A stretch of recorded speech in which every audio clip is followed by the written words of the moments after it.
Xin Yuan, a time traveler with the golden finger of a copying superpower, found himself in a bind when he could only manage to copy a low-level energy chain ability at a crucial moment. This left him anxious as he was about to take the superpower assessment. With the examiner's command, the superpower assessment officially began. Seeing the confident and energetic candidates around him, Xin Yuan couldn't help but sigh. He had been in this world for 7 days, a place not too different from what he knew, except for the presence of people with superpowers. This assessment was as significant as the college entrance exams in his original world. As a time traveler, Xin Yuan did indeed acquire a system called the Hand of Replication. By making physical contact, he could potentially copy and enhance other superpowers. It sounded formidable, but it could only be used once a day, and the success rate was very low.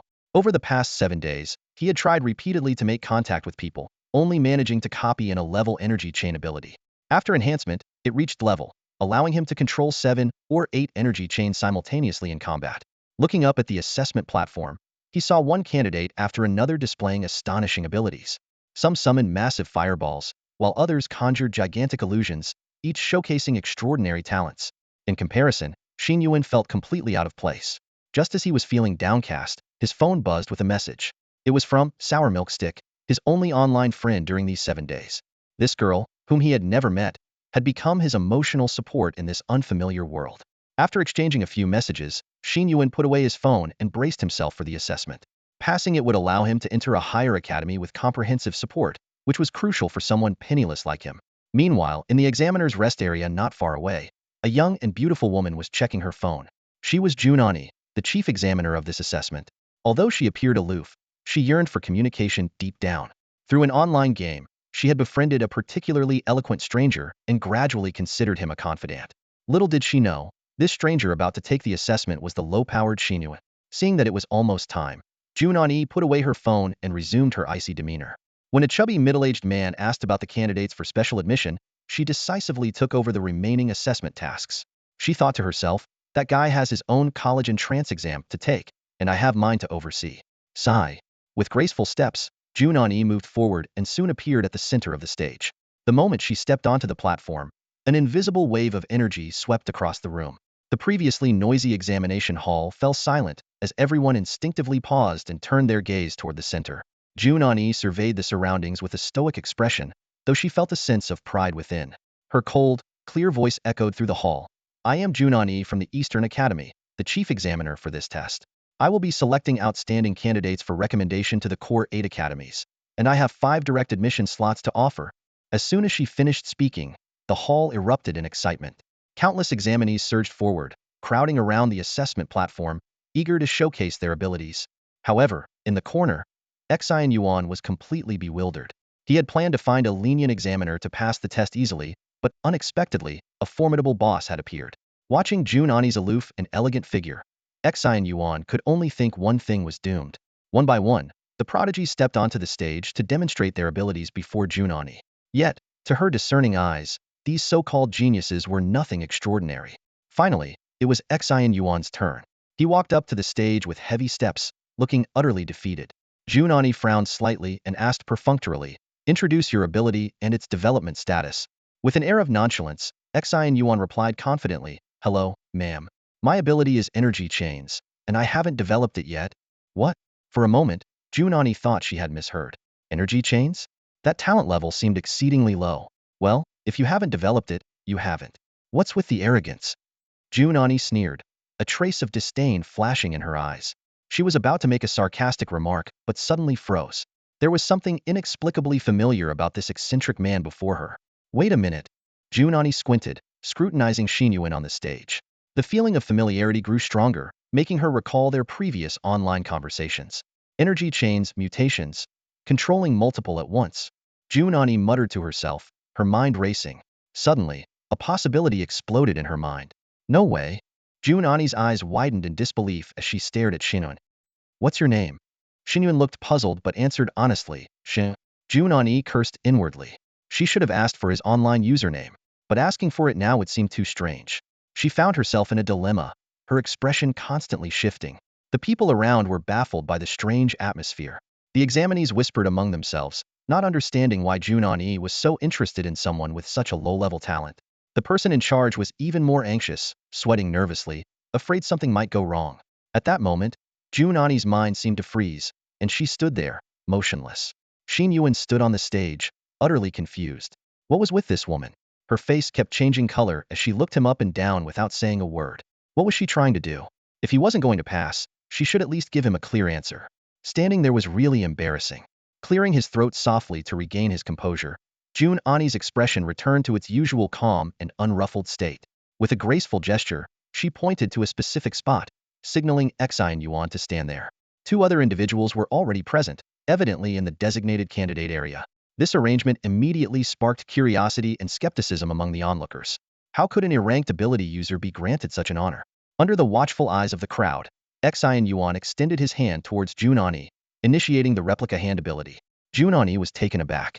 Never before had an unfamiliar male dared to approach her so closely. The academy leaders exchanged puzzled glances, while the male students stared wide-eyed, as if witnessing an act of bravery. To everyone's surprise, Jun Ani gently took Xin Yuan's hand.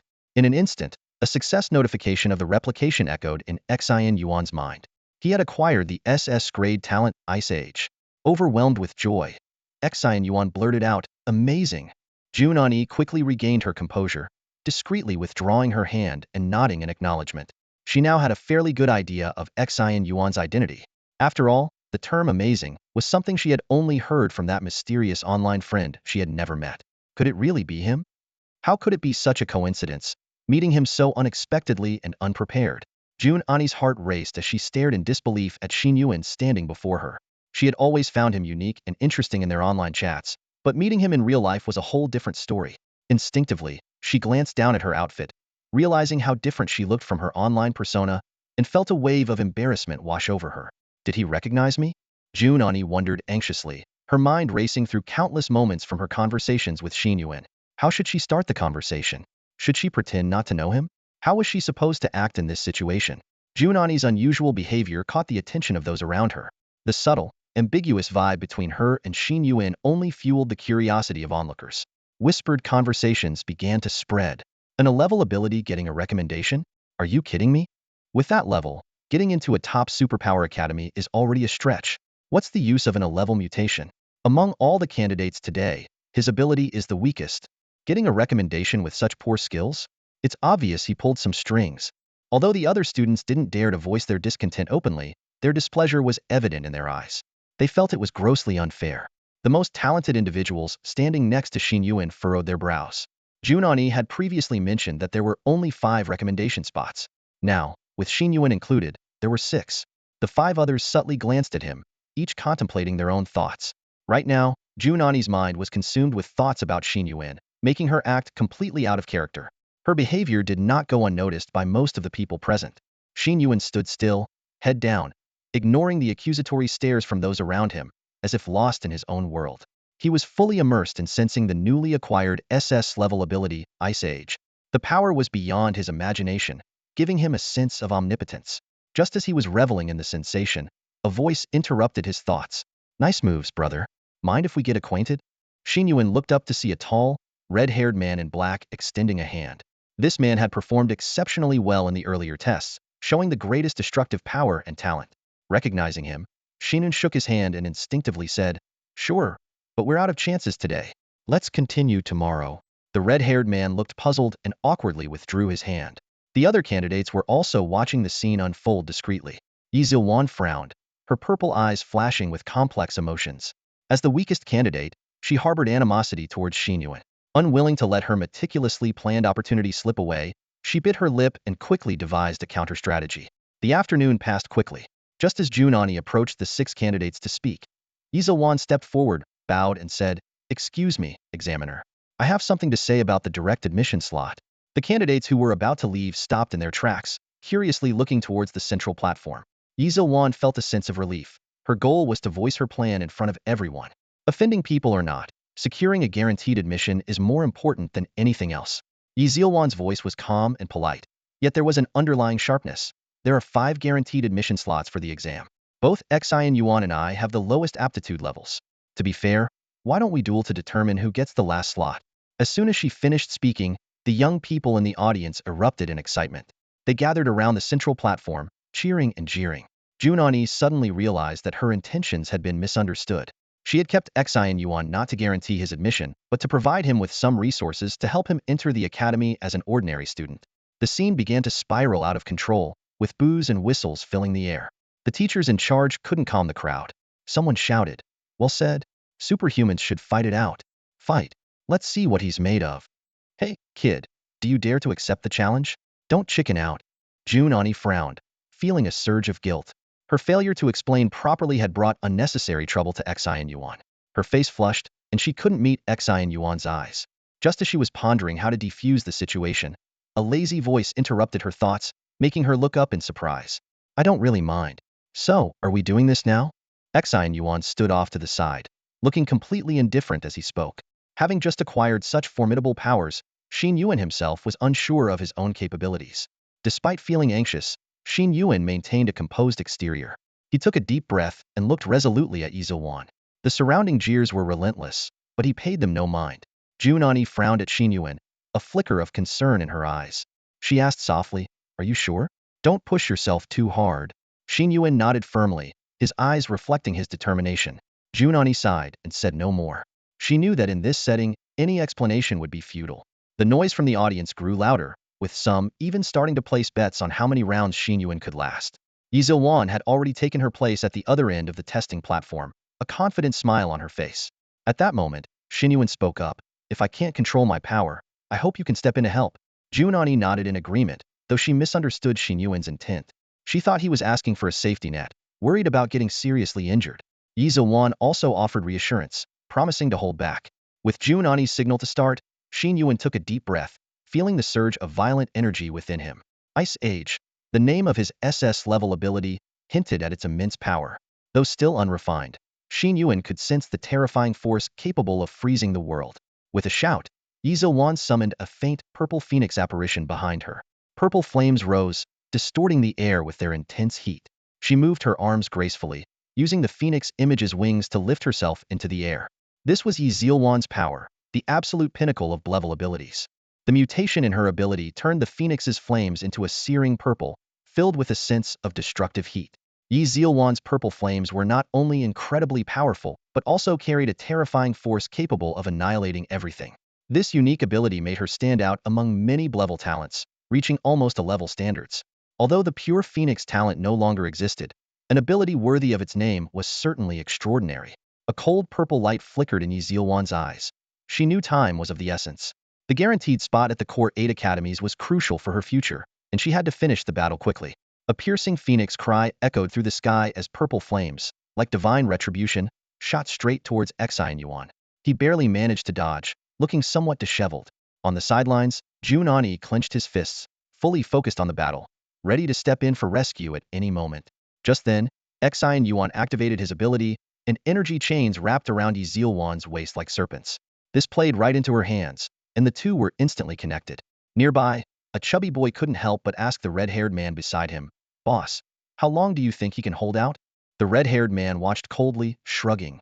With such a gap in their levels, if he can't dodge, he's done for. That woman is indeed formidable, knowing how to give her all. Now that they're linked, it should be over soon. No sooner had he spoken than Xin Yuan acted decisively. Purple flames surged down the chain, about to engulf Xin Yuan in an instant. Jun Ani sighed and was about to intervene. Suddenly, a deafening explosion rang out, as if something had shattered. Terrifying energy waves spread from Xin Yuan, enveloping the entire arena. The previously scorching air turned icy cold, as if plunged into the depths of winter.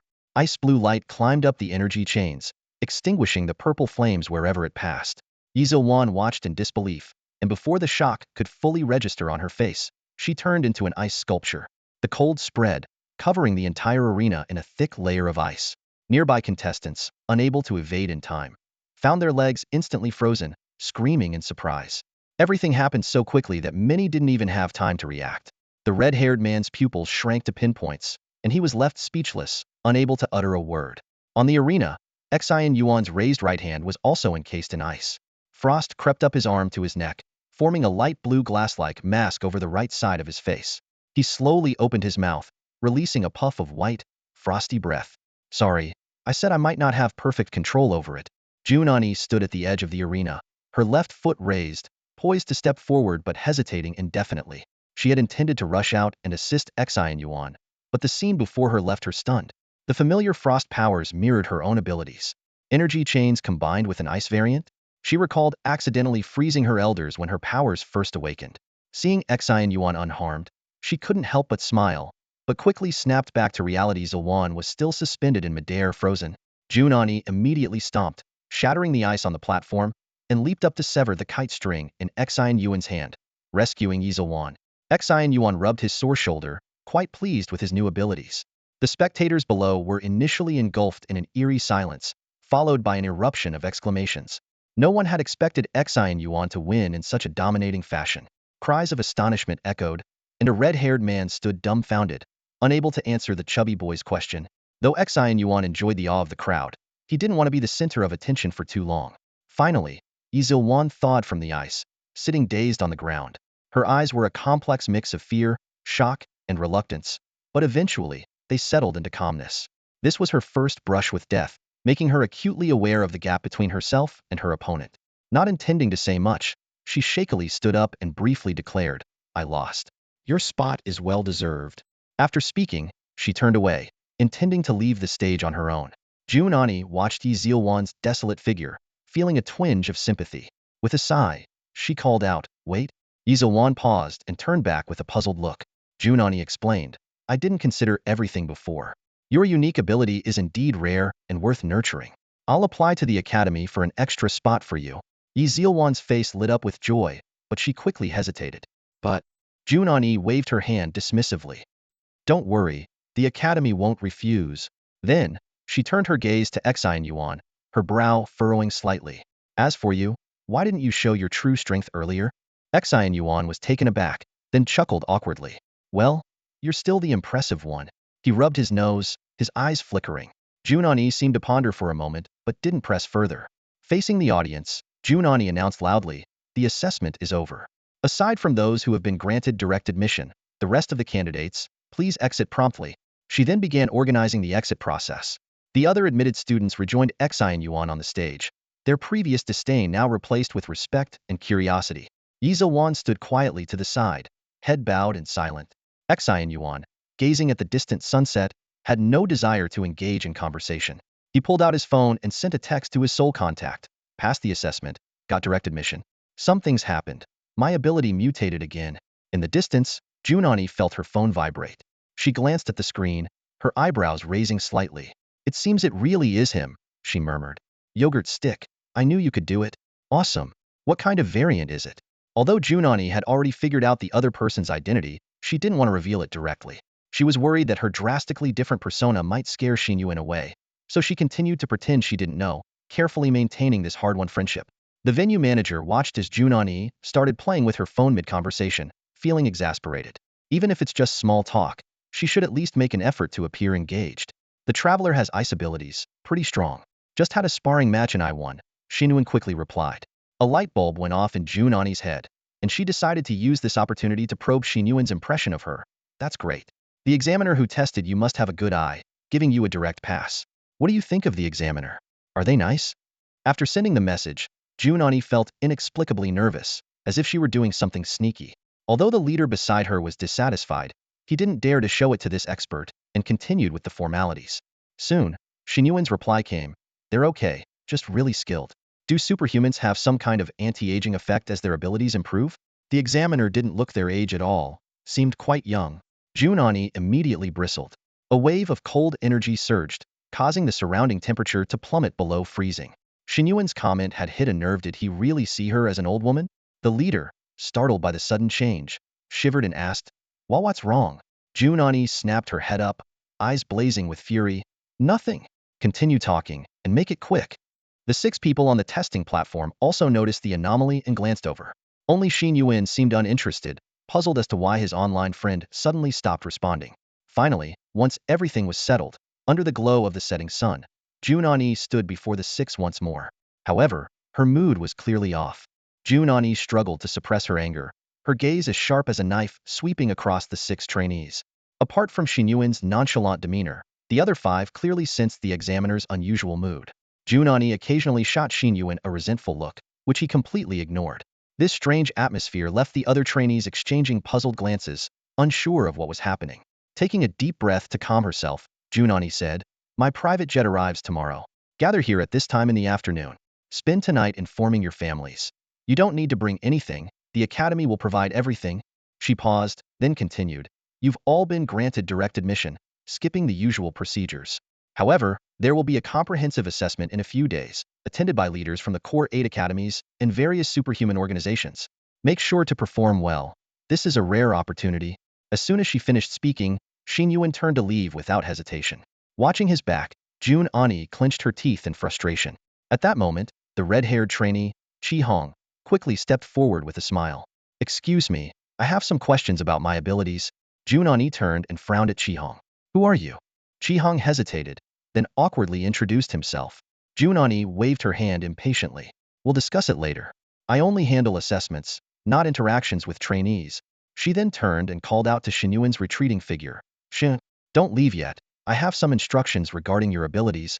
Chi Hong stood there, stunned, a trace of resentment flashing in his eyes. He thought to himself, "So, that's how it is? Talk about favoritism." Xin Yuan paused instinctively when he heard the voice, silently lamenting his predicament. Right now, all he wanted was to get home, relax with some gaming, and then pack up and leave. After crossing into this world, he had nothing but basic living amenities. He had spent his last penny on meals over the past few days and had no idea how he would pay the rent. Turning around, he saw Jun Ani approaching. With a wry smile, Xin Yuan said, "What's up? I'm in a hurry to get home." Seeing his evasive demeanor, Jun Ani felt both amused and exasperated. Usually, people would jump at the chance to get close to her, but he seemed to want to run away. Still, this was just like him. "Why are you in such a rush?" "I have something important to tell you." "To play games," Xin Yuan replied honestly. After all, she wasn't his teacher, so there was no need to hide it. Jun Ani was momentarily speechless. How could he always say such strange things so confidently? Although she had mentally prepared herself, it still gave her a bit of a headache. Then she thought about it. Wasn't Xin Yuan always gaming with her? Could it be that he wanted to play with her? Maybe he cared about her. With that thought, Jun Ani's mood improved considerably, and her tone softened. "It won't take up much of your time. Are you sure there's nothing else pressing? No family waiting for you?" Xin Yuan shrugged. "No worries, I don't have any family or friends." "What?" Jun Ani was shocked. "Are you an orphan?" Xin Yuan was confused. "Why are you insulting me? I usually don't play Yasuo." Realizing her gaffe, Jun Ani quickly covered her mouth. "Sorry, forget it." Xin Yuan thought for a moment. His situation was indeed complicated. He could only vaguely reply, "No need to apologize.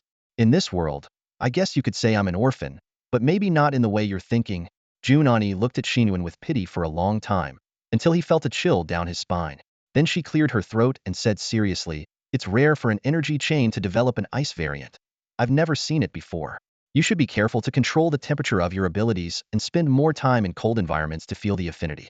Also, your previous level rating has been reported and can't be changed for now. This might make people underestimate you, but your abilities are fine.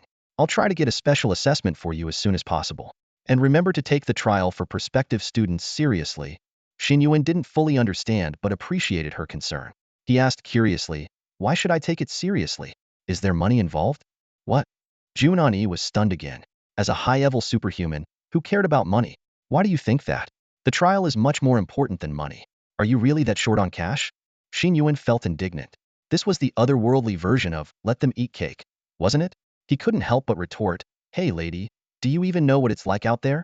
Of course I'm short on money. I was searching between the couch cushions for coins yesterday, and even the mice are eating better than me. I'll probably have to go hungry tomorrow.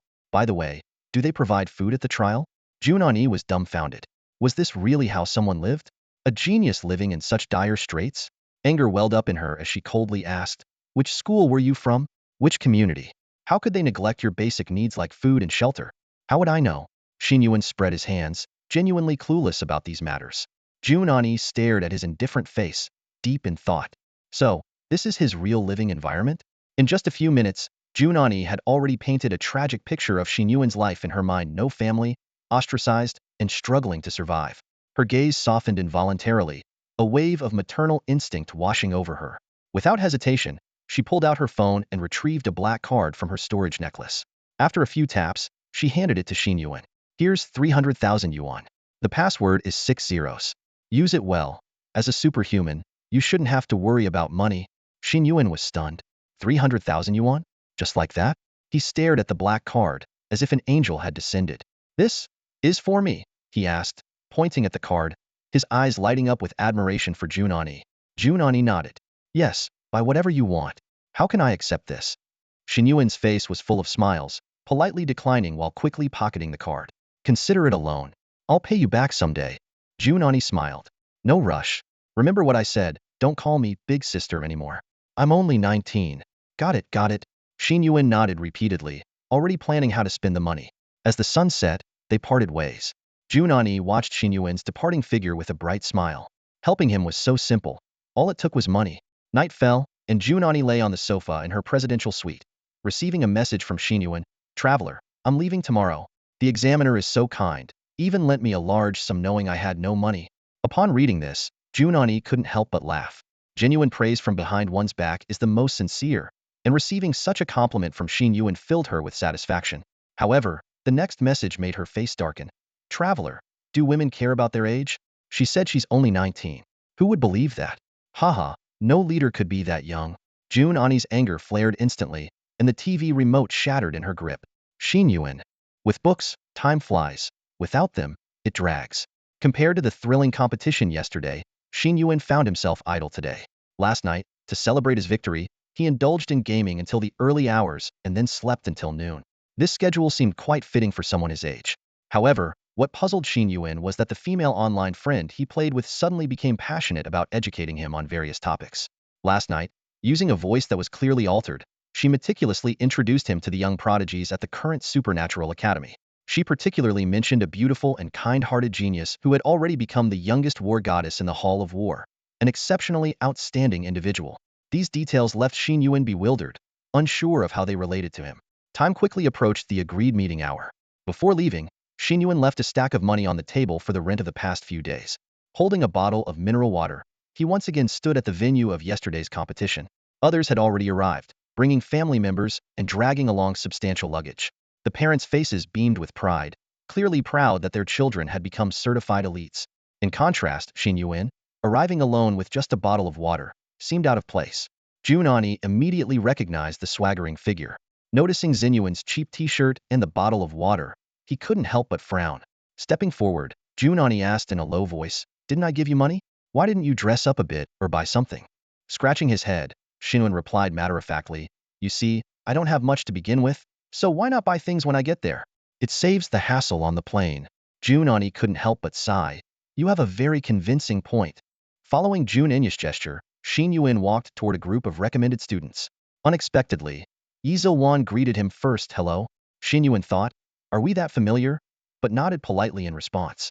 Today, Xin Yuan wore glasses, appearing intellectual and well-behaved, a stark contrast to yesterday. A middle-aged man beside Xin Yuan noticed Xin Yuan's approach.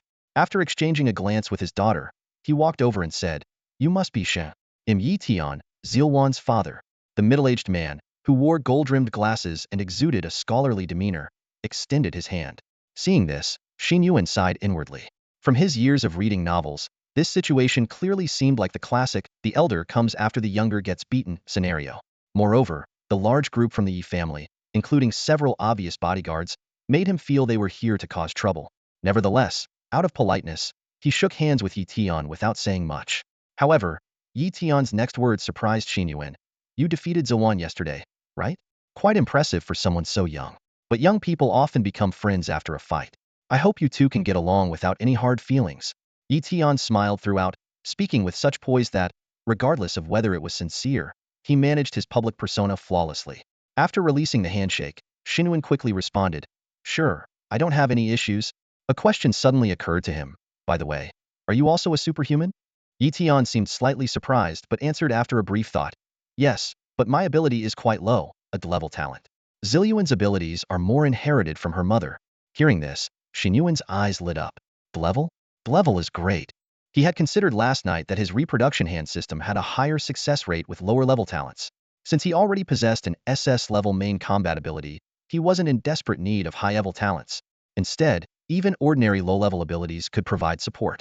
For example, energy chains, though not offensive, enhanced his control and perception of energy. Rather than gambling on a low probability, it made more sense to accumulate various low-level abilities for support.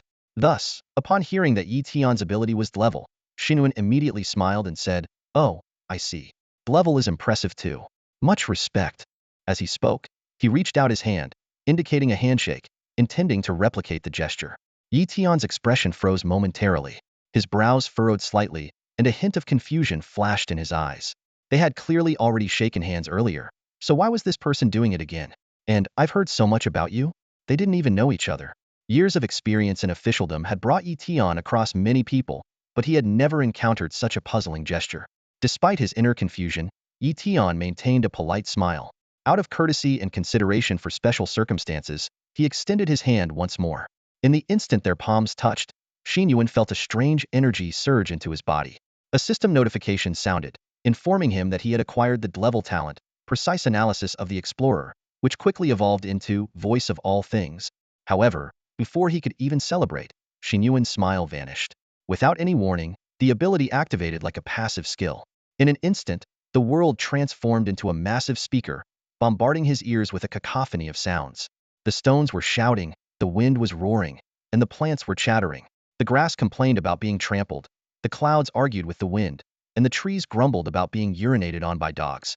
These bizarre sounds intertwined, like thousands of ants gnawing at Xin Yuan's brain. The sudden mental torment caused Xin Yuan excruciating pain.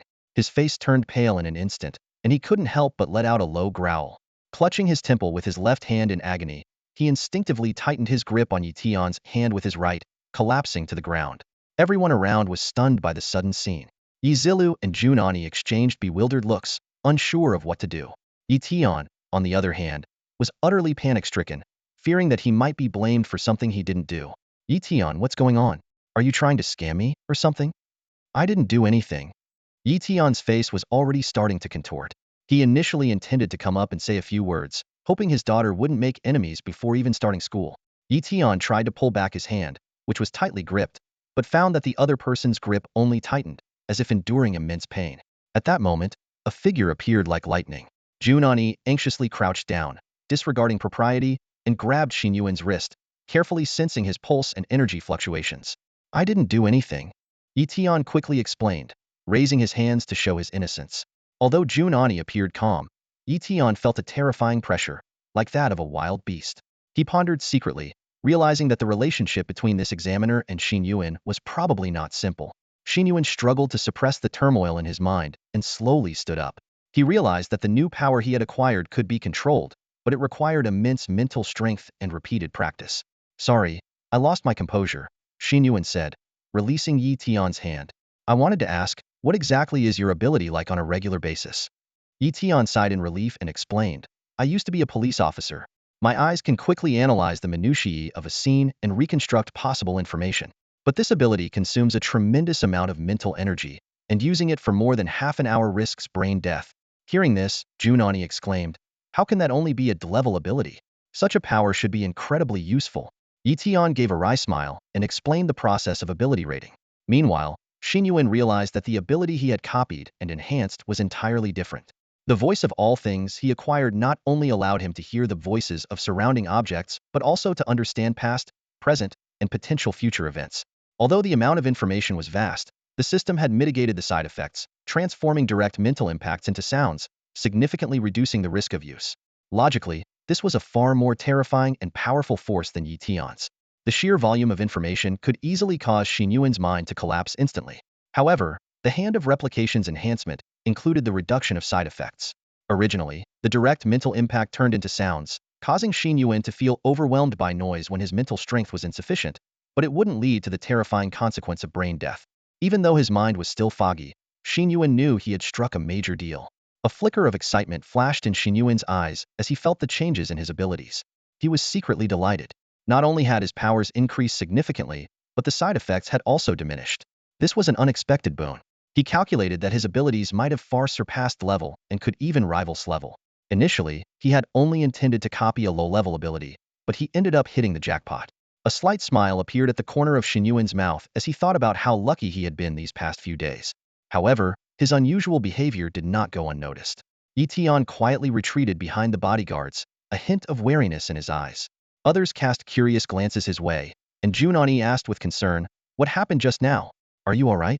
Xin Yuan pondered for a moment and decided to keep the truth hidden for the time being. He feigned calmness and replied, maybe my ability has evolved again. As soon as he said this, the crowd erupted in astonishment. Their eyes were filled with both envy and confusion, while Qi Hong harbored a secret jealousy. Jun Ani pressed further. Really? Xin Yuan didn't elaborate. He simply closed his eyes slowly and raised his right hand to feel the breeze. He needed to focus and verify this extraordinary ability. Xin Yuan closed his eyes, his expression serious as he sensed everything around him. In his heart, he silently chanted, the wind will give me answers, the rain will give me answers, every blade of grass and tree will give me answers. Come on, let me hear your voices. However, the information he received made him frown. The trees conveyed, that dog's urine from earlier still reeks. The smell hasn't dissipated yet. The stones chimed in, tell me about it, buddy. It splashed all over me too. The wind, more excited, said, I saw it heading west. I'll guide you, let's go catch it. Xin Yuan couldn't help but curse inwardly, darn it. Grandmas, this ability is useless until I can control it properly. And that dog, showing up again and again, is really stealing the show. As time passed, Xin Yuan's frown deepened. He tried to filter out these irrelevant pieces of information and focused intently on his own problem. The people around him were baffled, not understanding what he was doing. Finally, Xin Yuan spoke, his voice calm and steady. The wind direction is southeast. This seemingly random statement left the expectant crowd puzzled. But soon, Xin Yuan added, in about 37 seconds, the wind direction will change to due south. Jun Ani was momentarily stunned, then quickly reacted. She closed her eyes, lifted her head slightly, and let her hands hang naturally at her sides. As if receiving an invisible command, all the superhumans present mirrored her actions in unison. Superhumans, especially high-level ones, possess physical and sensory abilities far beyond ordinary people. They can detect subtle changes in wind direction that regular people can't perceive. At this moment, the scene on the field was peculiar. Xin Yuan stood in the center, his right hand raised, fingers gently moving as if stroking something invisible. The other superhumans surrounded him, also with eyes closed, concentrating deeply. Though the ordinary people didn't understand what was happening, they couldn't help but marvel at the mysterious sight. The scene was so quiet that even breathing seemed barely audible. Those who wanted to take out their phones to snap pictures hesitated, afraid to disrupt the eerie atmosphere. In this silence, only Xin Yuan's voice occasionally broke through. In 1 minute and 35 seconds, the wind will shift back to southeast. In 3 minutes and 12 seconds, the airflow will become extremely turbulent as the air pressure begins to change. In 5 minutes, the wind direction will shift dramatically to northwest. Each of Xin Yuan's words, though soft, struck the superhumans like a heavy blow. As time passed, they were astonished to find that every one of Xin Yuan's predictions came true with pinpoint accuracy. The expressions on the crowd's faces varied. Qi Hong was in shock, his mouth forming the shape of wow. Xin Yuan frowned, deep in thought, while Jun Ani maintained her usual icy demeanor, her face expressionless. But inside, she was delighted. She muttered to herself, impressive, a word she'd picked up from Xin Yuan while gaming the day before. Amazing, you actually got it right. I used to worry your talent was too low, but it seems I was wrong. As she thought about it, Jun Ani couldn't help but picture Xin Yuan's nonchalant, seemingly carefree face. She had a premonition that Xin Yuan was a once-in-a-generation genius, just not fully realized yet. Unaware of the other's thoughts, Xin Yuan calmly relayed the filtered information. Finally, feeling he had a preliminary grasp of his ability, he lowered his hand and opened his eyes to see a group of superhumans with closed eyes and varied expressions, and a crowd of ordinary people staring at him as if he were a monster. Ahem. What are you all doing? Xin Yuan coughed awkwardly, indicating that he was done. People gradually opened their eyes, their gazes fixed on Xin Yuan. Just a day ago, those looks were filled with doubt and dissatisfaction, but now they were full of admiration and disbelief. Jun Ani was the last to open her eyes. She stepped forward and stood beside Xin Yuan. Suppressing his excitement, he asked as calmly as he could, so, this variation of your ability, what is it? Prophecy? Not quite. Xin Yuan shook his head and explained, it's more like a sensing ability. The world around me provides some information. He glanced at his watch, his expression changing slightly. We've been delayed too long. The plane has been on the ground for a while. We should leave now. It will rain in about half an hour. Rain? Jun Ani looked up in surprise at the bright, sunny sky. Are you sure? Seeing Xin Yuan nod, Jun Ani immediately waved his hand. Hold the plane's departure. We'll wait until it rains. Xin Yuan frowned slightly and walked closer. Can you give us a specific time? She opened the countdown timer on her phone, her expression tinged with anticipation. Xin Yuan closed his eyes and thought for a moment.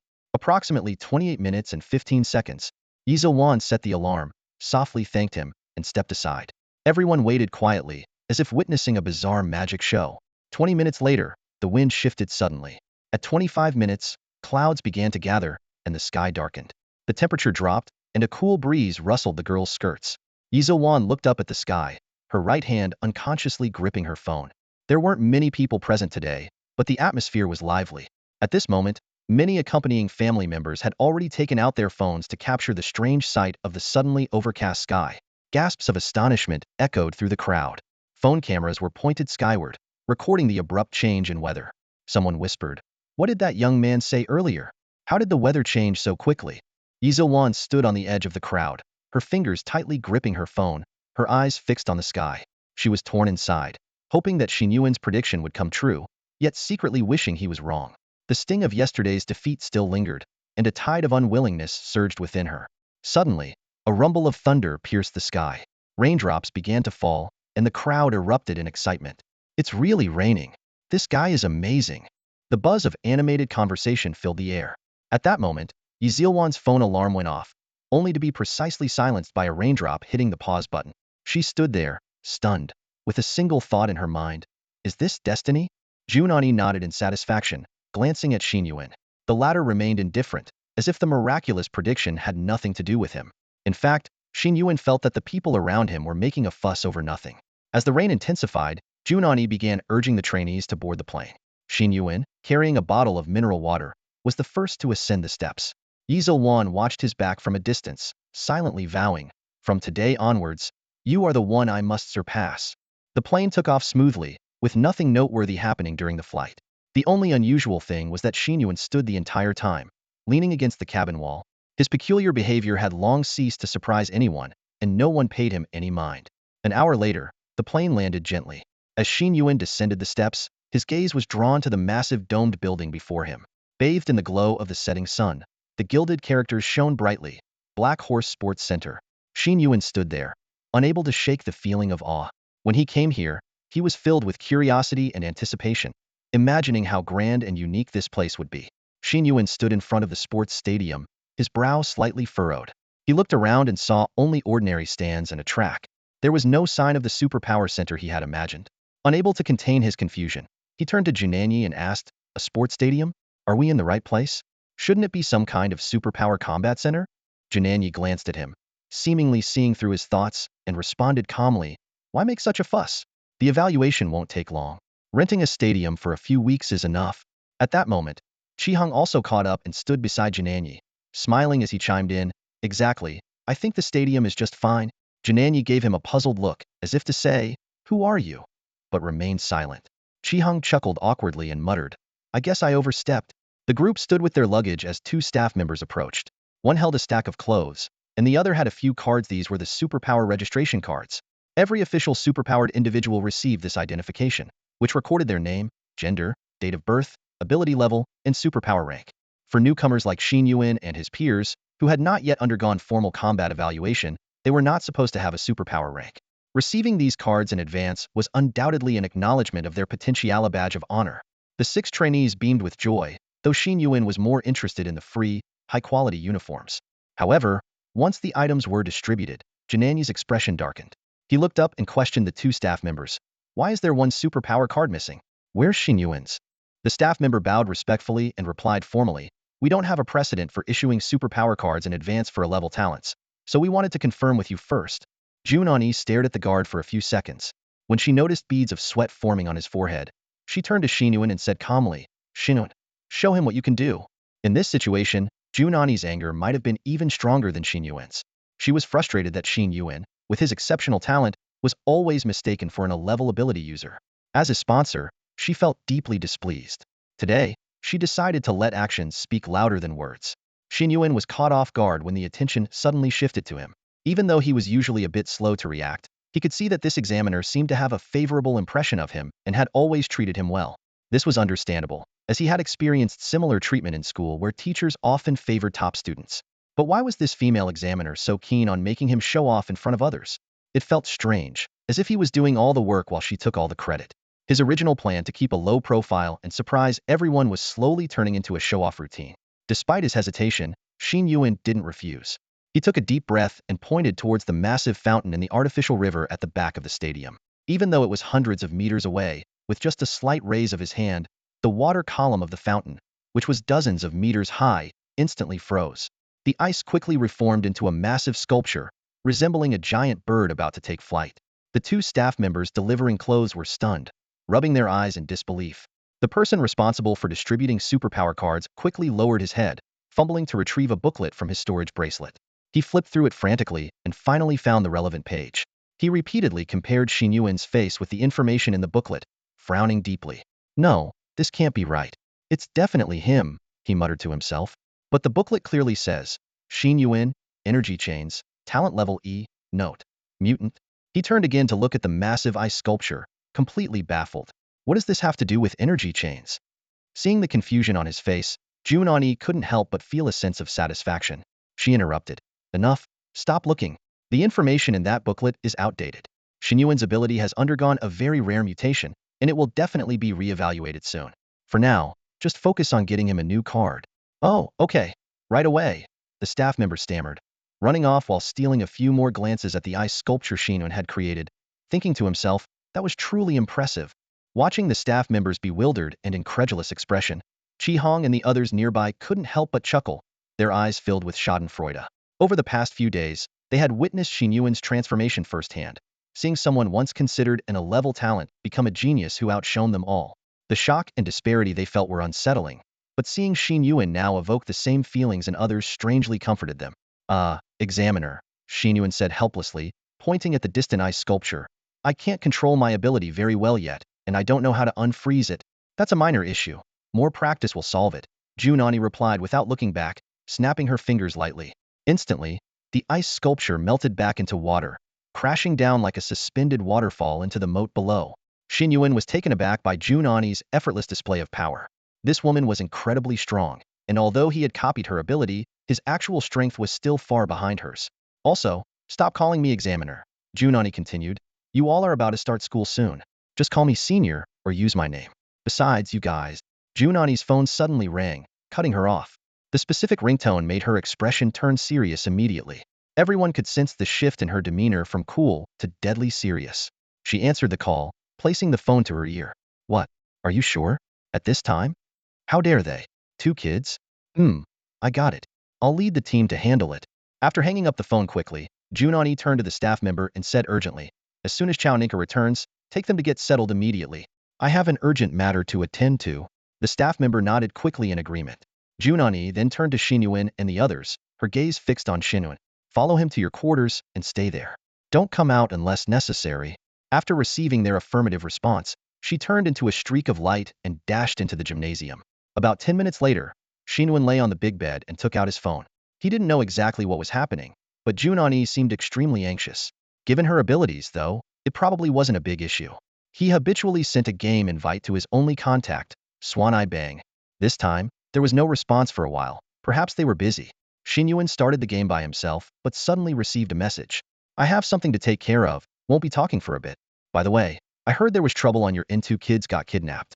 The traffickers are very dangerous, so be careful and don't wander around unnecessarily. Xin Yuan was taken aback and quickly replied. How do you know? Is it the police? Who are they? With superpowers, tracking should be easy, right? However, the other person seemed genuinely busy and didn't respond again. Xin Yuan looked out the window. Night had already fallen. There was no moon tonight, and no stars were visible, making the darkness feel particularly oppressive. Damn, why the hell do I have to deal with this kind of crap?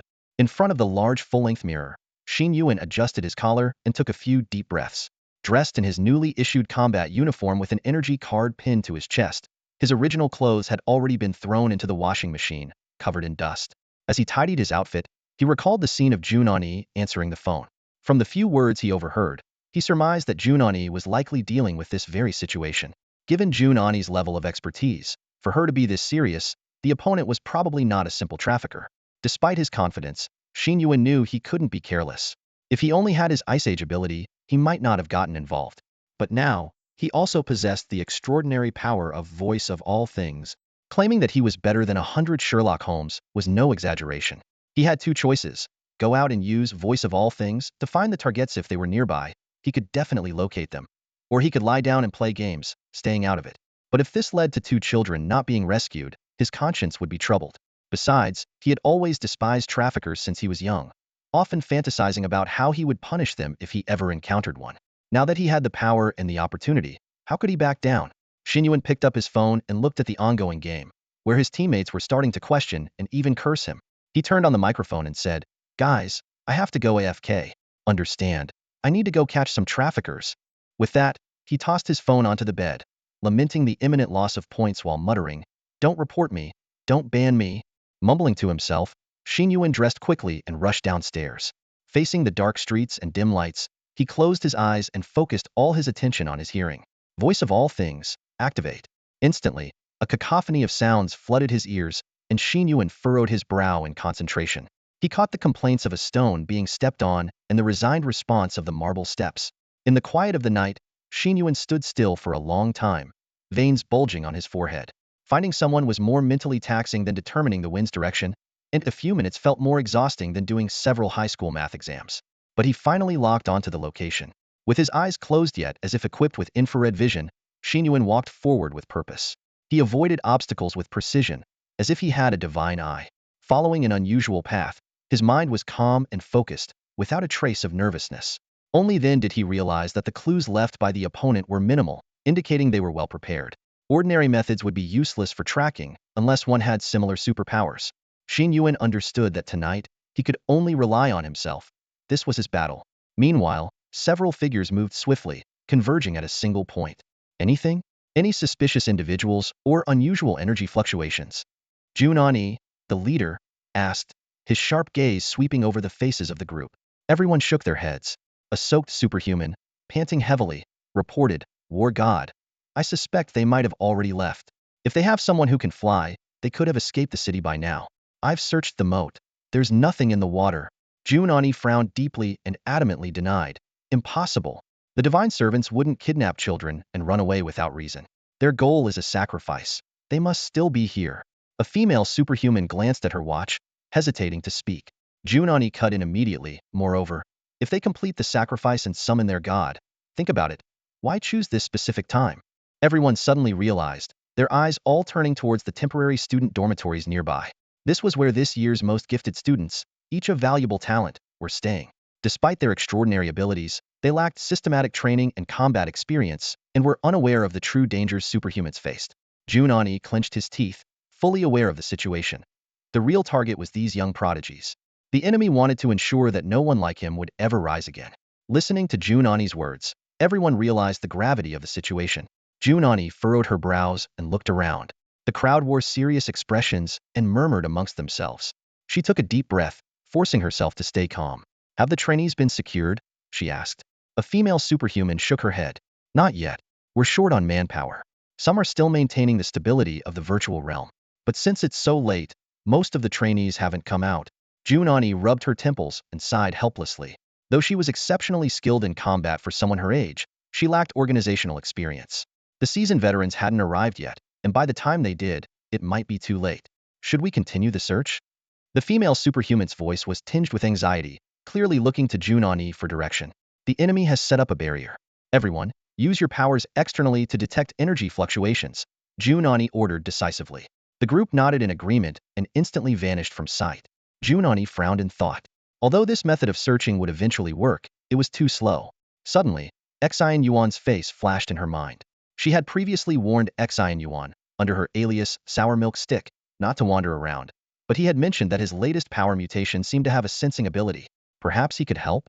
However, Xin Yuan had not officially entered the world of superhumans yet, and confidentiality protocols hadn't been explained to him. Moreover, involving him in combat now would be too dangerous. Jun Ani found herself caught in a dilemma. Meanwhile, guided by the voices of all things, Xin Yuan had arrived at what seemed to be an ordinary small plaza. With his eyes closed, he rhythmically tapped on various pieces of fitness equipment. With the final tap, the entire space twisted and distorted, as if being manipulated by an invisible hand. When everything settled, the scene before him had changed. In the center of the plaza floated a tumor the size of a watermelon, surrounded by several hooded figures. On the ground lay two children, their faces pale. The hooded figures noticed the intruder and turned towards Xin Yuan in unison. Without hesitation, they launched an attack. sending dozens of blood-red arrows whistling through the air. With his eyes still closed, Xin Yuan's body moved in an inexplicable manner. He twisted at a bizarre angle, causing all the arrows to miss him and explode into blood-red craters on the ground behind him.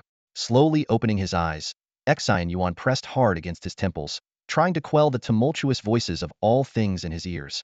As he looked around, apart from the people in bizarre outfits, his eyes immediately fell upon two children lying on the ground. Xin Yuan's gaze quickly scanned the scene, and fury ignited within him. The children had been brutally tortured, with tubes connecting their 10 fingers to a pulsating tumor. Their pale faces still bore traces of fear and pain. "Damn it! You've made me search high and low." Xin Yuan gritted his teeth. The prolonged exposure to the voices of everything had pushed his sanity to the brink, and now he just wanted to vent his rage. Seeing that Xin Yuan was alone, the man in the black robe relaxed slightly. A reedy guy looked Xin Yuan up and down, then sneered at the sight of the superpower card on his chest. "Kid, are you serious? 0 superpower level, within a great ability?" A chorus of eerie laughter erupted around them. "Is the Superpower Academy out of people? Sending a rookie like you?" Someone stepped forward. "Why not join us? Let's do this together." "Join what? Who are you?" Xin Yuan asked coldly, as he formed an ice staff in his hand. The man stared fanatically at the tumor. "Join us, serve the master. If you kneel and offer your loyalty, he will grant you." Before he could finish, the ice staff smashed heavily into his chest. He spat blood and flew several meters, crashing into a treadmill. Xin Yuan roared, "Kneel to your mother. Because of you bastards, I got kicked out of my game, lost points, and had my account banned. Now I have to listen to all this crap in the middle of the night.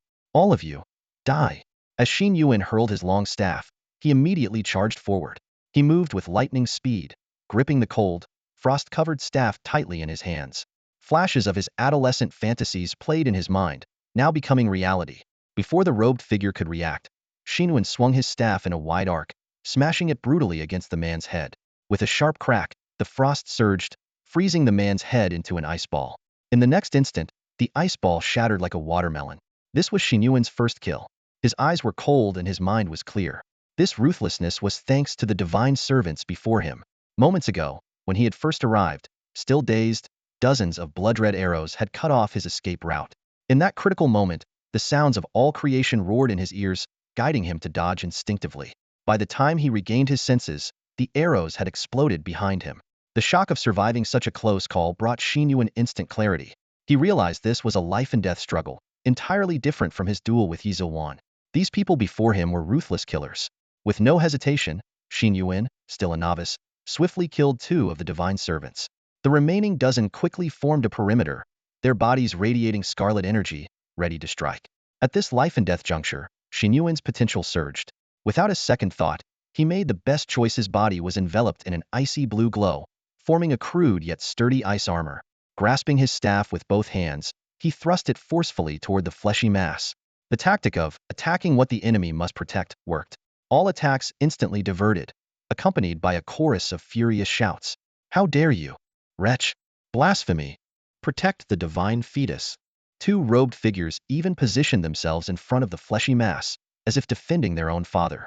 Seizing the opportunity, Xin Yuan grabbed 2 children from the ground.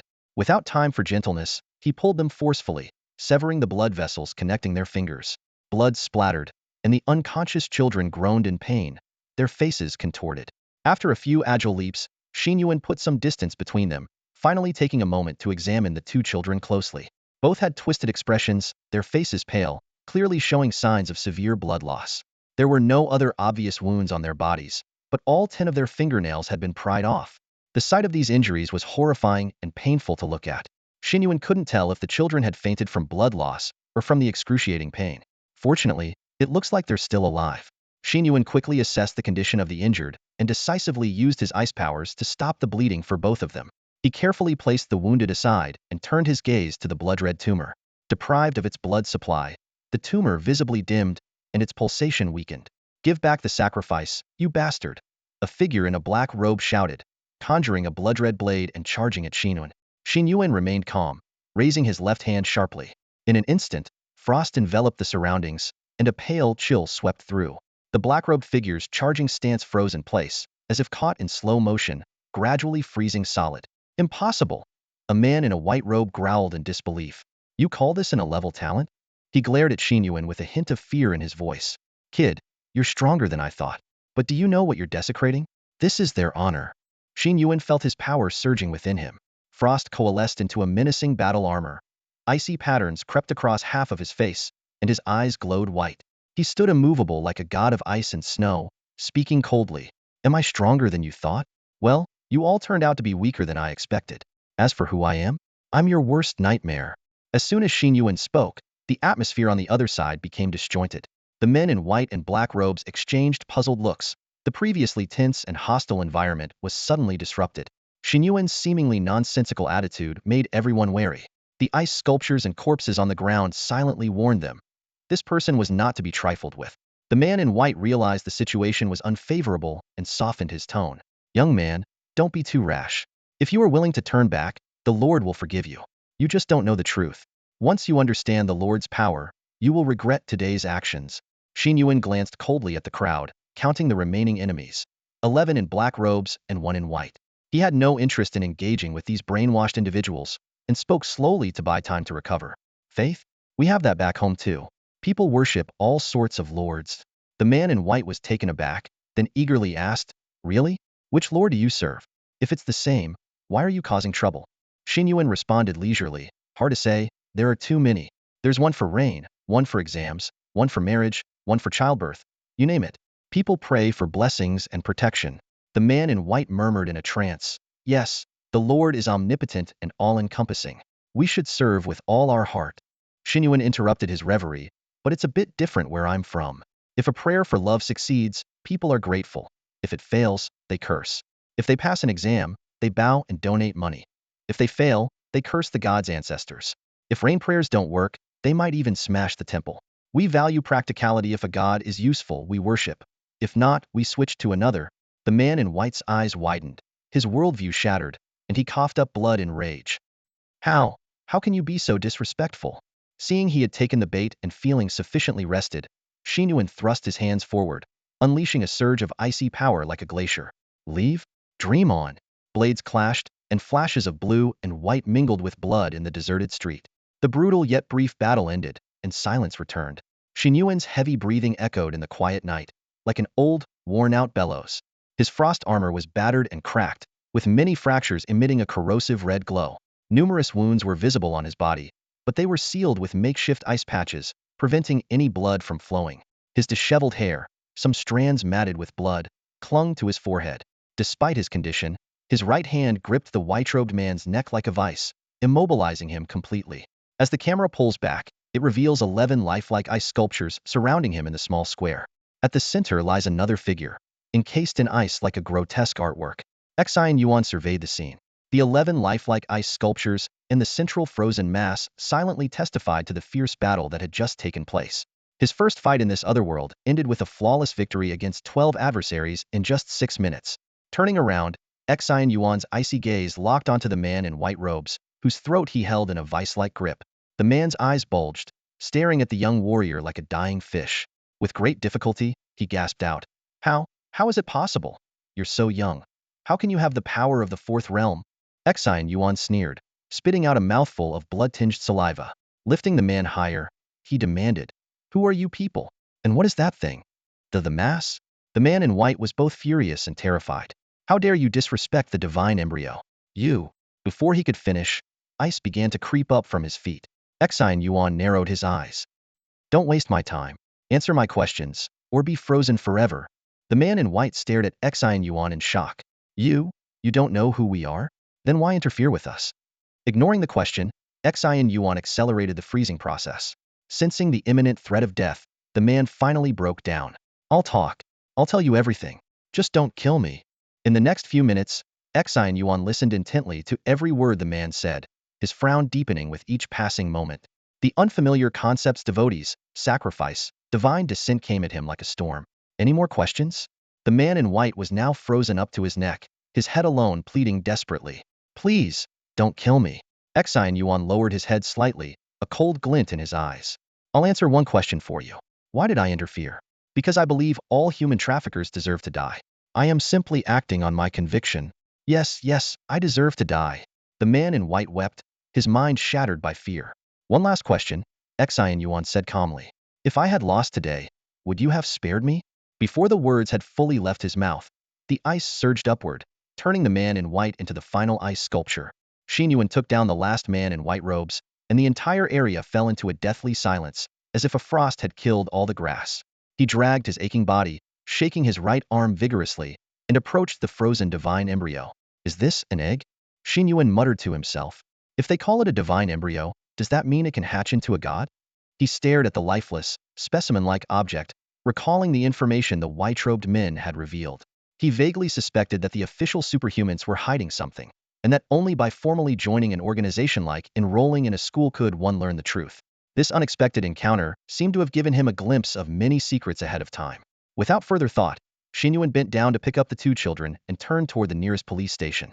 But after just a couple of steps, he stopped again. He glanced back at the 12 lifelike ice sculptures, a hint of ferocity flashing in his eyes, as if he were contemplating something.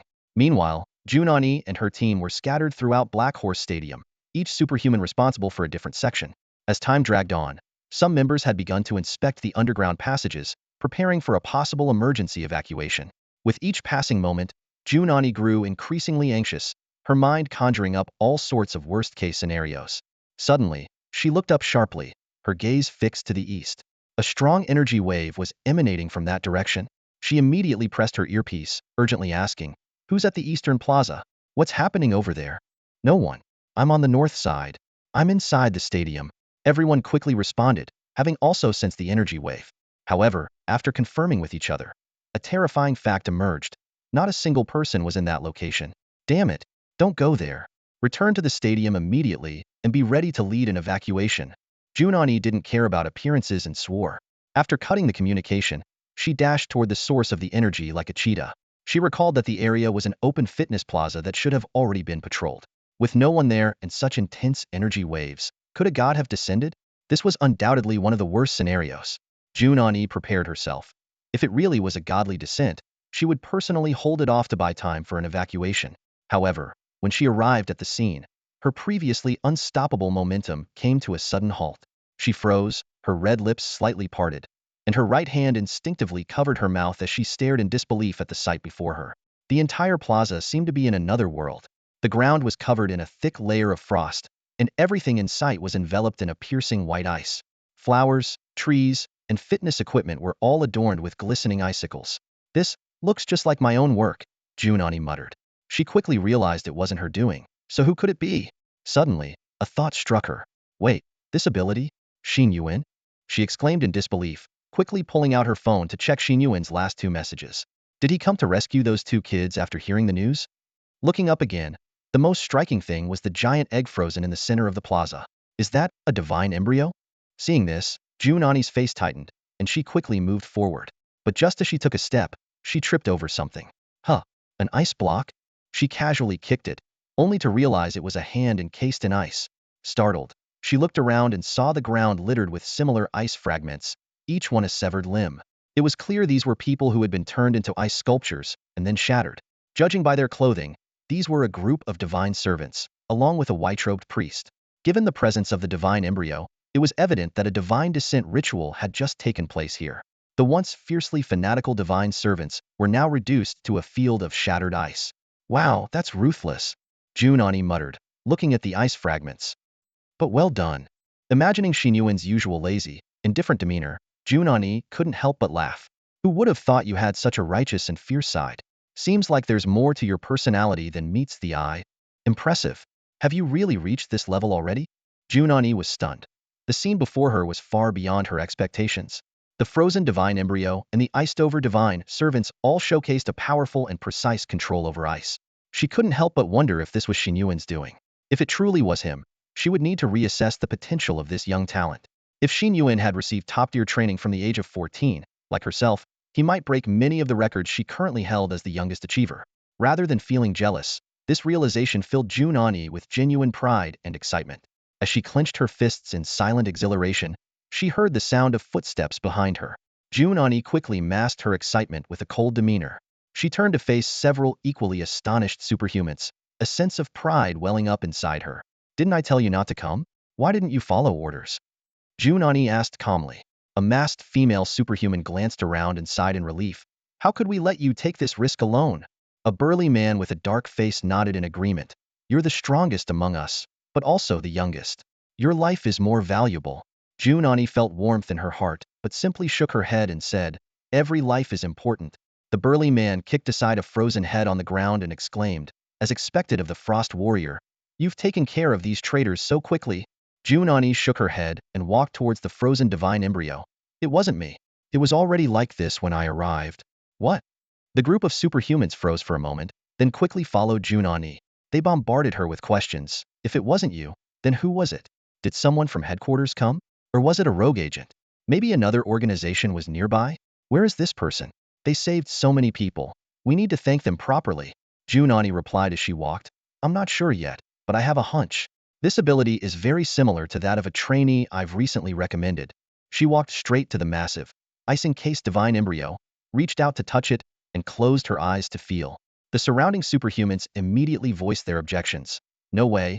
How could a trainee handle so many divine servants on their own? Even with strength talent, they're still fragile before they fully develop. And this method is too ruthless for a trainee. Who is this trainee you value so much? Jun Ani suddenly raised a finger for silence, her brow furrowed. After a moment, she opened her eyes and looked at the divine embryo in shock. This divine embryo is still alive. What? The other four immediately crowded around, eagerly touching the ice-encased divine embryo, feeling the faint pulse of life within. It really is alive, a female superhuman said with a trembling voice. How many times has humanity successfully captured a living divine embryo? Including this time, 4 times in total. A burly man clapped his hands in excitement. Finally, another live research sample. He turned to Jun Ani. Are you sure it wasn't you?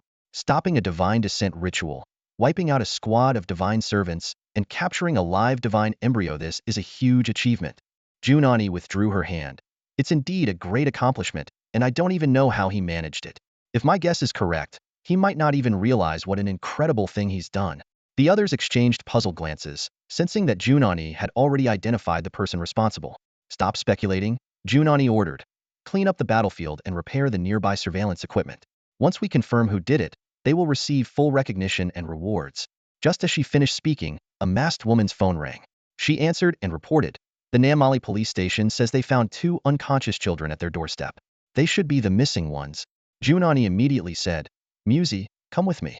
The rest of you, clean up the battlefield, stabilize the divine embryo's energy, and prepare for transfer. As the 2 left, the burly man scratched his head. Something feels off. Jun Ani's tone changed when she mentioned that trainee. Another person chimed in. I still can't believe a trainee could do something like this. Defeating so many divine servants and priests alone would require 4th realm strength. I'm only at the 3rd realm. The female superhuman rolled her eyes at them. Are you 2 idiots? This is the first time I've seen Ani smile so gently, like a girl in love. She's carrying a heavy burden, and at 19, she deserves to find someone. The 3 exchanged looks, each pondering the truth of the situation. Jun Ani and Musi quickly arrived at the police station. Under the yellow light outside, a woman was already crying uncontrollably, surrounded by police officers. My children. Please, don't let anything happen to them. She sobbed. A police officer tried to console her. Please calm down. The children have lost some blood, but the bleeding has stopped. They're not in any immediate danger. The ambulance will be here soon. But the woman couldn't be soothed. She had seen her children's fingernails completely torn off, the sight breaking her heart. They were so young and must have been in unimaginable pain and despair. A sturdy man stood nearby, head bowed and eyes red, too choked up to speak. Jun Ani stepped forward and asked, Are the children okay? Hearing that superhumans had arrived, the man hoarsely asked, Was it you who saved my children? Before Jun Ani could answer, the man suddenly dropped to his knees and kowtowed, his forehead hitting the ground hard enough to bleed. Thank you. Thank you for saving my children. Jun Ani quickly stepped aside, feeling a surge of guilt.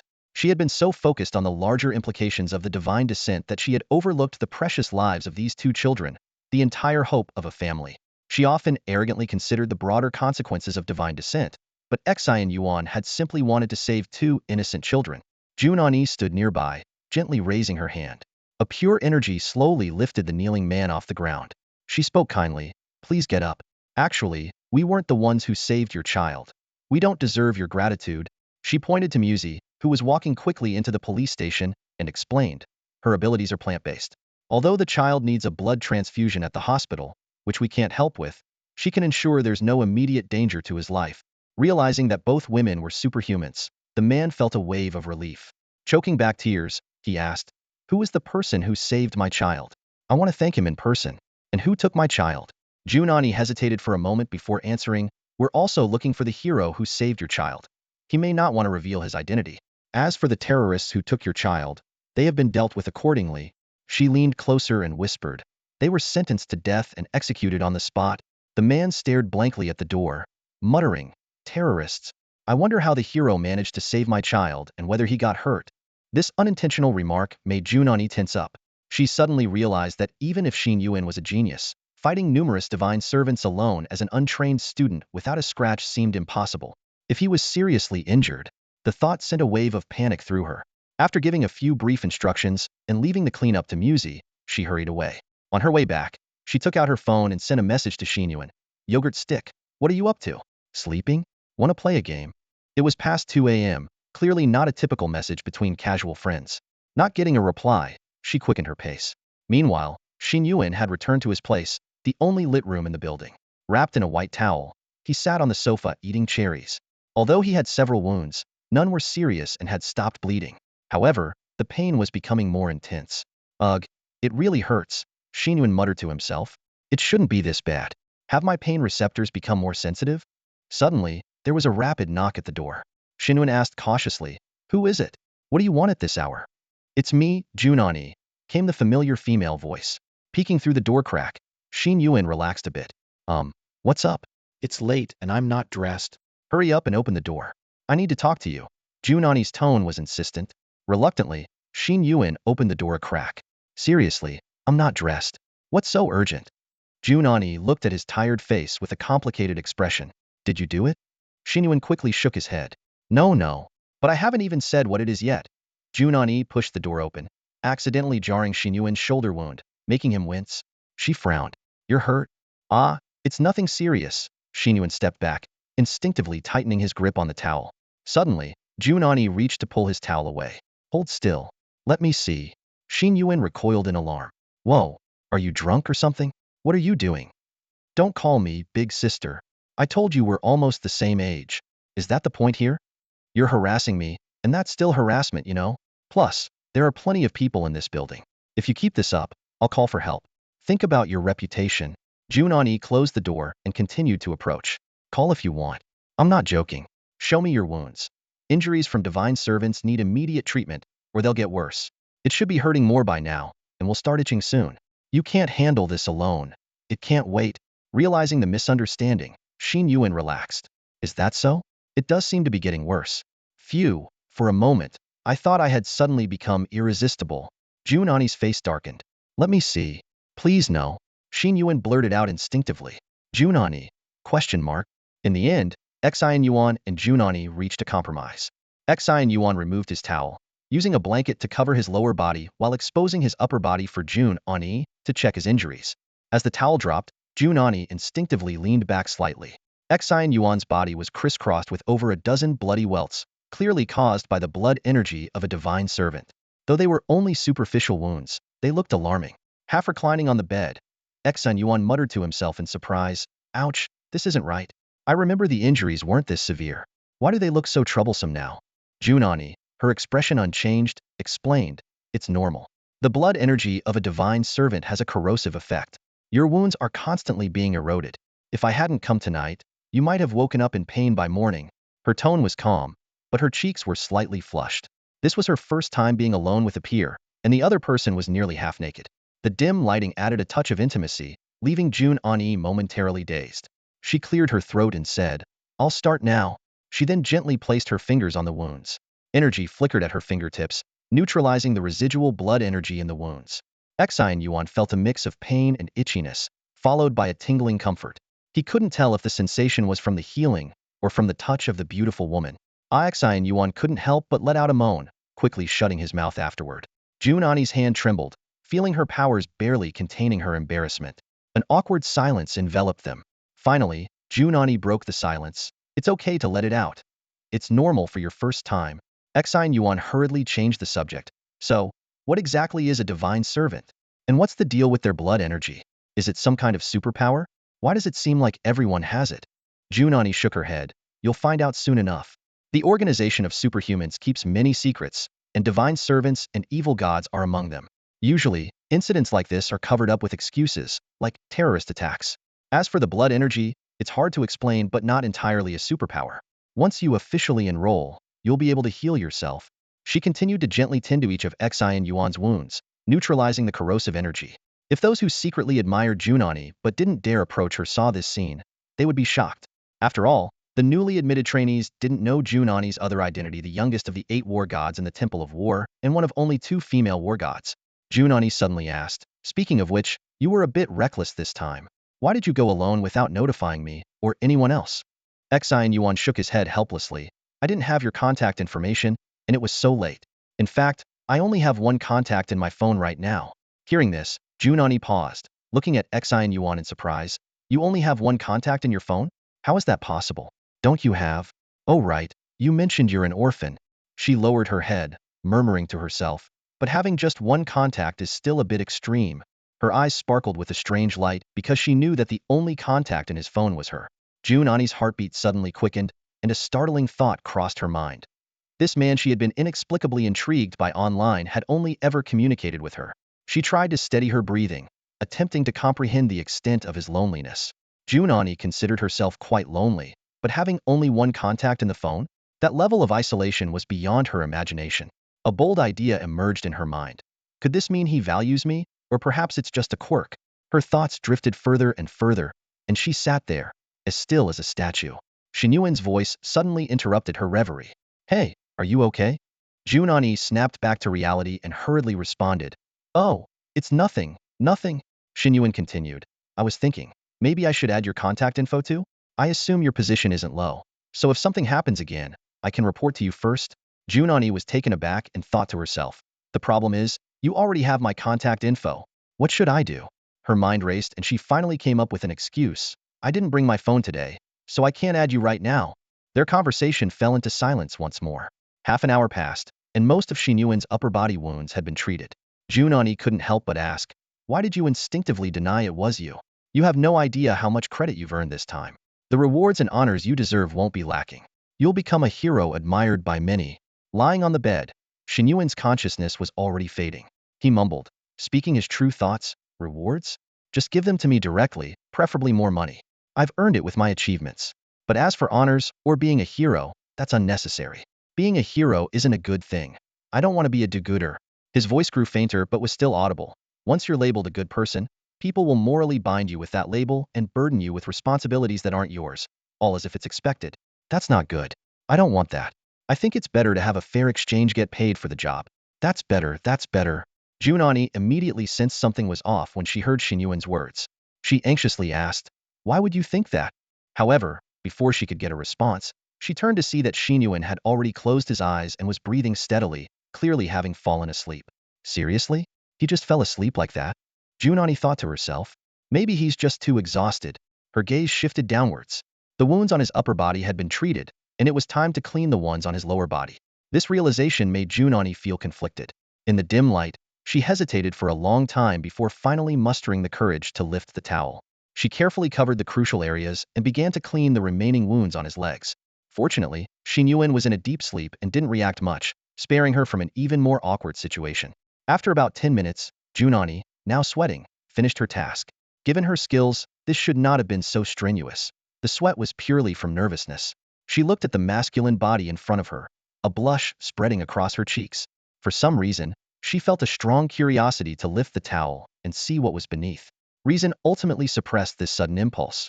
Jun Ani was relieved if Xin Yuan had woken up during this process, she wouldn't know how to handle it. She smacked her forehead and muttered, "Ugh, why am I thinking about this stuff? Did I get poisoned or something?" Since Xin Yuan was already asleep, the room was now hers alone, and Jun Ani let herself relax. At this moment, she seemed more like the hidden side beneath her usually aloof exterior, a bit like a playful yogurt stick. She looked at Xin Yuan from different angles, puffed out her cheeks, and made a cute, pouty face. "Unbelievable. Here I am, a beautiful woman, sitting by your bed in the middle of the night treating your wounds, and you just fall asleep? So unromantic," she grumbled internally. As Jun Ani was lost in her unguarded thoughts, Xin Yuan's face caught her attention. With his messy hair, he looked unusually peaceful in his sleep. free from his usual deadpan expression and nonchalant demeanor. A bit of drool at the corner of his mouth even made him look somewhat adorable. Almost involuntarily, Jun Ani reached out and gently poked his drooling face, then quickly withdrew her hand in embarrassment, her face turning red. She felt unusually bold tonight, as if she had never been this unrestrained in her life. In front of this person, she always felt like she could be her true self. Calming her inner turmoil, Jun Ani's expression became serious. She knew it was time to leave. Taking one last look at the sleeping Xin Yuan, she suppressed all her playful thoughts and pondered silently. You say you want benefits, money, and don't want to be a good person because you think there are all sorts of downsides to being good. But when you decided to go out alone, you didn't know if you'd gain anything or even if you'd be a match for the opponent. So why did you say that? Is it loneliness, distrust of the world, or something else? After a few minutes of contemplation, she shook her head, deciding not to overanalyze this enigmatic person for now. As she prepared to leave, Jun Ani picked up the severely damaged combat suit, intending to dispose of it. It was in such bad shape that she could just get him a new one later. However, as soon as she picked it up, she noticed something was off with its weight and heard a jingling sound. Frowning, she shook the combat suit vigorously, and several small metal objects fell out. Examining them closely, she saw they were engraved with angelic figures and intricate patterns, clearly divine artifacts. It turned out that Xin Yuan had scavenged these storage items from the 10 divine servants he had defeated. Judging by the number, he hadn't missed a single one. Jun Ani couldn't help but glance at Xin Yuan's ungraceful sleeping posture, her lips twitching. You never cease to amaze me, she thought. A few minutes later, Jun Ani left Xin Yuan's room and went downstairs. Her expression returned to its usual cool and indifferent demeanor, resuming her icy war goddess persona. She then dialed a number and spoke concisely. Is the battlefield cleaned up? Report to headquarters immediately and request the restoration of the relevant surveillance footage. Jun Ani gave a concise report on the entire incident, with a hint of weariness in her tone.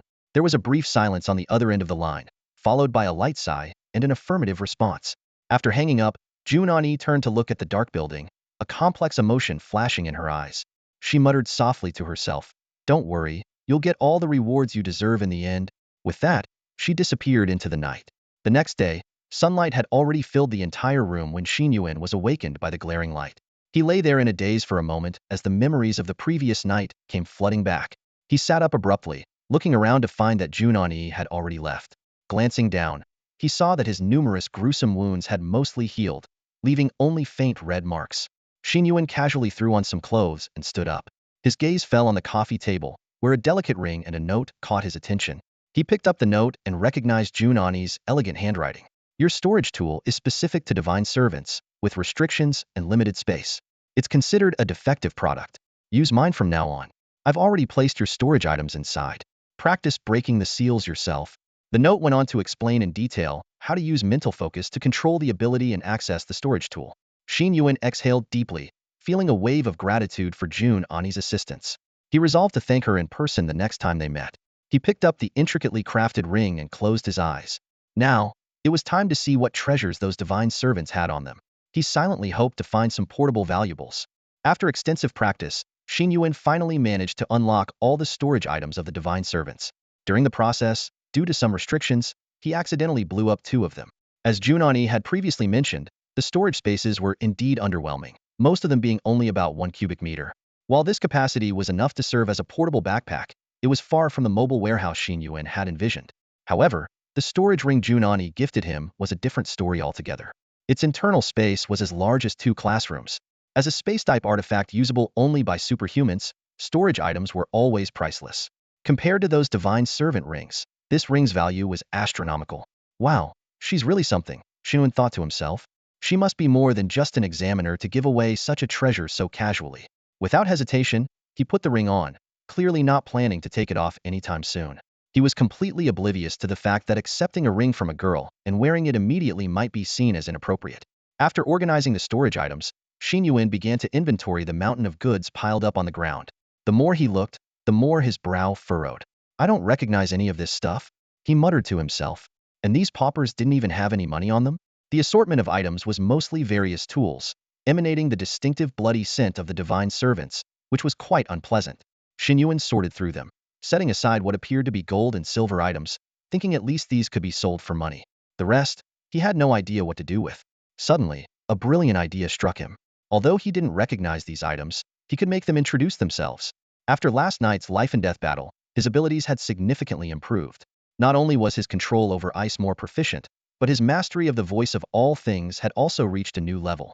Xin Yuan activated his voice of all things ability, eagerly focusing on each item. However, the first voice he heard was a rude awakening. Pure silver scepter. I represent divine authority. Though I may look big and sturdy, I am a serious artifact.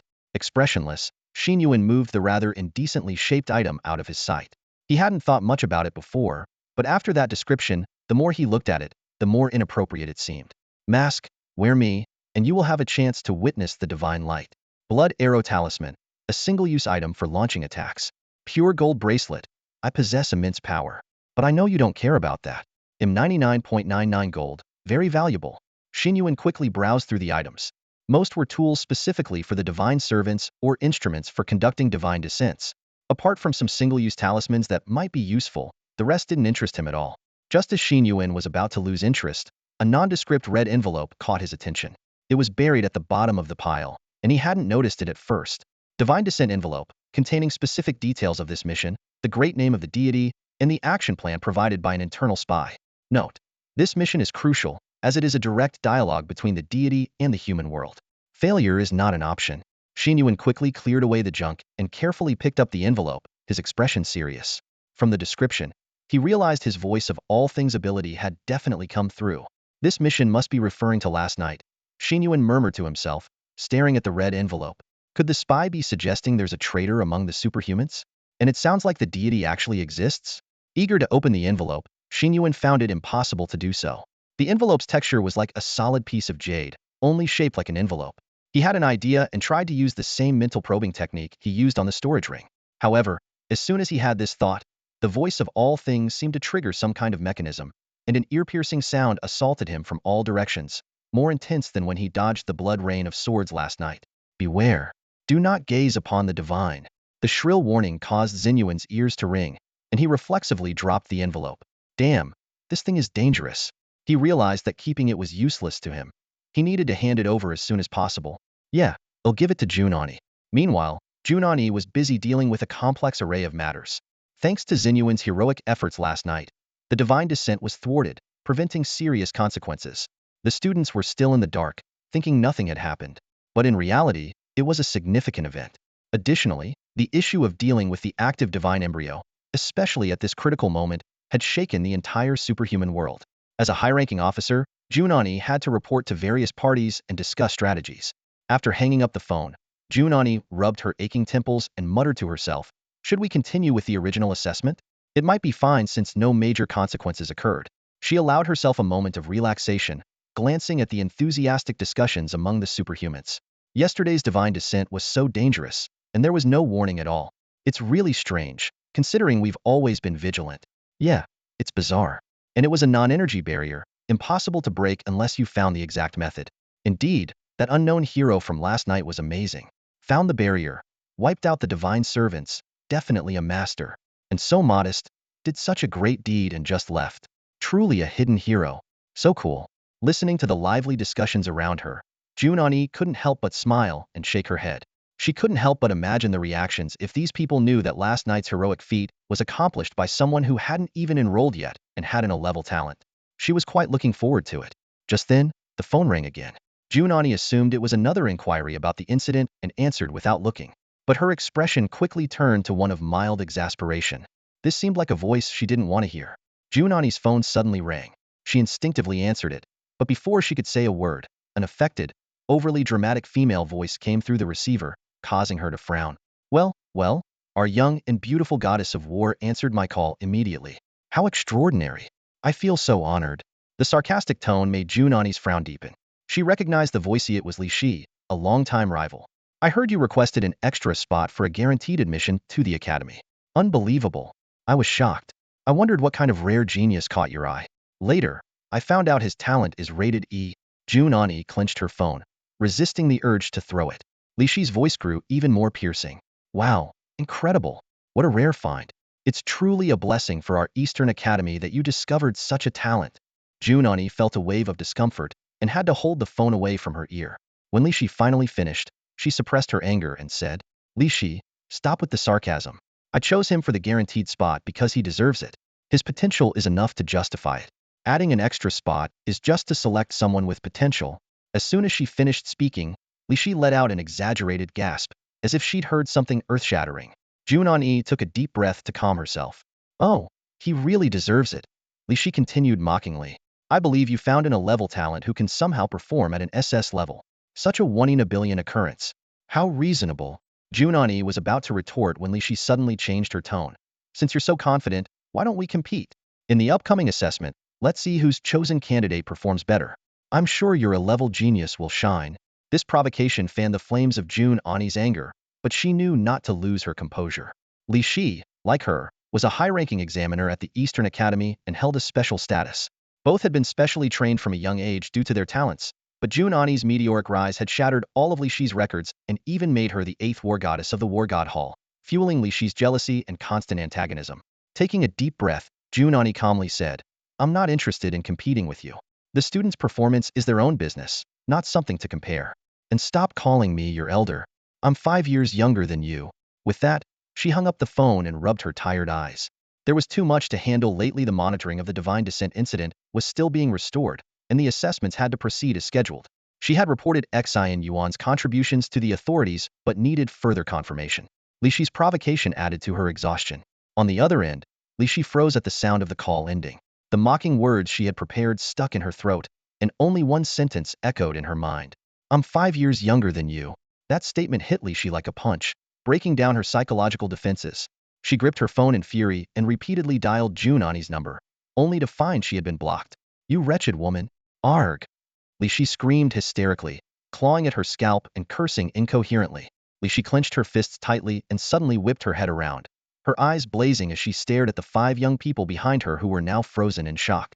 These 5 were the students she had carefully selected for special admission, and at this moment, their faces were filled with confusion and disbelief as they witnessed Li Shi's outburst. You lot, Li Shi said through gritted teeth, you better perform well in the upcoming group assessment.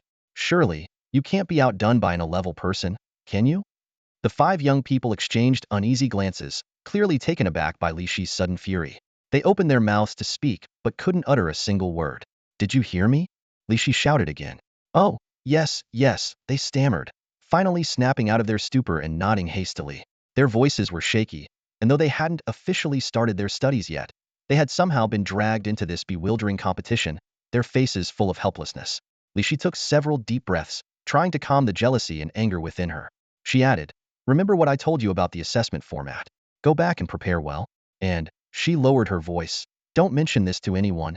Revealing the assessment details to the students was against the rules, but Li Shi didn't care anymore. She was determined to outshine Jun Ani in this matter. Time flew by, and 2 days passed in a blink. Unable to find Jun Ani, Xin Yuan had been carrying the letter with him, unable to deliver it to anyone. He hadn't forgotten his own abilities, but given the high level of talent among the superhumans here, his success rate for copying abilities was quite low. Over the past 2 days, he had repeatedly tried to borrow from Qihong by shaking his hand, but probability was not on his side. Both attempts ended in failure, leaving Qihong with a numb expression. Apart from that, Xin Yuan's days were quite leisurely. He spent his time playing games and enjoying life. With no preparation whatsoever for the upcoming assessment, had embraced a completely laid-back attitude. However, he didn't entirely neglect his abilities. Voice of all things only needed to be in passive mode, while Ice Age became his practice focus during his evening walks, turning the artificial river into his testing ground. In the world he once knew, everyone was always busy like headless chickens. But in this world full of superhumans, Xin Yuan was surprised to find that people's lives weren't all that different. The daily training and assessment preparations here were much like the last-minute cramming and studying of students in his previous world.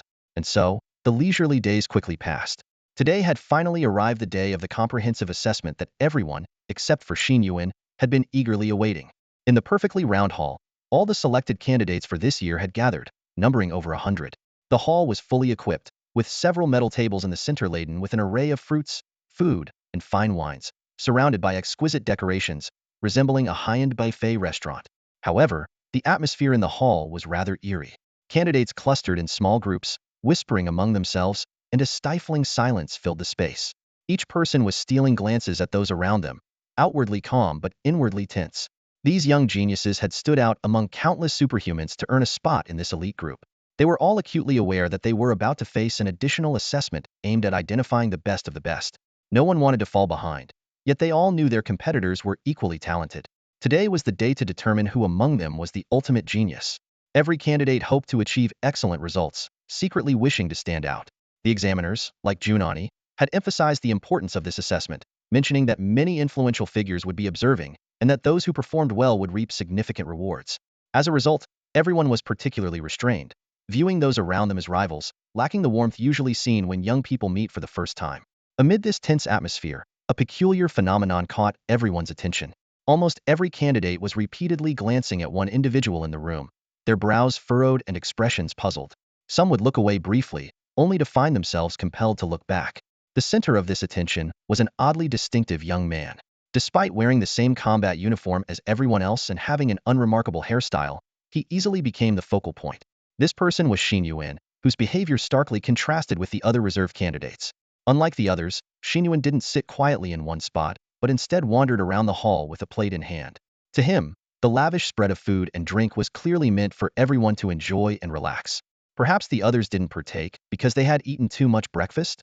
Regardless, he decided to make the most of it and treat it as a buffet lunch. Although Xin Yuan was usually frugal, he decided to indulge on this occasion. As he moved about, selecting food, he seemed intent on tasting everything. To avoid upsetting his stomach, he activated his voice of all things ability to aid his choices. Exotic ice fruit, eating too much will give you diarrhea. So unless your rear can withstand a barrage, better avoid it. Purple tomato, rich in nutrients, plump and juicy. You can eat more of these. Green goji berries, aphrodisiac, eat 10 and you'll be virile for 3 days. Guided by the voice of all things, Xin Yuan became the only person moving around the food area, drawing frequent glances from the other candidates. Seated at the judges' table, Jun Ani watched this scene and couldn't help but rub his forehead in exasperation. Although the food was indeed prepared for the candidates, most were too reserved on their first day to indulge like Xin Yuan. Helpless, Jun Ani pulled out his phone and sent Xin Yuan a message under his pseudonym, Yogurt Stick. Didn't you say you had an assessment today? Are there many people? Is there anyone acting strangely different from the others? The message was a clear hint, meant to make Xin Yuan aware of his inappropriate behavior. Xin Yuan quickly replied, strange people? It seems everyone else is pretty strange. The academy prepared a lot of buffet food, but they're all picky eaters and not touching it. Seeing this reply, Jun Ani tossed his phone aside, deciding to let it go. Just then, Li Shi also arrived at the scene. Jun Ani sat on the judges' panel, overseeing the entire scene with the demeanor of an ice-cold war god. Li Shi, originally not required to attend as an examiner, came specifically to find fault. She intended to locate the A-level trainee, but her eyes immediately locked onto the distinctive figure of Xin Yuan in the crowd. Li Shi took a few steps closer, her gaze falling on the superpower card in front of Xin Yuan's combat uniform. A level? She was startled, scrutinizing Xin Yuan's bewildered face. To her, an A-level trainee getting a pass, regardless of the means, was like a husky mistakenly entering a wolf pack. She expected to see a pitiful, self-conscious individual hiding in a corner, but the scene before her was entirely unexpected. Just an average guy? Where does he get that confidence? Li Shi sneered internally. Standing before Xin Yuan, she watched him leisurely enjoying his food, which only fueled her irritation. This guy is as infuriating as Jun Ani. Unable to hold back, Li Shi sarcastically remarked, well, enjoying your meal, aren't you, genius? You've almost finished all the purple tomatoes. Can't afford food usually? Xin Yuan glanced back at her. Seeing her dressed differently from the other trainees in combat uniforms, he mistook her for a server. Hi, could you bring some more of these? There's not enough, and others haven't eaten yet. Li Shi was stunned, then furiously exclaimed, did you just mistake me for a server? Dropping her sarcastic facade, she directly scolded, are you blind? I'm not a server. Is this how you show respect to your seniors? All right, I made a mistake, Xin Yuan replied nonchalantly, thinking her temper was unreasonable and planning to ignore her further. But Li Shi wasn't ready to let it go, and Xin Yuan's indifferent attitude only infuriated her more. Everyone else is seated. Why are you the exception? Are you that desperate for food? Now annoyed, Xin Yuan didn't care if she was a teacher and retorted, what's the problem? Isn't the food here meant for the trainees? Li Shi was momentarily speechless because Xin Yuan was right. But she quickly found a reason to counter, but no one else is eating like this. In all previous assessments, no one has ever done what you're doing you. So what? Xin Yuan interrupted her, using his height to look down into her eyes. Just because it's always been that way, does it make it right? In the world of superhumans, the hierarchy is as rigid as iron. Li Shi, a senior student, was used to giving orders and naturally assumed the freshmen should obey without question. However, The sight of this A-level newcomer daring to talk back left her both infuriated and at a loss. What shocked her even more was that this freshman, named Xin Yuan, showed no fear. Instead, he exuded a commanding presence that was hard to ignore. Li Shi was momentarily speechless, unsure of how to respond. The hall fell silent, with everyone's attention fixated on this unexpected confrontation. Xin Yuan's final, resolute words left everyone, including Jun Ani, stunned. Jun Ani had initially worried that Xin Yuan might suffer at the hands of the unreasonable Li Shi, but to her surprise, he had spoken with such conviction. The wisdom of Mr. Lu Sun indeed transcended time and space, resonating even in this otherworldly setting. Xin Yuan's words not only left Li Shi speechless, but also caused all the students to ponder. He looked around, pointed to the slogan on the wall, and said, "It's clearly written here. Food and drinks are free. Everyone should replenish their energy before the assessment. Why aren't you eating? Honestly, the food here is quite good. Except for that green goji berry, which you should avoid. Many of the foods have special effects, even enhancing physical strength." After speaking, Xin Yuan ignored Li Shi, turned around with his plate, and continued enjoying his meal. The scene was eerily quiet. The beginning and end of this farce seemed inexplicable, but it had undeniably broken the previous awkward tension. Finally, Yizuan and Qihong stood up first, heading to the food area to get their plates. Other students followed suit, and the place soon buzzed with activity, turning into a lively gathering. Xin Yuan was like a catfish stirring up a pond, bringing the place to life. However, this wasn't entirely good for him now that everyone was getting food. His choices were limited. Looking at the empty plates, Xin Yuan couldn't help but regret speaking up. Li Shi was fuming but helpless. It was clearly inappropriate to start a fight in such a setting, and her opponent had completely ignored her. The other students seemed to side with him. Unable to fight, outtalk, or win over hearts, Li Shi found this man whose name she didn't even know more detestable than Jun Ani. Just as she was about to lose control, Jun Ani stepped down from the judge's table, brushing past her without so much as a glance. She walked over to Xin Yuan, casually took a fruit from his plate, and started eating. "Didn't expect you to say something so profound," Jun Ani remarked while munching on the fruit. "What? Oh, you mean that just now?" Xin Yuan, ignoring the pain of losing his food, grabbed more to fill his plate. "That wasn't originally my idea. It was something a guy from my hometown who liked to plant jujube trees in front of his house used to say." Jun Ani smiled slightly. Though she didn't entirely understand, she was used to Xin Yuan saying things she couldn't quite grasp. She reminded him again, "That woman might be targeting you. Your feat of single-handedly defeating a divine servant hasn't been made public yet. To everyone else, you're still just in a level. This assessment is your chance to silence everyone. Remember to perform well and be cautious of those around you." Xin Yuan nodded. Over the past few days, Jun Ani had reminded him so often that his ears were almost sore. He certainly wouldn't be careless. "Actually," he said, "if someone dislikes you, no matter what you do, you can't shut their mouths. So, don't worry too much. But I'll try my best to get a good score in this assessment." They chatted casually, the atmosphere relaxed and easy. Xin Yuan was confident in his abilities, and Jun Ani seemed even more confident in him. Meanwhile, Li Shi, engulfed by the crowd, stared at the two with a look of disgust, as if she had swallowed something vile. At that moment, a male student approached Li Shi, speaking in a fawning tone, "Senior, that A-level guy really has no sense of propriety. He must have talked his way in." The speaker was Lu Peng, a recommended student who wanted to curry favor with Li Shi and despised A-level superhumans. Moreover, seeing Xin Yuan's close relationship with a judge like Jun Ani made him envious. Finally hearing a supportive voice, Li Shi turned her head viciously, as if venting her frustration. "I've never seen Jun Ani be so close to anyone. This guy must be either a relative or a pretty boy." Yeah, I think so too," Lu Peng echoed, lacking any opinion of his own. Li Shi's eyes flickered, and she leaned in to whisper in Lu Peng's ear, "Lu Peng, when I start talking later, make sure you—" Clang! A mechanical roar shattered the silence of the gymnasium. The Siphi-esque lift gate slowly opened, revealing a diverse group of figures at the entrance. Rumor had it that the gym hosted similar assessment events annually, and to add a touch of grandeur, they had spent a fortune on this purely show-off door. Leading the group was an elderly man with white hair and beard, slightly chubby, resembling Santa Claus. As they entered, everyone's steps instinctively halted. Some even doubted if they were in the right place. This group consisted of the observers for the assessment, including representatives from various academies and leaders of renowned superpower organizations. Despite their experience in numerous special admissions assessments, today's scene still left them wide-eyed. The 100 or so trainees scattered around the gym also froze, staring at the motley crew at the door, realizing the assessment was about to begin. A few seconds later, the old man burst into a hearty laugh and addressed the trainees. "Ha ha ha, good. This batch of trainees seems different from the usual. Good psychological fortitude and lively personalities. Excellent, just as it should be. Young people should be sharp and unrestrained. If there's something, just go for it. He glanced at the clock on the wall and continued. It's 9:10 now. We'll wait until 9:30 to start explaining the assessment. Feel free to do as you like. Don't mind us. With that, he smiled kindly and moved to the side. The rest of the group also took their seats behind the broad judge's table. Soon after, a team of people in special uniforms ran in, forming a squad, each holding paper and pen, and sat down neatly. Observant individuals would notice that their number matched the trainees exactly. The old man continued to walk among the crowd, exuding a certain charm.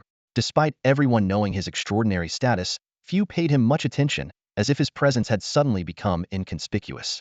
At this moment, Xin Yuan remembered the red envelope and was about to show it to Jun Ani when a sudden reminder from the voice of all things sounded in his ear. Wind, I think you should be careful. It seems a heavyweight is coming. This made Xin Yuan turn back instinctively. The old man had already approached Xin Yuan and Jun Ani, just in time to see Xin Yuan handing Jun Ani a red envelope. He chuckled, oh dear. Did I come at a bad time? This young man giving a letter to a young lady, and I happened to see it. Jun Ani turned quickly, her face slightly red, explaining, no, you misunderstand. This is something he seized from a divine servant, and it seems to have some sort of restriction. I was just about to come find you. And, principal, you still walk so silently. Saying this, she handed the red envelope directly to the old man. The old man took the envelope but didn't inspect it immediately. He looked at Xin Yuan in surprise, as the two were already making eye contact. The old man knew that this child had turned to look at him even before he had spoken. You realized I was coming? The old man asked curiously. It wasn't me who realized, it was the wind, Xin Yuan replied. The old man was taken aback by this answer, then laughed heartily. Kid, you're quite interesting. I like you. He turned to Jun Ani. Is this the E-class special talent you recommended? Not bad, you have a good eye. He then shook the envelope in his hand. And this is also him, right? Yes, from the incident a few days ago. Jun Ani nodded in confirmation. The old man closed his eyes, sensing the red envelope in his hand, his face still wearing a kind smile. Shortly, he opened his eyes and asked Xin Yuan, have you investigated it? No, Xin Yuan answered honestly. I wanted to, but my intuition told me not to. Very good, sharp intuition. This restriction is not something you can handle for now. As he spoke, the old man flicked his fingers, and the red envelope vanished from his hand, without further discussion on the matter. Then, Xin Yuan and the old man made eye contact again, both having the same thought.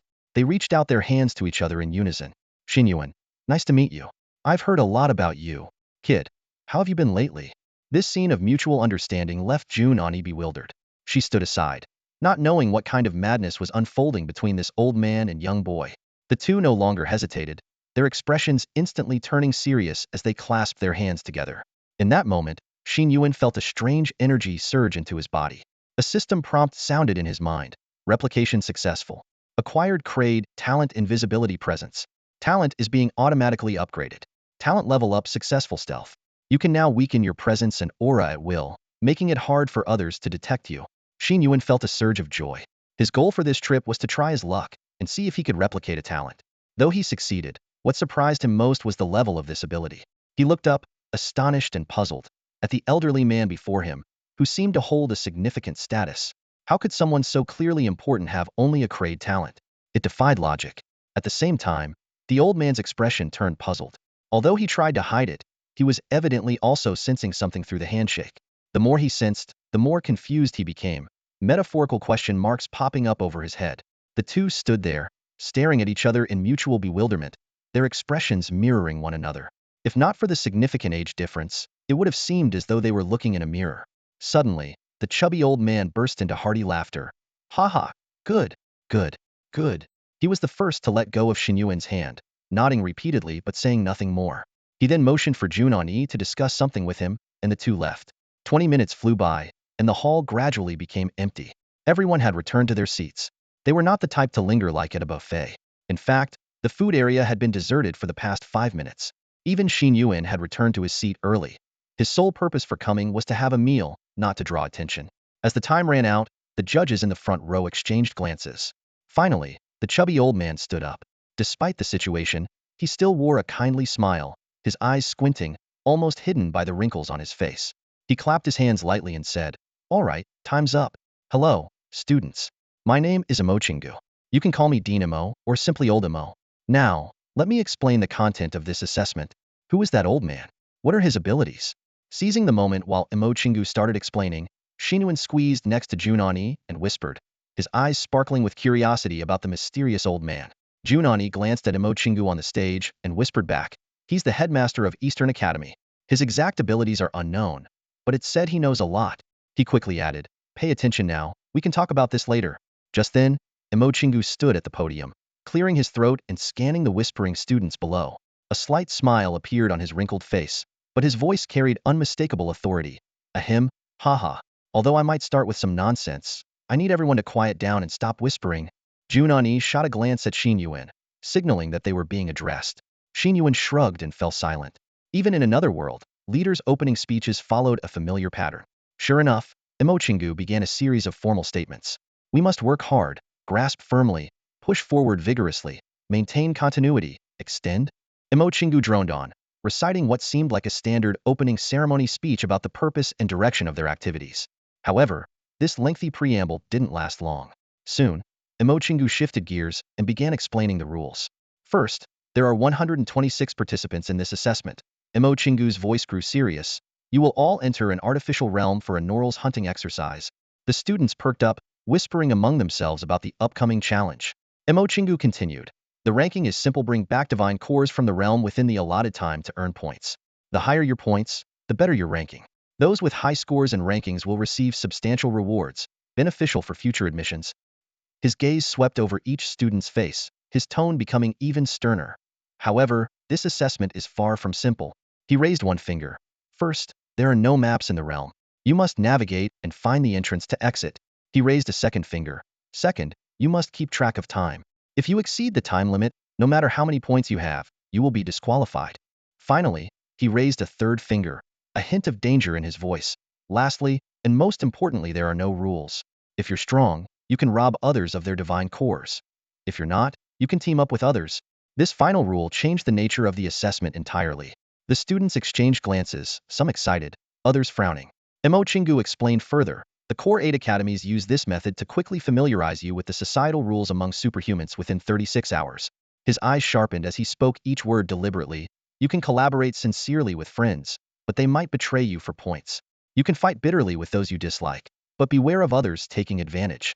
Teamwork can be powerful, but dividing the spoils can be tricky. You might be strong, but could become a target, ending up with nothing despite your efforts. Chingu's voice echoed through the hall. On the battlefield, there are no police or laws to ensure justice. You must weigh and judge everything yourself. His words left everyone deep in thought. Some began looking around for potential teammates. Others appeared determined to go solo. Seeing the varied reactions, Chingu nodded in satisfaction. All right, the rules are simple. Any questions? After a brief silence, a student stood up. Headmaster Imo, what exactly are these divine cores? Oh, that, Chingu explained. Think of the realm as having monsters, and the divine cores are what they drop when defeated. The student asked again. You mentioned this is an artificial virtual realm. Are the monsters real? Will they harm us? Absolutely. Chingu replied sternly. Everything is completely real. He paused and added. But you are valuable resources. You won't be allowed to die in there. If you sustain fatal injuries, you will be teleported out immediately. However, your score will be among the lowest. The room fell into a brief silence after the question was asked. Chingu glanced around and was about to announce the start of the hunting activity when another student stood up. Lu Peng raised his hand and asked, Dean, you mentioned we can bring weapons in. How do you ensure the fairness of the competition? Chingu's expression remained unchanged, but his heart skipped a beat. With his years of experience, he keenly sensed there might be more to this question. In his memory, no one had ever asked such a question before. Sure enough, Li Shi, standing at the edge of the judges' panel, spoke up. It's understandable to have such doubts. After all, there's never been a precedent for an A-level participant standing here. Concerns about fairness are valid. Jun Ani was greatly surprised by Li Shi's audacity in such a setting. Are you done yet? She questioned sharply. I've explained multiple times why an A-level candidate has been given a spot. The assessment is about to begin. Whether he's qualified or not, you'll see for yourself soon enough. Jun Ani's words were irrefutable. Although some of the senior judges might have previously doubted Xin Yuan's qualifications, none would make an issue of it now. After all, the assessment was imminent, and strength would speak for itself.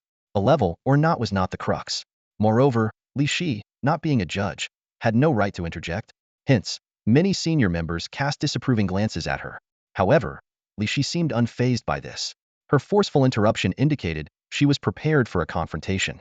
She stared directly at Jun Ani and said firmly, "It can't be that simple, because I suspect you helped him cheat." Li Shi pointed her finger at Jun Ani, but her gaze drifted towards Xin Yuan. Jealousy burned like fire in her heart, and she could no longer maintain her composure. However, when she looked at Xin Yuan, expecting to see anger, fear, or resentment, she found only confusion. Xin Yuan shrugged and said, "Why are you suddenly targeting me? Wasn't it just because I mistook you for a server earlier? It's not a big deal. You do kind of look like one." Li Shi was stunned. Then her anger flared up. "Who looks like a server? How do I look like a server?" Xin Yuan replied indifferently, "You just do. You're dressed differently from everyone else, looking quite neat and obviously older. You look like staff. Who are you calling old? Look carefully. This is a standard examiner's uniform," Li Shi shouted, grabbing her collar, suddenly realizing the conversation had veered off track. She quickly pulled herself together, realizing that this A-level contestant named Xin Yuan was quite tricky, easily diverting the topic. From the judges' table, a towering man standing 6'3" frowned and scolded Li Shi, "This is a serious occasion. If you suspect cheating, get to the point. Don't bring up side jobs. Do you think this is a joke?" Li Shi felt a rush of blood, her chest tight with anger, almost to the point of spitting blood. She knew that the man was the mighty titan of the War God Hall and dared not speak further. She took a deep breath to calm herself. Turning back to the judges, Li Shi tried to steer the conversation back on track. According to Jun Ani's report, his A-level ability has undergone a special mutation, showing high-level ice attributes. He demonstrated this ability when getting his card, but Jun Ani was also present at that time. "I believe he didn't achieve this on his own. Jun Ani helped him cheat." As soon as she finished speaking, the crowd of students began to stir. This was all prearranged by Li Shi, who had instructed Lu Peng and others to spread doubt among the crowd. Many who looked down on low-level talents quickly echoed the sentiment, and the noise grew louder. Jun Ani, hearing such baseless accusations, was momentarily at a loss for words. At least during this test, I couldn't possibly have gone in with him, and I have no motive to help anyone cheat," Li Shi pressed on. "But maybe you gave him some of your own ability-enhancing tools to help him pass?" "I did not. And I don't even know how to make such superpower tools." Jun Ani anxiously defended himself. "Who knows? Maybe you suddenly figured it out. Who can say for sure? After all, you're such a genius." Li Shi felt she had finally gained the upper hand against Jun Ani, feeling a sense of satisfaction. The crowd, incited, began to murmur, "No way, if that's true, we're doomed. How can anyone beat an examiner? What should we do? We need to investigate this." Xin Yuan watched coldly, his gaze sweeping over everyone who spoke, silently memorizing their faces. He knew how difficult it was to prove his innocence and chose not to waste his breath on arguments. "So, my suggestion is to search everyone and find any possible contraband," Li Shi announced with a smug look, her eyes gleaming with provocation. Jun Ani's face immediately turned red with anger. She finally saw Li Shi's true colors. This wasn't about preventing cheating. It was a blatant attempt to cause trouble. Just as she was about to retort, "This is impossible. This is pure humiliation. You haven't even..." Before she could finish, Xin Yuan gently patted her shoulder and stepped in front of her. "Thanks for standing up for me," Xin Yuan said calmly. "But this is one of those messy situations that never really get resolved." He then turned to Imo Chingu with a hint of sarcasm in his voice. "Director Imo, you seem to enjoy the drama. Aren't you going to say something?" Imo Chingu's expression remained unchanged, his wrinkles skillfully hiding his true thoughts. After a few seconds of silence, he suddenly laughed. "I've scanned him. There's nothing wrong with him." Imo Chingu then turned to Li Shi, speaking in a calm tone. "As for the storage rings, that issue is easily resolved." With a casual gesture, transparent wristbands appeared on the wrists of all 126 students present. "We were actually planning a bit of a reform this time," Imo Chingu explained. "These are temporary energy wristbands designed to ensure your safety. If you sustain serious injuries, you can use the wristband to request an exit. Just now, I added a storage function to them. You can place whatever you want to bring inside, and it will automatically reject any contraband." Xin Yuan glanced down at the device on his wrist, silently marveling at Imo Chingu's effortless expertise. This clearly demonstrated the old director's formidable power. He made a mental note. Imo Chingu's abilities are far more complex than they appear. Seeing this, Li Shi had no choice but to step back, though her eyes still gleamed with satisfaction. Her goal was achieved. Not only had she suppressed Jun Ani, but she had also planted seeds of doubt about Xin Yuan in the minds of the other students. She calculated silently. Even if Xin Yuan is a genius, as long as Lu Peng and the others follow her instructions inside, he won't shine. As Li Shi stepped aside, the examination site finally quieted down. The high-ranking officials, including Imo shifted their gaze from Xin Yuan and Li Shi, preparing to open the secret realm. Several bald men stepped forward, spreading their hands and chanting. A second later, beams of light shot from their foreheads, converging at a point in midair. Suddenly, a ghastly green door slowly materialized. It wasn't an ordinary door but rather a nauseating, swamp-like entity. Imo clapped his hands and announced with a smile, "The examination begins now. The time inside is synchronized with the outside world, and every move you make will be monitored. The duration of the test is 36 hours. He continued, "This is your last chance to use the restroom. Of course, you can also choose to relieve yourselves inside in front of everyone. As superhumans, 36 hours without eating, drinking, or relieving yourselves shouldn't be a problem. If you really can't hold it and want to quit, that's up to you." With a gesture of his hand, the test commenced immediately, offering no time for preparation. The participants wore serious expressions. Some entered straight away, while others took a moment to use the restroom. Each candidate entering the secret realm was followed by 2 light screens, one hovering in the air and the other flying towards the staff. These screens provided a Godseya view of the candidates, recording their every move. Imo and the other leaders would be watching the entire time, while the staff were responsible for documenting each candidate's performance. Xin Yuan didn't rush to enter. Instead, he observed coldly. He noticed Lu Peng, the instigator of the previous cheating scandal, whispering among the crowd. Xin Yuan's eyes narrowed, a hint of caution flickering in his gaze. After most candidates had entered, Xin Yuan removed his storage ring, tossing it into his wristband, preparing to step in. Suddenly, Jun Ani called out, "Xin Yuan, I hope you get first place in this exam." This statement immediately drew everyone's attention. The high-ranking officials, including the Sky War God and Imo turned their eyes to Xin Yuan, awaiting his response. Xin Yuan replied indifferently, "Oh, we'll see." He started to walk away but then paused, turning back with a playful smile. "Just kidding. I'll make sure to complete the mission." With that, he stepped into the secret realm. Once all the candidates were inside, Imo sat down, leaning back with a smile. "Ladies and gentlemen, let's see if any candidates catch your eye this time." The Sky War God, Dong Wushuang, crossed his arms and zoomed in on Xin Yuan's screen among the many displays. He said, "Promising to get first place? Good. I like confident people. A man should keep his word. Let's see what this kid can do to have our Frost War God so invested." Jun Ani remained silent, quietly watching the screen showing Xin Yuan's secret realm, his eyes filled with a mix of anticipation and concern.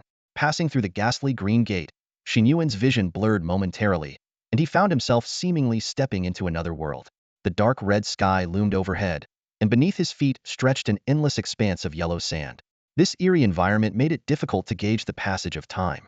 Most of the trainees had yet to move from their spots, hesitating and quietly discussing the possibility of forming teams. However, Xin Yuan did not hesitate like the others. His eyes quickly scanned the surroundings and soon locked onto a familiar figure, Lu Peng. With determined strides, Xin Yuan walked towards Lu Peng, extending his right hand in a gesture of a handshake. Lu Peng was taken aback when he saw Xin Yuan approaching him proactively, clearly not expecting such a development. His expression swiftly shifted from surprise to wariness, a hint of suspicion flickering in his eyes. Meanwhile, outside the mysterious realm, Dong Wushuang, the formidable war god who had been closely monitoring Xin Yuan's performance, furrowed his brow slightly. Though he understood the strategy of extending an olive branch to diffuse hostility after becoming a target, this somewhat timid behavior did not sit well with him. To Dong Wushuang, it seemed far from manly. After a few seconds of stunned silence, Lu Peng quickly adjusted his expression, adopting a superior demeanor. He deliberately ignored Xin Yuan's outstretched hand, a mocking smile playing on his lips as he loudly proclaimed, "So, you want to team up with me? Or do you have some other plan? Given that you're just in your rank, I might consider looking after you. How about we split the points 80-20, with you getting the 20?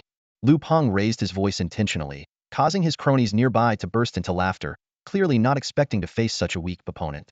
However, in the next instant, the situation took a dramatic turn. The hand that Xin Yuan had kept suspended in the air, deliberately ignored by Lu Peng, suddenly shot forward and forcefully grasped Lu Peng's palm. Lu Peng realized something was wrong almost instantly, but it was too late. A bone-chilling cold surged from the point of contact, and Lu Peng's right arm went numb in an instant. The terrifying frost spread rapidly through his body, freezing his blood and muscles. As Lu Peng's face contorted in fear, Xin Yuan spoke coldly, his voice as sharp as an ice blade. "Did you misunderstand something?" Lu Peng's expression turned to one of sheer terror, his mocking words caught in his throat, unable to escape. His face displayed disbelief, eyes wide, and lips trembling slightly. Despite his constant verbal provocations, the moment Xin Yuan confronted him, Energy began coursing through his body, ready to strike at any moment. He deliberately avoided shaking hands with Xin Yuan, not just to humiliate him, but to prevent any physical contact. However, all his precautions proved futile. Lu Peng's body suddenly erupted in a dazzling purple glow, his energy fluctuating violently, clearly operating at its limit. He fiercely resisted Xin Yuan's icy, snow-like energy, beads of sweat forming on his forehead. The more Lu Peng struggled, the more his expression grew fearful. He was horrified to find that no matter how he adjusted his energy output, the icy encroachment remained relentless, steadily consuming his body. This overwhelming advantage made him realize this wasn't just a simple power disparity but an absolute dominance in quality. But my talent level is a grade. How can I be overpowered like this? Even if he's grade, this shouldn't happen. Lu Peng's mind screamed in disbelief. He looked up into Xin Yuan's cold, abyss-like eyes and shouted, "You, what is your talent level?" Xin Yuan shrugged indifferently, his right hand seemingly fused with Lu Peng's body, unmoving. "I'm a grade, as you all know," he replied calmly, with a hint of subtle mockery. No matter how Lu Peng's energy surged, it dissipated instantly upon reaching Xin Yuan. Anger filled Lu Peng's mind, but it was quickly replaced by fear. He suddenly realized that if this continued, death awaited him. Young Lu Peng had never faced such a life-and-death situation, and he panicked. Like a frightened child, he kicked frantically at Xin Yuan with his unfrozen feet. However, Xin Yuan's body was already covered in an unbreakable frost armor, rendering Lu Peng's attacks futile. "What are you going to do?" Lu Peng shouted hysterically, his voice full of fear and despair. Xin Yuan maintained his unnerving calm, continuing to emit his precise and sustained ice energy. "Don't waste your strength," he said coolly. "If I wanted to, I could freeze you instantly, but I haven't. There's no need to be too scared." He paused for a moment, then continued. "This place is designed so no one dies." The old man mentioned that anyone facing mortal danger would be automatically teleported out. "So, I'm just testing how far my freezing power needs to go to count as lethal." Outside, Imo Chingu was monitoring the situation, his emotions in turmoil. "Calling me Dynamo to my face, and the old man behind my back? Huh? Do you know I can see this? You've mastered the art of two-faced behavior." He raged inwardly but had to remain outwardly calm. Listening to Xin Yuan's calm voice, Lu Peng felt as if he were falling into an ice abyss. His body wasn't just freezing, his heart was growing cold too. Although he knew he wouldn't actually die, the fear of watching himself edge towards death was something he had never experienced in his life. Worse, being teleported out now meant immediate elimination. Regret filled his heart. Why did he try to cozy up to Li Qi and target this terrifying monster? Xin Yuan's eyes, those eyes that had clearly seen life and death, were nothing like those of an ordinary student. What on earth was this guy before? This can't be a regular student. Lu Peng raged internally. As he continued to struggle, Lu Peng's consciousness began to blur. The ice enveloped his body, bringing no intense pain, only endless numbness. He glanced back at his teammates with pleading eyes. These were the people who had vowed to take on Xin Yuan together, but now, despite their abilities at full power, they stood at a distance, too afraid to approach. "You don't." Lu Peng managed to utter weakly, his voice barely audible. The wristband on his arm began to flash frantically, indicating a critical threat to his life. "Actually, ice powers are merciful. They don't cause intense pain. In that sense, I must be a good person," Xin Yuan said, his voice the last thing Lu Peng heard before his consciousness faded. The next moment, the wristband shattered, transforming into a stream of light that enveloped Lu Peng, making him vanish from the spot. 58 seconds after the official start of the hunting assessment, Lu Peng, within a grade talent, was eliminated. This set a new record for the fastest elimination since the assessment's inception, a record unlikely to be surpassed. Lu Peng's half-frozen body suddenly appeared outside the mirror, in front of all the evaluators. A membrane quickly permeated, melting the ice covering him and nourishing his body. However, he did not wake immediately, nor did his heartbeat return to normal. The evaluators exchanged worried glances, unsure how to handle this unprecedented situation. Imo Chingu extended a finger, and a soft golden light enveloped Lu Peng. The light, like a warm veil, gently permeated his skin, nourishing his body that had been ravaged by the cold. With a slight frown, Imo Chingu explained, "The bracelet's light shield is meant to protect students from fatal injuries and teleport them out, stabilizing their condition. However, in Lu Peng's case, the cold is slowly eating away at him, and even teleporting him out won't save him from imminent danger." As soon as he finished speaking, the entire judges' panel fell silent. The high-ranking superhumans present exchanged glances, too shocked to speak. Although most of them were more powerful than Xin Yuan, they were stunned by this newcomer's abilities. "Xin Yuan has truly taught us a lesson today," someone muttered. "In all these years of assessments, we've never seen anything like this." Xin Yuan had been under scrutiny for suspected cheating. Everyone was eager to see how this supposed genius would perform, but no one expected such a swift and overwhelming response. An elderly examiner with white hair sighed, "This kid is vengeful and decisive." Fortunately, the secret realm doesn't actually kill anyone. A hint of change finally appeared on Emochingu's face. He shook his head in resignation, but a slight smile tugged at the corners of his mouth. "Impressive," said Dong Wushuang, the war god, with a note of admiration in his eyes as he gently clapped his hands. "You call this a level? Looks like we need to reassess," remarked a tall examiner wearing a mask, his voice tinged with amazement. The vice dean of the Southern Academy pondered for a moment before giving his evaluation, strong and ruthless, but lacking in prudence. Making himself feared by everyone from the start is not a wise move. His strength is unquestionable, but with this approach, he might not secure the top score, another judge added. At that moment, all eyes were on Xin Yuan. Every judge couldn't help but voice their opinions, and the panel was abuzz with discussion. However, the most striking expression belonged to Li Qi. Her face was a tapestry of complex emotions: shock, confusion, and an indescribable mix of feelings. Li Qi's previously smug expression hadn't entirely faded when she was suddenly confronted with this brutal reality. Standing rigidly at the edge of the judge's table, she was left in shock as her meticulously crafted plans were completely upended. It felt like a nightmare, and she stared in disbelief at Lu Peng, who lay motionless on the ground. Lu Peng had been her top pick, the strongest among her recommended trainees. While she had considered the possibility that Xin Yuan might be formidable, she never imagined he would defeat Lu Peng so effortlessly. Doubts began to creep into her mind. Was Lu Peng really that weak? Where did this monster Xin Yuan come from?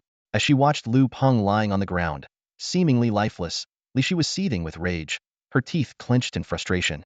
Her triumph had lasted less than 2 minutes before being ruthlessly shattered, and now even her carefully chosen candidate had fallen short compared to Jun Ani's. She inwardly cursed Lu Peng. Useless, good-for-nothing failure. Li Qi felt no pity for Lu Peng. Her thoughts turned bitter as she imagined Jun Ani must be feeling quite pleased with herself. With this in mind, she glanced surreptitiously at Jun Ani. Contrary to her expectations, Jun Ani's expression remained remarkably calm. There was no trace of smugness or even joy. She simply sat there, resting her chin on her delicate hand, watching everything unfold with an air of detachment. Her demeanor seemed to say, "This was expected. I knew Xin Yuan had this level of skill, and I'm just looking forward to his next performance." Just as Li Qi was fuming, a violent coughing fit broke the silence. Lu Peng suddenly sat up, looking around in a daze, as if he had lost his memory. After a moment, he recalled what had happened, and hurriedly checked his limbs, confirming that his body had regained feeling. He then scrambled to his feet. The judges noticed his movements and turned their attention to him. Emochingu, with his characteristic kindly smile, asked, "Are you awake, child? Is your body all right?" Lu Peng quickly replied, "To him fine.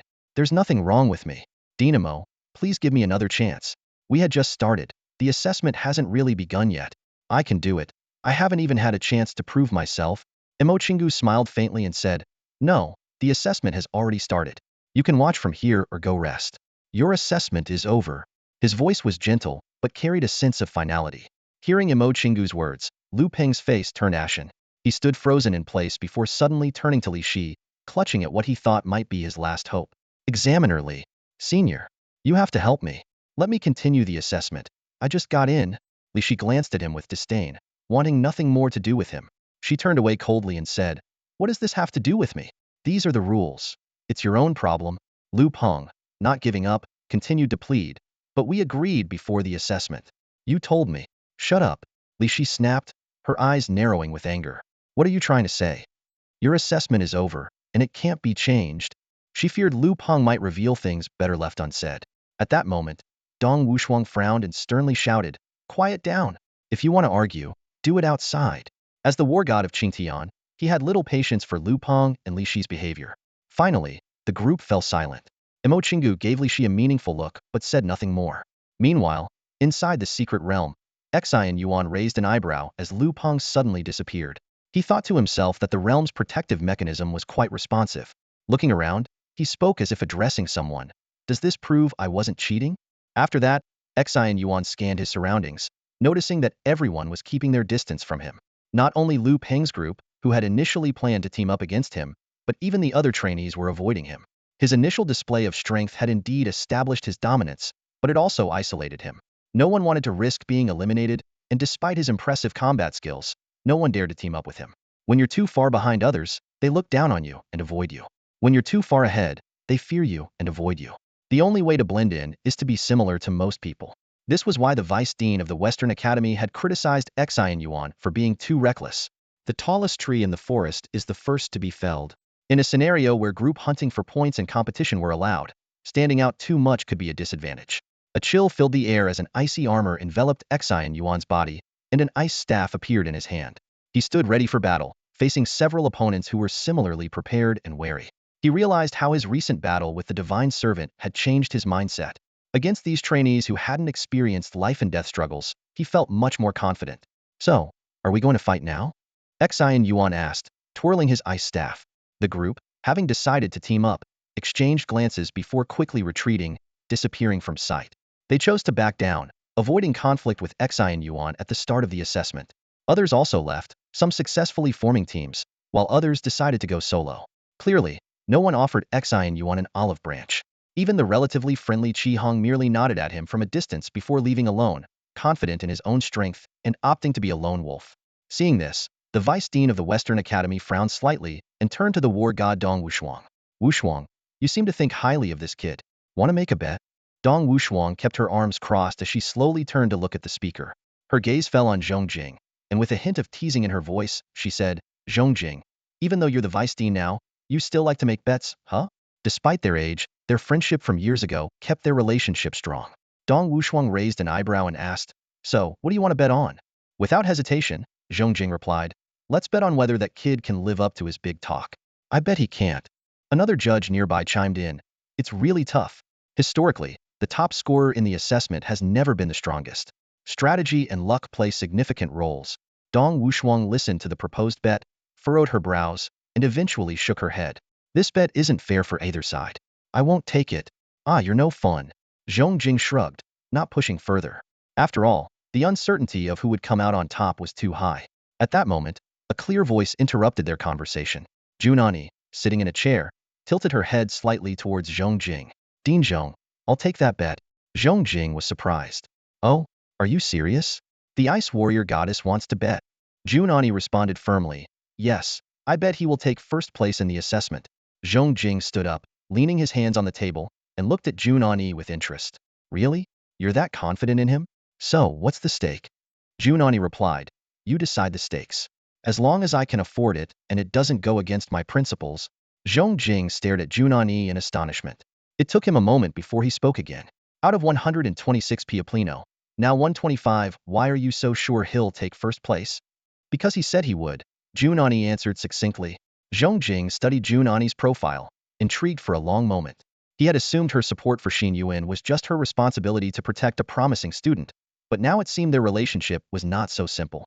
All right, it's a bet, Zhongjing said enthusiastically. Everyone here can be a witness.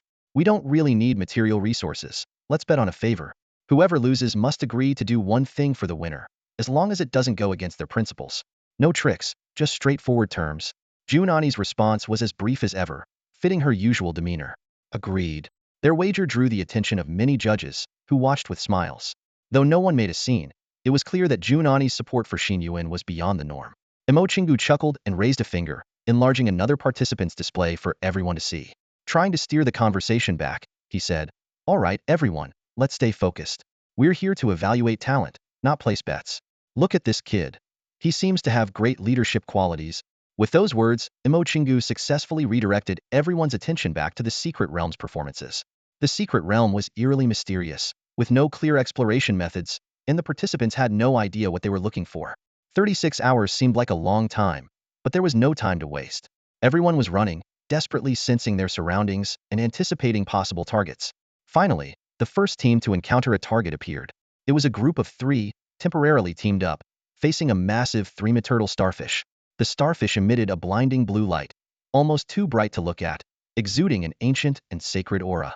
The group exchanged excited glances. This must be the kind of thing we're supposed to hunt, right? We're lucky to find one so soon. One of them whispered, hurry up and attack. We'll sort out the spoils later. We don't want others coming to steal our credit, another urged. With their plan set, the group's abilities were instantly unleashed. The leader's right arm burst out of his combat suit, growing dozens of times larger, looking capable of lifting mountains. Go. I can't hold this form for long. the leader roared, grabbing the starfish tightly with his enormous hand. The other two wasted no time. As fellow superhumans from the same academy, they had a certain level of coordination. One conjured a long spear, while the other wielded a large sword. They leaped into action, attacking the starfish from both sides. The starfish was tightly gripped by a massive hand, unable to move, like a fish on a chopping board. Spears and swords pierced its soft body effortlessly. However, just when victory seemed certain, the starfish suddenly emitted a dazzling light, akin to a small supernova. The light instantly blasted the two attackers away, disarming them as their weapons were slowly absorbed by the starfish, becoming part of its energy. The two, now deprived of their primary weapons, crashed heavily to the ground, spitting blood. The student who had used the gigantic arm was in an even worse state. He let out a harrowing scream, his right hand a bloody mess with white bone peeking through. Outside the secret realm, Imochingu let out a small sigh and shook his head slightly. His usually kind and gentle face now appeared unusually sinister and dangerous to those who knew him well, like Zhong Jing. Heh, it's not that easy, Imochingu chuckled, a hint of mockery in his tone. Dong Wushuang exchanged a worried glance with another judge. It looks like things aren't going well, Dong Wushuang said. Zhong Jing turned to Imochingu, a touch of reproach in his voice. Honestly, every time we have an assessment, I see scenes like this.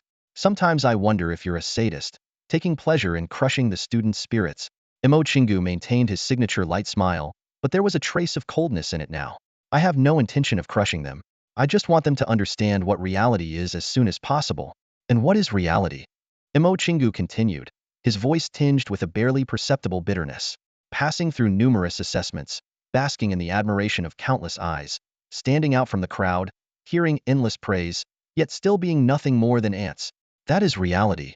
His voice grew louder, his eyes flashing with complex emotions. They are ants, we are ants, everyone is an ant. What superhumans have to face are things far stronger than they are. Imochingu's words hit like a heavy hammer, plunging everyone present into deep thought. This seemingly simple hunting assessment was, in fact, hiding a deeper meaning. The targets they considered prey could each be far stronger than they had ever imagined. This was a brutal lesson in reality, a baptism in truth. The challenges faced by the gifted are always those stronger than themselves. Imochingu's voice was grave, shattering the usual light-hearted atmosphere among the judges. As soon as he finished speaking, the entire venue fell into a deathly silence. The expressions of the judges turned serious instantly, a flicker of unease passing through each of their eyes, as if recalling some unpleasant memories. The silence stretched for a few seconds before Zhong Jing finally broke it. After all, they are still kids. They haven't undergone formal training, nor do they know how to enhance their abilities, let alone learn martial skills. Their mental fortitude is also. Imochingu slowly turned, his gaze locking onto Zhong Jing, interrupting him. You're right, Zhong Jing. But you also know that the deities we simulate aren't real. Their power has been reduced to just 1%. I warned them to take it seriously beforehand. If they get injured because of carelessness, it will serve as a lesson. Imochingu's tone became exceptionally harsh, his eyes glinting coldly. He stared at the video showing the plight of the three trainees without a trace of sympathy. Lessons need to be learned, and it's better to learn now than on the battlefield. He turned his gaze back to Zhong Jing. As for you saying they're just kids? How old are you? Zhong Jing was taken aback, momentarily at a loss for words. 37? Or 38? Anyway, not yet 40. Imochingu mercilessly pointed out. You've only lived a few decades, and you consider others kids and yourself an adult? Compared to those who floated in the cosmos for tens of thousands of years, we are all children without distinction. With that, Imochingu turned away, leaving the crowd with a stern back. Here, they won't die. If they get hurt, I can heal them. But in the future, it will be up to their own fate. The judges' table fell silent again, the atmosphere turning somewhat somber. Young Jun Ani, participating as a judge for the first time, had never seen such a scene. She sighed, understanding that Imochingu was right. Having personally experienced the power of a successful god descent, she knew that feeling of powerlessness. Therefore, being strict with the trainees now was actually beneficial. Another vice principal timely intervened to lighten the mood. All right, let's not be so serious. Let's check on the others. It seems someone else has found their target. But Xin Yuan, he seems to be having bad luck, hasn't found his target yet. His strategy seems off too, doesn't it? At this moment, other teams in the secret realm had already located their targets and started planning their attacks. However, Xin Yuan was still sprinting across the vast desert, the sky growing increasingly ominous, as if about to turn completely dark. He sped in one direction, occasionally making sudden turns, as if chasing a specific target. But this search method was inefficient for exploring the secret realm. The correct approach should be to delineate a large area and then search within it in circles, which would increase the chances of finding the target. The secret realm wasn't a static land, but a constantly changing world, like shifting sands.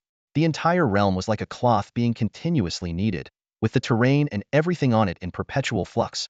This design increased the difficulty and uncertainty of the assessment. Except for the absolute position of the entrance, no one could fully grasp the entire terrain within 36 hours. Dong Wushuang and others watched Xin Yuan's movements, puzzled. Zhong Jing, closely monitoring Xin Yuan due to a bet, commented, "Is he training his running speed? This is such a waste of time. And he keeps changing direction suddenly?" Suddenly, Dong Wushuang's eyes lit up, staring at Xin Yuan's path, exclaiming, "No. His route seems to have a specific destination. Each time he changes direction, it might be because the secret realm's map has shifted." He immediately turned to a bald staff member maintaining the secret realm, Old Su. "How often does the secret realm's position randomly adjust, and how long until the next one?" Without turning his head, Old Su replied, "Every 20 minutes, with 5 minutes until the next change. Pull up the macro view of the entire map for me," Dong Wushuang urgently requested. Old Su reluctantly responded, "That takes a lot of my mental energy. The evaluation is over, and I'll give you 3 mid-level divine cores." As soon as Lao Su finished speaking, a projection as large as a tactical screen appeared before everyone out of thin air. It displayed a satellite map-like image, marked with various terrain areas and dotted with countless red and blue points. The blue points represented the trainees, while the red points were the targets of this hunt. On the map, some blue and red points had already overlapped, indicating that the trainees were engaging with the virtual deities. Dong Wushuang's eyes locked onto a specific blue point, representing the movements of Xin Yuan. She slowly zoomed in on this blue point, drawing the attention of the other evaluators. Zhong Jing frowned at the scene and scoffed. "Are you saying he's heading directly towards a target? That's a joke, right? Does he have some kind of heavenly vision? Not even you could do that. Only those with specialized psychic abilities might be able to sense such a wide area." Dong Wushuang did not argue. She silently pointed to the map. Ahead of the slowly moving blue point, a red point was indeed flashing. Zhong Jing remained unconvinced. "This could just be luck, right? Since when does ice ability enhance psychic perception? I wasn't aware of that." He looked questioningly at Jun Ani, who gave no response. Dong Wushuang calmly said, "We'll know if it's luck in a few minutes. Want to place a bet?" Zhong Jing didn't respond, focusing intently on the map and even circling Xin Yuan's blue point and the red point ahead of it. Under everyone's watchful eyes, 5 minutes flew by. Suddenly, the entire map underwent a dramatic change, with all terrains being scrambled and the positions of the blue and red points thrown into chaos. Strangely, the trainees within the secret realm remained unaware of this upheaval. Only the evaluators witnessed it. To everyone's surprise, the blue point representing Xin Yuan paused for 2 seconds after the map reconfigured, then decisively changed direction, swiftly heading towards the location previously marked by the red point. "Damn!" Zhong Jing leapt to his feet, slamming his fists on the table and shouting in disbelief. "How is this possible? Is this for real?" As the vice dean of Western Academy, Zhong Jing couldn't care less about his image at this moment. He burst out with an expletive and stood up abruptly, eyes wide open and voice raised in disbelief. "What the hell? How is this even possible?" He turned to the other judges, waving his hands excitedly. "Previous mental attribute superhumans couldn't do this without training, right? Hey, old Dong, could you track at this level? What is this?" Dong Wushuang, though optimistic about Xin Yuan, was also quite astonished to see him actually achieve this. Sitting there, he watched as Zhong Jing brought him into the conversation but didn't respond directly. Instead, he calmly said, "That's not my specialty. My abilities are more physical. Mental attributes are Old Su's area." With a slight smile, he countered, "Don't try to change the subject. The young man seems like a mental attribute superhuman, but he's actually ice attribute, right? No, his ability is energy chains." Zhong Jing, still excited, turned to Jun Ani with curiosity gleaming in his eyes. "You call this energy chains? Seriously, does your ice attribute enhance mental power?"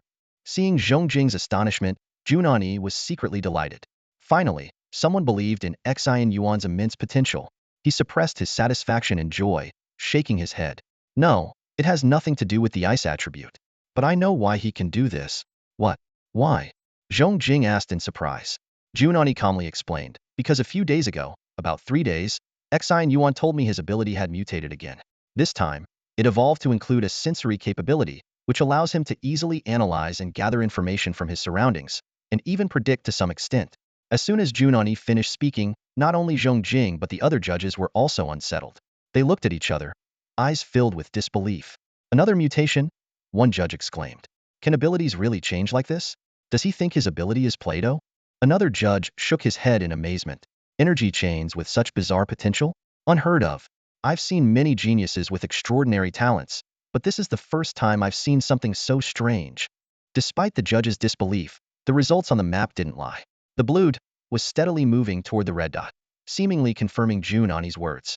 Mo Qinghua turned to Jun Ani and asked, was it this way that he accomplished the task a few days ago? Seeing Jun Ani nod, Mo Qinghua turned back, looking at Xin Yuan with even more interest. Zhong Jing pressed on. What task? And Mo, have you checked this kid's background and history? Mo Qinghua replied unhurriedly. I'll explain the task after the assessment. As for him, his identity should be fine. With Mo Qinghua's assurance, Zhong Jing nodded seriously, seemingly making a decision. He suddenly slapped the table and loudly announced, this person. Western Academy wants him. Whatever he asks for. His words were like a bomb, causing an uproar among the judges. Representatives from other academies voiced their discontent. What do you mean you want him? Nothing's decided yet. Zhong Jing, you have quite the nerve. All 8 academies are here, and you think you can just take him? I also like this kid. Why should he go to you? Listening to their objections, Zhong Jing snorted disdainfully, sat back in his chair with a cocky posture, and said, because we at Western Academy have money and resources. Not convinced. His words left the other academy leaders momentarily speechless. It was true. Among the academies, Western Academy was indeed the wealthiest, with vast grounds, ample funding, and abundant resources.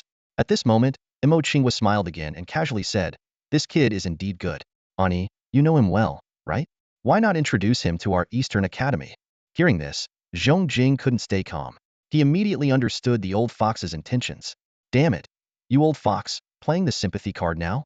Li Shi stood at the edge of the crowd, nearly grinding her teeth in anger. She was furious.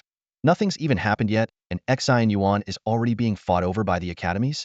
Even Zhong Jing, who didn't think much of him initially, has changed his stance? Why? Why does Jun Ani always get to win?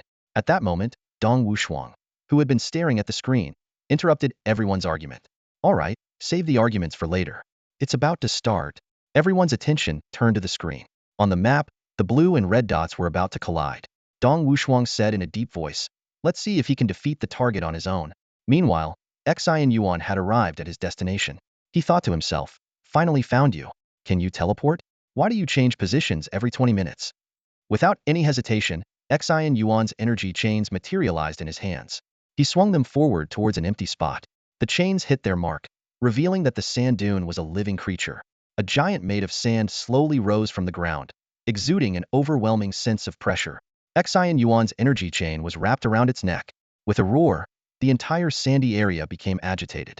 Sandstorms filled the air, transforming into a rain of swords descending from the sky. Xin Yuan raised an ice shield with his right hand, blocking and dodging, jumping side to side on the ground.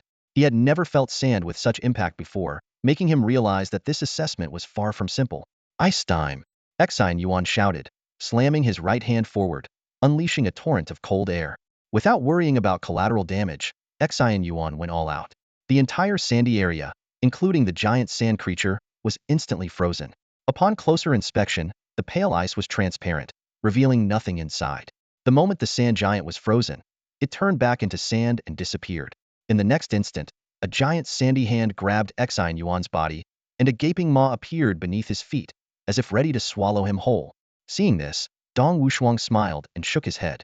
You've done well, but it's not that simple. Let's see if you have any more surprises for us. Xin Yuan paid no attention to the judge's comments on his performance. His entire focus was on the massive mouth behind him, ready to devour him.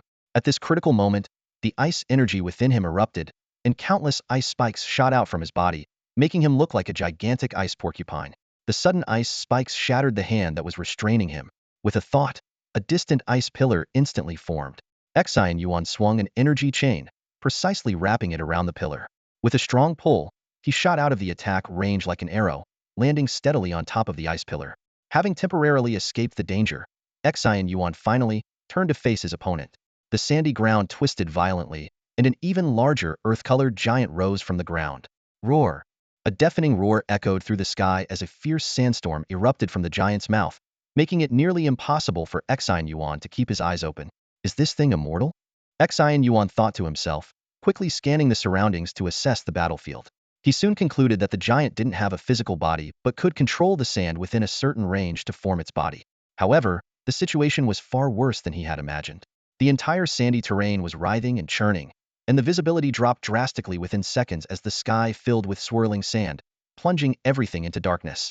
Xin Yuan could barely make out the giant's blurry outline, let alone its full form. This is terrifying. Xin Yuan was shocked. Are all the creatures here this powerful? Who's hunting whom here? Could the prey in this hunt be the students themselves? Xin Yuan knew he was among the top candidates in terms of strength.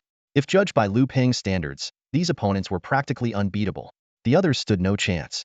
As he pondered, Xin Yuan tilted his head slightly, narrowly avoiding several sharp sand spikes that whizzed past his hair. It seemed like a close call, but it was well within his expectations. The sounds of everything around him constantly warned him of nearby dangers.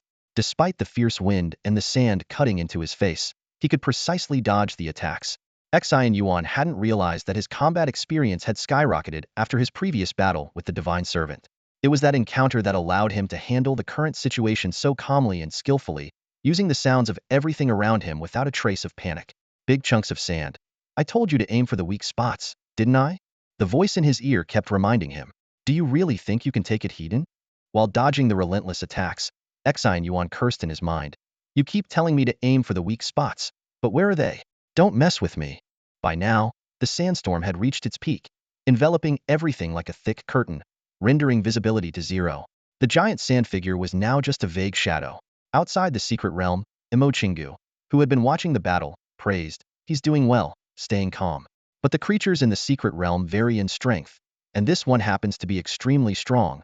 Zhong Jing, observing Xin Yuan's precise dodging as if he were dancing on a knife's edge, laughed heartily. That kid's sensory ability is enviable. Even though he's at a disadvantage, he still keeps his composure. Everyone speculated on how Xin Yuan would escape such a predicament. Suddenly, Dong Wushuang, with his sharp eyes, exclaimed in surprise, wait, did he just close his eyes? Is he planning to rely entirely on his sensory abilities? Yes, Xin Yuan had indeed closed his eyes. He decided to rely solely on the sounds of everything around him to fight. In this intense sandstorm, keeping his eyes open might do more harm than good. Moreover, he had already formulated his next plan of action. Xin Yuan raised his right index finger, and instantly a blanket of icy frost covered the ground.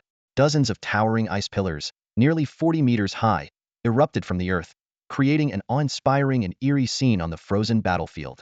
Soon after, 8 energy chains, like agile serpents, coiled around Xin Yuan, ready to anchor him to any of the ice pillars at a moment's notice. Using these chains' flexibility, Xin Yuan transformed the flat battlefield into a three-dimensional space.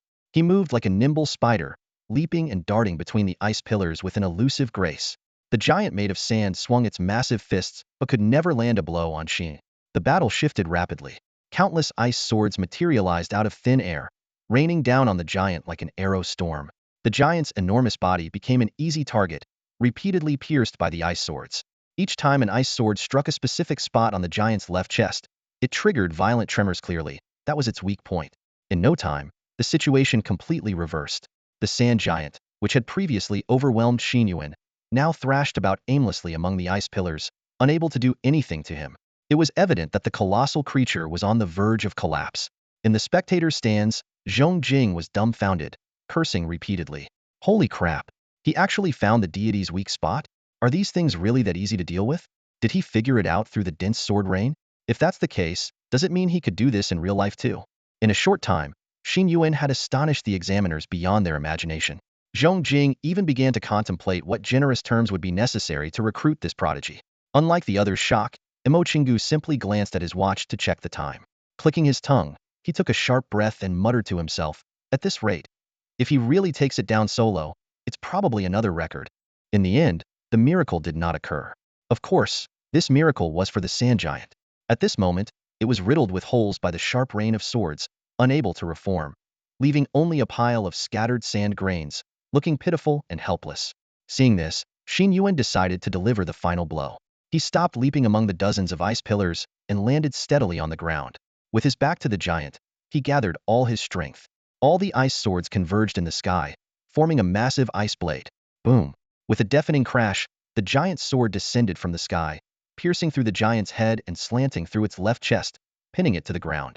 The yellow sand instantly dispersed, leaving the giant without the strength to reform into a solid body again. Xin Yuan never looked back, quietly listening to the roaring and the sound of the body collapsing behind him.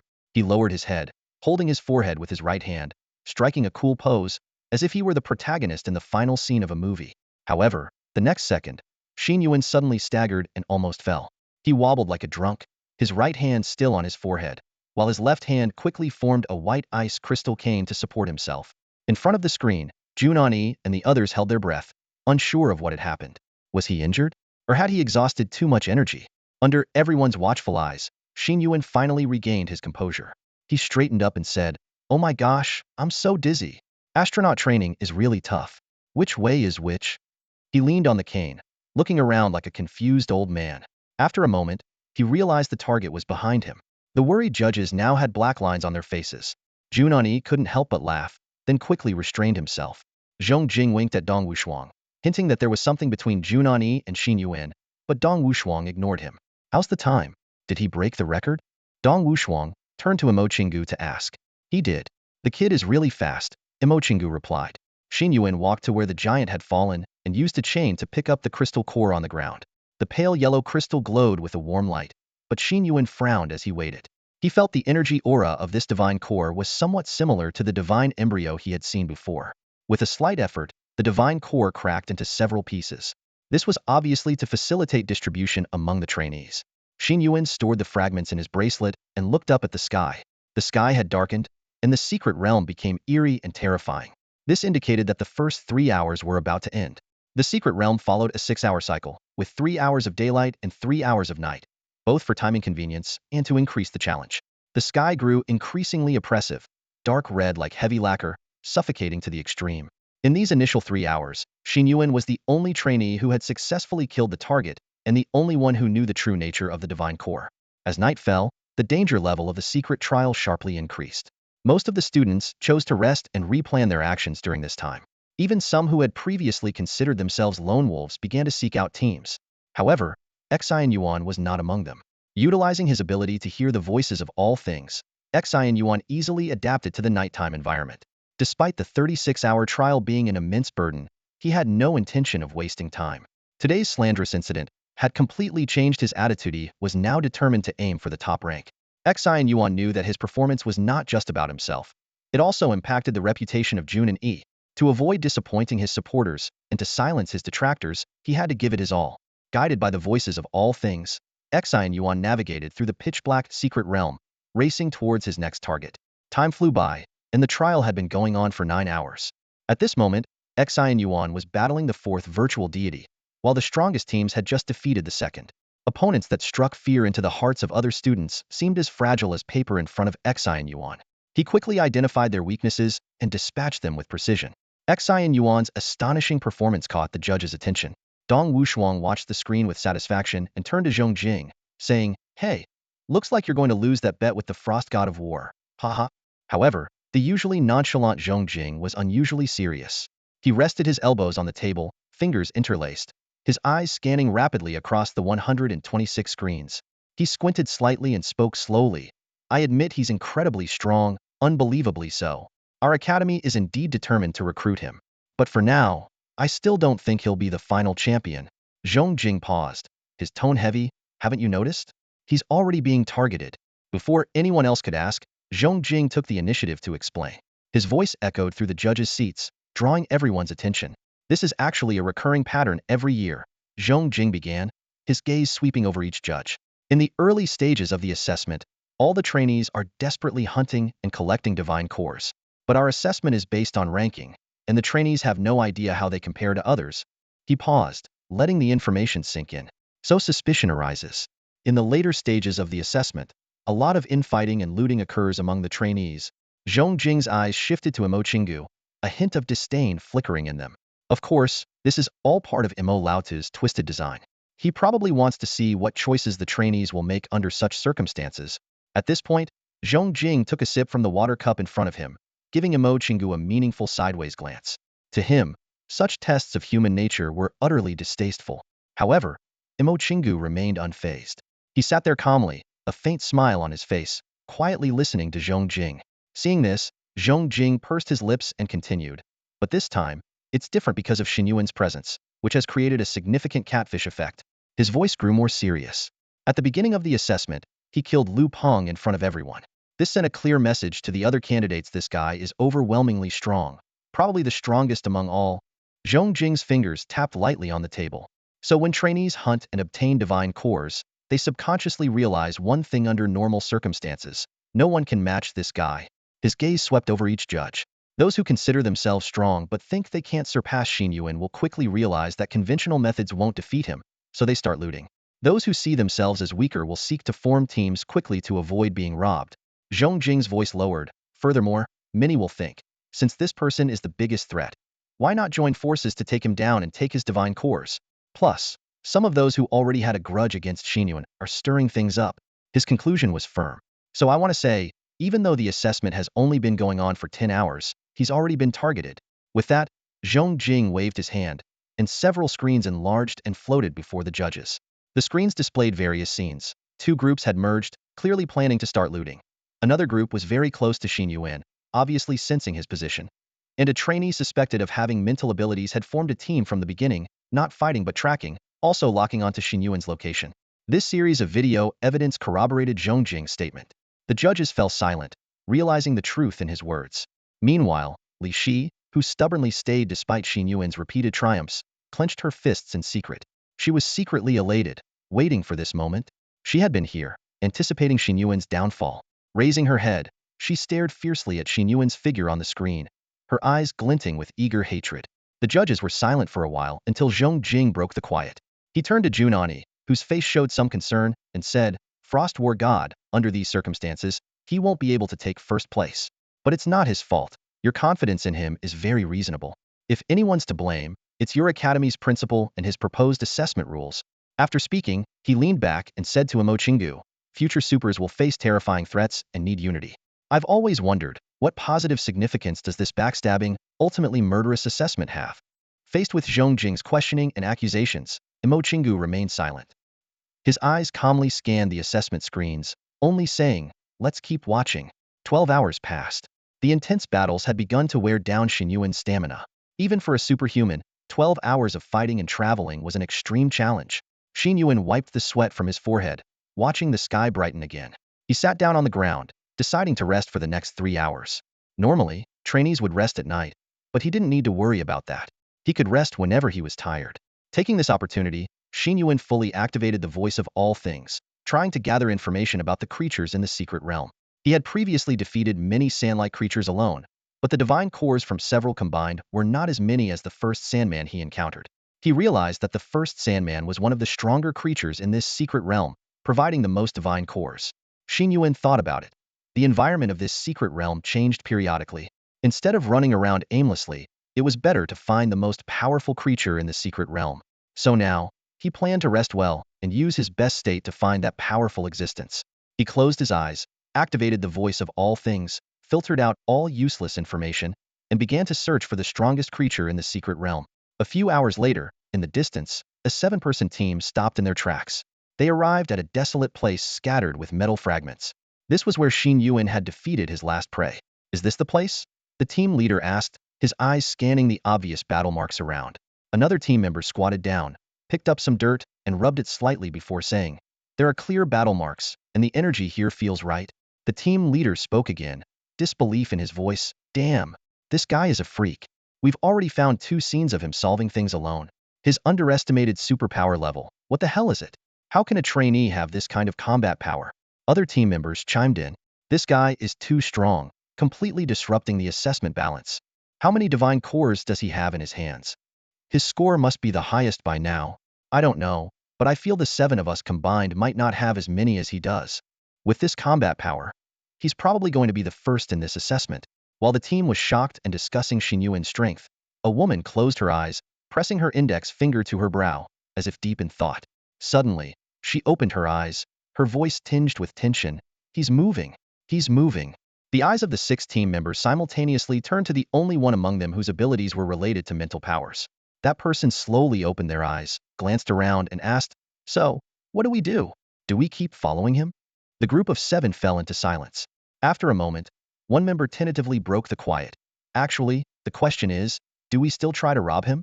This statement peeled away everyone's facade. As Zhong Jing had pointed out, their true purpose in forming the team was to target Xin Yuan. However, after witnessing two astonishing ruins along the way, their confidence had been shaken. While the seven-member team had only managed to hunt down one monster, Xin Yuan had already taken down two by himself. Those were just the ones they had seen. The ones they hadn't seen were countless. They knew Xin Yuan was strong, but they hadn't expected him to be this strong. The battlefield before them was beyond their imagination, indicating an intense battle had taken place. Unmelted ice was scattered everywhere, resembling an apocalyptic scene. Although they couldn't understand exactly what had happened, they were undeniably shaken to their core. Honestly, I think maybe even all seven of us together might not be a match for him, one team member whispered. What are you talking about? How can you be so defeatist? Another immediately retorted. There are seven of us. After all, we should be able to handle him. Besides, maybe the monsters he's encountered were just weaker ones. The teammates continued their hushed discussion, but their tone clearly lacked confidence. Finally, the team's temporary leader spoke up. Keep following him. It's okay. We'll observe from a distance for now. And I believe we're not the only ones tracking him.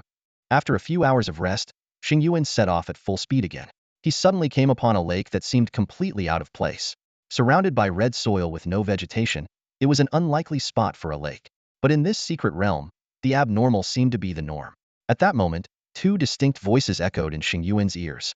Even though I know you won't listen, I advise you not to mess with this guy, one voice warned. Yeah, this is the place. Take him down, I believe in you, the other voice urged. Xin Yuan chuckled to himself, surprised that the voices of all things around him could even argue. He temporarily silenced the guiding voice and began to carefully observe his surroundings. This abrupt lake clearly had something off about it. Xin Yuan couldn't help but wonder if it might be some kind of elemental entity, like the Sandman he had encountered earlier. Perhaps it would transform into a giant water monster and engage him in battle, but that would be too predictable. As he was lost in thought, the surface of the lake suddenly surged. A figure leaped out of the water and landed steadily on the shore. Xin Yuan's combat instincts kicked in immediately. He instinctively jumped back and lashed out with 3 energy chains at the figure. Snap, snap, snap. After the 3 crisp sounds, Xin Yuan took a closer look and realized it was a humanoid figure made entirely of water, like a water spirit. The water spirit seemed to have simply jumped out of the lake, only to be unjustly attacked by Xin Yuan. The water spirit turned around, and though it had no facial features, Xin Yuan felt it was looking at him in confusion. It even made a very human-like gesture of spreading its hands as if to say, "What did I do wrong?" Xin Yuan was momentarily speechless, unable to discern the situation. Was this thing a monster or not? It seemed rather weak. Just then, the water spirit spoke, its voice resonating directly in Xin Yuan's mind. Do you need something? If not, why don't you go find a cell to sit in? This was the first time Xin Yuan had encountered a monster in the secret realm that could speak. After a moment of thought, he half-jokingly replied, I've sat in cells before. I play top lane, and whenever the enemy picks an ADC, I basically spend the early game in a cell. The water spirit clearly didn't understand Xin Yuan's words, tilting its head in confusion before limping away. Suddenly, it turned back to look at the bracelet on Xin Yuan's wrist. In the next instant, the water spirit's body exploded into countless droplets, rushing toward Xin. As the droplets neared him, they reformed into a humanoid shape, reaching out to grab Xin Yuan's bracelet. Sizzle. A sound like hot oil hitting ice water echoed all around.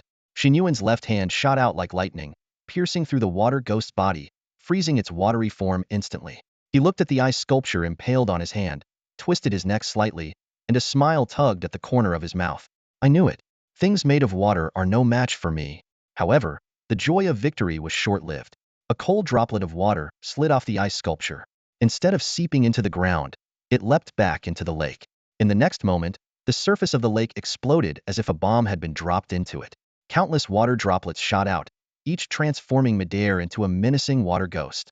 In an instant, thousands upon thousands of water ghosts surged forward like a tidal wave, swarming towards Xin. It was as if the gates of hell had been flung open, unleashing an endless horde of demons. Xin Yuan's face paled, and alarm bells rang in his head. Meanwhile, several miles away, a team tracking Xin Yuan was observing tensely. One of them, an Esper with glowing golden eyes, suddenly started convulsing as if having a seizure, frantically calling out to his teammates. Holy crap! Guys, look! A nearby teammate responded impatiently, keep it down. We don't have your abilities. How could we possibly? His words caught in his throat as he too stared wide-eyed into the distance. Far on the horizon, countless transparent blue water figures scattered and flew, like celestial soldiers descending from the Milky Way. The awe-inspiring sight made everyone's scalp tingle and breath catch. Stop gawking. Let's move.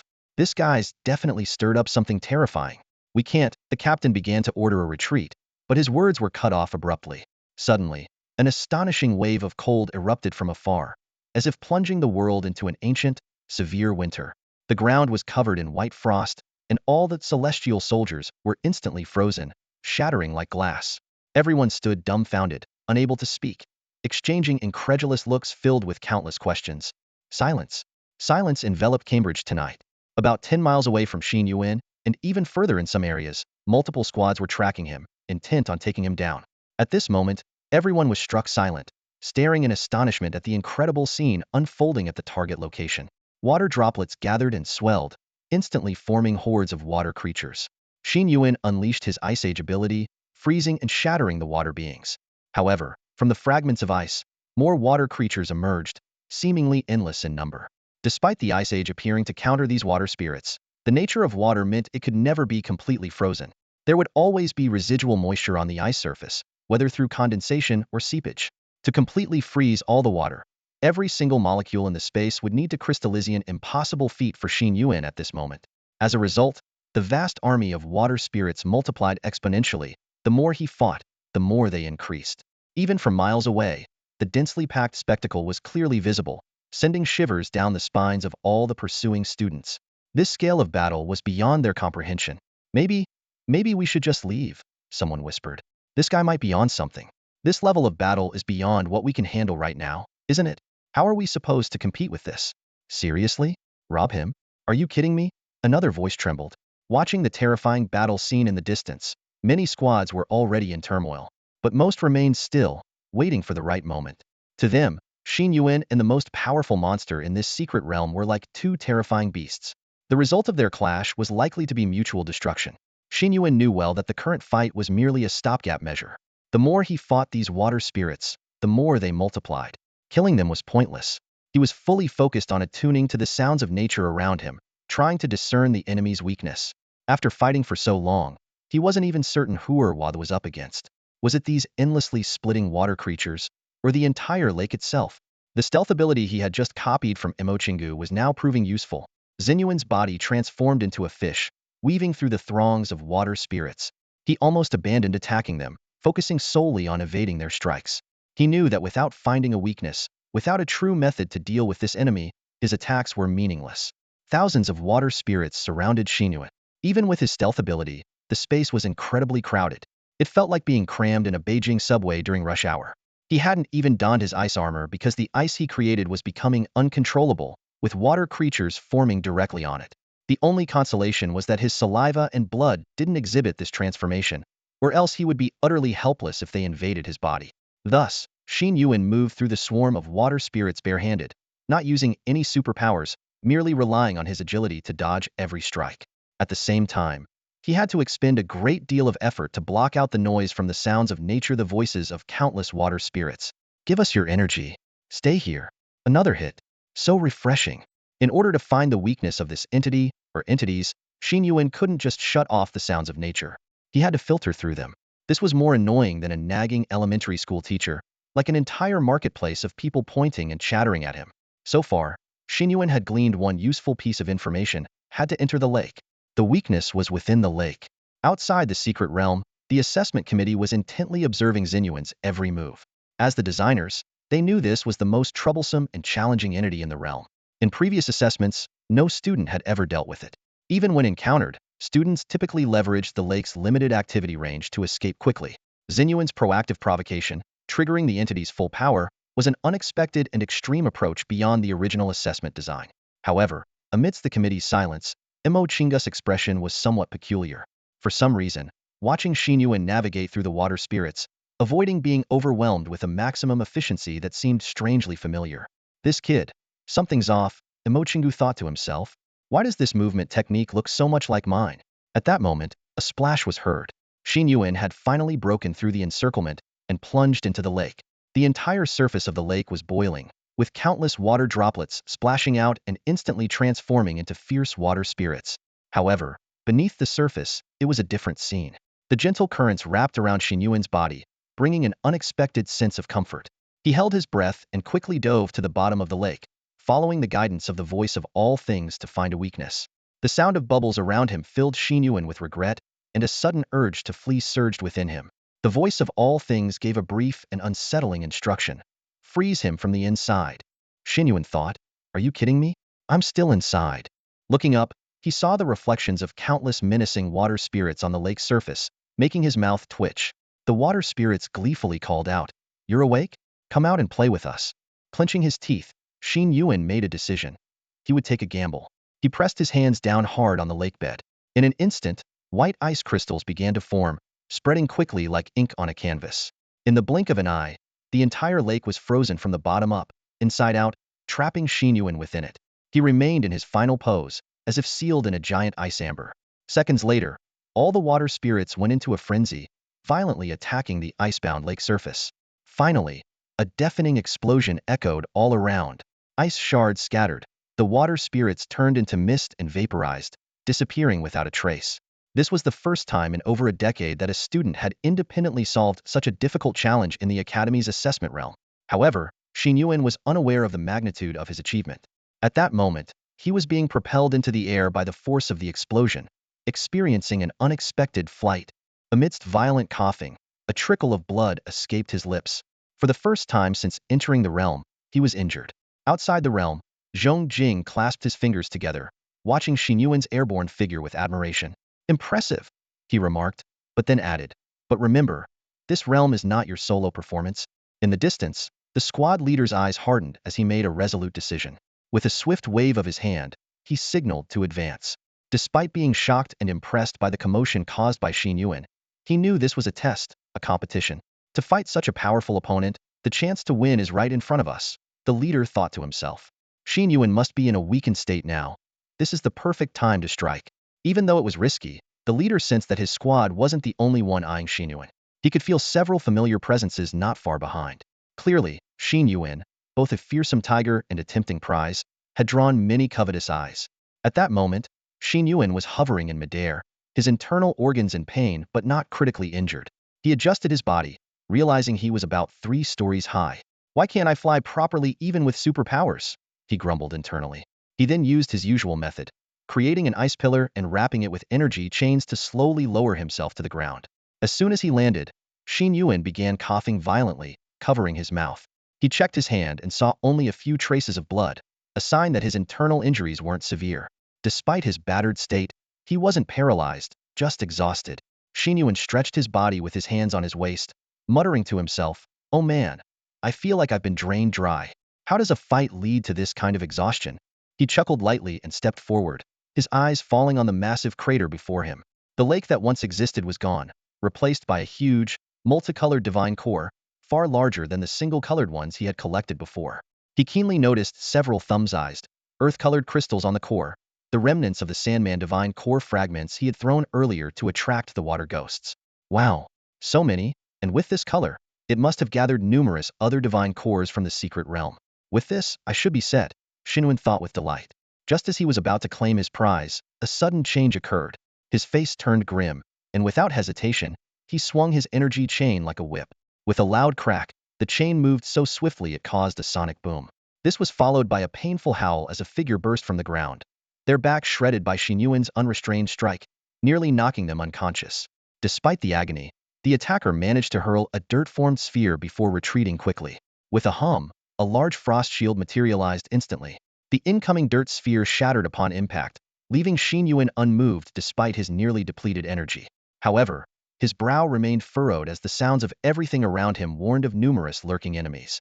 Previously focused on dealing with the water ghosts in the lake, Xin Yuan had blocked out surrounding noises, unaware of the lurking threats. Even after the battle, he had momentarily shut down his ability to hear everything. Suddenly, Xin Yuan dodged a fireball, his energy chain snapping out to entangle and yank down the female student who had launched it. Before he could exert more force, a barrage of attacks from all directions came raining down on him. Xin Yuan either dodged or shielded himself while conjuring cold air to freeze an approaching assassin student. The assassin barely escaped with a shadow clone, realizing with a shudder that the ice sculpture left behind could have been his end. The relentless assault eventually ceased, but the fierce, unreserved attacks had forced Xin Yuan into continuous evasive maneuvers. As he steadied himself and looked up again, the massive divine core had vanished without a trace. A few dozen meters away, a large group of students stood in a line, their abilities at full power, staring at him with predatory eyes. Xin Yuan realized that the real test had only just begun. Xin Yuan's face was grim, his eyes sharp like a hawk's, scanning each person's face. His brow furrowed, and the tension in the air was almost palpable. The scene resembled a pack of hungry wolves surrounding a wounded yet still majestic tiger. 22 people. Xin Yuan spoke coldly. Are you all really this united? A student with a buzz cut and dressed in black stared at Xin Yuan, his voice tinged with obvious apprehension. We aren't united, but because of you. We've decided to come together temporarily. Xin Yuan's gaze roamed over each face, suddenly feeling a sense of absurdity. Here, competition and rivalry were conducted in such a manner. He began to question the deeper meaning behind this test. Was it too dark? Should this really be part of the Academy's assessment? Among the crowd, Xin Yuan recognized a few familiar faces, those who had initially teamed up with Lu Peng against him. It wasn't surprising they were here to take advantage of the situation. But when his eyes fell on the unfamiliar faces, he couldn't help but ask, you people, we don't seem to know each other. Nor have we had any conflicts, right? In response to his question, everyone remained silent, their eyes locked on the surrounded Xin Yuan. Enough with the pleasantries, let's get this over with. Xin Yuan stopped wasting words and stomped his foot. Instantly, frost spread, and a menacing ice armor quickly enveloped his body. An ice staff reappeared in his hand, and 8 energy chains behind him swayed like serpents, emitting an intimidating aura. At this moment, Xin Yuan looked like the most formidable boss in this secret realm. Unexpectedly, the 22 students surrounding him had no communication, yet they all reacted the same way. Retreat. Everyone scattered like frightened birds, disappearing from Xin Yuan's sight in different directions. They had initially gathered to take down Xin Yuan, but after a brief skirmish, they realized just how terrifying his strength was. Even injured, this tiger remained incredibly fierce. If they were to fight to the death, Xin Yuan might eventually be worn down, but many of them would surely be eliminated. Their alliance was formed for mutual benefit. With extremely weak cohesiono, one wanted to be the sacrificial lamb. Having already stolen the divine core, far exceeding their expectations, they all made what they thought was the wisest choice: retreat. No more fighting. Xin Yuan watched as the students, who had taken his spoils and fled quickly, slowly squatted down, his head lowered, appearing dejected. However, no one noticed that his face showed no signs of despair or sadness. On the contrary, his expression was unusually calm, as if he were pondering some profound questions. The judges' panel fell into a dead silence, with everyone's eyes fixed on the screen, where Xin Yuan's defeated figure was displayed. Suddenly, a cold laugh shattered the stillness, causing everyone to turn their heads towards the sound. Li Shi realized she had become the center of attention and hastily covered her mouth, though her heart was filled with joy. She had waited here for hours, enduring immense psychological pressure, and finally, the moment had arrived. Despite Xin Yuan's impressive performance, seeing him lose the divine core brought her a sense of satisfaction. Noticing Jun Ani's furrowed brow only heightened her excitement. Zhong Jing watched Xin Yuan's motionless figure on the screen with a cold gaze. After a light applause, he turned to Imo Chingu, his voice laced with evident displeasure. Is this your design? Satisfied? He began to question the rationality of this assessment method, pointing out its potential to corrupt the student's character. When Imo Chingu did not respond, Zhong Jing's anger erupted. He stood up abruptly, striding over to Imo Chingu and slamming his hand on the table. I'm talking to you, Principal Imo. His voice echoed in the room. We are running a school, cultivating talent, not breeding schemers and ambitious individuals. Dong Wushuang tried to intervene, but Zhong Jing ignored him. He continued to challenge Imo Chingu's educational philosophy, his voice filled with anger and disappointment. Finally, he issued a harsh ultimatum, threatening to report to the Human Federation and cancel the assessment. The atmosphere in the room dropped to freezing point, with even breathing sounds becoming audible. Imo Chingu took in the scene, let out a long sigh, and slowly stood up. His figure seemed more aged than usual as he raised 2 fingers, preparing to give his explanation. Imo Chingu silently gazed into Zhong Jing's eyes, the wrinkles etched around his eye sockets revealing a deep sense of time's passage. With a hint of helplessness in her voice, she slowly began to speak. I designed this test with 2 thoughts in mind. First, you always emphasize that future superhumans need to fight side by side. Trust, integrity, and bravery are indeed admirable qualities. But what about reality? She paused and then continued. The fact is, betrayal among teammates happens every year. While superhumans are fighting on the front lines, high-level commanders in the rear are often pursuing their own interests. Countless geniuses perish for all sorts of bizarre reasons. I just want the kids to be more cautious. Idealists with noble intentions are commendable, but their downfall is even more heartbreaking. After hearing this, Zhong Jing took a deep breath to calm his emotions and said with resignation, I understand all of this, but our education for the next generation should aim for the better, to change the darkness, not to make them adapt to it. To his surprise, Imo Chingu agreed with him and didn't argue further.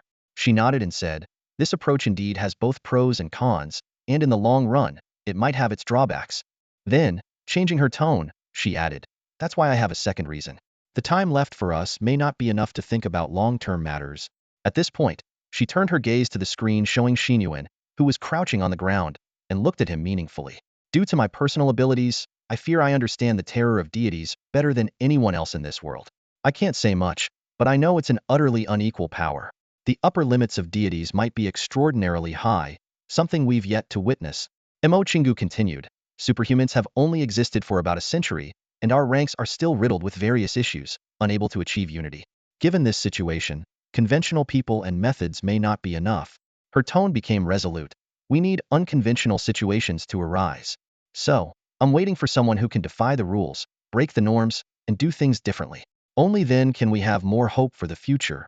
Mo Chingu concluded emphatically. Breaking the norms has become essential. Mo Chingu, rarely showing any emotion, was unusually anxious, beads of cold sweat forming on his forehead. This old fox, usually so composed, seemed lost in some troubling thoughts. Everyone around was watching him, clearly having never seen him so unnerved before. Zhong Jing frowned and stared at Mo Chingu, asking in a deep voice, are you anxious? Mo Chingu didn't respond immediately, remaining silent. Zhong Jing pressed on, do you have some suspicion? Why don't you share it with everyone? Because the topic might be taboo, and I'm not sure if my judgment is correct. Mo Chingu shook his head. Some things, once spoken, regardless of their correctness or whether people listen, can cause trouble. Zhong Jing was momentarily at a loss for words. After a pause, he softened his tone and said, then let's not discuss that for now. Let's talk about this assessment. What are your expectations for the students? What do you hope for? I honestly don't know, Mo Chingu admitted. Don't know? Zhong Jing asked incredulously, you don't know? Yet you expect the students to know? Are you dreaming? Starting to believe in miracles? It's not about believing in miracles, but hoping for one, Mo Chingu replied. After all, this world needs miracles. Mo Chingu slowly sat down, leaning on the chair, shaking his head with a self-deprecating smile. Go ahead and report me to the Human Alliance if you want. Frankly, I don't even know if I'm right or wrong. With that, he returned to his usual nonchalant demeanor. Zhong Jing said no more, quietly sitting down as well. The high-level debate between them came to a temporary halt. At that moment, Jun Ani's serene and gentle voice broke the silence, seemingly unaffected by the previous argument. He's standing up. It seems he's doing okay. She had been watching Xin Yuan, who was crouching on the ground, worried about his injuries. Now, she finally breathed a sigh of relief. Xin Yuan stood up, looking out at the vast desert and muttering to himself, ah, this assessment is really troublesome, turning out like this. But it's quite interesting, haha, I've decided. I'll give it a shot. He suddenly burst into laughter, shaking off his earlier despondency, leaving the judges in shock. Then, Xin Yuan started making strange movements, as if warming up his limbs. Is he having a mental breakdown? Dong Wushuang guessed with a puzzled expression. In reality, Xin Yuan was performing the world's top rehabilitation exercise that no one had ever seen before the second set of nationwide middle school radio gymnastics. He had been crouching earlier, partly to think of a strategy, and partly to apply some simple cold compress to his injuries. Now that he was standing, he planned to fully stretch and check his condition. After completing the set of movements, Xin Yuan felt pretty good. He immediately sprinted in one direction, muttering to himself, this Lao Shinsi assessment is really a hassle, simulating a dark society? But even if I don't know how to please everyone, I certainly know how to displease everyone. Seeing Xin Yuan recover from his setback, Zhong Jing and the others raised their eyebrows but couldn't fathom his intentions. Given that there was still ample time, they guessed Xin Yuan might be planning to seize from others or continue searching for creatures in the secret realm. However, Mo Chingu was no longer interested. The earlier argument had dampened his enthusiasm. In his view, Xin Yuan had already demonstrated his ability and didn't need to prove his excellence with points. Watching Xin Yuan sprint away, Zhong Jing grew somewhat impatient. He had the bald Lao Su pull up the map footage again, wanting to see Xin Yuan's target directly. However, the blue on the screen passed by many other marked points without stopping. Xin Yuan was heading straight for the exit. This move completely baffled Zhong Jing. Raising his head, Xin Yuan's gaze fell on the clock on the wall. The assessment had not yet reached 20 hours. Although it felt interminable, there was still a ways to go before it ended. A judge who had just woken up walked over to him, a hint of teasing in his voice. Thinking of stepping out early to secure your points? Not a bad idea. After all, you're already at the top of the leaderboard. Staying in the secret realm longer could be risky, especially since you're injured. Dong Wushuang shrugged, non-committal. He began to turn his attention to other students, but he had already made up his mind to talk to Xin Yuan about joining the War God Hall as soon as he came out. Zhong Jing stared at Xin Yuan's path for a long while, confirming he was heading straight for the exit. Yawning, he waved his hand and said, "All right, I'm going to take a nap. I'll be back when the final recruitment starts. And Frost War God, don't forget you lost. Blame your dean for that." With that, he turned and left, no longer paying attention to the assessment. A few minutes later, when everyone had opened the secret realm's exit, preparing to welcome Xin Yuan, an unexpected scene unfolded. Xin Yuan stopped near the exit, created an ice lounge chair, laid a blanket over it, and reclined comfortably, swaying back and forth, looking completely at ease. Everyone present was stunned. The usually reserved vice dean of the Southern Academy couldn't help but ask, "What's going on? Is he not planning to come out?" Someone speculated. Could he be planning to block the exit? Waiting here to ambush a few unlucky early returners? It's a smart move. His final score might not be as low as we thought. As the crowd buzzed with speculation, Dong Wushuang's eyes suddenly widened, as if realizing something astonishing. He clenched his fists tightly, his face full of shock. "No way," Dong Wushuang muttered, disbelief in his voice. If he just wanted to ambush a few students, with his demonstrated abilities, he could easily track them down. But he's choosing to block the exit. Could it be that he plans to? Suddenly, Dong Wushuang couldn't help but curse, squeezing his fists so tightly that his knuckles cracked. His eyes sparkled with excitement, his voice trembling slightly with exhilaration. "Well, I'll be damned. Now that's a real man. This is going to be a show worth watching. When Zhong Jing finds out what he missed, he'll be kicking himself." Dong Wushuang forcefully slammed his fist and sat back down. He had initially planned to go out for a meal and take a break, but a surge of anticipation made him decide to stay. The young man he had high hopes for was about to surprise him once again. In the secret realm, chaos had reached its peak. The candidates, who had initially united to hunt for the divine core, were now locked in fierce competition with each other. Zhong Jing's prophecy had come true. This year's assessment issues erupted earlier and more severely than ever, completely overturning the original assessment model and devolving into utter disorder. Everyone was going mad over the mysterious points. Former teammates quickly disbanded, even turning on each other in violent clashes. The group of over 20 who had previously teamed up to rob Xin Yuan now fought among themselves over the spoils. Those who managed to maintain their teams either had balanced strengths or were under clear leadership. Amidst this chaos, some candidates unexpectedly unleashed their potential. Some mastered their abilities with greater finesse, others showcased extraordinary leadership skills, and some exhibited meticulous caution. The judges observed all these performances keenly, and leaders from various academies were secretly scouting for talents worth recruiting. 126 recorders were busy beyond measure, furiously typing away to document the performances of the candidates they were responsible for during this intense phase. Only the recorder in charge of Lu Peng had nothing to do and was leisurely enjoying this paid downtime. As time passed, all the candidates were drawn into this grand melee. The screens were filled with scenes of candidates chasing and battling each other. Some plotted to rob, others feared being robbed. No one could stay uninvolved. Yet, amidst this chaos, one person stood out. Xin Yuan sat leisurely in front of a pale green gate, rocking on an ice chair. He took out a ring gifted by Jun Ani from his wristband, grabbed a bottle of soda, chilled it with his icy breath, and enjoyed the coolness while humming a tune. His demeanor was more like someone on a beach vacation than a candidate in an exam, making him an odd sight on all the screens. Among the judges, several bald-headed special abilities users responsible for maintaining the secret realm were speechless at Xin Yuan's behavior. According to the rules, as long as a candidate was within 100 meters of the exit, they had to keep the secret realm passage open. Xin Yuan's presence at the gate forced them to maintain the open passage continuously, adding to their workload. The superhuman known as Old Su was on the verge of cursing.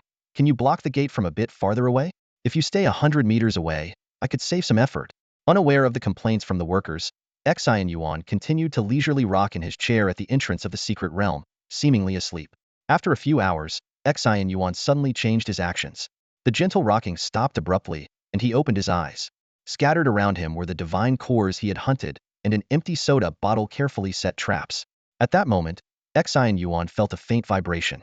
Thanks to the replicated stealth ability of Emo Chingu, he was hyper-aware of his surroundings. Without hesitation, he flung an energy chain. The chain sliced through the air, and the distant atmosphere distorted as an invisible figure appeared, bound by the chain. Caught off guard, the person had no time to react. Immediately, they let out a long howl, their body glowing as they grabbed the chain, attempting to pull Xin Yuan up. Xin Yuan furrowed his brow, shifting from a reclining to a seated position. The energy chain in his hand pulled taut. The two were now locked in an unexpected tug-of-war.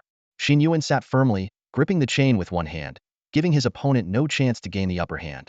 Suddenly, the ground began to crack, and the earth slowly shifted towards Xin Yuan. A figure clad in black armor burst out of the ground, charging at another figure like lightning, slicing through Xin Yuan's energy chain with a single strike. "Get out of here first!" The armored figure shouted to his companion before launching himself at Xin Yuan like a cannonball. Seeing this, Xin Yuan raised an eyebrow and stood up. He thrust his palm forward, striking the black-armored figure square in the chest. Instantly, a wave of icy energy surged, sending the black figure flying back even faster. As the figure flew through the air, the cold rapidly enveloped him, forming thick ice all over his body. Upon hitting the ground, the black-armored figure turned into an ice sculpture, temporarily immobilized. Xin Yuan then lashed out another chain, this time imbued with the cold of the Ice Age, instantly binding and freezing the other person. It was a pure one-shot kill. After a long rest and a sugar boost from his favorite soda, Xin Yuan was in peak condition, displaying unparalleled combat prowess in this secret realm. He gently pulled the two of them towards him with the chain, only to realize they were a man and a woman. Xin Yuan couldn't help but smirk, thinking that in this secret realm, only that damn thing called love could make someone say, "You go first," with such selflessness. Xin Yuan unfroze everything but their heads. Seeing their terrified expressions as if they were staring at a monster, he gave them a friendly smile. "Hi there, nice to meet you," Xin Yuan said, using his catchphrase. He then continued, "How about we make a deal? Hand over your divine cores, okay?" The two people lying on the ground fell silent as they listened to Xin Yuan's voice. They knew he was here to rob them, but his opening line caught them off guard. "Robbery? Is there even room for negotiation?" One of the cadets, clad in menacing black armor, couldn't help but ask. He was secretly trying to break free from Xin Yuan's ice shackles while stalling for time. "Negotiate? What if we say no? Will that work?" Xin Yuan calmly replied, "Sure, you can say no. But then, I'll just take it by force." The armored man was stunned, staring speechlessly at Xin Yuan's calm face. He couldn't fathom what kind of mindset would lead someone to say such things. "What's the difference?" "Of course, there's a difference," Xin Yuan explained. "One is me forcing you, and the other is you giving it willingly. It gives you a bit more dignity if you do it willingly." The armored man was at a loss for words, finding the logic of this overly powerful lunatic incomprehensible. "All right, buddy, stop struggling. I know what you're trying to do." Xin Yuan had already noticed the man's subtle movements. With a forceful stomp, the ice around the man thickened, making him give up his attempts to break free. At this moment, the armored man noticed the staggering number of divine cores beneath Xin Yuan's lounge chair, causing his mouth to twitch. Did he rob all these from others? He thought. Looks like I really hit a brick wall. Just then, the girl bound by chains beside him looked up at Xin Yuan, angrily questioning, "You have so many here. You must have robbed countless people. Watching others fight and then stealing their hard-earned rewards is despicable." Surprisingly, Xin Yuan wasn't angered. Instead, he nodded in agreement. You think so too? I also find it pretty despicable." The girl was momentarily speechless, while Xin Yuan continued, "These divine cores were obtained by me. You two are my first targets. And honestly, I could have gotten even more." "You got them yourself?" the girl asked in surprise. "Then why would you?" "All right, Xiao Yao, stop talking. It's within the rules," the armored man interrupted her. He then turned to Xin Yuan, trying to negotiate. "Brother, we admit defeat. We were outmatched. But taking everything isn't right. The divine cores we have were earned by hunting the creatures here together. We didn't rob anyone. We planned to leave early to avoid conflict with others. Our ranking wouldn't be high anyway. How about we give you one as a toll fee?" Xin Yuan looked troubled. "No can do. If I don't take everything from you, it wouldn't be fair to others. Also, you just said your divine cores wouldn't place you high in the rankings, right? Then it's fine. Give me all of them, and I can guarantee your final ranking will be much higher than now." With that, he wasted no more words, directly using chains to seize their wristbands and taking out the few crystals inside. He didn't bother to put them away, simply tossing the divine cores onto the ground near his lounge chair, mixing them with his own pile. "Hey, you." The man was anxious, not expecting Xin Yuan to show no mercy. But Xin Yuan had no intention of continuing the conversation. He simply unfroze them and flung them out with the chains. Outside the secret realm, the judges, who had witnessed the battle that ended in less than 5 seconds, couldn't help but be astonished, showering Xin Yuan with praise. It's a complete mismatch. Such a quick defeat is rare, especially since the two opponents are actually among the top-tier cadets. We didn't think much of his hunting the creatures in the secret realm, but this comparison, I doubt I had this level of skill when I was young. Are you kidding? You never had this kind of skill. Old Yang. A man and a woman stumbled out of the green gate, lowering their heads in shame as they heard the judges' voices. They knew they had become the backdrop for a genius. Unexpectedly, no one blamed them. Instead, someone began to clap gently. Not bad. We've been watching your performance. You are both honest kids. Interested in joining our Southern Academy? We offer scholarships. Hey, that's against the rules. No recruiting talk now. Hearing the kind words instead of the expected criticism, the girl's eyes welled up with tears. She bowed to the vice principal who had extended the olive branch, saying, "Thank you for your appreciation, but our points this time might be the lowest." We were. The vice principal of the Southern Academy waved his hand, stopping her. "We saw everything. It's okay. Don't be sad. If you're not as strong as others, just work harder in the future. Now tell me, what do you think of that young man's strength?" The armored man smiled bitterly and said helplessly, "He's incredibly strong. So strong that I felt completely powerless." Vice principal, is he really a cadet from our batch? The vice principal of the Southern Academy nodded, confirming Xin Yuan's status as a cadet. If you truly think he's strong, then stay and watch. You said you might rank the lowest? Not necessarily. You might end up tied for second place. Both were stunned, clearly not understanding what he meant. The vice principal smiled without explaining, continuing to watch Xin Yuan's assessment screen. He knew that what was happening there was the most terrifying plunder since the creation of this assessment, a single person robbing everyone. The two looked around and finally noticed that Xin Yuan's screen was not only the largest but also placed in the most prominent central position. This undoubtedly proved Xin Yuan's status in the judges' eyes. Although they didn't understand why they might end up in second place, they didn't leave. Instead, they found a spot to sit down and observe the performances of the other contestants. Imo Chingu, who had been indifferent, now focused intently on the screen, as if deeply captivated.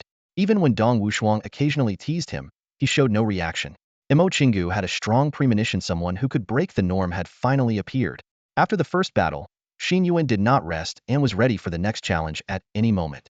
His lounge chair had transformed, with ice forming into a massive seat. Xin Yuan sat like an ancient general, hands on the armrests, waiting for challengers to arrive. Various crystals were scattered on the ground, and behind him was a large, ominous green door, exuding an aura of invincibility. After the couple left earlier, Xin Yuan waited for more than 3 hours before the next opponent arrived. This challenger tried to sneak in but found someone blocking the door. Recognizing Xin Yuan and recalling how he had quickly defeated Lu Peng, the challenger realized he was outmatched and attempted to hide and observe. However, Xin Yuan gave him no chance. Chains wrapped around the challenger, pulling him forward. "Hey man, let's show some mercy. We'll meet again someday, hey." No. The challenger barely had time to speak before Xin Yuan swiftly killed him. Knowing that each person's superpowers were different, Xin Yuan remained cautious.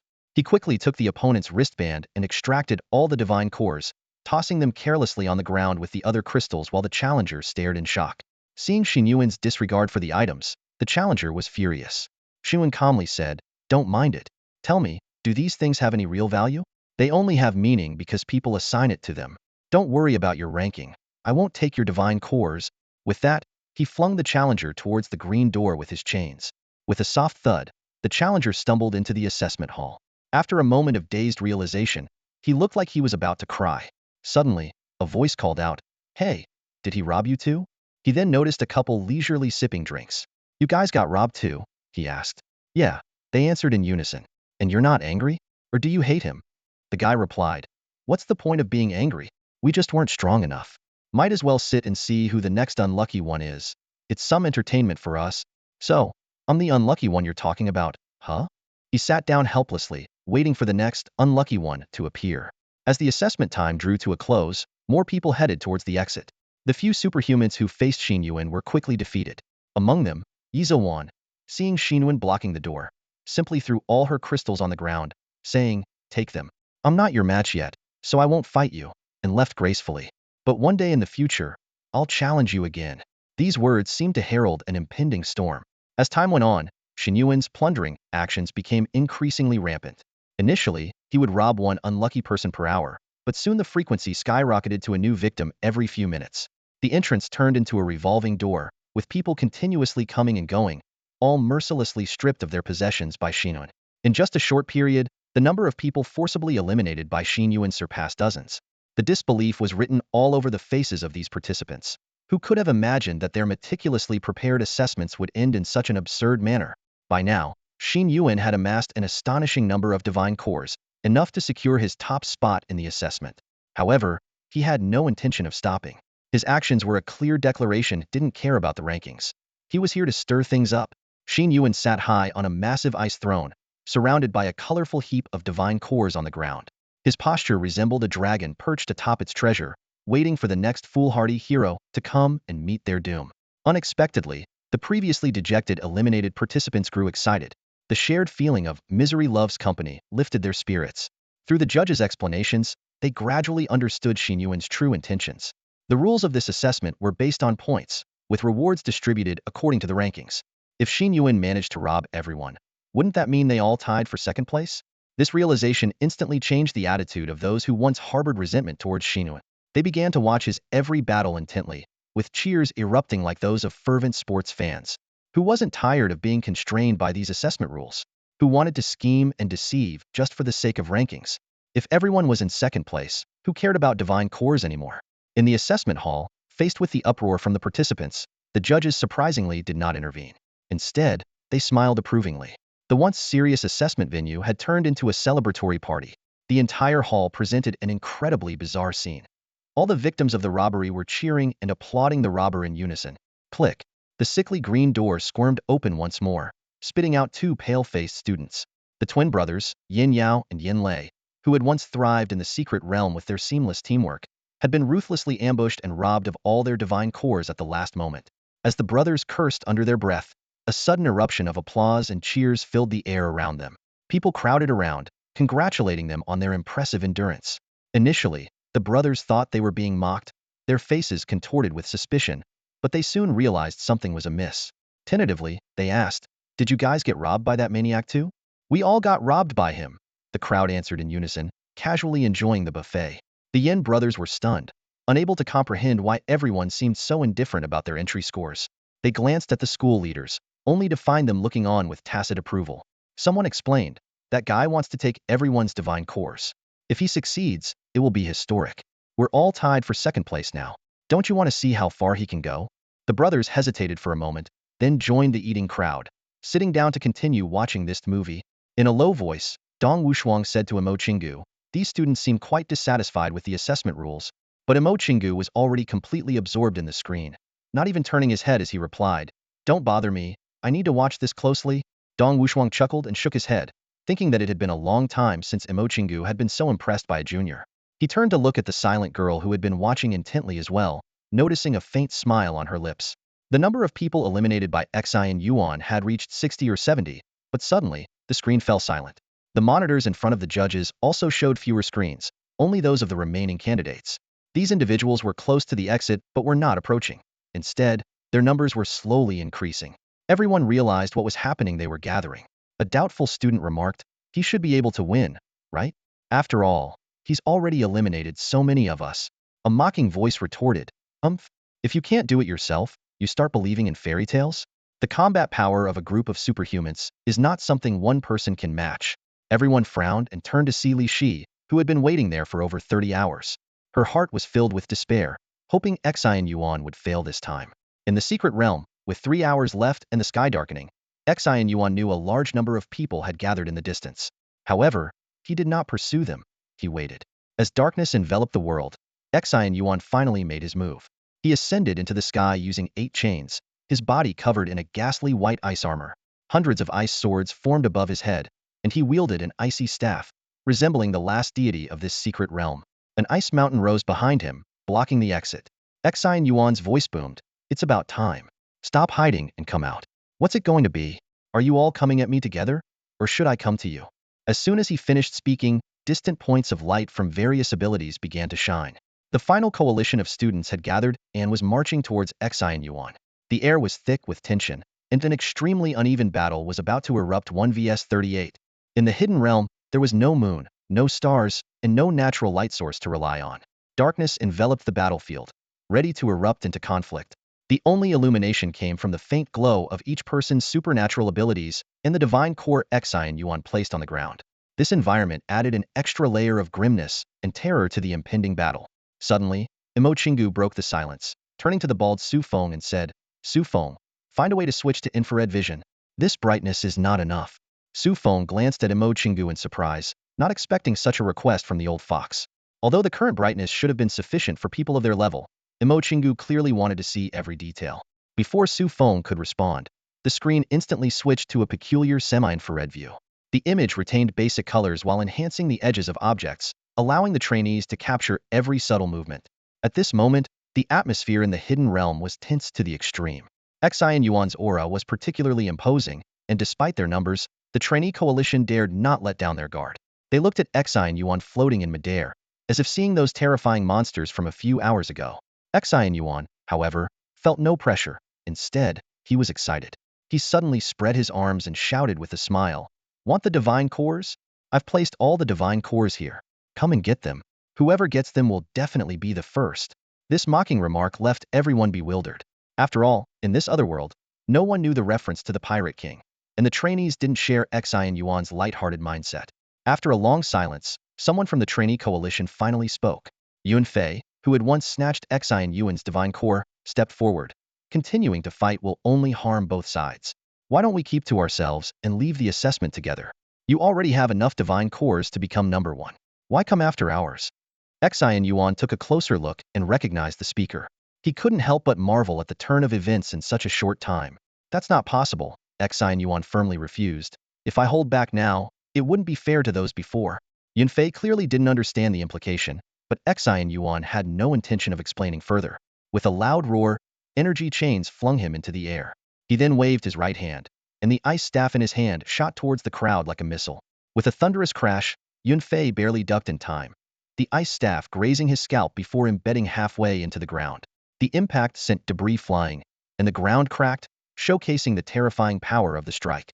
Realizing he had just brushed with death, Yun Fei's back was instantly drenched in cold sweat. Although death wasn't real in the hidden realm, the extreme fright was enough to haunt his nightmares. He looked up at Xin Yuan and shouted, trying to sound tough, "Do you really dare to make a move?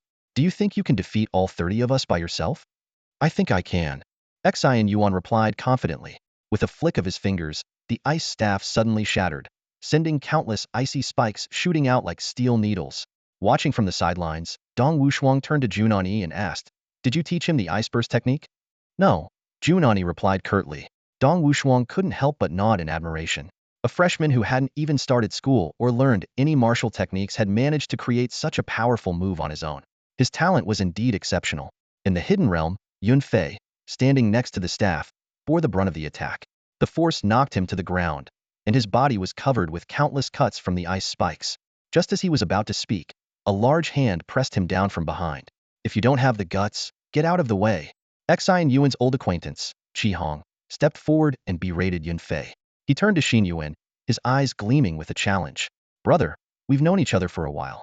I have no ill will towards you, but I want to test my skills against you." As he spoke, his voice grew rougher, eventually transforming into a beast-like growl. In an instant, his body swelled, muscles bulging like granite, tearing through his combat suit. His height shot up to a towering 2.5 meters, and a black king character appeared on his forehead. Now, only a specially designed pair of elastic shorts preserved his last shred of decency. This was the peak of Qi Hong's a-level power, the beast god's body. Roar! With a thunderous tiger's roar, Qi Hong stomped the ground, creating a large crater beneath his feet.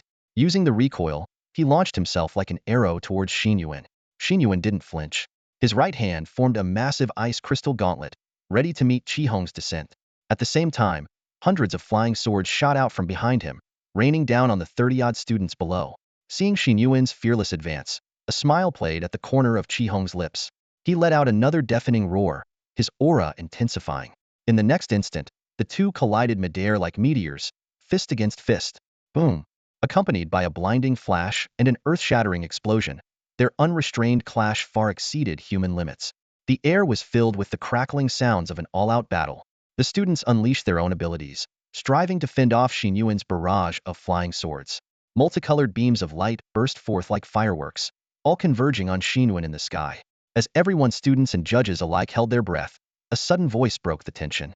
"He, truly extraordinary. It seems that after all these years of hiding, I can no longer keep my identity a secret because of this child. I judge this child to be worthy. So be my pen. I write history." As soon as the words were spoken, the judge who had suddenly spoken was enveloped in a brilliant light, as if unveiling a monumental secret. "I shall write the chronicles with my pen," Zhongli Wu exclaimed, and instantly, a brilliant light filled the room. A heavy, ancient book materialized out of thin air, radiating golden rays, its cover inscribed with indecipherable symbols that shimmered in the light. This unexpected turn of events stunned everyone present. Dong Wushuang, Imo Qinggu, and the others were left speechless, as if seeing this usually silent judge for the first time. Zhongli Wu, who had been brought by Zhong Jing as an assistant, held a low-ranking position and had remained silent throughout the assessment. Yet his current actions caused a significant stir. "Zhongli Wu, are you from the Spring and Autumn organization?" Dong Wushuang snapped his gaze from the screen to the scholarly middle-aged man, who had the ancient book floating before him, his voice filled with disbelief. Spring and Autumn was a mysterious organization. No one knew its members, its locations, or even when it was established. Its members could be high-ranking officials in superhuman organizations, ordinary students, or lone wolves. In everyday life, it was impossible to tell who belonged to Spring and Autumn. However, whenever a major event occurred in the world, a member of Spring and Autumn would invariably appear to record it. This unpredictability led many to speculate that Spring and Autumn was a massive and intimidating organization with members scattered worldwide. They had a saying, "History is written by the victors, a malleable maiden, unreliable at best." Yet some truths must be documented. Usually, even when they appeared, Spring and Autumn members seldom recorded history in public. Consequently, confirmed members were exceedingly rare. Today, Zhongli Wu could no longer hide his identity. "Sorry for keeping this little secret from you all along. I hope you don't mind," Zhongli Wu said with a gentle smile to Dong Wushuang, nodding slightly. Then, his expression turned serious as he pulled out a massive calligraphy brush and began writing in the book, seemingly documenting something crucial. Dong Wushuang was at a loss for words, his shock indescribable. He had never imagined that this old friend was part of a secretive organization. "Does that mean you've been hiding your true strength as well?" he blurted out. It was rumored that members of Spring and Autumn were top-tier experts because the pen is as sharp as a knife, and documenting the truth often invited trouble. "Haha, just a few minor tricks, nothing worth mentioning," Zhongli Wu replied calmly. "All right, I need to focus on my writing now." With that, he immersed himself completely in his task. Dong Wushuang was left speechless, too many questions stuck in his throat. How could an ordinary assessment, even if Xin Yuan was exceptionally outstanding, attract the attention of Spring and Autumn? Could Zhongli Wu deem this event worthy of being recorded in history? It was simply unbelievable. "All right, stop being so surprised. War God Xingtian," Imo Qinggu said, snapping out of his shock with a slight smile. "This seemingly ordinary assessment is destined to be extraordinary." This unexpected episode did not affect Xin Yuan's performance. At that moment, he was fiercely battling with 38 other trainees. After a violent clash with Qi Hong, they both separated. Xin Yuan was thrown back several meters, his icy gauntlets shattered, and his ice armor covered in cracks. Qi Hong, on the other hand, crashed into the ground like a meteor, his right hand completely encased in ice, blood trickling from the corner of his mouth. However, this minor injury didn't dampen Qi Hong's fighting spirit. It only made him more fervent. He smashed the ice off his hand with force, shook it off as if nothing had happened, and charged back into the fray. Xin Yuan was now maneuvering around other trainees. But once he got close, most couldn't escape his deadly attacks. These trainees were far less formidable than the divine servants he had faced before. While the divine servants' abilities weren't necessarily stronger, their fearlessness and coordinated efforts made them formidable. In contrast, these trainees were more like a disorganized mob, unwilling to risk their lives, fighting only for personal gain. They failed to form an effective alliance, and even had to guard against betrayal from within their ranks. 8 energy chains, like agile legs, propelled Xin Yuan through the crowd. With almost every strike, someone was sent flying, encased in ice. What was expected to be a battle between wolves and a tiger turned out to be a tiger among sheep. Most of the trainees were no match for Xin Yuan's combat prowess. Notably, Xin Yuan was not one to forgive easily. Those who had previously robbed him faced harsher retribution. Yunfei was now covered in bruises and wounds from the energy chains, his entire body a mass of blue and purple marks. Even standing had become an excruciating ordeal. Yet, Xin Yuan showed no mercy. Every time he passed by, he would deliver a vicious kick to ensure his opponent was utterly incapacitated. Yunfei's condition was unbearable to witness, his agonized groans echoing across the battlefield. The fighting grew increasingly brutal. Xin Yuan had already seized and discarded several wristbands, forcibly ejecting their owners from the secret realm. Only top-tier experts like Qi Hong could pose any significant challenge to him. Qi Hong's massive frame charged like a heavy-duty truck, causing even the armored Xin Yuan to feel the impact's intensity. Despite the formidable power of Xin Yuan's Ice Age technique, it was ineffective against Qi Hong's extraordinary physical resilience in the short term. To subdue such an opponent, Xin Yuan needed the same level of focus he had used against Lu Peng initially. However, the current situation didn't allow for that. He had to continuously fend off Qi Hong while dealing with attacks from other enemies. Even with a strong adversary like Qi Hong, the allied forces were steadily losing ground. Over a dozen combatants lay incapacitated on the ground, their cries of pain reverberating through the air. The outcome was clear. Xin Yuan was on the verge of annihilating his opponents completely. In the spectator area, Dong Wushuang was stunned into numbness by Xin Yuan's flawless performance. Just as she was about to offer praise, a piercing voice interrupted her. Impossible. This is absolutely impossible. Li Shi screamed hysterically. How can he have such power? I demand an investigation. He must be cheating, possibly a human spy. He has to be using some external aid. There's something wrong with him. Absolutely something wrong. Li Shi had completely broken down. 36 hours of anticipation and waiting had evaporated in the face of Xin Yuan's perfect display. Her mental state shattered, plunging her into a frenzy. At this moment, she no longer cared about any authority or titles, having lost all rationality. Zhongli Wu, who was recording the events, frowned slightly and spoke calmly. Silence. Then, he simply extended a finger, pointing quietly at the now out-of-control Li Shi. Zhongli Wu pointed a single finger, and though no light or energy was released, the effect was immediate. Li Shi's mouth continued to open and close frantically, but no sound emerged, as if her vocal cords had suddenly lost their ability to vibrate. Realizing this, Li Shi first looked confused and then utterly terrified. She clutched her throat, opening her mouth wide in disbelief, desperately trying to make a sound. When she found it futile, she even shoved her fingers deep into her throat, clawing frantically and inducing fits of dry heaving. This frantic action, however, had no effect. Zhongli Wu had completely silenced her. Fear spread across Li Shi's eyes as she began to tear at her hair, as if the entire world had turned against her in these past 2 days. At that moment, a long sigh was heard, and Imo Chingu's figure suddenly appeared behind her. He gently placed his hand on Li Shi's head, and a soft, milky white light shimmered, causing Li Shi to immediately calm down and fall into a deep sleep. Imo Chingu bent slightly and apologized to everyone. I'm sorry, everyone. However, no one responded. He sighed and recalled something. Li Shi had actually been the one using backdoor connections all along. The judges hadn't expelled her outright, mostly out of respect for Imo Chingu. He had brought Li Shi into the Eastern Academy when she was young, and had always treated her like his own for some reason. Thus, the farce Li Shi had caused in this assessment came to an end. She got nothing she wanted, and instead became a laughingstock. Worse still, due to today's events, the higher-ups among the superhumans now went from ignoring her to outright disliking her. This was a case of trying to steal a chicken only to end up losing the rice. Imo Chingu putting her to sleep was actually to protect her. If she were to see Xin Yuan emerge victorious from the secret realm, she might have died from rage on the spot. Meanwhile, Xin Yuan's battle was also nearing its end. This lopsided confrontation concluded with a display of overwhelming power.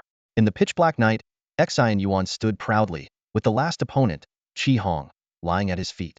Scattered around were other students who had lost their ability to fight. Qi Hong's massive body had evolved again during the battle, now standing close to 3 meters tall, resembling a giant from mythology. But now, he was panting heavily, his chest heaving, emitting rough breaths. He was unable to stand, his body covered in wounds, lying on the ground in a spread-eagle position. Despite the brutality, he was the last to fall. Among the more than 30 participants, he was the fiercest, and the few injuries on Xin Yuan's body were mostly inflicted by him. Staring at the gravely injured warrior before him, Xin Yuan said, "You're strong, so I couldn't hold back when fighting you. I had to go all out." Qi Hong lay on the ground, catching his breath before responding, "Ha ha ha, you won, I lost. You're standing, I'm lying down, and you still say I'm strong? That really hurts my pride. Ha ha ha." Laughing heartily, he coughed up a few more mouthfuls of blood, but paid it no mind. "Ever since I first saw you, I've wondered if I could beat you. Now it seems I can't," Qi Hong continued. "By the way, I have to ask, why do you always insist on shaking hands with me when we meet?" "Oh, that's a secret," Xin Yuan replied with a smile. Qi Hong took all the divine cores from his wristband and tossed them to Xin Yuan. "Take them, you've won. You wanted to take everyone's and put on a show for the judges. Honestly, that's a brilliant idea. Also, I'm going to sleep. I'm not dead. I'm genuinely exhausted and need to sleep." With that, Qi Hong slowly closed his eyes, and his body began to shrink back to its normal size. With that, the assessment finally came to an end. Xin Yuan escorted Qi Hong and the others out of the secret realm's gate, then sat alone in the center of the shimmering light. Before him lay a radiant tapestry, made up of all the divine cores collected by 126 students, a testament to his glory. Xin Yuan looked around, breathing lightly, taking in the sight of treasures that past prodigies had coveted, now piled up like a small mountain before him. After a moment, Xin Yuan stood up and stretched with a big yawn. Since coming to this world, it was the first time he had completed a task so exhaustingly had gone 36 hours without sleep or gaming just to secure his ranking in the assessment. He couldn't help but find it somewhat absurd. Under the gaze of all the students and judges, Xin Yuan made an unexpected move. He bent down and picked up the smallest divine core, barely the size of a fingernail. Then, disregarding the rest, he walked straight towards the exit of the secret realm. This action fulfilled his earlier promise not to take the other students' divine cores. As Xin Yuan left, he even kicked aside the divine cores on his path as if they were mere debris. When he stepped out of the secret realm, his body swayed slightly, clearly exhausted. Outside, over 100 pairs of eyes were fixed on Xin Yuan, and a strange silence filled the air. Xin Yuan glanced around, indifferent to the stares. He walked directly to Jun Ani, tapped the small, pale yellow crystal on the table, and declared succinctly, "I'm first." Jun Ani stared at the man in front of her, who had far exceeded everyone's expectations and left everyone in shock, all while maintaining her cold demeanor. For the past 36 hours, she had kept this icy facade, earning the nickname Ice War Goddess among the other trainees, who only learned of it through the judges' conversations. No one dared to approach her. However, at this moment, her mask finally cracked. 3 seconds later, Jun Ani no longer maintained her aloof image in front of everyone. A faint smile appeared on her lips as she said, "Impressive, first place. But it seems your lead over the second place isn't that big." She pointed at the tiny crystal in Xin Yuan's hand, her tone clearly teasing. Xin Yuan shrugged and replied casually, "As long as it's enough. It was just for the ranking after all." Jun Ani openly stared at Xin Yuan, observing how he had returned to his usual lazy and nonchalant self, so different from his decisive and domineering demeanor during the battle in the secret realm. She couldn't help but nod in admiration. "I didn't expect you to be this strong, but I never doubted you'd be first." With that, Jun Ani leaned back in her chair and started clapping slowly. The crisp sound of her applause echoed in the silent hall, igniting the atmosphere instantly. The trainees, who had been stunned by Xin Yuan's small piece of divine core, were awakened by the applause. They erupted in cheers, their voices overlapping, and the thunderous applause filled the hall, turning it into a collective celebration of victory. "First place. We won. A rank is amazing. Maybe a rank is actually the best talent level. You're incredible, boss. You said you wouldn't take our divine cores, and you really didn't. You left them all in the secret realm. Thanks, boss, for letting me be second." The crowd that had previously attacked Xin Yuan and been countered by him was now confused, not understanding what had happened. They whispered among themselves, "When did this guy get such good relations? Wasn't he the one everyone wanted to beat up when the assessment started?" After a brief exchange, they finally understood the situation. Xin Yuan had used an extreme method to block everyone, teaching a lesson to all who tried to steal from him. He ensured that everyone scored 0, securing his first place, and now everyone else was second. Few trainees had dared to hope for a second-place finish. In a way, Xin Yuan had helped everyone achieve an almost unattainable position. This approach was undoubtedly a challenge to the very rules of the assessment with absolute strength. The trainees realized that Xin Yuan wasn't just upset with those who tried to steal his spoils, he was silently protesting the assessment rules themselves. If those who ambushed him, like Yun Fei, were knives, then the rules were the invisible hand wielding them. At this moment, there wasn't a single discordant note in the cheers. Even Yun Fei, his face still bruised from recent treatment, joined in the enthusiastic applause. All right, everyone, quiet down." After the assessment ended, Imo Chingu resumed his usual kind smile. He had to repeat himself several times before the crowd gradually quieted down. "All right, I know that while you were in the secret realm, suspicious of each other, dragging your tired bodies, thinking about how to rob others and prevent being robbed, you must have cursed this assessment as perverse to some extent," Imo Chingu said with a chuckle. "I'm the one who proposed these rules, so if you want to curse someone, you can curse me." Facing the trainees honestly, he continued, "This extreme survival of the fittest was meant to train you. Of course, this assessment had a small unexpected twist due to a certain X factor. Every year, we reward those who rank highly with many resources, but this year, with so many second places, we're running short on resources, so..." Here, Mo Chingu paused, his eyes scanning everyone's faces. "So I decided to dig into my own pocket to make up for the unprepared rewards. This time, in the collective assessment for guaranteed admission, you all got second place. And of course, there's the one who challenged the rules, the first place."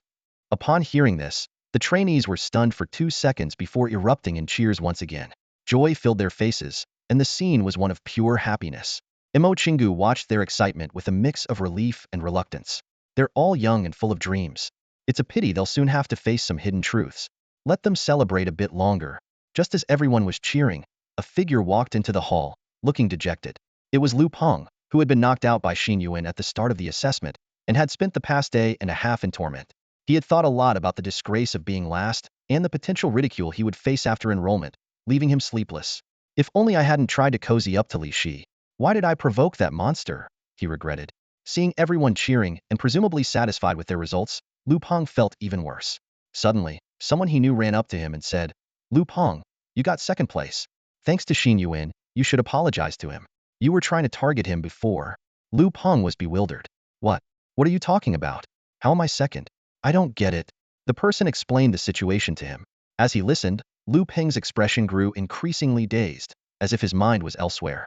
He recalled why he had tried to cozy up to Li Shi and target Xin Yuan in the first place. It was all for a good ranking, more resources, and opportunities after enrollment.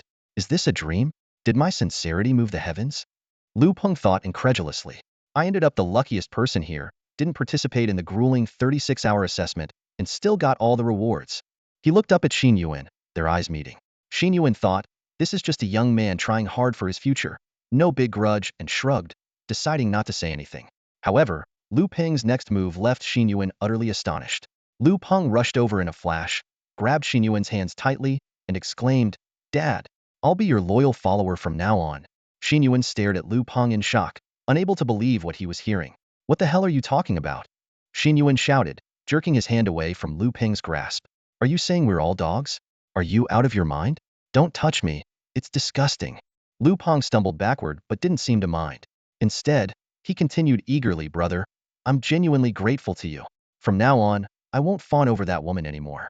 I'll fawn over you. Xin Yuan frowned in disgust and took a step back to distance himself. Can you act normal? Stop saying fawn all the time. It's gross.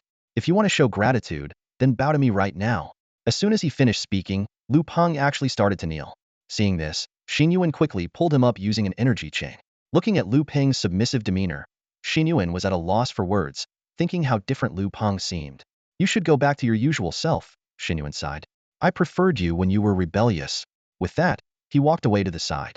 Lu Peng stood there, dazed, apparently pondering what rebellious meant. Meanwhile, Jun Ani approached Xin Yuan with a smile. So, how does it feel to be popular? Xin Yuan gave her a helpless look and pointed to Lu Peng, who was practicing a rebellious expression. You call that being popular? Do you want that kind of attention? Jun Ani chuckled softly and explained. That's what fanatics are like. As they chatted, a middle-aged man swaggered into the hall. He scanned the room and quickly spotted Xin Yuan and Jun Ani. Hey kid, you're out? The man called out loudly. How did you do on the test? What rank did you get? By the way, because of you, your family's frost warrior owes me a favor. Xin Yuan looked at the stranger in confusion. Who are you? What frost warrior? What do you mean by my family? The man pointed at Jun Ani.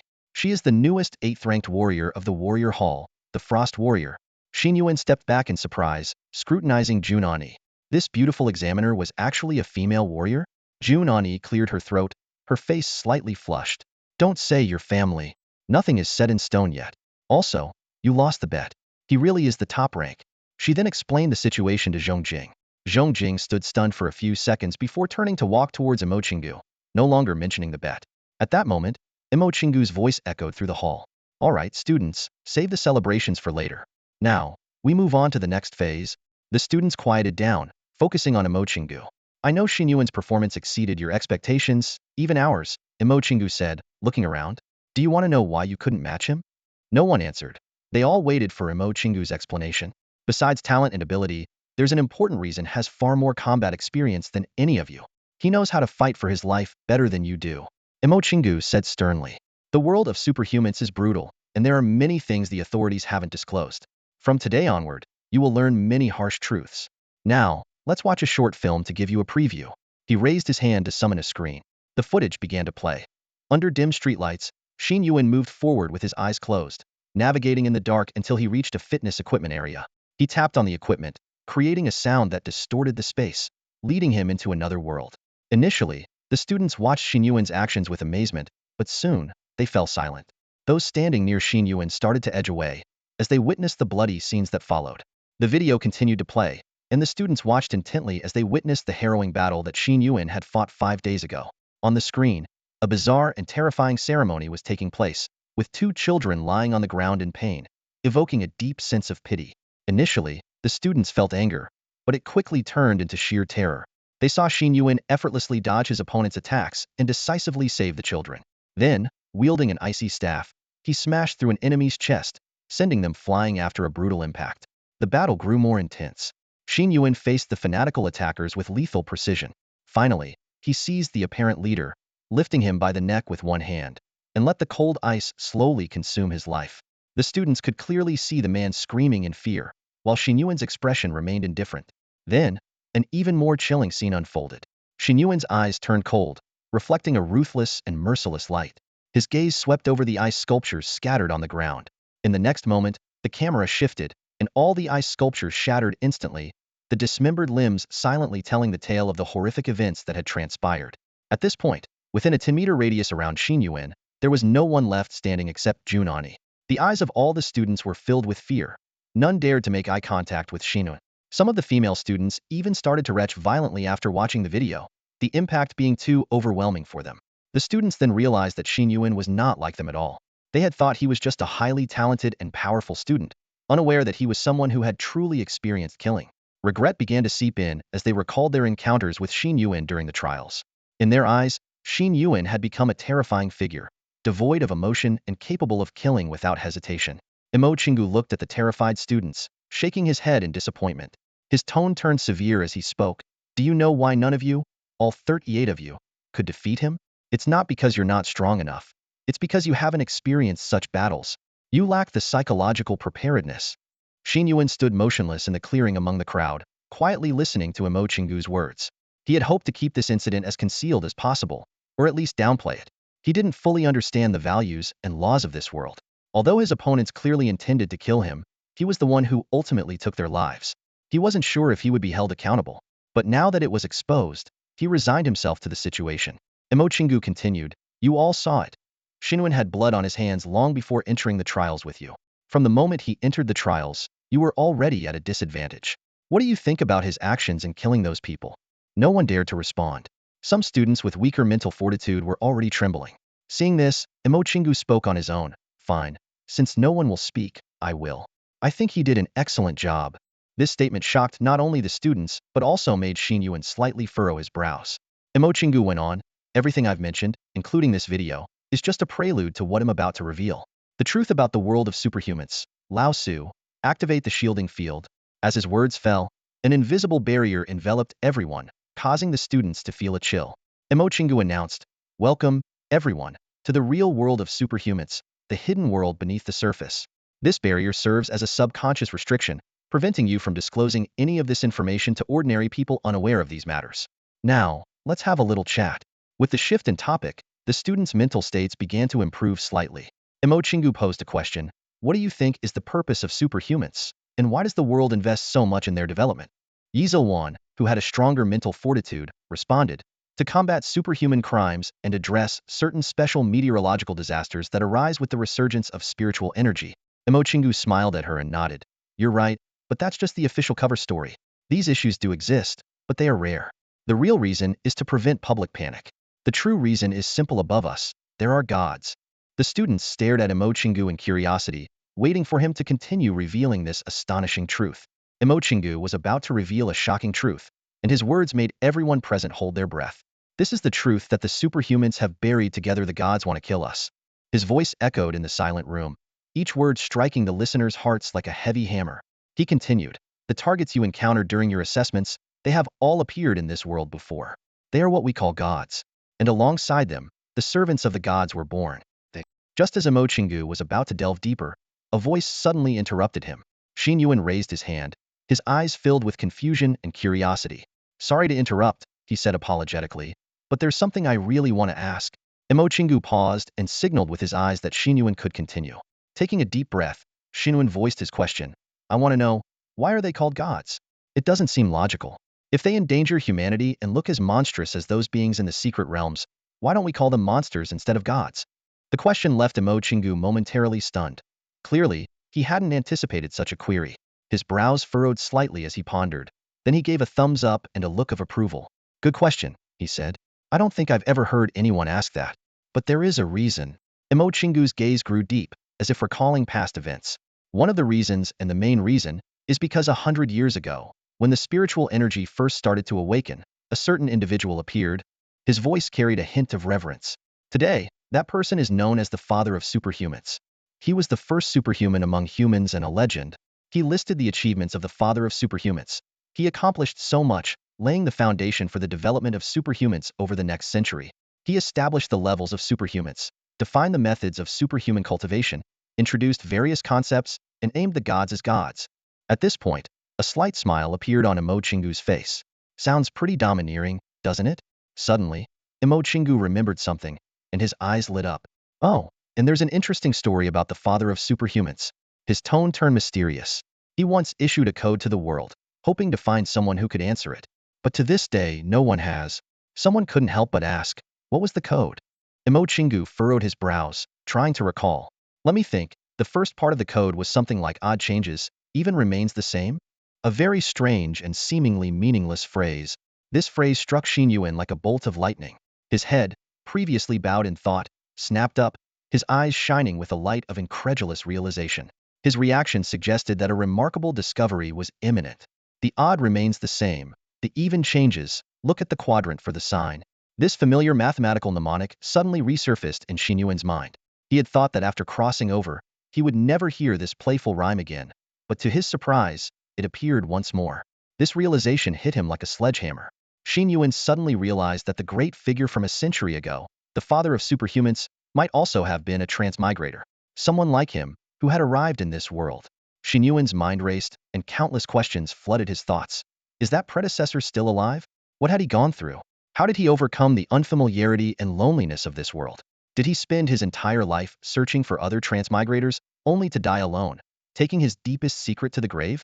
These thoughts overwhelmed Xin Yuan, drowning his consciousness. He was completely lost in his own thoughts, oblivious to everything around him.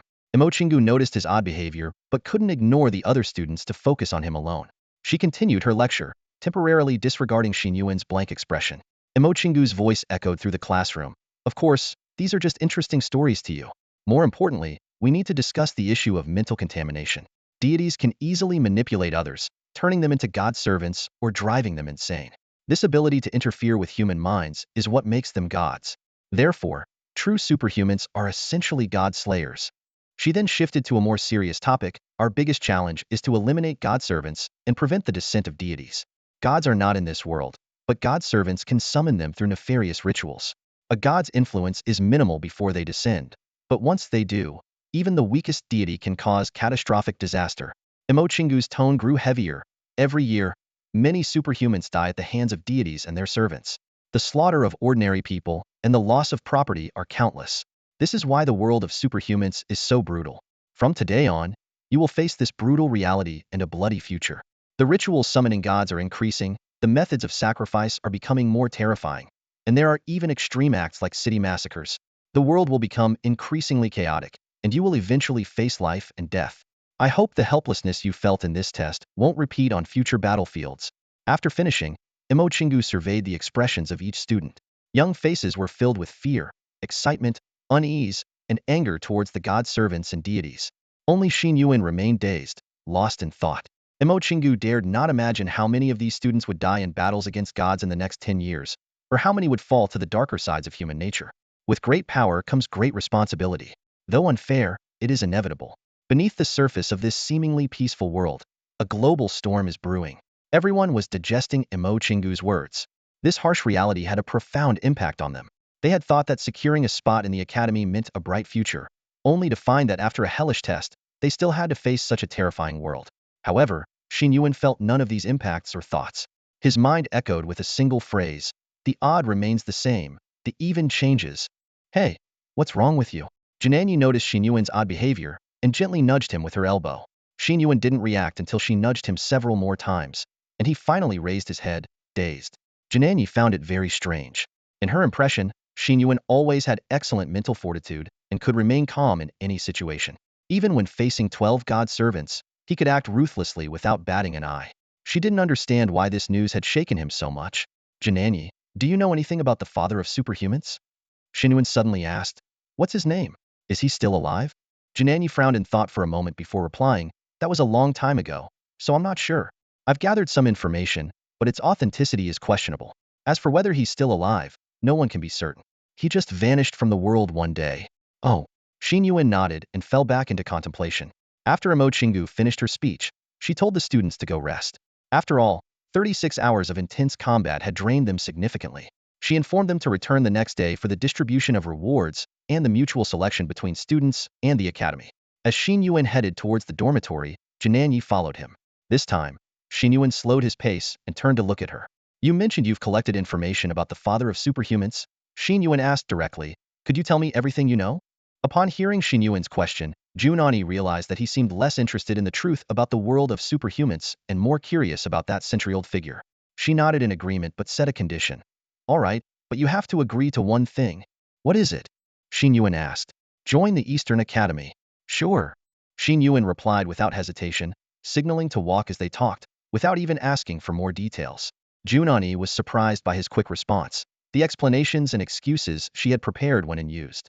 She silently thanked her luck that Xin Yuan didn't probe further, as she wasn't keen on admitting she wanted to be in the same academy as him. They walked in silence until they reached Xin Yuan's apartment.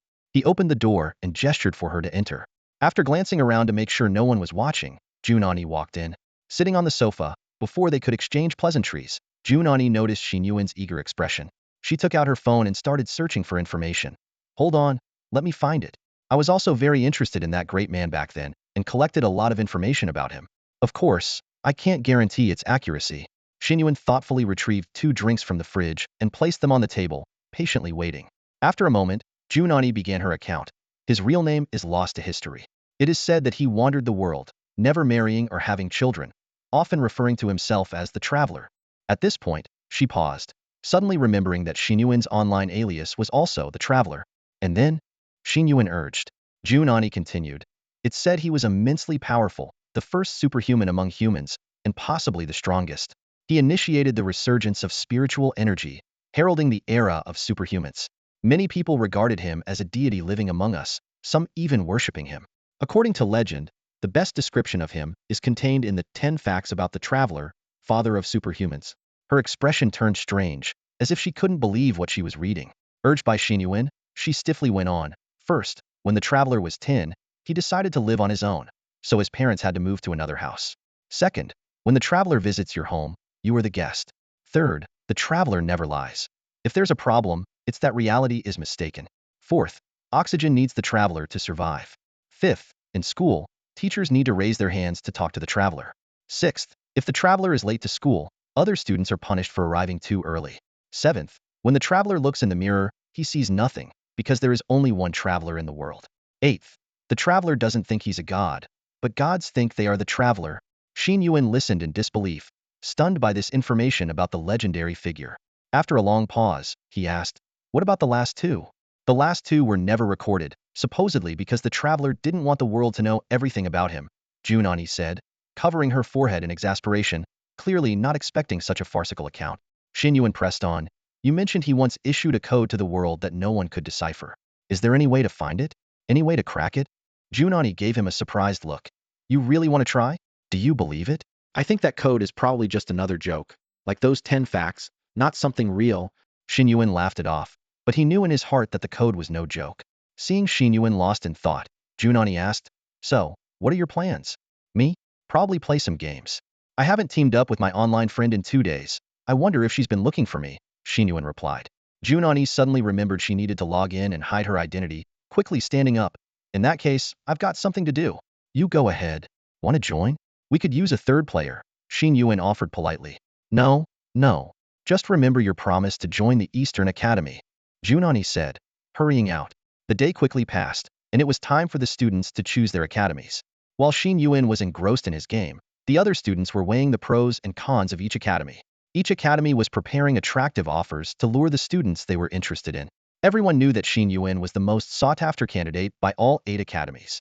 Imo Chingu maintained a calm and composed demeanor, while Zhong Jing looked confident. The other academies were also ready, waiting for the battle to begin. Something was particularly unusual today. Chingu seemed especially focused on security measures, deploying almost all his accompanying personnel. Their patrol range was incredibly extensive, covering the surrounding artificial river, the small square, and even extending into the residential area. Superpowered individuals could be seen everywhere. Zhong Jing, sitting in his chair, frowned as he looked at Chingu beside him and asked curiously, "Hey, old Emo, you seem a bit off today. Security is important, sure, but isn't this overkill? Do you have a bad feeling about something?" At this moment, the leaders of the 8 academies had all arrived, but only Chingu was a principal. The others were vice principals. This was partly because the assessment rules were set by Chingu, and partly because this old maverick, despite his great power, didn't manage things much. The vice principal handled most of the Eastern Academy's affairs, making Chingu somewhat redundant there. Chingu chuckled, better safe than sorry. Besides, today's circumstances are special. A few days ago, thanks to Xin Yuan killing that group of divine servants and stopping the divine descent ritual, we avoided a catastrophe. If it weren't for him, and if the gods had descended, the consequences would have been unimaginable. Zhong Jing nodded in agreement but couldn't help but retort, "But we're here now, aren't we? Would those brats still dare to mess with us?" "Not necessarily," Chingu replied, his tone meaningful. Just then, a large group of students poured into the hall. The leaders immediately straightened up, preparing to greet the incoming students. The selection process for the academies was simple. Students could choose any academy they wanted, recognizing and respecting their talents. Each academy leader brought assistants to promote their facilities and attract students. If a leader saw a particularly gifted student during the assessment, they would offer additional generous conditions to recruit them. Clearly, this year's most eligible candidate was Xin Yuan. At that moment, his lazy figure walked into the hall. Recognizing the familiar face, Zhong Jing immediately sat up straight, and the other academy leaders also perked up. After learning about Xin Yuan's exploits from the previous day, Zhong Jing regretted not continuing to watch the assessment and was more determined than ever to recruit him. Although he lost a bet to Jun Ani, securing Xin Yuan would make up for it. However, Xin Yuan ignored the surrounding students and the introductions from the various academy assistants. Instead, he walked straight to the leaders. Just as Zhong Jing smiled and prepared to speak, Xin Yuan said, "Hello, Principal Emo. I want to join the Eastern Academy." Chingu stood up, as if anticipating this, and replied, "Very well, you're most welcome." Zhong Jing was momentarily stunned and thought, "Am I just extra here?" Seeing the two about to shake hands, he quickly stood up and shouted, "Wait a minute." Xin Yuan, startled by the sudden shout, looked curiously at the seemingly unserious middle-aged man. Zhong Jing hurriedly explained, "Kid, you might not understand the rules. You're different from the others. You performed exceptionally well. Generally, the academies will offer you various generous treatments, and then you can choose one. For instance, our Western Academy join us, and you can name your terms." "Oh, I see." Xin Yuan nodded. "Thanks, but I promised Jun Ani I'd join the Eastern Academy." Just like that, Zhong Jing nearly bit his tongue. "Just because of a woman you?" He added in his mind. "Well, although this woman is indeed extraordinary." Zhong Jing's mind raced as he walked to Xin Yuan's side, put an arm around his shoulder like an old friend, and whispered, "You might not know this, but our Western Academy has abundant resources." And, he lowered his voice, "This old man is stingy. If you join the Eastern Academy directly, he'll surely give you fewer benefits." Xin Yuan hadn't expected this. Just as he was about to speak, Chingu stood up, pulling Zhong Jing away. "Don't badmouth others behind their backs," he said, turning to Xin. "They'll offer you the same benefits. They'll give you 300 hours in the simulated training environment and 100 pure energy crystals." "How does that sound?" Xin Yuan, who hadn't really listened to Chingu the previous day, found these terms incomprehensible. He asked, "What are those?" Chingu, slightly embarrassed, explained, "They're materials for enhancing a superpowered individual's abilities." "That's it." Zhong Jing jumped in again. "How can you even say that out loud? He'll offer double what he's giving, and you can ask for anything else you need." Xin Yuan turned to Chingu. Although he had decided to join the Eastern Academy, he figured he might as well get more benefits if he could. Chingu, seeing no other choice, said, "He'll also offer double. Additionally, you can come to me anytime for help." "Money?" Xin Yuan asked directly. "What?" Chingu was momentarily taken aback. "Is there a cash reward? And what about the reward for stopping the divine descent? Where's my stuff?" Xin Yuan asked bluntly, showing no embarrassment. Chingu was momentarily stunned, then replied, "Rewards for such events need to be reported to the Human Alliance for issuance. As for money, how much do you want?" 300,000. Deal. With that, the old and the young shook hands. Zhong Jing had many more things to say but found himself at a loss for words. Finally, he shook his head in resignation. "That's it. I couldn't outfox this old sly fox," he thought, realizing that Xin Yuan was likely set on joining the Eastern Academy. As Xin Yuan shook the rough hand, he activated his ability once more. Although he had copied it before, he felt there was something off about Emo Chinga's ability, so he decided to try again, even if it meant wasting a day's chance. Ding! Copy successful, a voice echoed in his mind. Just then, a terrified shout rang out, Principal Emo, prepare to evacuate. This was followed by a blood-curdling scream. Ah! A blood-soaked figure tumbled in from outside. After successfully replicating the ability, Xin Yuan gained a level talent rapid regeneration. As the talent automatically leveled up, it quickly evolved into a demigod's body, granting Xin Yuan the abilities of rapid healing, immunity to divine presence, and resistance to toxins. At that moment, Xin Yuan was secretly amazed. Emo Chingu is indeed extraordinary. He possesses not just a single ability but is a formidable being with multiple superpowers. However, before Xin Yuan could fully savor his newly acquired abilities, a gravely injured person suddenly burst through the door, drawing everyone's attention. Emo Chingu quickly released Xin Yuan and dashed over to the injured person, helping him up from the ground. Golden light flickered in Emo Chingu's hands as a continuous stream of healing energy flowed into the injured person's body, forcibly pulling him back from the brink of death. This sudden scene left everyone present in shock. The trainees were at a loss, staring in horror at the bloodied person on the ground. Zhongjing and the others, including the recently arrived Jun Ani, quickly gathered around. Quick, find a way to evacuate the trainees. They're coming, the injured person said with great difficulty. Divine servants? Dong Wushuang roared, his body glowing with a purple light and killing intent erupting. Those bastards dare to come at this time? They must have a death wish. Suppressing his own killing intent, Emo Chingu calmly asked, are there any divine embryos this time? How many did they bring? Approximately how many people? The injured person coughed up blood and replied haltingly, a lot. So many that we don't even know the exact number. Brothers on the east side are already dead, some haven't returned. Headmaster, evacuate the new students quickly. We need strong reinforcements here too. Zhongjing abruptly stood up, his eyes scanning the confused trainees in the hall with concern. How is this possible? Such a grand scale. Where did they come from? There were no signs in the past few days. Xin Yuan frowned in thought, suddenly recalling the envelope he had submitted earlier. It seemed to contain many of the opponent's plans. He turned to Jun Ani and asked, are the divine servants attacking? Is the situation serious? I remember divine servants being quite weak. Jun Ani sighed and explained, it's different. The ones you encountered before were sacrificial divine servants. Their only purpose is to conduct divine descent rituals, often sacrificing themselves, so their combat power isn't very strong. But the ones coming today are likely to be chosen divine servants, each with considerable strength. We just don't know their scale or how many divine embryos they have. Xin Yuan closed his eyes, clearing his mind, and activated his all-seeing ability, extending its range to cover the entire stadium and its surrounding 10 miles. He carefully listened to the information around him and soon had a sense of it. Flowers, trees, everything around me tells me they are many and very dangerous. Xin Yuan opened his eyes, his expression grave. Their numbers even exceed the trainees and leaders present. Humans and divine embryos are mixed together, scattered within a 10-mile radius around Black Horse Stadium. Many sacrificial divine servants are among them, along with more powerful entities exerting strong pressure on the surroundings. Dong Wushuang roared and was about to charge out to wreak havoc, but was stopped by Xin Yuan. Wait, the situation is indeed unusual. I sensed at least 8 divine embryos, and the number of divine servants is absurdly high, in the hundreds. What? Dong Wushuang exclaimed, are you sure? When did deities become so common? Emo Chingu gritted his teeth and said reluctantly, not necessarily, there may also be divine projections. But even a projection would be a catastrophic level of disaster. Hearing the description of 8 divine embryos, Zhongjing could no longer sit still. 8 divine embryos, there's no time to waste, let's move out immediately. He had seen Xin Yuan's evaluations, and was well aware of Xin Yuan's incredible and powerful tracking abilities. Therefore, he had no doubt about Xin Yuan's words. Although this place was filled with strong individuals, when it came to sensory capabilities, Xin Yuan was undoubtedly the authority. Zhongjing urgently said, let's split up. Find a few people to escort the trainees and scatter them, while the rest of us go. Emo Chingu shook his head, his expression pained. No, he slowly explained. Xin Yuan gave me an envelope some time ago, which vaguely mentioned certain things, but I didn't expect it would come to this. Moreover, if they take action, the leader will be in Kingshiner old adversary. His chosen ability is marking symbols, and we've all been marked.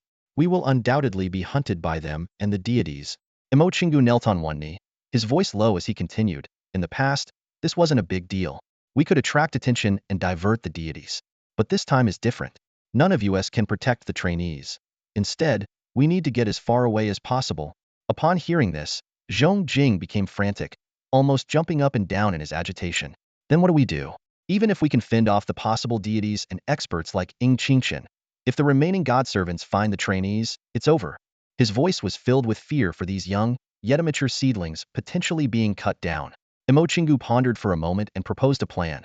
So, the trainees can't evacuate. They must hide in the basement here. We must leave immediately, all of us, to deal with the divine fetus. But we need an exception, someone to hold off the possible godservants. He began listing the necessary criteria for this person. He must be a newcomer, someone who hasn't had direct contact with those people. But he can't be entirely new, because he needs to be powerful, at least at the fourth realm. His abilities must include strong control capabilities to restrict others' actions. He should also have rich combat experience and a solid mental state, able to fight multiple opponents. As he spoke, Imo Chingu raised his bloodshot eyes and looked directly at Xin Yuan standing there. His tone carried a hint of hope and pleading. If, and I mean if, you were the only one to hold off the possible godservants, could you do it? I disagree, Jun Ani shouted before Xin Yuan could speak, standing protectively in front of him like a mother hen. She anxiously added, he hasn't undergone formal training yet, and doesn't even know the enemy's capabilities. It's too risky to have him face the chosen servants. Let me do it. I'm also a rookie, but I can ensure everyone's safety. Imo Chingu looked at Jun Ani and sighed. Xiaoyi, you were indeed the best candidate before. But things are different now. You're no longer an unrecorded genius. After that battle, you became the 8th war god, the frost war god. You're now a marked target, just like us. Today, only Xin Yuan is suitable. Jun Ani was at a loss for words. She knew Imo Chingu made sense, but she still wanted to find a safer way to keep Xin Yuan out of danger. The examiners, including Zhong Jing, were also silent. Imo Chingu turned to Xin Yuan with difficulty. Do you have confidence? Are you willing to try? Xin Yuan shrugged nonchalantly. I don't know if I can. And why should I agree to something so dangerous and exhausting? Imo Chingu was taken aback, but then understood. Xin Yuan was just a student and had no obligation to undertake such a task. With his talent and strength, it wouldn't be difficult for him to stay out of harm's way. This responsibility belonged to the older generation. However, seeing the anxious and helpless faces around him, Xin Yuan spoke again. If the pay is high enough, I might give it a shot. Everyone looked at Xin Yuan in surprise, their expressions complex. Was this a conditional agreement? They hoped he would step up, but were conflicted about him taking the risk. This could be one of the most tragic losses of a genius in human history, a story bound to be recorded in history books. Losing Xin Yuan, this extraordinarily unique talent, along with the other 125 most promising students, was unthinkable. Imo Chingu couldn't bear to imagine the consequences. Zhong Jing, with tears in his eyes, said gratefully, "Thank you. We owe you for this. As long as nothing happens to you, I'll give you a personal gold card. You can enjoy all services for free in any Western Academy facility worldwide." After saying this, he rushed out the door. Dong Wushuang patted Xin Yuan's shoulder vigorously. Good job.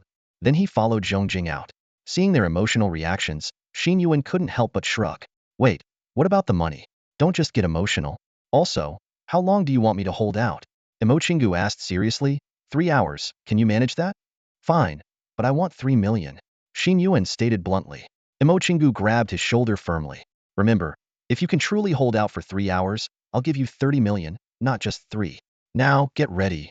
He gave Xin Yuan a deep look before starting to organize the students' evacuation. At that moment, several blood-covered figures rushed in with urgent reports. The situation outside was dire. The students, never having seen such a scene, obediently gathered and moved to the underground facility. Yizuan, Qi Hong, and others were unwilling to hide behind Xin Yuan and wanted to fight alongside him. But in this critical moment, Imo Chingu sternly ordered all 125 students to be locked underground. Imo Chingu returned to Xin Yuan with a serious and apologetic look. These troubled times. Entrusting such a task to a student is my failure. 3 hours, hold on. You are a hero for humanity. Don't flatter me. I'm just doing it for the money. Xin Yuan waved impatiently, watching Imo Chingu lead the others away while Jun Ani looked back at him repeatedly. His eyes were calm and indifferent. He loathed the burden of being called a hero, seeing it as a form of coercion. What good was being a hero? Being a hero might mean no payday. Suddenly, he seemed to remember something and called out to Imo Chingu's retreating figure. Hey, old Imo, I recall you still owe me 30,000 from the entrance reward, right? If anything happens, give it directly to Jun Ani. I owe her 30,000. Hearing this, Jun Ani couldn't hold back anymore. She took a deep breath, fighting back tears, and rushed to Xin Yuan. She bit her lip, struggling to speak, and finally said, There won't be any accidents. I won't allow it. You can't get hurt. I want you to pay me back personally. I don't think anything will happen either, but just in case. I always prepare for the worst. There is no just in case. Jun Ani interrupted sharply, then softened her tone. If anything happens to you, someone will be very sad. Xin Yuan wore a relaxed smile as he answered, Me? I'm actually fine. I don't have any close friends or family in this world, so I have nothing holding me back.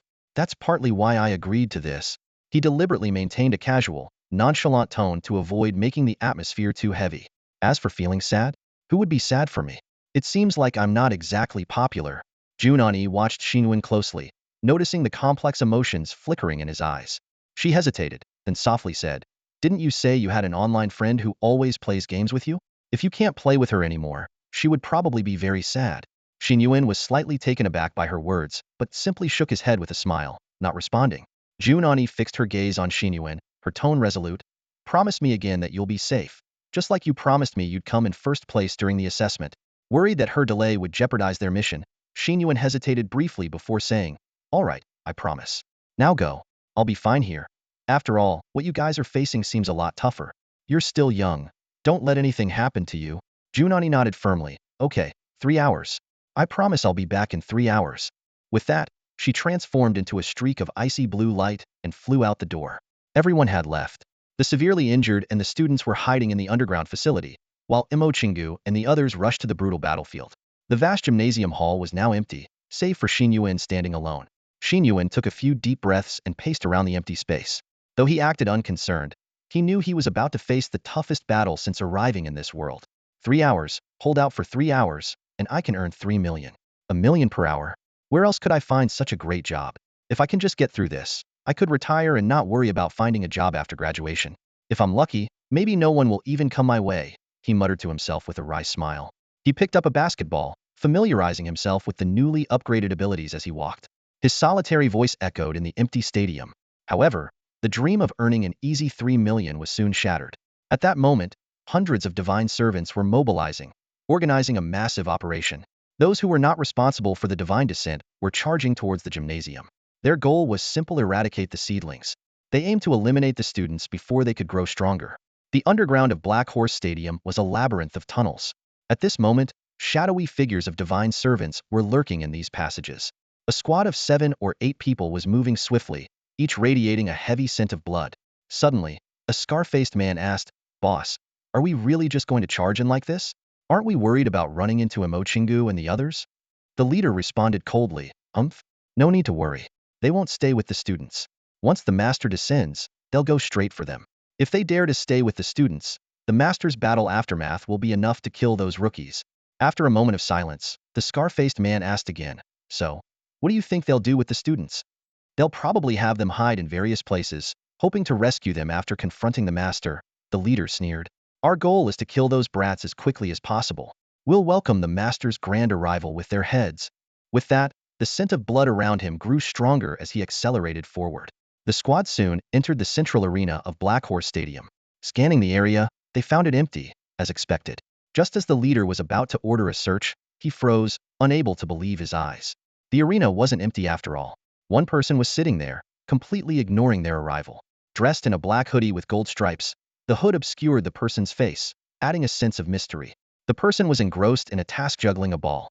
Thud, thud, thud. Holding a ping-pong paddle, the person kept bouncing a ping-pong ball. The sharp sound of the ball's rhythmic bounce echoed eerily in the silent atmosphere. The divine servants quickly regrouped, warily eyeing the figure. No one dared to make a move. All eyes were fixed on Xin Yuan, who continued juggling the ball. 2 minutes of tense silence passed before Xin Yuan lost control, and the ball fell to the ground. Almost made it to 200. What a pity, Xin Yuan remarked, putting down the paddle and removing his hood to reveal his face. He then looked at the divine servants. I really hope you guys are just here for a workout. The leader, seeing such a young and unfamiliar face, was initially stunned. Then, feeling embarrassed by his earlier fear, he shouted, Who the hell are you, kid? Me? I'm just a student who hasn't officially enrolled yet, Xin Yuan replied calmly. But I know why you're here. Sorry, but today, I'm here, and I've been paid. So this path is closed. As his words fell, a chilling aura surged forth. The frigid air surged wildly, yet Xin Yuan maintained his signature gear. An ice armor enveloping his body, an ice staff in hand, and a bone-chilling aura surrounding him. As he stepped onto the podium, the entire platform instantly froze, frost spreading rapidly. The whispers of nature had already informed him about the few people before him. Though they were few in number, Xin Yuan knew these opponents were far from ordinary. Kid, are you a student? A freshman who hasn't even started school yet? The scar-faced leader taunted, and the others burst into mocking laughter. You think you can stop us? How naive. Their laughter was filled with contempt, any previous wariness completely gone. The scar-faced man continued, here's the deal. You lead us to the others, and if we're in a good mood, we'll let you be the last to die. Maybe if you serve the master well, you might even get a chance. Xin Yuan listened to their taunts without changing his expression. He wasn't in a hurry to make a move. Instead, he kept infusing energy into his ice armor. He thought, if he could stall for 3 hours here, the mission would be accomplished. So he spoke. How much does your god pay you monthly? Judging by your lackluster performance, it can't be much. How about this? Let's slack off together, and after 3 hours, I won't stop you. Deal? Xin Yuan's fearless demeanor infuriated the god's servants. The scar-faced man snorted, clapped his hands, and a golden longsword exuding a divine aura materialized out of thin air. Money? How dare you sully the glory of the master with such a human invention? He raised the sword high and said fanatically, see this? This is the master's reward. This is direct power from the master, far beyond what you second-rate beings can comprehend. The leader of the god's servants continued his rant. We are the chosen servants. Each of us has the power of the 4th or 3rd realm. And today, you're very unlucky because 3 of us are in the 4th realm. We are the strongest under the Son of God. And you? Do you even know your realm? Or are you still in the 1st realm?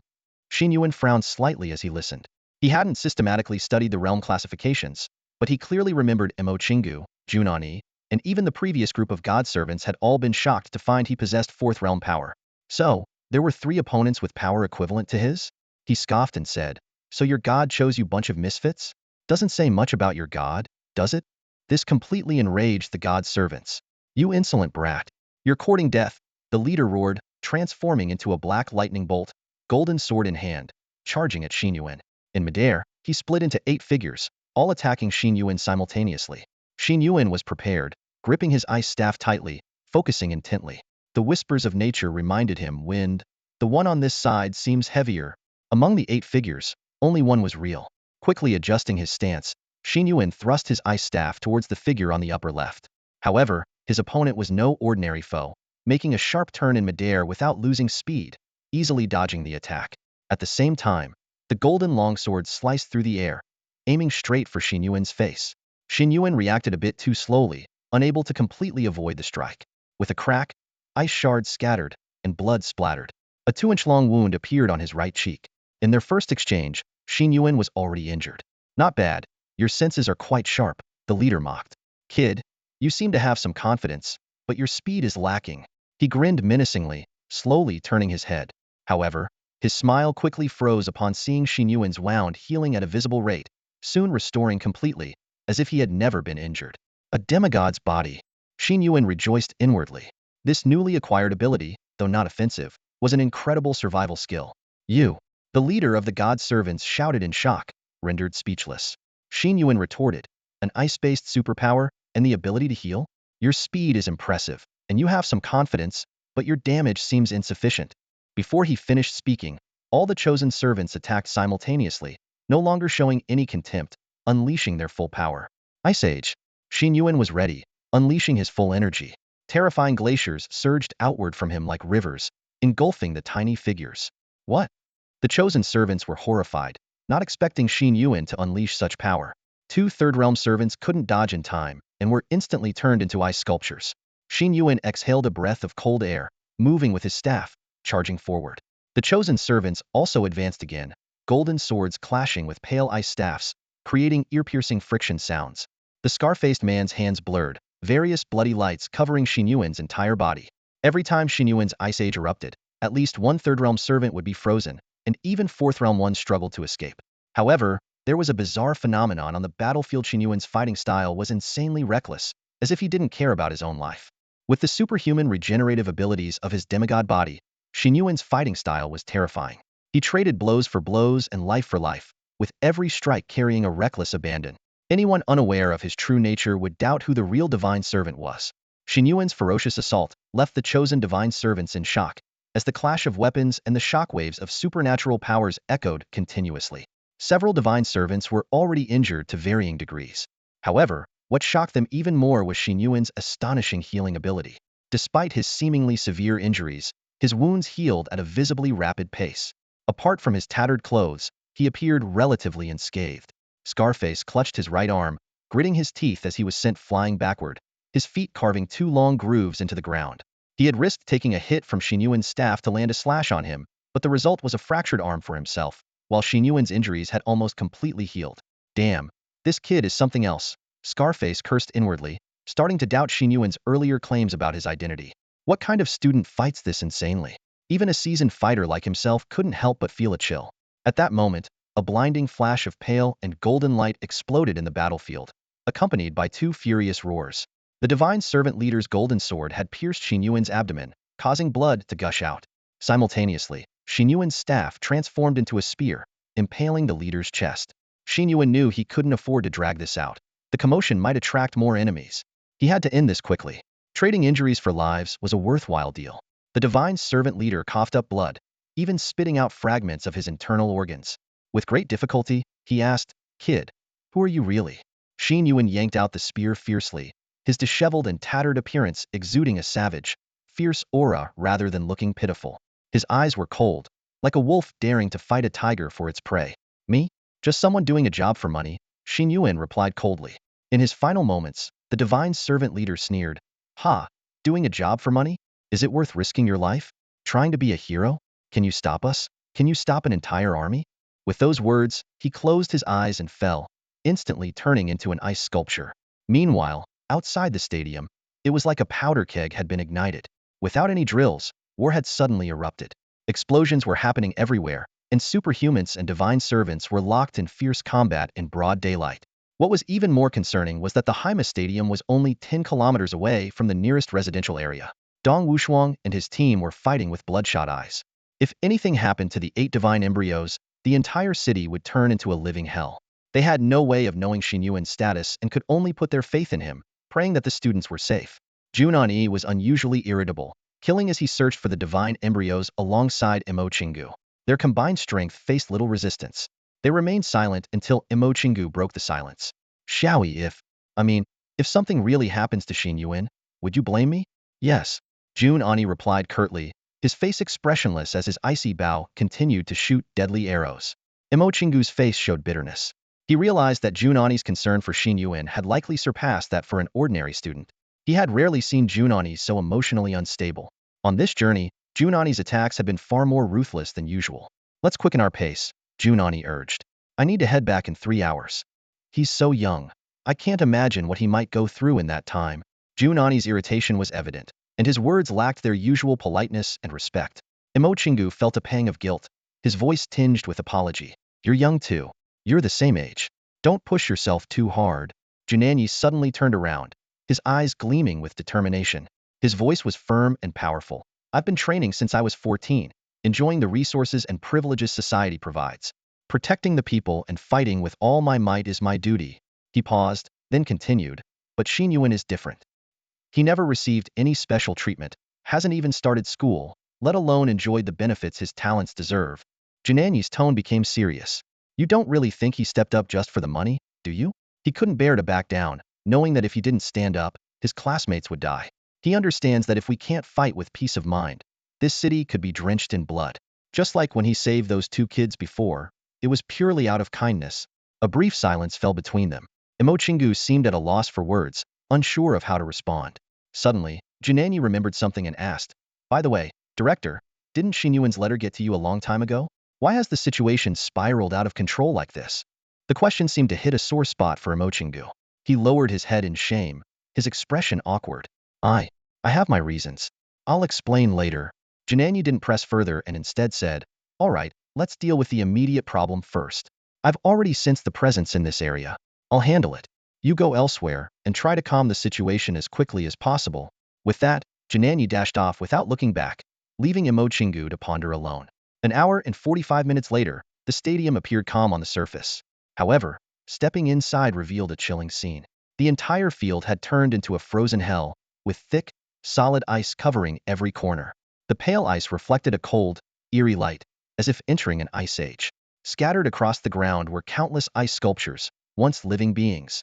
Bloodstains and severed limbs were everywhere, telling the story of the fierce battle that had just taken place. In the center of this frozen hell, a blood-soaked figure was slowly rising. He gritted his teeth in pain, inch by inch pulling out the weapons embedded in his body, each movement accompanied by sharp intakes of breath. Damn it, this is the third wave already, he muttered to himself, his voice filled with exhaustion and resignation. This job isn't worth it, the pay is too low. Extra money, we need to add more money. Xin Yuan gritted his teeth and sat down on a large block of ice.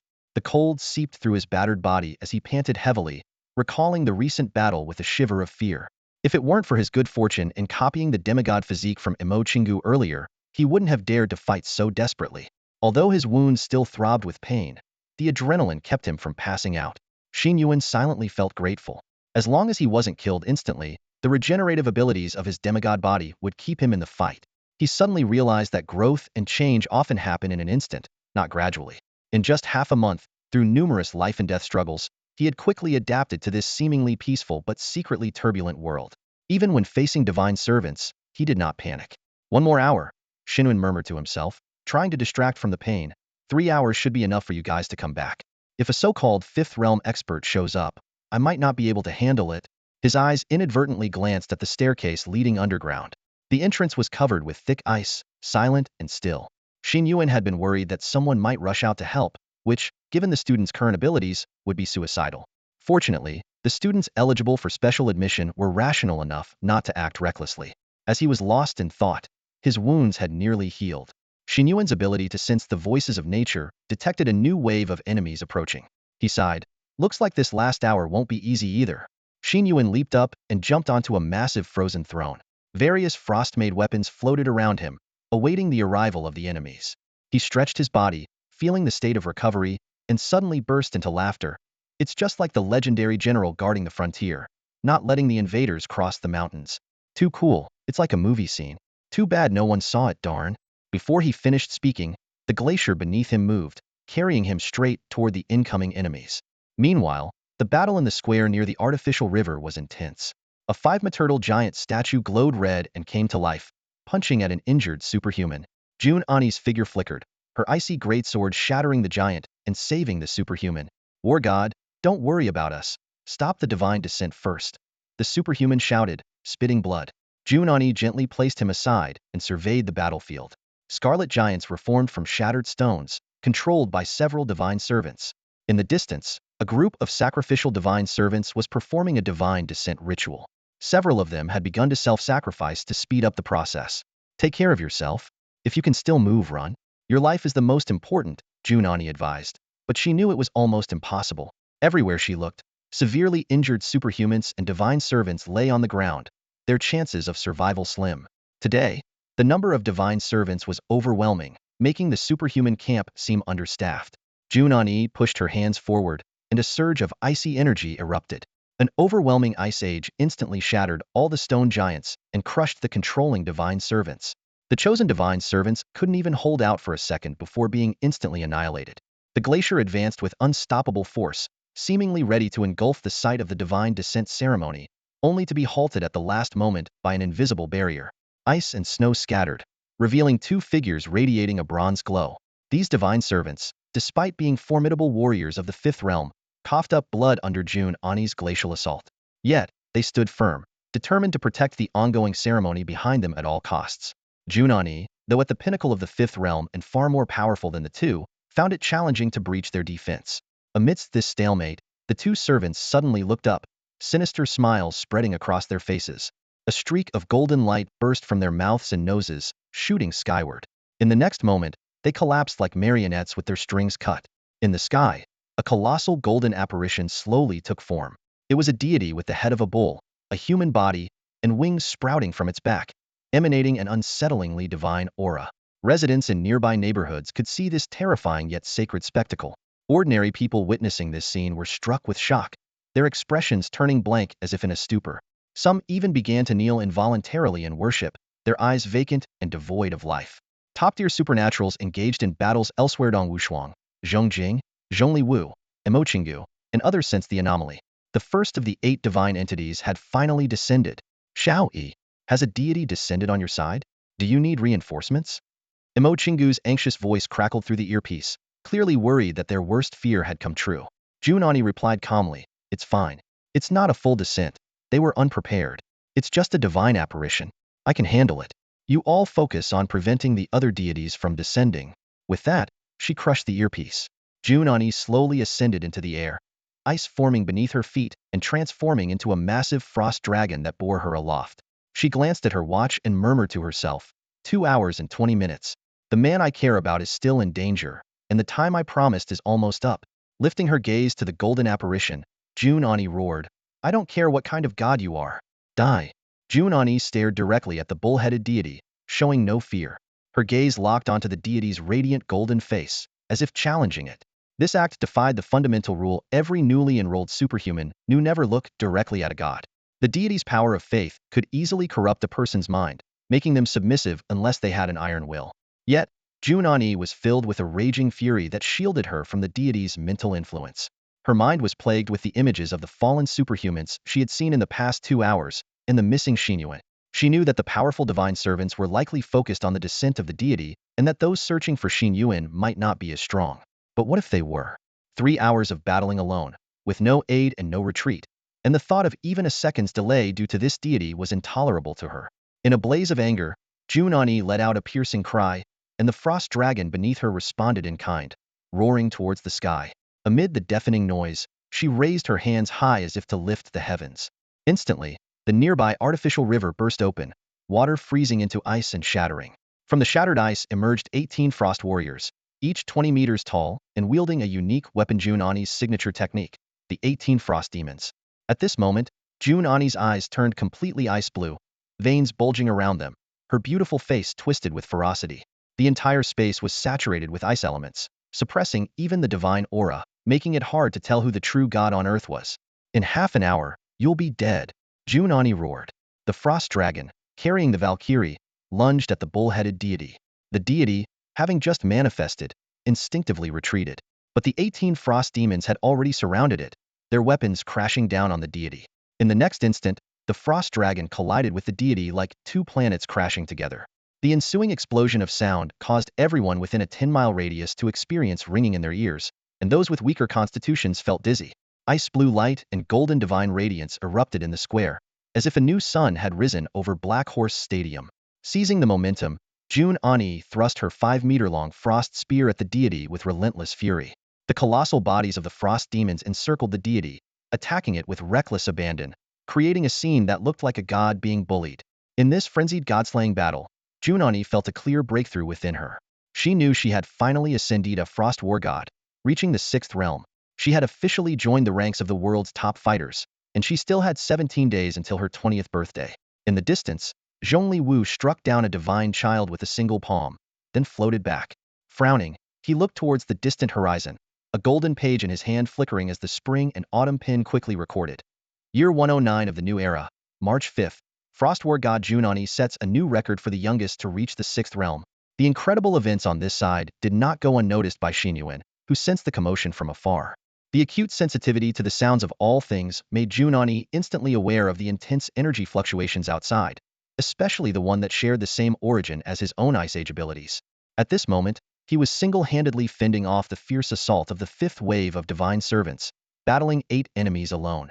Since stepping into this world, every fight seemed to pit him against multiple foes, as if he were destined to be a lone warrior. Jun Ani sighed inwardly. To develop such abilities to this extent, so violent. This is true SS level power. If I could reach this level, I could probably annihilate these opponents effortlessly. Before he could finish his thought, a surge of frost enveloped his entire body, his pupils turning pale. With his abilities unleashed, he froze several approaching divine servants midair, immobilizing them. In a flash, he appeared before an enemy about to break free from the ice, and without hesitation, plunged his long blade into the opponent's neck. A trace of madness flickered in Jun Ani's eyes as he growled, 20 minutes left. I said, no passage within 3 hours. From the moment he thrust his staff into the chest of that 4th realm divine servant in the first wave of battle, Jun Ani had lost count of how many divine servants he had taken down. Echoing in his ears was the taunt from the leader of the divine servants. You can stop us, but can you stop an entire army? And now, Jun Ani had given a resounding answer. With his strength and action she could stop them. If he promised to hold the line, he would hold the line. He alone was an army. Suddenly, a loud crash interrupted Jun Ani's thoughts. With a crack followed by a deafening boom, a massive bull's head fell from the sky, smashing heavily onto the ground. This deity, who had initially appeared with an overwhelming sense of grandeur, had now met such an abrupt end. The relentless ice battle axe not only severed his head but also shattered his divine dignity. Although this was merely a projection of the deity and not his true form, it was still a god. The ice battle god, Jun Ani, had accomplished the feat of godslaying in just 37 minutes. Yet, there was no trace of joy or relief on his face. Instead, he immediately took out a watch from his storage space and quickly glanced at it. 12 hours and 58 minutes. Her entire being transformed into an icy blue streak of lightning as Jun Ani sped towards the Black Horse Stadium. Behind her, discarded divine cores and energy remnants lay forgotten on the ground, treasures of immense value in the world of superhumans, but meaningless to her now. Blood still lingered at the corner of her mouth, and the golden light burning in her pupils turned her eyes into a mesmerizing blue gold, a beauty both stunning and terrifying. Jun Ani had only one thought in her mind. She had to get to the stadium. The 3-hour deadline was almost up, and all the divine embryos had been found, with some even destroyed. The remaining ones, still with the potential to descend, were guarded by top experts like Emo Chingu. Even if all these defenses failed, Jun Ani had to meet Xin Yuan. After all, she was the one who secured Xin Yuan's spot at the Eastern Academy. If anything happened to him, she would feel responsible for putting him in danger. With this determination, Jun Ani crossed the 2,000-meter distance from the artificial river to the stadium in less than 30 seconds. However, as she reached the stadium entrance, her steps began to falter. Taking a deep breath, she closed her eyes and silently prayed. Please, let nothing have happened. Then, she pushed open the stadium door. The sight that greeted her was shocking. The entire stadium had transformed into an ice palace. Xin Yuan's ice was different from Jun Ani's icy blue. It was a pale shade, colder and more indifferent. The modern facilities on the ceiling had vanished, replaced by hanging icicles resembling a glacier cave. The floor, basketball hoops, and badminton nets were all buried under thick layers of ice and snow, making their original forms unrecognizable. Corpses and ice sculptures littered the ground. The faces of the divine servants, frozen in their last moments of brutality and cruelty, were now eternally encased in merciless ice. The scene resembled a blood-soaked coup in a Snow Kingdom's palace. Jun Ani's eyes scanned the devastation until she found Xin Yuan. In a massive crater in the main supporting wall, a figure was pinned to the wall by a long spear, with countless bodies lying at his feet. Xin Yuan, Jun Ani cried out, her heart skipping a beat. She rushed to his side. Oblivious to the ice sculpture of a divine servant, she shattered along the way. Don't scare me. Are you okay? Jun Ani cupped Xin Yuan's blood-stained face in her hands, her voice trembling with panic and tears. In that moment, she felt like she was back 5 years ago, the frightened and lonely girl just entering the academy, not knowing what to do in the face of the worst outcome. Ugh, don't touch me, it hurts, Xin Yuan said, opening his eyes and recognizing the familiar face. Is it time? In truth, Xin Yuan was not in mortal danger. He was just exhausted and needed rest. He had sensed Jun Ani's arrival and finally allowed himself to relax, no longer needing to brace for the next wave of enemies. This relaxation made his weariness all the more evident. You're not dead? Jun Ani exclaimed in joy. Xin Yuan thought to himself that this woman never knew how to speak properly. Not yet, Xin Yuan replied weakly. We agreed on 3 hours, but only you came back. That old man Emo didn't keep his word. I need more money. I didn't expect it to be this bad before I started. It hurts like hell, damn. Jun Ani then noticed the spear in Xin Yuan's chest. Thanks to the ice, the wound had stopped bleeding, but it still glowed with a golden light, indicating it was a weapon imbued with divine power, still corroding the terrible wound. To Jun Ani, it looked fatal. Hearing Xin Yuan joke, she panicked even more. How can you joke at a time like this? Don't move, I'll go find a healer right now. As Jun Ani turned to leave, Xin Yuan called her back. No, don't. Just be careful and help me pull this spear out slowly, and make sure you don't hit my heart. How are things outside? If it's bad, you should go. I'm actually fine here. Jun Ani turned back, shocked. She even wondered if Xin Yuan had lost his mind. Pull it out? Pulling it out directly will cause secondary damage and excessive bleeding. We can't just pull it out, Jun Ani said anxiously, his brow furrowed. Xin Yuan looked at Jun Ani's concerned expression and gently raised his hand to touch his nose. Despite the hoarseness in his voice from the pain, there was still a hint of a smile. I don't know if you'll believe me, but my powers have mutated again.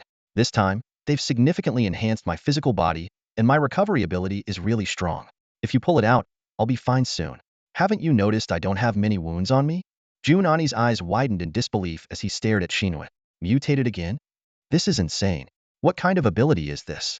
If it keeps evolving, it might just become the ultimate power, capable of developing some godlike feature at will. Despite his doubts, Jun Ani moved to Xin Yuan's side. He bent down to carefully examine Xin Yuan's injuries. Sure enough, aside from the horrifying chest wound, Xin Yuan had no other visible injuries. Even though he was covered in blood and his clothes were in tatters, his skin showed no other signs of damage. Jun Ani blinked in shock, thinking that this man never ceased to amaze him. Taking a deep breath, he made up his mind. One hand lightly braced against the wall beside Xin Yuan, while the other carefully grasped the long spear. I told the others when I came back, Jun Ani said, slowly and steadily pulling out the spear, both explaining and trying to distract Xin Yuan. Dynamo and the others know I'm here, so they didn't return. They're still out there fighting. Xin Yuan endured the excruciating pain but managed to laugh. Haha, it's a good thing you came back alone. At least they won't see me like this. I must look pretty pathetic right now, all disheveled and covered in blood, he said self-deprecatingly, thinking about his current state clothes and rags, blood and dirt everywhere, with even a few strands of hair on the right side of his head shaved off. No, Jun Ani suddenly said seriously. He paused, looking directly into Xin Yuan's eyes. Their gazes locked, and Jun Ani said, enunciating each word clearly, that's not true. You don't look pathetic. Right now, you look super cool. Xin Yuan was taken aback, not expecting such a compliment. They exchanged smiles, and for a moment, it felt as if the surrounding chaos and danger had faded away. I can only say that the website's recommendation for me is rather miserable, and my performance is still quite poor. Their eyes locked in the air for a good 5 seconds, a subtle tension lingering between them. Finally, Xin Yuan decided to break the suffocating silence. He cleared his throat and half-jokingly said, don't leave me hanging here, you know? Finish what you started. Jun Ani snapped out of his daze and quickly lowered his head, focusing intently on drawing his weapon. However, he could feel his cheeks heating up rapidly, as if a fire were burning beneath his skin. He stared hard at the hilt of his sword, fearing that looking up would reveal the blush spreading across his face. The brief emotional surge had made the atmosphere both awkward and ambiguous. Fortunately, the bodies strewn around them served as a stark reminder of the brutal reality of the battlefield, somewhat diffusing the awkward tension. Yet, despite this, Jun Ani couldn't help but feel a bit annoyed by Xin Yuan's blunt comment. How could this guy be so oblivious? Just as his thoughts started to wander, a group of divine soldiers burst through the door. Get lost. Jun Ani didn't even turn around as he flicked his right hand backward. Instantly, a wave of frost surged forth, freezing the intruding soldiers into shards of ice. Having recently advanced to the 6th realm, he could now effortlessly eliminate opponents in the 3rd or 4th realms. Xin Yuan watched this scene unfold, feeling a bit speechless. He had also held his ground for 3 hours, but it had been a tough battle. Jun Ani, on the other hand, made it look so easy. With a muffled thud, the sword finally pulled out of Xin Yuan's chest. The act seemed to drain all his strength, and he collapsed to the ground. However, he didn't hit the floor. He fell into a soft embrace. Jun Ani's slightly anxious voice rang in his ears. Didn't you say you could heal yourself? What's going on? Jun Ani knelt on one knee, letting Xin Yuan lean against his thigh, his head resting against Jun Ani's abdomen. Seeing the terrifying chest wound healing before his eyes, Jun Ani finally relaxed a little. I'm just exhausted, Xin Yuan weakly explained. My health bar is fine, but my energy is completely drained. I have nothing left, he joked, moving his head slightly, only to feel something soft and round. What's this? Stop moving, Jun Ani snapped, blushing as he smacked Xin Yuan on the head. At that moment, a few injured superhumans rushed in, their footsteps hurried. Jun Ani turned sharply, ready to attack, but relaxed when he saw they were allies. Why are you here? What's the situation outside? He asked. One of them spoke up. The situation is mostly under control, thanks to you killing that deity earlier. It severely damaged their morale. However, his gaze shifted, taking in the scene before him, his eyes widening. Why was a man lying in the Ice War God's arms, with his head? But what? Continue, Jun Ani urged, frowning. The man quickly explained. This is Xin. He was defending this spot for 3 hours and got injured. But we need to evacuate everyone immediately. All the divine embryos have been destroyed, and another divine projection descended earlier. It was defeated by the Sky War God and Vice Principal Zhongjing. Now, a berserk-level deity has appeared. Although it's just a projection, this one is incredibly realistic. Jun Ani's expression turned serious. Berserk level? Are you sure? Yes, Dynamo confirmed it. All right, get to the underground shelter and start evacuating the students, Jun Ani ordered. The group nodded and quickly headed underground. Curious, Xin Yuan asked, berserk level? What's that? It sounds like something I've never heard of. Jun Ani briefly explained. It's a classification system for deities created by the father of superhumans. They are ranked from malevolent, fierce, berserk, calamity to annihilation. So even gods have levels. But berserk is only the third level? Is it manageable? It's very dangerous. The power of a deity is beyond what you can imagine. If it were their true form, even a berserk-level deity would be a global catastrophe. Thankfully, it's just a projection. With Dynamo here, we should be okay. Seeing that Xin Yuan's wound had fully healed, Jun Ani helped him to his feet. Surveying the aftermath of his battle, Xin Yuan felt somewhat satisfied. Though his steps were still unsteady, he said, "Take me outside, Jun Ani. Back in my hometown, gods were intangible, unseen beings. Here, let me witness what a real god looks like." All right, Jun Ani agreed without hesitation, naturally taking Xin Yuan's arm. "I'll guide you. You might still be a bit weak." Just then, Jun Ani moved swiftly, taking Xin Yuan outside. Their flight was brief, but enough to leave Xin Yuan thoroughly awestruck by the sight before him. The entire sky was bathed in gold, not metaphorically, but a literal ocean of golden light. In this golden expanse, Imo floated serenely, his robes fluttering as if submerged in the golden sea. In front of him, a pure, shimmering golden light hovered, its shape elusive, radiating a blinding brilliance. On the ground, the superhumans bowed their heads and quickly distanced themselves from the golden light. This scene vividly demonstrated the power of divinity, the presence of a god, compelling all beings to retreat. "Is this the god?" Xin Yuan gazed at the golden light, his voice tinged with confusion. However, before he could finish his sentence, everything went black as a hand covered his eyes. "Do not look directly at a god." Jun Ani whispered a stern warning in his ear. "It's your first time seeing one. You mustn't do this. Looking directly could harm your mind."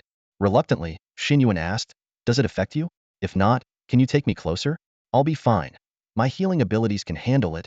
Jun Ani hesitated, but eventually gave in to Xin Yuan's persistence. He brought Xin Yuan closer, keeping a watchful eye on Imo in the golden light, ready to shield Xin Yuan's gaze if necessary. However, when Jun Ani turned to look at Xin Yuan, he was taken aback. For most superhumans, encountering a god for the first time was a daunting experience. The intense mental strain could easily shatter their confidence in an instant, leaving a lifelong scar that hindered their full potential. Even the most determined talents often found themselves trembling uncontrollably. Whether it was steadfastness, fear, anger, or despair, all were typical reactions. But Xin Yuan was different. His eyes, reflecting the golden light, showed a calm excitement. Like a fish swimming upstream, full of rebellious spirit, his gaze seemed to silently declare, "Do not look directly at a god. I will look directly." Jun Ani stood at the edge of the battlefield, her brows furrowed. Her gaze shifted between Xin Yuan and the fierce battle in the distance, torn with inner conflict. There was an unusual glint in Xin Yuan's eyes, and the divine power he faced seemed to have no adverse effect on him. Yet, Jun Ani remained worried about the unpredictable consequences of such direct exposure. "Are you okay?" Jun Ani finally asked. "If you can't handle it, close your eyes. Don't push yourself." Xin Yuan shook his head, his eyes still locked on the distant battle. "I'm fine," he said firmly. "My body can handle it. I'm not afraid of the divine influence." Jun Ani noticed that Xin Yuan's pupils were scorched by the divine power, emitting golden smoke. But his demigod physique was rapidly healing the damage. It seemed Xin Yuan was determined to imprint every detail into his memory. "What are you thinking?" Jun Ani couldn't help but ask. "Why are you so fixated on this deity?" Instead of answering directly, Xin Yuan posed a question of his own. "Have you ever experienced a world without superhumans, before the spiritual energy revival?" Jun Ani rolled her eyes. "The spiritual energy revival happened 100 years ago. I'm only 19. What do you think?" Xin Yuan chuckled softly and shook his head. "In my hometown, people often worshipped ethereal beings with immense power. These entities never appeared in reality, mostly existing as statues for veneration. But now, such an existence is right before my eyes. You might not understand how that feels." Jun Ani saw a spark of ambition in Xin Yuan's eyes, a youthful rebellion against supreme authority. For someone born in the era of superhumans, like Jun Ani, this feeling was indeed hard to grasp. "Where is your hometown?" Jun Ani asked, curious. "It's a beautiful place," Xin Yuan replied simply. "But let me keep watching for now." At that moment, the battle between Imo and the golden light had reached a fever pitch. The entire sky turned into a golden ocean, churning violently with each clash. Imo appearance was unrecognizable from his usual self, his eyes blazing with fury, his beard like steel needles, and a massive phantom looming behind him. With every attack, the space twisted and contorted. When the golden light flashed, the waves of the golden ocean engulfed Imo Chingu entirely. This battle had transcended a mere duel between individuals. It was as if the entire world had split in two, colliding with immense force. The buildings on the ground lost their solid form, flowing like liquid. Jun Ani realized the situation had become extremely dangerous. This is too intense. We need to retreat a bit, she whispered to Xin Yuan, swiftly pulling him back. Director Imo looks so different from usual, Xin Yuan remarked as they retreated. What level of superhuman is he? Can he handle this alone? Isn't anyone going to help him? Jun Ani shook her head. He should be able to handle it. Even if he can't, there's not much we can do to help. She paused before continuing. Director Imo might seem unserious and odd at times, not like a typical leader. But there's a simple reason he's the director, because he's strong. He's the strongest among the 8 core academies, recognized as the mightiest in the 7th realm. Jun Ani briefly explained the 9 levels of superhumans and Imo Chingu's boast, unmatched below the marquee. As she spoke, a glimmer of admiration appeared in her eyes. Just then, Xin Yuan's condition abruptly changed. It was as if an unbreakable wall within him began to crumble. He suddenly lost consciousness and collapsed to the ground. Jun Ani was taken aback. What? He was fine just a moment ago. How did he suddenly pass out?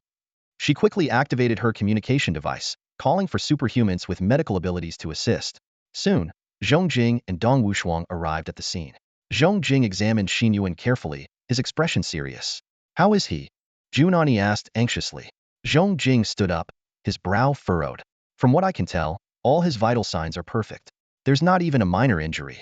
His internal energy is stable. It doesn't look like anything's wrong. He paused, then looked at Jun Ani. Maybe you should try artificial respiration?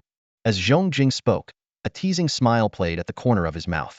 Jun Ani's face turned red with anger, and he snapped. Do you have time for jokes right now? Zhong Jing shrugged nonchalantly and replied, just trying to lighten the mood. I checked thoroughly just now. He's really fine. His breathing is steady, and his physical condition is good, like he's just asleep.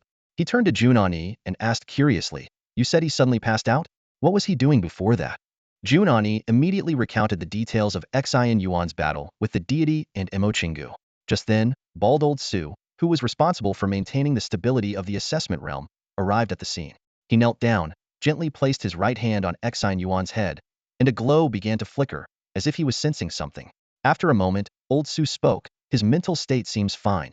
It doesn't look like he's been corrupted or influenced by a deity. If I had to guess, I'd say he might have broken through. Broken through? To what? Zhong Jing looked puzzled. Old Su explained briefly, the first major threshold, the 5th realm, transcendence. He couldn't help but sigh. He's already at the 5th realm? I'm only at the 5th realm now myself. It's frustrating to compare. Zhong Jing and the others were stunned. Zhong Jing grabbed old Su's arm excitedly and asked, Old Su, are you serious? The 5th realm? He hasn't even enrolled yet. Zhong Jing's shock was understandable. The 5th realm and the 4th realm were completely different domains. From the 1st to the 4th realm, it's about energy accumulation and the development of abilities. Most people can progress step by step unless their talent is very poor. But starting from the 5th realm, each breakthrough is a massive challenge, requiring a combination of opportunity, accumulated ability, mental evolution, and external stimuli. For instance, Jun Ani had just crossed from the peak of the 5th realm to the 6th realm due to extreme anger, viewing the deity as nothing more than livestock to be slaughtered. Now, all 8 war gods in the War God Hall had reached the 6th realm or higher, and Jun Ani was a special recruit. If Xin Yuan's condition was accurate, then in this battle, Jun Ani ascended to the 6th realm, while Xin Yuan reached the 5th realm. This was undoubtedly a significant gain. Stop joking, old Su. Are you sure? Zhong Jing continued shaking old Su, losing his usual composed demeanor as a leader. Old Su replied impatiently, I can't be 100% certain, but it's very likely. He's a genius to begin with, already with the strength of the 4th realm. These past few days of assessments and this incident probably fully triggered his potential. Oh my god. Zhong Jing clutched his head in frustration, but his eyes sparkled with joy. Another talent heading to the Eastern Academy. How old was I when I broke through? 29, right? And how old is he now? Having such a genius is humanity's fortune. Standing nearby, Dong Wushuang suddenly spoke up. More importantly, he held the arena for 3 hours, continuously fighting. Does he have no injuries at all? Did he completely overpower his opponents? Jun Ani, now relaxed after knowing Xin Yuan was fine, casually replied, not exactly. He sustained many injuries, including some severe ones. But it seems his abilities have evolved. He appears to have developed a self-healing power, and all his wounds have healed. The group fell into an awkward silence. Zhong Jing's raised hand froze in midair. Dong Wushuang's mouth twitched, and old Su awkwardly rubbed his shiny bald head. After a few seconds, they all tacitly decided to change the subject. Xin Yuan's talent was just too overwhelming. At that moment, a resonant hum filled the air, and golden waves rolled across the sky. Soon, a rain of golden light particles began to fall. With a loud bang, a figure resembling a muscular, wrathful Santa Claus landed heavily among them. Covered in golden scars, it was Imo Chingu, fresh from battle. What's wrong with the kid? Imo Chingu demanded, seeing Xin Yuan lying on the ground. After hearing the full story, Imo Chingu visibly relaxed, his imposing presence fading as he became weary and sluggish, like an ordinary old man. His eyelids drooped as he weakly asked Zhong Jing, "What's the damage report from this battle?" Zhong Jing put away his playful expression, surveyed the thoroughly devastated Black Horse Stadium, and sighed. "The casualty report is still being compiled. As for property damage, forget it. We'll have to rebuild. The place is completely destroyed. And how to explain this to the public is another problem." As he spoke, a hint of fear crossed his face. "We're lucky the strongest deity was just a berserk projection, or else..." Imo Chingu let out a long sigh, his back hunching even more. His cloudy eyes were filled with worry as he spoke in a low voice. "The world is becoming unstable. The activity of the divine servants is increasing, and the concentration of spiritual energy is rising. We must be prepared." In truth, Imo Chingu hadn't revealed the full extent of the situation. With his keen perception, he sensed a massive storm brewing, signaling a world on the brink of monumental change. Whether this impending catastrophe would be an opportunity for humanity to step into a brighter future or a path to utter destruction depended entirely on the actions of the young people. With this thought, Imo Chingu couldn't help but glance at Xin Yuan lying on the ground, a complex mix of expectation and worry flickering in his eyes. He coughed lightly and addressed those around him. "All right, let's pack up. It's time to go home." The scene suddenly shifted. In a bright bedroom, Xin Yuan slowly opened his eyes on a pristine white bed. Sunlight streamed through the window, slightly blinding him. The sounds of birds and insects outside seemed to narrate a peaceful tale of time. Xin Yuan abruptly sat up, looking around and taking in the unfamiliar surroundings outside the window. Confused, he muttered to himself, "Am I dreaming? Was it all just a dream? No time travel, no superpowers, all just an illusion?" His tone carried a mix of disbelief and relief. "Thank goodness. I'm back." At that moment, the door creaked open, and Jun Ani walked in, holding a bottle of liquid. Seeing Xin Yuan awake, he exclaimed in surprise, "Hey, you're finally awake." Xin Yuan's expression shifted from joy to disappointment, his tone tinged with resignation. "Why is it you?" Jun Ani was clearly taken aback by this reaction, frowning as he responded, "What do you mean by that? Not happy to see me? I've been the one injecting you with nutrients these past few days while you were out cold." Realizing his faux pas, Xun quickly adjusted his demeanor, forcing a smile. "No, thank you very much. I was just a bit disoriented." He looked around and asked, "Where am I?" Jun Ani shrugged, placing the nutrient bottle on the table, and explained, "This is the Eastern Academy. Now that you're awake, the opening ceremony should begin soon." He looked at Xin Yuan, a knowing smile playing on his lips. "Do you know how famous and important you are now? The opening ceremony of the Eastern Academy has been postponed for 2 days just for you. Your name, Xin Yuan, is being talked about everywhere here." He paused, a hint of excitement in his eyes. "Want to know what they're saying about you? Because I delayed? Why would I delay? I've always planned to skip the freshman ceremony anyway." Xin Yuan massaged his throbbing temples and slowly sat up from the hospital bed. He carefully removed the 4-needle from his arm, watching as the puncture wound healed rapidly before his eyes. Seeing that he was in good shape, Jun Ani naturally sat down by the bedside. Their relationship had clearly grown closer after the recent battles and time spent together. "Why? Because you're the top freshman," Jun Ani explained. "The vice dean is eager to meet you. Thanks to you, Dongfang Academy had a great year. Over a quarter of the students who got in on recommendation chose Dongfang Academy because of you. After all, you saved them." She paused, her tone tinged with a bit of jealousy. "By the way, a lot of girls wanted to visit you these past few days, but I turned them away to make sure you could rest." Xin Yuan seemed oblivious to the jealousy in Jun Ani's words and simply frowned. "Top freshman? What does that even mean? So I have to go? I'd rather not waste my time."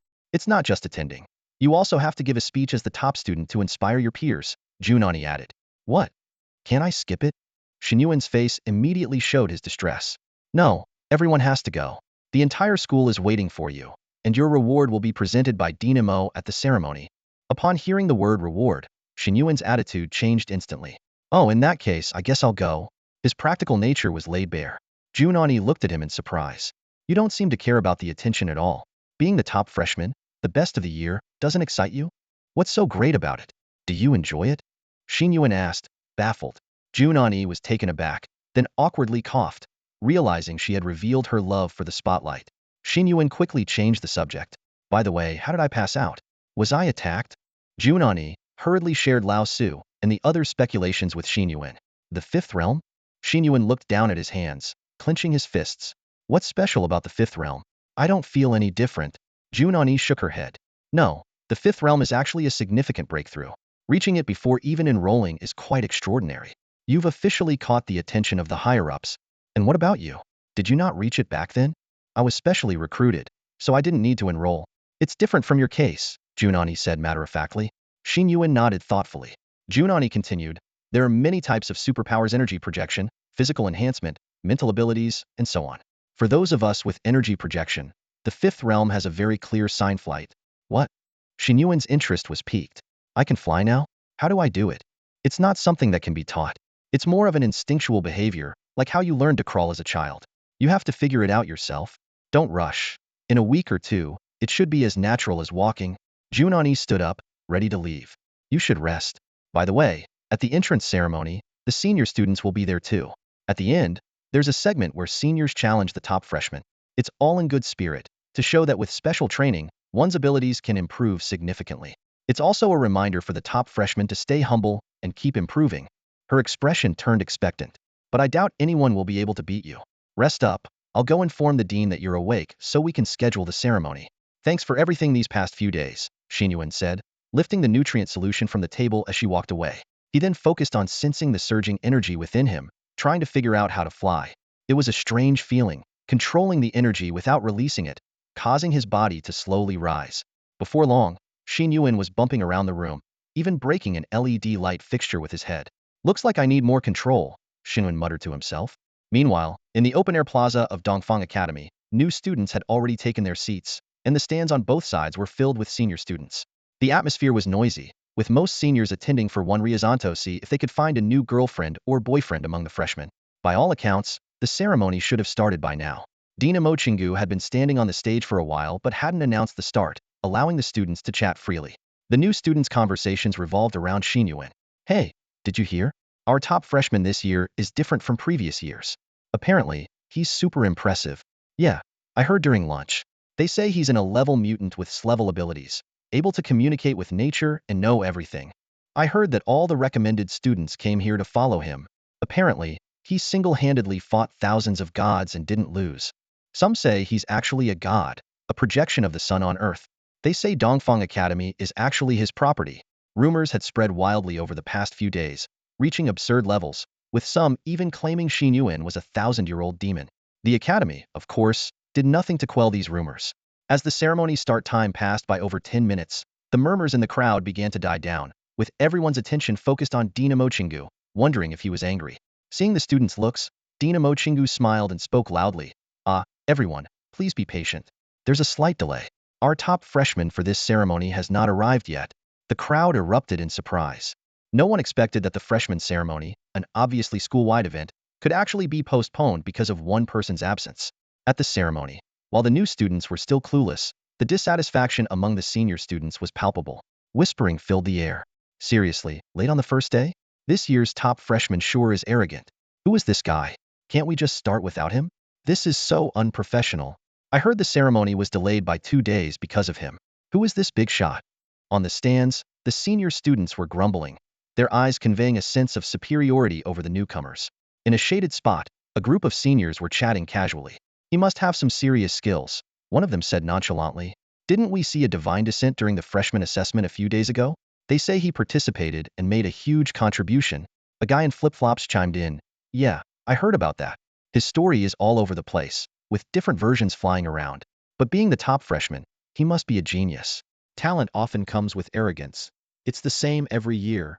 He laughed heartily. But every year, the top freshman gets a reality check during the challenge match, right? I remember thinking I was invincible back then, only to get completely crushed. It's a rite of passage. Who didn't think they were a genius when they were young? So, are you going to teach this year's top freshman a lesson in the final challenge? Another student asked with a smile. Sure. I'll be the one to give him a lesson this time. The guy in flip-flops replied, laughing. I've been here for 3 years. It's a bit unfair. As the students whispered among themselves, Imo Chingu couldn't help but feel a bit frustrated. How could he really be this disrespectful? Xin Yuan wasn't usually like this. What happened? She quietly used her ability to whisper in Jun Ani's ear. What's going on with him? Didn't he promise to come back? Why isn't he here yet? Jun Ani, sitting in a corner of the venue, held her forehead in exasperation. She had no idea what was going on either. She couldn't reach Xin Yuan and had no clue what he was doing. Just then, a figure appeared in the distant sky, flying towards them at an astonishing speed. The students immediately became alert, with some even standing up. They all knew that unless flight was a natural ability, such a skill was reserved for those at the 5th realm or above. However, the figure's flight path was erratic, zigzagging like a drunken person. The crowd speculated. He must be injured and has urgent news for the dean. Something must have happened at Dongfang Academy. As the figure flew closer, they could faintly hear him shouting, "Move aside. I can't control it. Can someone help me? Help. I'm afraid I'll crash into you." It was Xin Yuan. Ever since discovering he could fly the day before, he hadn't stopped practicing. Although Jun Ani said it would take a week or two to master, he couldn't wait. The feeling of being in the sky was completely different from being on the ground, like moving from a 2-dimensional space to a 3-dimensional one. Today, he went out flying again and got so absorbed that he forgot the time. By the time he realized it, he was far from the academy. The long journey back resulted in the current situation. Boom. Xin Yuan crashed heavily onto the podium, kicking up a cloud of dust. Thankfully, the area was relatively empty, and no one else was hit. The students held their breath, waiting for the dust to settle. Once the dust cleared, Imo Chingu walked up with a smile and announced to the students, "All right, everyone is finally here. Next time, try to be on time. Now that our top freshman has arrived, let's officially begin the freshman ceremony." The crowd erupted. He's a student? Not a combat personnel? He's the top freshman? And just a freshman? A 5th realm freshman? Are you kidding? Why not just join a superhuman organization directly? Xin Yuan apologized to Imo Chingu and found a seat. The ceremony began, but the senior students watching were visibly uneasy. This year's top freshman seemed to be overwhelmingly strong. That's the top freshman. Are you planning to teach him a lesson later? One of the chatting students said to the older student. The older student's expression changed slightly upon hearing this. He coughed twice to mask his embarrassment. Cough, never mind. I was just joking, he said, with a hint of reluctance in his voice. The freshman ceremony was proceeding smoothly. Dean Imo Chingu stood on the podium, his voice booming as he introduced the academy and shared his hopes for the students' future. Following his speech, the awards ceremony began, with students who had excelled in the entrance assessments taking turns to receive their well-deserved rewards. Soon, it was Xin Yuan's turn. When Dean Imo announced the amount of his reward, the hall fell silent. You could hear a pin drop. Then, gasps of astonishment echoed through the room. The students exchanged shocked glances, their eyes wide with disbelief.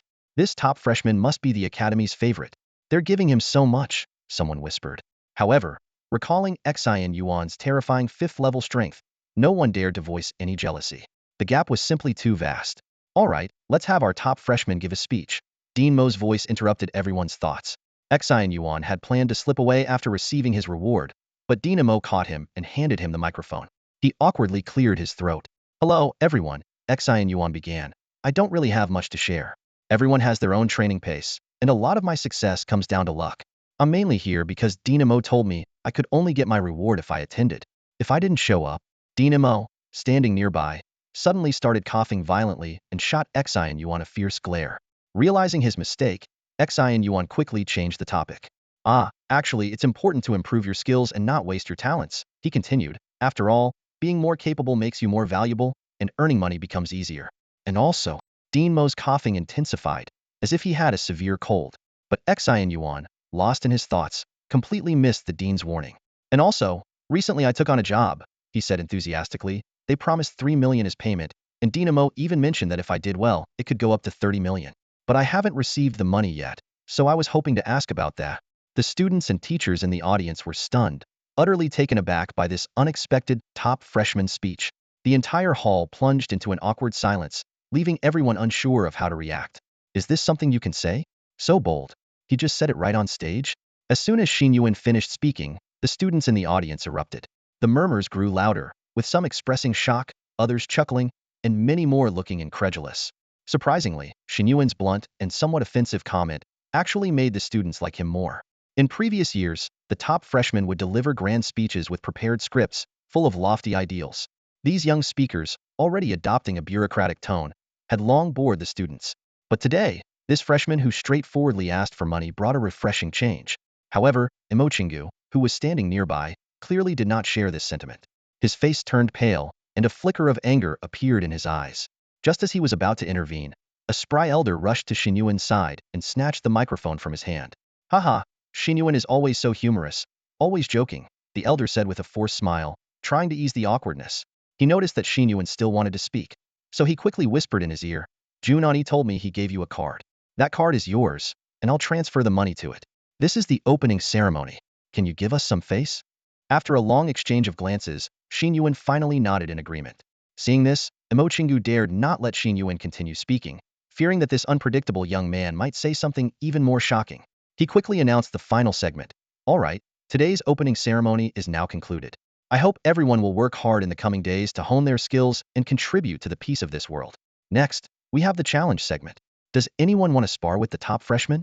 Of course, if the top freshman feels the gap is too wide, he can decline. In previous years, these sparring matches were mostly for show, with little actual significance. But young people are prideful, so there were always a few matches.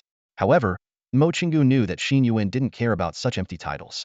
He worried that Xin Yuan would outright refuse, so he whispered in Xin Yuan's ear, do me a favor, brother. I'll add 10,000 more to the transfer later. This 50-something principal calling a student brother showed his easygoing nature. Xin Yuan didn't respond but didn't leave either. He stood in the center of the stage. However, this year's situation was different. In the past, the upperclassmen would have already started jeering, eager to give the new students a hard time. But today, the hall was unusually quiet, with no one daring to challenge. The reason was simple. Everyone had witnessed Xin Yuan's stunning arrival at the venue. With his fifth realm strength, who would dare provoke him? Although there were some graduating geniuses at Dongfang Academy who had reached the fifth realm, they no longer saw the point in participating in such low-level matches.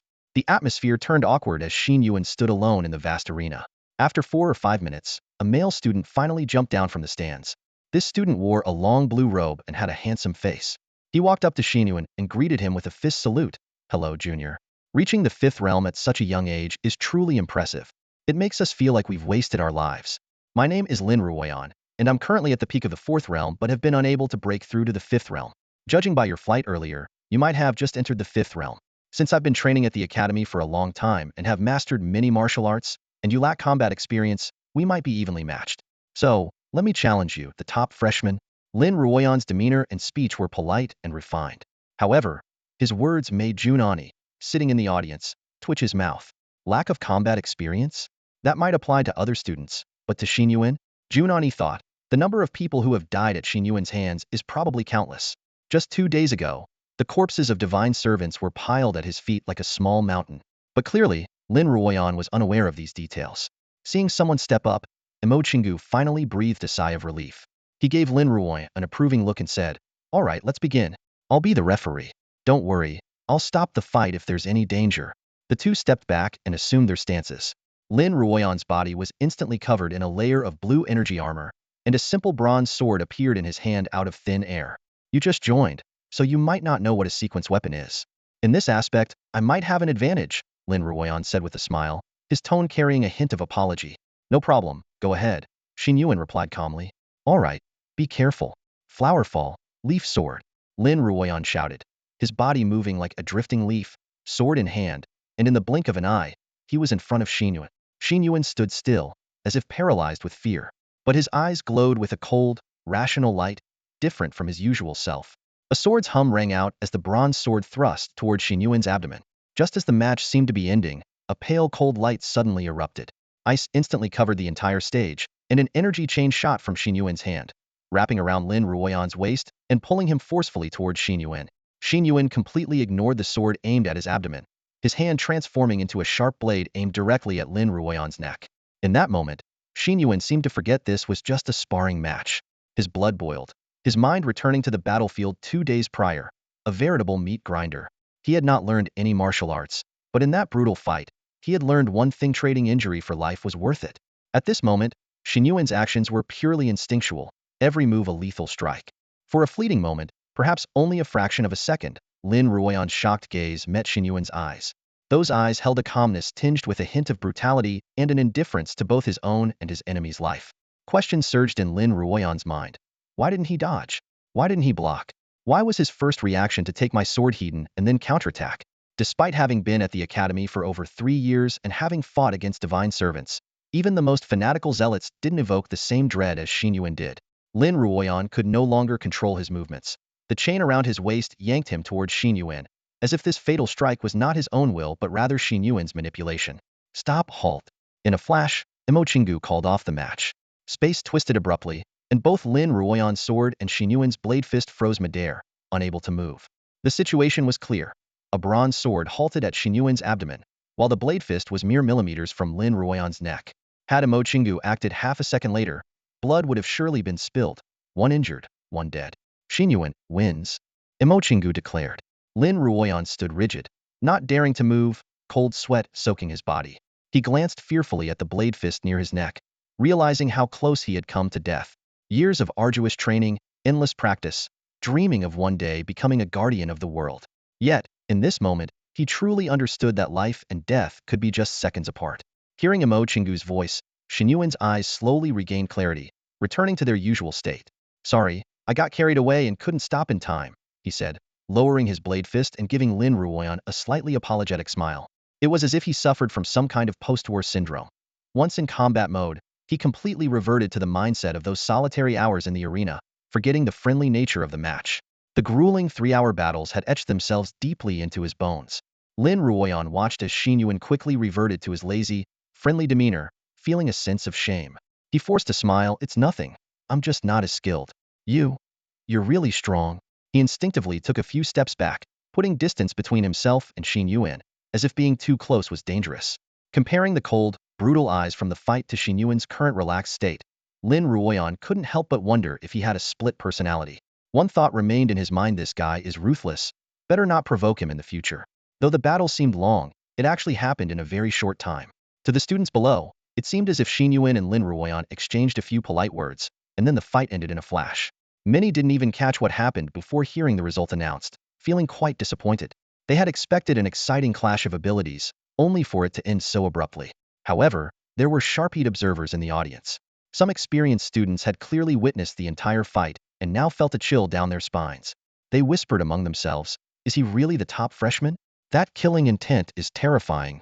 Where did Dynamo find such a monster? Is he even a student? I'd believe it if you told me he's a killing machine. Don't provoke him, just don't. Who knows what kind of being we've recruited this year? The entire audience fell silent, engraving Xin Yuan's lazy face into their memories. This was definitely a wolf in sheep's clothing. The crowd slowly dispersed, and this year's freshman ceremony ended in a bizarre manner. The final match was recorded by many students and would undoubtedly go viral on the school forum in the coming days. Xin Yuan's position as the top freshman was firmly established. At this moment, Qihong approached to exchange a few words with him, even shaking hands. Naturally, the oddball Lu Peng also tagged along. Bro, you saved me that day. Lu Peng clutched Xin Yuan's hand, tears streaming down his face. I'm so grateful. Please let me know if you ever need anything. Xin Yuan sighed. I hope you can act normally and stop calling me bro. Got it, boss. Lu Peng immediately corrected himself. Is there anything you need me to do? Just stay out of my way, Xin Yuan replied dismissively. But boss, it's really hot outside. The only way to cool down is to go inside and turn on the air conditioning, Lu Peng answered earnestly. Then go inside, Xin Yuan said, a bit exasperated. All right, boss. Should I bring you breakfast tomorrow? Lu Peng persisted. Xin Yuan looked at this persistent nuisance, unsure how to handle him. Vice Dean Tang Jini grabbed Imo Chingu's sleeve, his face etched with seriousness. His eyes bore into Imo Chingu's, his voice low and urgent. What's going on with this child? What has he been through? He's so young. How could he have such a murderous aura? You said he accomplished something significant a few days ago. What exactly did he do? Imo Chingu frowned slightly, remaining silent for a few seconds before speaking slowly. Due to special circumstances, he had to defend a place alone, battling divine servants for over 3 hours. There were at least 100 intact corpses. That battle pushed him to the 5th realm. I never expected him to handle it so perfectly. Tang Jini gasped, gritting his teeth. How could this be? He's just a child. His mental resilience isn't fully developed yet. How could you? Imo Chingu interrupted helplessly. There was no other choice. None of us could stay there at the time. We had to come up with a solution, and you... Before he could finish, Imo Chingu glanced at the crowd of students and quickly pulled away from Tang Jini's grip. We'll talk later. I need to find someone first. I'm worried he might go astray. With that, taking advantage of Tang Jini's momentary distraction, Imo Chingu vanished in an instant. Far from the bustling playground, Yi Zilwan found herself in a dark corner under the dormitory building. She clenched her fists tightly, pressing her right hand against the wall so hard that her knuckles bled, yet she seemed oblivious to the pain. Her mind echoed with the sounds of Xin Yuan's battle in the basement, and she could vividly recall his cold gaze on the stage, overpowering the senior students of Dongfang Academy. For some reason, Yi Zilwan felt she was drifting further from her goal. Reflecting on her initial thoughts when she first met Xin Yuan, frustration and unwillingness surged within her. What should I do? Why is it so hard to catch up? She muttered to herself. How can I surpass him? I want to excel, but why do I still need his protection when danger arises? Since the evaluation began, Yi Zilwan had meticulously planned her entire day. 6 hours of sleep, 1 hour for meals, and the rest dedicated to developing her abilities and personal cultivation. Yet, the gap seemed to keep widening. Is it impossible for a Blevel to catch up with those geniuses? She questioned herself. I'm not an ordinary Blevel. Besides, he was just in a level back then. With that thought, Yi Zilwan pounded the wall heavily. The pain in her hand was nothing compared to the anxiety and distress in her heart, as tears began to well up in her eyes. At that moment, a voice came from behind her. Child, what are you thinking about? Does your hand hurt? Don't be in such a hurry. Hearing the voice, Yi Zilwan was startled, as if her vulnerable side had been exposed. She hurriedly wiped her tears, turned around, and saw a familiar white-bearded old man standing behind her. Dean, hello, Yi Zilwan said, her voice tinged with panic. Imo Chingu looked at her reddened eyes, his tone revealing a sense of foreknowledge. What's wrong, child? Have you been crying? No. Yi Zilwan rubbed her eyes vigorously, forcing a smile. I didn't sleep well last night and had to get up early for the freshman ceremony. I was planning to take a nap later. Imo Chingu didn't expose her lie but instead changed the topic. Your mother is Zhang Yueru, right? An S-level phoenix with abilities at the peak of the 6th realm, currently working for the Human Union? Yi Zilwan nodded slightly, remaining silent. Imo Chingu continued. Let me guess, you often look at Xin Yuan and set him as your training goal, don't you? Growing up with your mother, you probably hope to become like her one day. But you find it impossible to reach that level, right? Even though everyone calls you a genius, you feel the gap between your goal and your reality is widening. The harder you try, the bigger the gap feels. Each word from Imo Chingu cut into Yi Zilwan's heart like a knife. She suppressed her emotions and said expressionlessly, No, there's nothing to compare. I'm not feeling well. If there's nothing else, I'd like to leave. With that, she turned to go. But Imo Chingu didn't stop. Xin Yuan started as an A-level. You thought he didn't deserve a scholarship, but in just a few days, he reached a level you couldn't even dream of. Your mother, with her S-level talent, only passed down a B-level talent to you. You've probably heard it many times. Though not as talented as her mother, her abilities are still impressive, right? Xin Yuan's recent achievements must have been widely discussed, and you were probably the first person he defeated. That must have been humiliating, being protected by someone you wished to surpass in that battle. For years, living in your mother's shadow, you must feel incredibly frustrated. Imo Chingu's words finally broke Yi Zilwan's defenses. She stopped, her thin shoulders trembling as tears streamed uncontrollably down her face. Do you want to surpass them? Imo Chingu pressed on. Yes, I do. I said I do. Yi Zilwan turned around, almost roaring. One day, I will surpass them, even if my talent isn't as high. Just wait and see. Her face, covered in tears, looked fierce rather than beautiful. Seeing Yi Zilwan finally vent her emotions, Imo Chingu smiled faintly. With a wave of his hand, a special space enveloped them, and 2 chairs appeared, facing each other. What if I told you that your talent is no less than anyone in this world? Would you believe me? Imo Chingu asked. Yi Zilwan glanced around the space, realizing it might not be the real world. She calmed down a bit, sat gently on the chair, and shook her head sadly. Among those with Phoenix-named abilities, I'm probably the weakest. No. Imo Chingu shook his head firmly. There are no other Phoenixes in this world. If anything, you might be the only one. A Phoenix must undergo rebirth. Remember, the heavens gave you a lower starting point to let you write a comeback story. Do you trust me? Will you be my disciple and become my 3rd direct apprentice? Yi Zilwan sat stunned, as if she had been on an emotional roller coaster. She never expected the dean to say such things. I've been watching you for a long time, Imo Chingu continued. Your character reminds me of a little girl from the past. Who? Yi Zilwan asked. Li Shi. The way you look at Xin Yuan is just like how she used to look at Jun Ani. The desire for power and the unwillingness to be inferior can drive people forward, but it can also drag them into despair. That's why I came to find you today. Mentioning Li Shi, Imo Chingu's expression became sorrowful and pained. Li Shi was my 2nd direct apprentice, and I treated her like my daughter. But she might have taken a dark path. He seemed to recall something, a trace of pain flashing in his eyes. I might be an unqualified teacher. Would you like to hear her story? While Imo Chingu was counseling Yi Zilwan in the special space, Jun Ani had brought Xin Yuan to an office. Xin Yuan looked at the sign on the door, Dean's office. You said I need a new ability assessment. Is Dean Imo going to do it? He asked. No, the Vice Dean will do it, Jun Ani replied. Xin Yuan's mouth twitched, thinking, even the Dean's office is handled by the Vice Dean? They entered to find someone lounging on a sofa, who immediately stood up upon seeing them. Isn't it the god of war himself? Hello, hello. The person greeted warmly, then turned to Xin. And the top freshman? Nice to meet you, Junior. I'm Jing Xiaojian. You can call me Xiaojian or Brother Jian. Zhang Xiaojian, with his unruly long hair, stood about the same height as Xin Yuan. He extended his hand for a handshake, continuing to chatter. I'm the head of the public relations department. Let me tell you, our department is great. Once you join, earning credits is easy, the workload is light, and it's very relaxing. Where else can you find such a good deal? Xin Yuan was bewildered, thinking, when did I ever say I wanted to join the public relations department? Xin Yuan was stunned. He hadn't indicated any interest in joining the PR department earlier. What's the PR department? He asked, puzzled, while subtly letting go of the other person's hand, regretting his failed attempt to copy earlier. However, Zhang Xiaojian seemed to ignore his question and continued. The PR department is great. You'll definitely like it. You see, to graduate, you need to accumulate 120 contribution credits. Besides the tasks assigned by the school, only 6 clubs have the authority to distribute credits, and our PR department is one of them. Standing nearby, Jun Ani, who clearly knew Zhang Xiaojian, said helplessly, Xiaojian, now is not the time to recruit people. The official recruitment for all clubs is in a few days. Zhang Xiaojian immediately retorted, Senior, that's not the way to look at it. Fate brought us together from afar, and if Xin Yuan wants to join our PR department, I have to give him a proper introduction. Xin Yuan was bewildered and was about to say something when Zhang Xiaojian suddenly leaned in and whispered in his ear. Buddy, let me tell you, the other 5 clubs are all about hard labor, exhausting and dangerous, and you hardly earn any credits. But our PR department is much easier. You just meet the public and explain divine descents as terrorist attacks. Sometimes, you don't even need to prepare. Just show up, play some games, and you'll earn credits. You can even make some extra money from TV stations, and sometimes people give you red envelopes. He raised his eyebrows and mimicked a money-counting gesture with his fingers. After hearing this, Xin Yuan's attitude changed immediately. Nice to meet you, Brother Jian. From today, I'm a member of the PR department.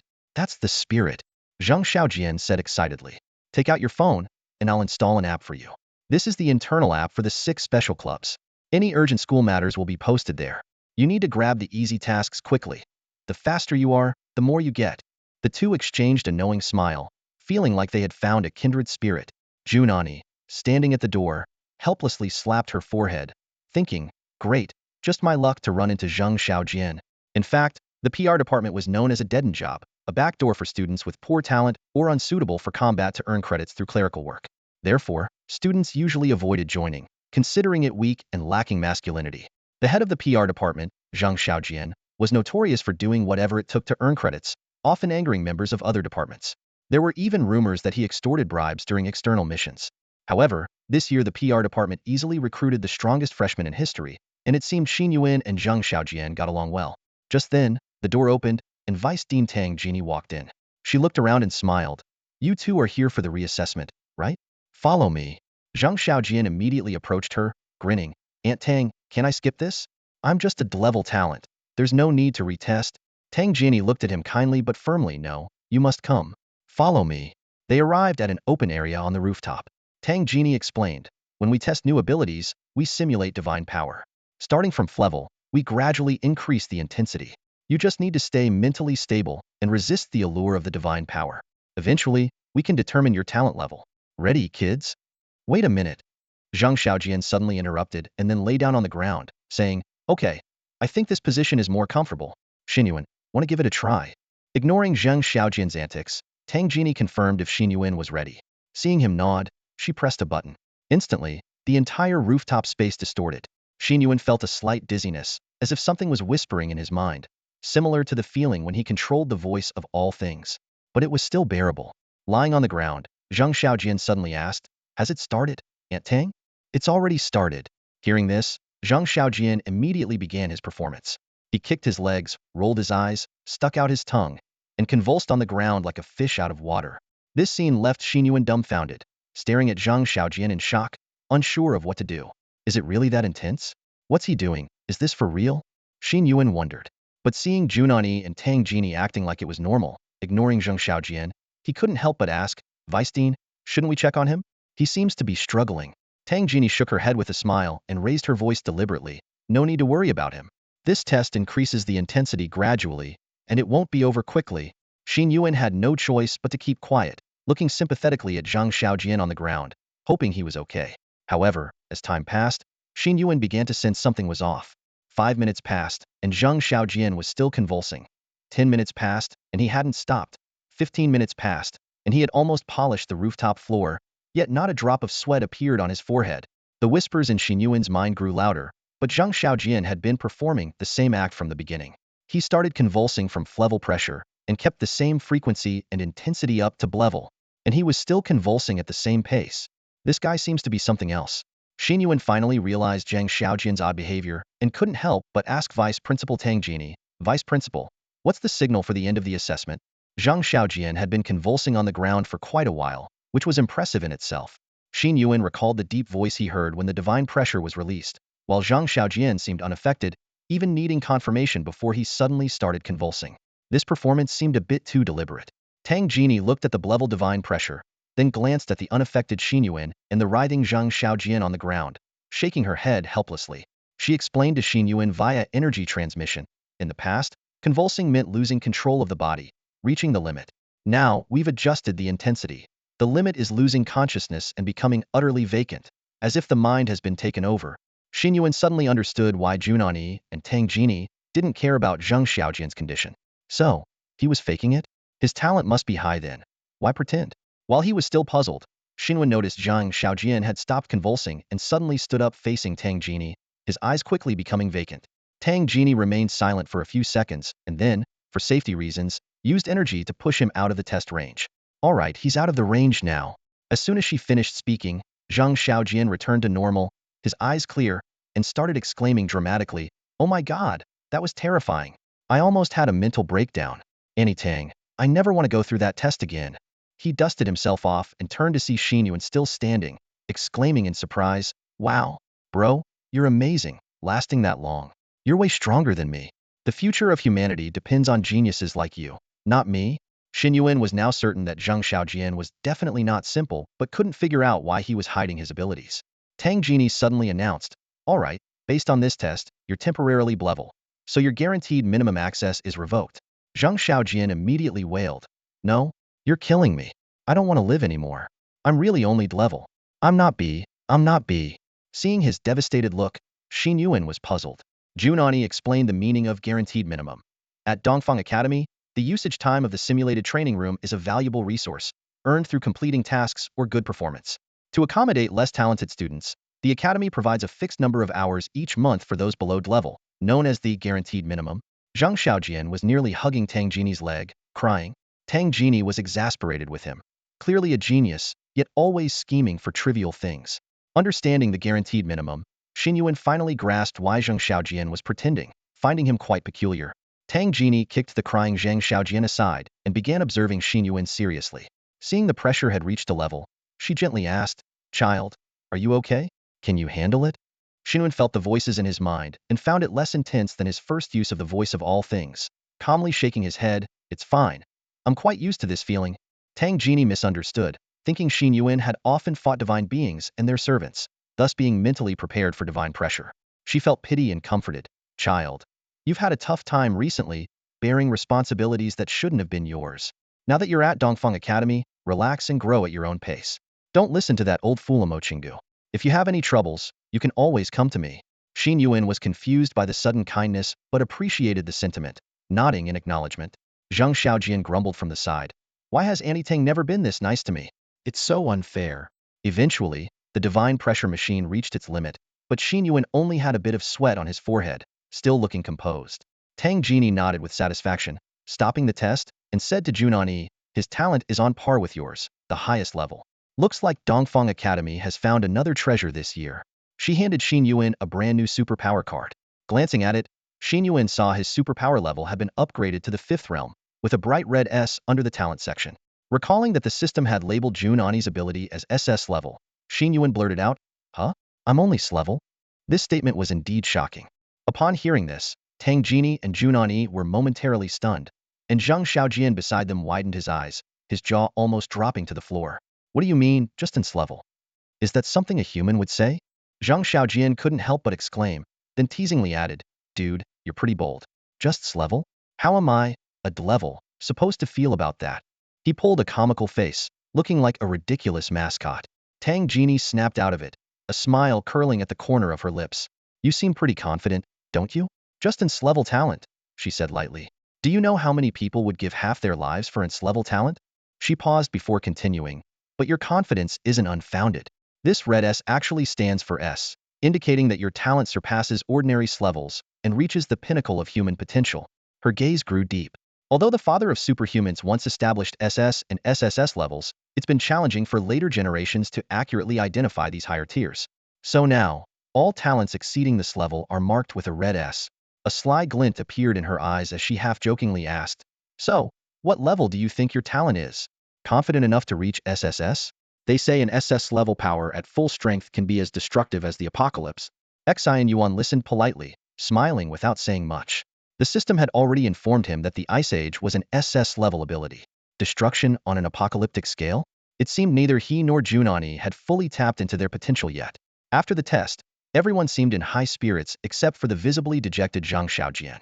As they were leaving, Tang Jini, like a caring elder, gave Xin Yuan a lot of life advice. Xin Yuan was a bit taken aback by this sudden warmth, not knowing that she had learned about his situation from Mochingu. Playing online games to relax is fine, but don't get addicted, Tang Jini advised earnestly. And be careful when interacting with people online. The internet is full of all sorts, so don't trust easily. Never fall for online romances. They're a deep pit you can't climb out of. This advice made Jun Ani, standing behind Tang Jini, clench his fists as if he'd been directly jabbed. Finally, Xin Yuan and Zhang Xiaojian left together, while Jun Ani stayed behind to handle work with the deputy director. On the way, Xin Yuan couldn't help but ask, your talent is actually quite high, isn't it? Did you make yourself look this bad just to play it safe? Zhang Xiaojian's expression changed immediately, vehemently denying. What nonsense are you talking? I'm just level. Don't slander me. Xin Yuan shook his head internally, thinking this person might be seriously ill. Suddenly, Zhang Xiaojian flashed a world-weary smile and said slowly, why work yourself to death every day? What do I care about the responsibilities of a superhuman? If the sky falls, the taller ones will hold it up. If they can't, we all go down together. Face? Honor? Status? People who care about these haven't evolved well enough. Practical benefits right in front of you. If you don't want them, someone else will. Anyway, I'm quite comfortable in the PR department. Why bother with all that meaningless stuff? After saying this, he yawned loudly and stretched toward the setting sun. Alright, even my backup plan is gone. What bad luck. But getting you as a good member is not bad. I'm heading back now, brother. Call me if you need anything. Before he finished his sentence, he had already dashed off. Xin Yuan watched Zhang Xiaojian's retreating figure, his brow furrowed. This person left an indescribable impression, shameless, yet somehow making it seem reasonable. In short, a strange individual. New to Dongfang Academy, Xin Yuan decided to explore this university, which was more like a community. He habitually took out his phone, intending to message Swan Nai Bang, but noticed that an app Zhang Xiaojian had installed suddenly lit up with a red dot. Someone had posted a call for help. Xin Yuan remembered Zhang Xiaojian mentioning that practical credits were hard to come by, with 120 points being quite challenging to earn and sometimes requiring risky tasks. Seeing this message, he recalled Zhang Xiaojian's quick hands win and immediately clicked in to claim it first. Then, he carefully read the description. It turned out that a dangerous incident had occurred on the outskirts of Dongfang Academy. The specifics weren't clear, but it mentioned that civilians had been incited and were in a state of frenzy, making it difficult to handle.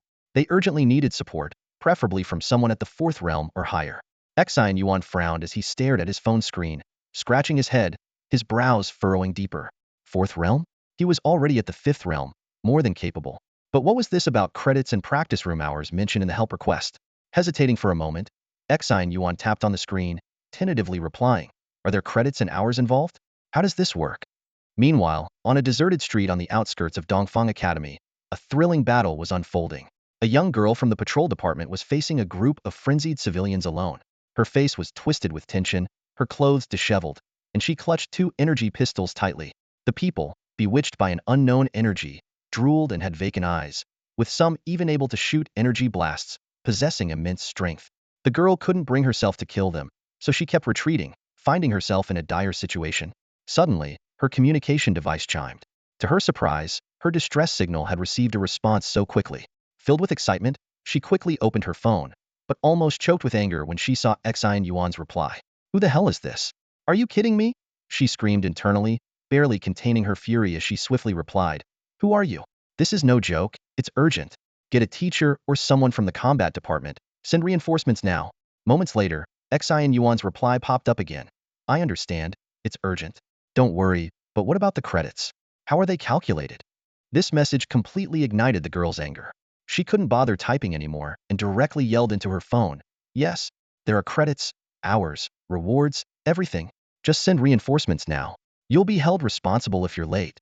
Receiving this voice message, Xin Yuan was secretly delighted, thinking he could finally try out this credit system. He immediately replied, hang tight, I'm heading to the battlefield now.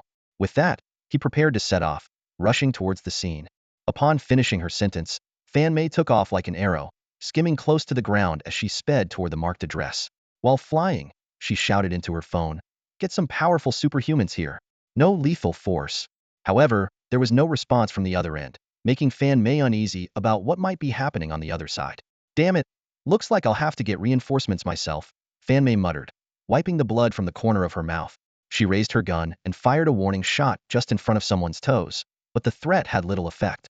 Fan Mei's sharpshooting skills were devastating in long-range combat or assassinations, but now she faced ordinary people swayed by divine powers. She needed to stop them without causing harm, a restriction that felt like fighting with her hands tied. She kept retreating. Suddenly, a sharp crack shattered the standoff. Blood splattered as one of the bewitched people bit down on a street lamp with such force that several of his teeth broke. Yet he seemed unfazed.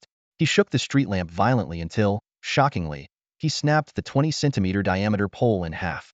Oh! With a crazed yell, the man swung the broken street lamp like a windmill toward Fan Mei. She leapt out of the way just in time, but the impact left a crater in the ground. Other civilians followed suit, uprooting street lamps and hurling them at Fan Mei. On the street, the 7 to 8 meter long, 20-centimeter thick street lamps came down like a hailstorm, forcing Fan Mei into a defensive scramble. Eventually, one lamp struck her chest, sending her flying and embedding her into a wall. Ugh! Fan Mei spat out a mouthful of blood. Before she could recover, another street lamp came hurtling toward her. With a thunderous crash, the wall shattered, and Fan Mei was flung once more. Struggling to lift her head, Fan Mei gripped her guns tightly, reminding herself, no killing. These are innocent civilians, their minds corrupted by a deity. They are victims too, and can be treated to return to normal. No killing. This conviction kept her going, for otherwise, with her skills, she could easily take them out one by one. Just as a third street lamp came crashing down, a breeze swept past, lifting Fan Mei as if she were riding the wind. She landed gracefully and saw the lamp shatter nearby, while a tall but unsteady young man appeared at her side. Xin Yuan, you finally made it, Fan Mei exclaimed with relief, then looked around and asked, where are the others? Did you come alone? Watch out. Before she could finish, she saw another street lamp descending behind Xin Yuan, who seemed oblivious.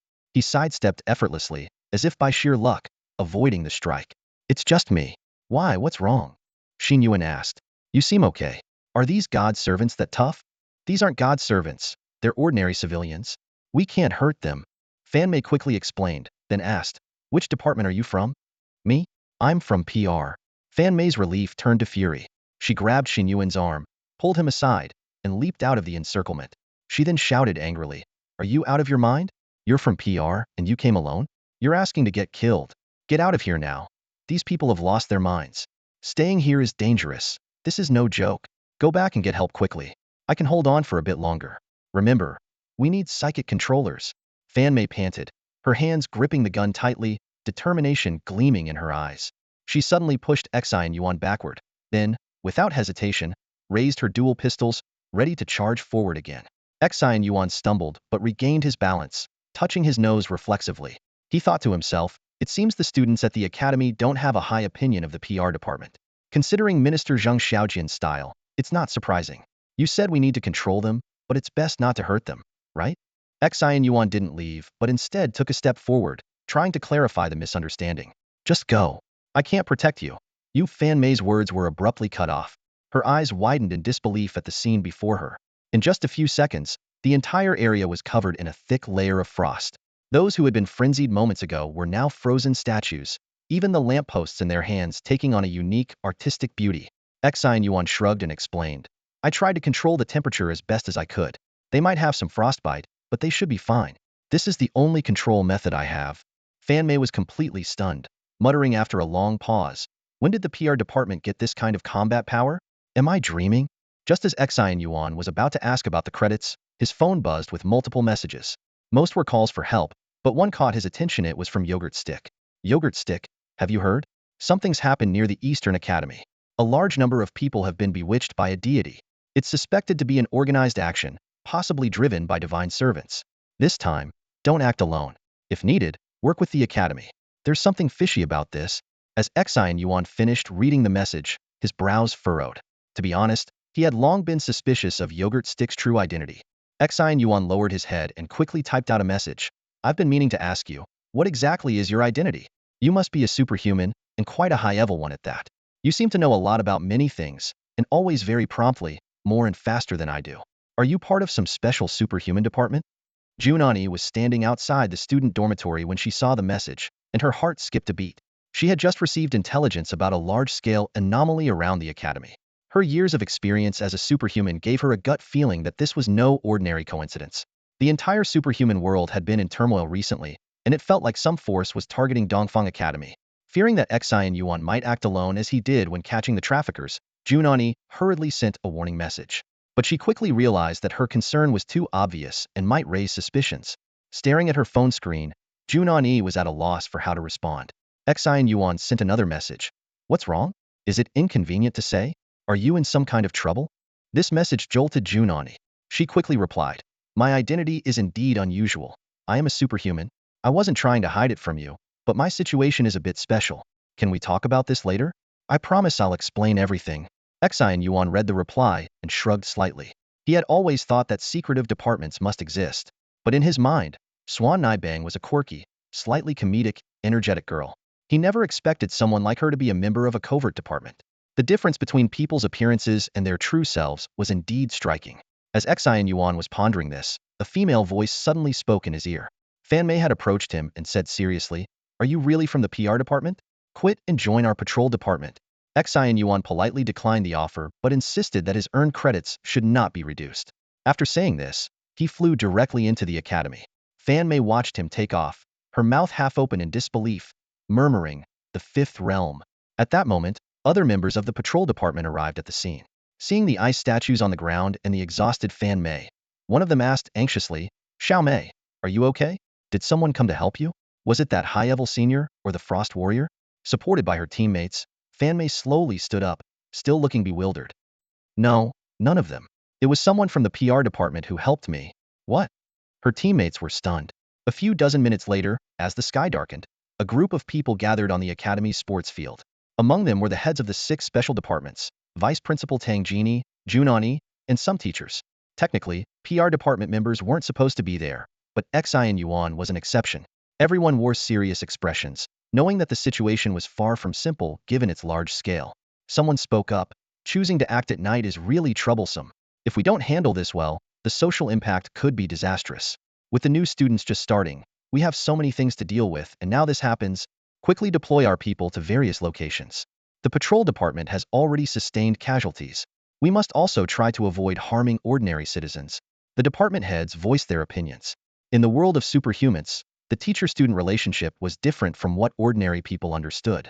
For instance, Jun Ani, though nominally a student, had surpassed most of the academy's teachers in strength. The department heads were similarly more authoritative in their respective fields than the academy's faculty. The head of the Special Operations Department seemed agitated and said irritably, What are we waiting for? Let's take action. We won't figure anything out by just talking. We don't even know their locations, and the longer we wait, the more unexpected incidents will occur. He turned to Xin Yuan, who had his eyes closed and hadn't spoken, and said discontentedly, PR department? I've never seen you before. Isn't the PR department just for cleaning up messes? What do you have to say? Don't disturb him, Jun Ani intervened, causing the Special Operations head to pause. The atmosphere became silent for a few seconds as everyone watched Xin Yuan, who was frowning deeply. Just as the other department heads were about to give orders to their members, Xin Yuan suddenly opened his eyes wide. A map? He demanded. He turned to Tang Jini. I need an aerial map of the entire school and a pen. Tang Jini, puzzled, quickly handed him a map.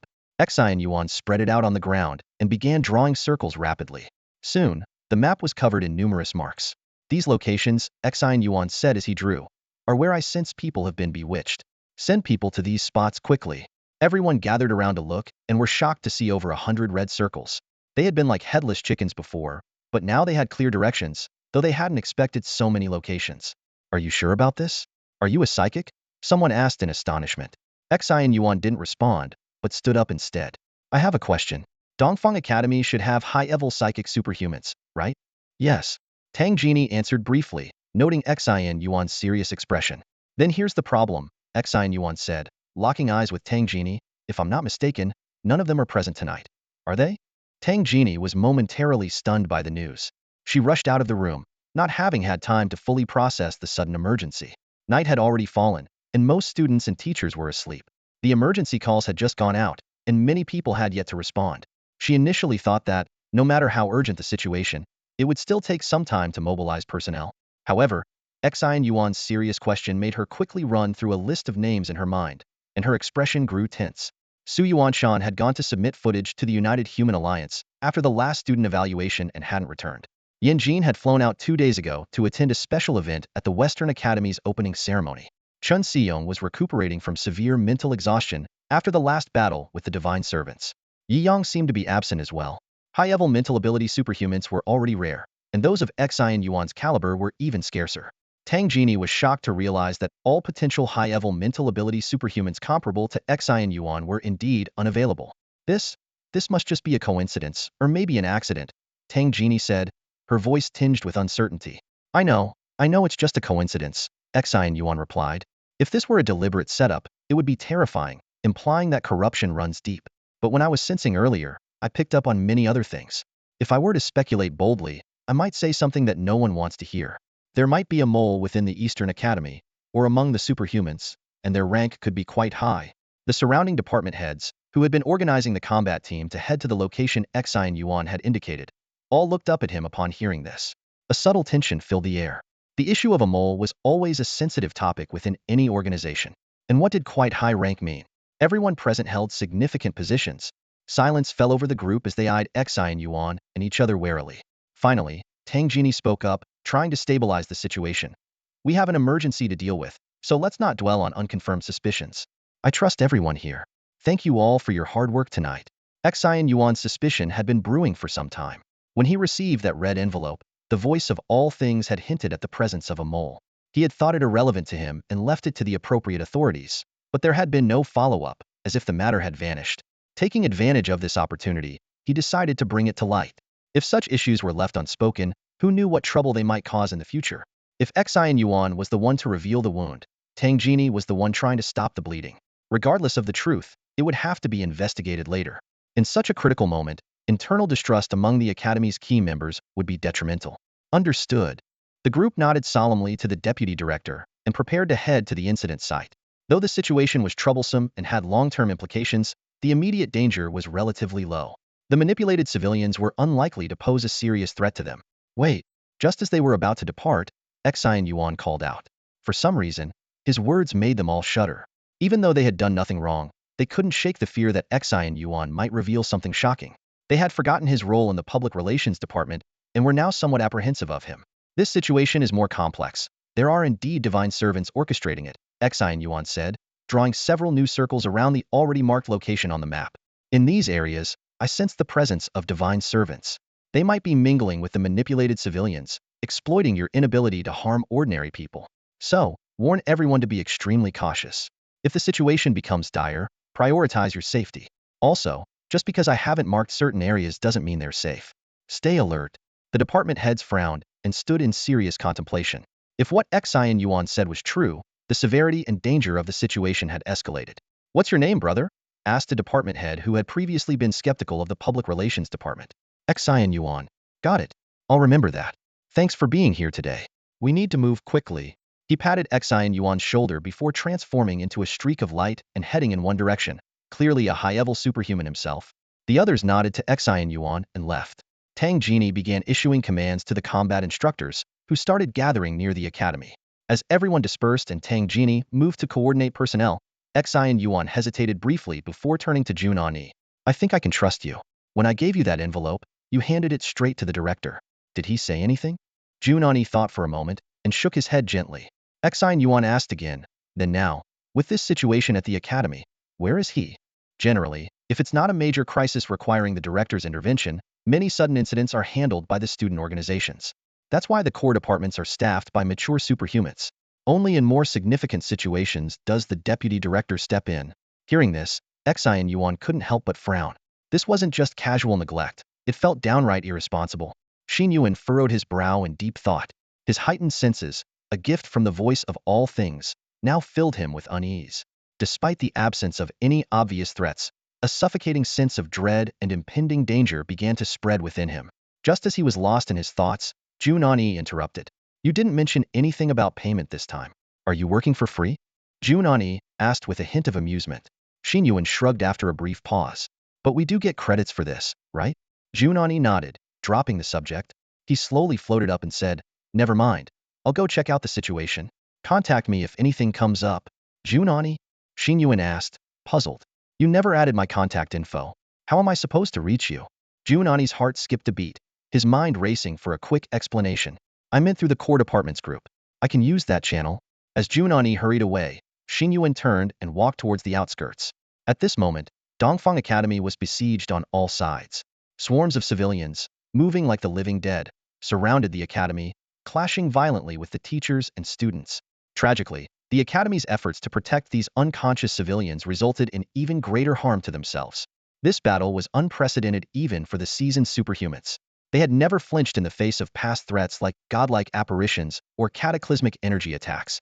Yet now, they were being forced to retreat. What held them back wasn't sharp blades or energy blasts, but their own sense of responsibility and moral boundaries.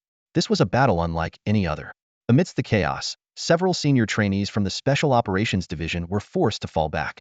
Even their leader, who possessed fourth-tier strength, struggled to cope. Something's not right. How can the gods' influence enhance people's strength this much?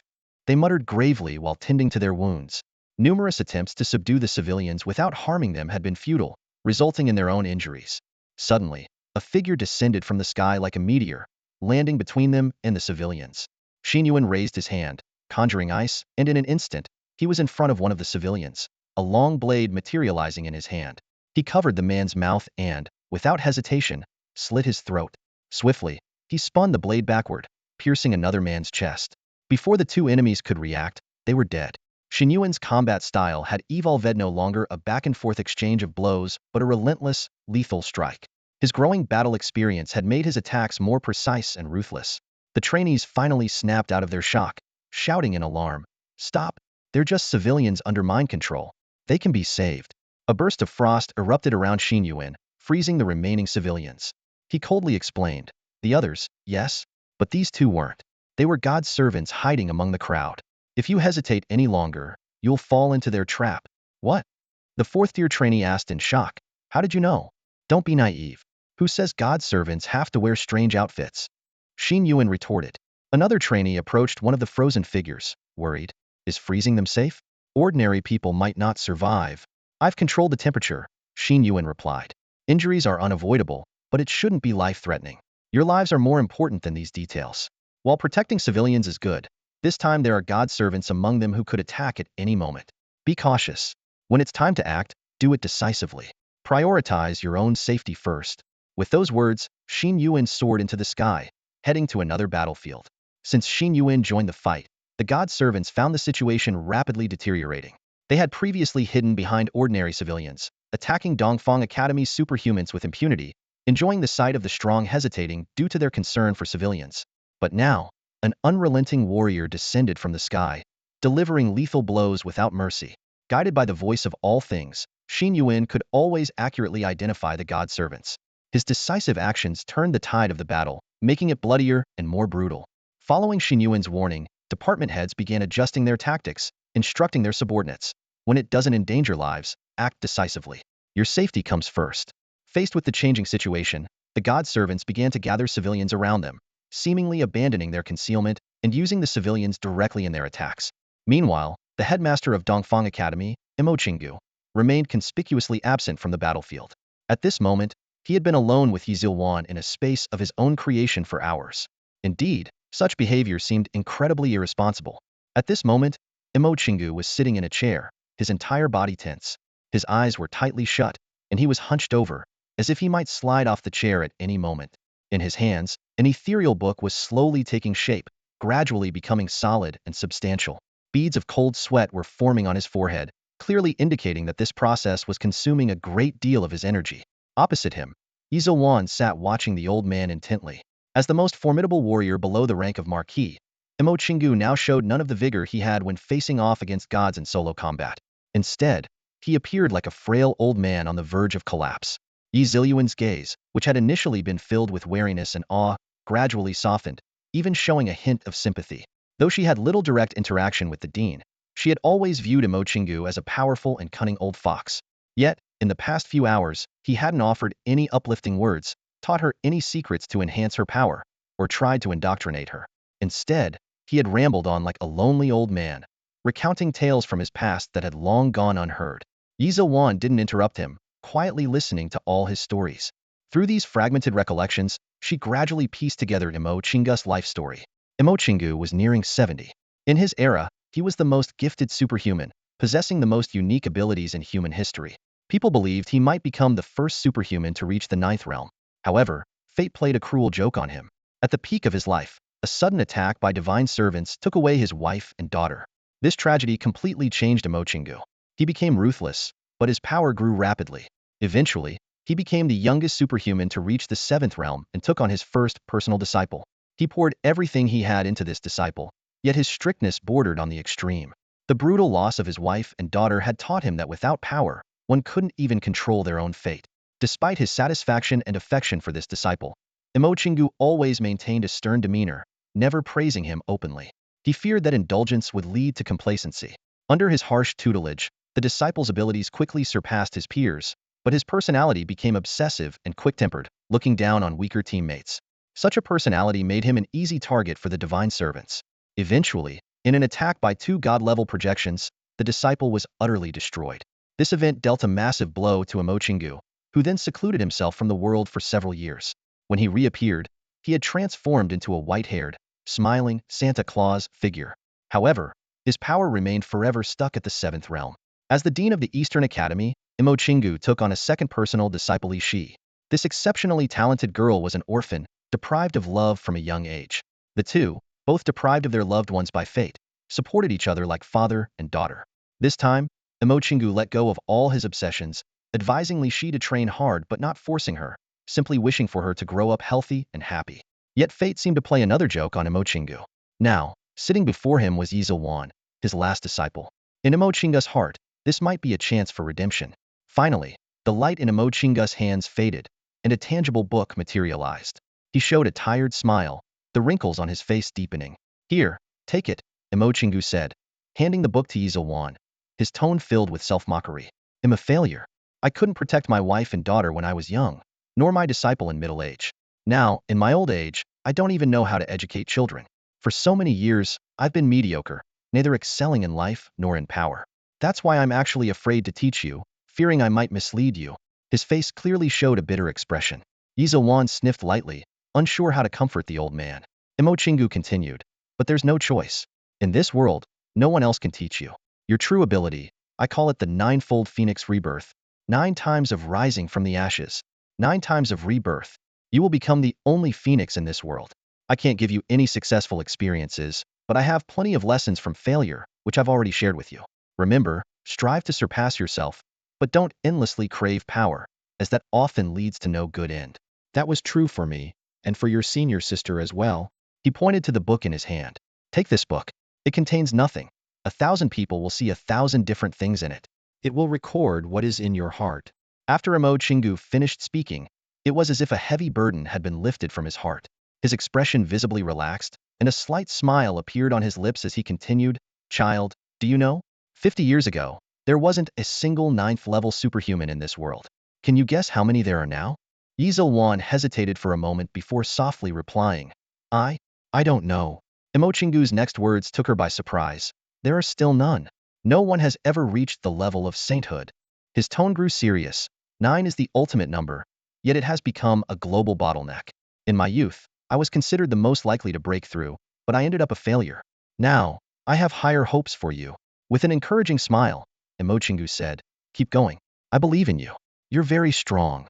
Yizawan looked down and responded, thank you, but I disagree with one thing. I don't think you're a failure, nor do I see you as a loser. None of this was your fault, teacher. Hearing this, especially the word teacher, Imochingu was taken aback. His heart, long shrouded in darkness, seemed to be illuminated by a glimmer of light. Ha ha ha. Imochingu laughed heartily. Thank you. It's comforting to know that someone is willing to listen to this old man and offer me solace. But alas, I truly have failed. I couldn't protect anyone in my life, and now I can't even safeguard my own academy. His gaze suddenly sharpened. Look, those brats are causing trouble again. Before he finished speaking, Imochingu had already unlocked the space and returned to the real world. His entire demeanor changed, no longer dispirited, but exuding a powerful aura. Energy surged around him like a dragon, enveloping his entire body. Before Yizawan could react, Imochingu had already soared into the sky. A massive golden canopy spread out from him at the speed of light, instantly covering the entire Dongfang Academy. With both hands raised to the heavens, Imochingu supported the golden canopy that shielded the entire academy. Terrifying energy flowed freely, its might as awe-inspiring as divine wrath.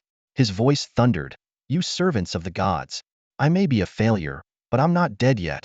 Servants of the gods, I may be crippled, but I'm not dead yet. Before I hit the dirt, you'd better stay away from Eastern Academy. With this roar, a golden light barrier expanded rapidly, sweeping over everyone present. At that moment, Xin Yuan was rushing around the academy, taking down the servants one by one with his ice spear. However, a tricky situation arose. The servants realized Xin Yuan could see through their disguises, so they began blatantly using innocent civilians as hostages. They tied these bewitched people in front of them, trying to hinder Xin Yuan's attacks. Xin Yuan wanted to strike regardless, but the surrounding superhumans stopped him, worried about collateral damage. They even planned to negotiate with the servants, which Xin Yuan found utterly absurd. He could only watch from the sidelines, looking for an opportunity to act. Suddenly, Xin Yuan's heart skipped a beat, and the sounds of the world roared violently in his ears. This sense of panic reminded him of his first encounter with the servants. He looked up sharply and shouted, watch out, then quickly shielded his vital areas. Despite his demigod body, he still felt uneasy. The warning from the sounds of the world was too severe. In the next moment, a heart-stopping golden energy barrier passed through his body. However, the expected pain did not come. Xin Yuan slowly looked down, checking himself, and found he was unharmed. This contrast left him feeling somewhat frustrated, as if he had braced for a severe blow, only for nothing to happen. As he glanced around, he saw students and civilians standing bewildered. But the servants were stuck to the golden barrier, retreating continuously. Their bodies emitted black smoke, writhing in silent agony. Soon, their bodies were completely incinerated, turning into wisps of black smoke that dissipated into the air. This scene played out all around the perimeter of Eastern Academy. Ordinary people were unharmed, while the servants suffered silent torment.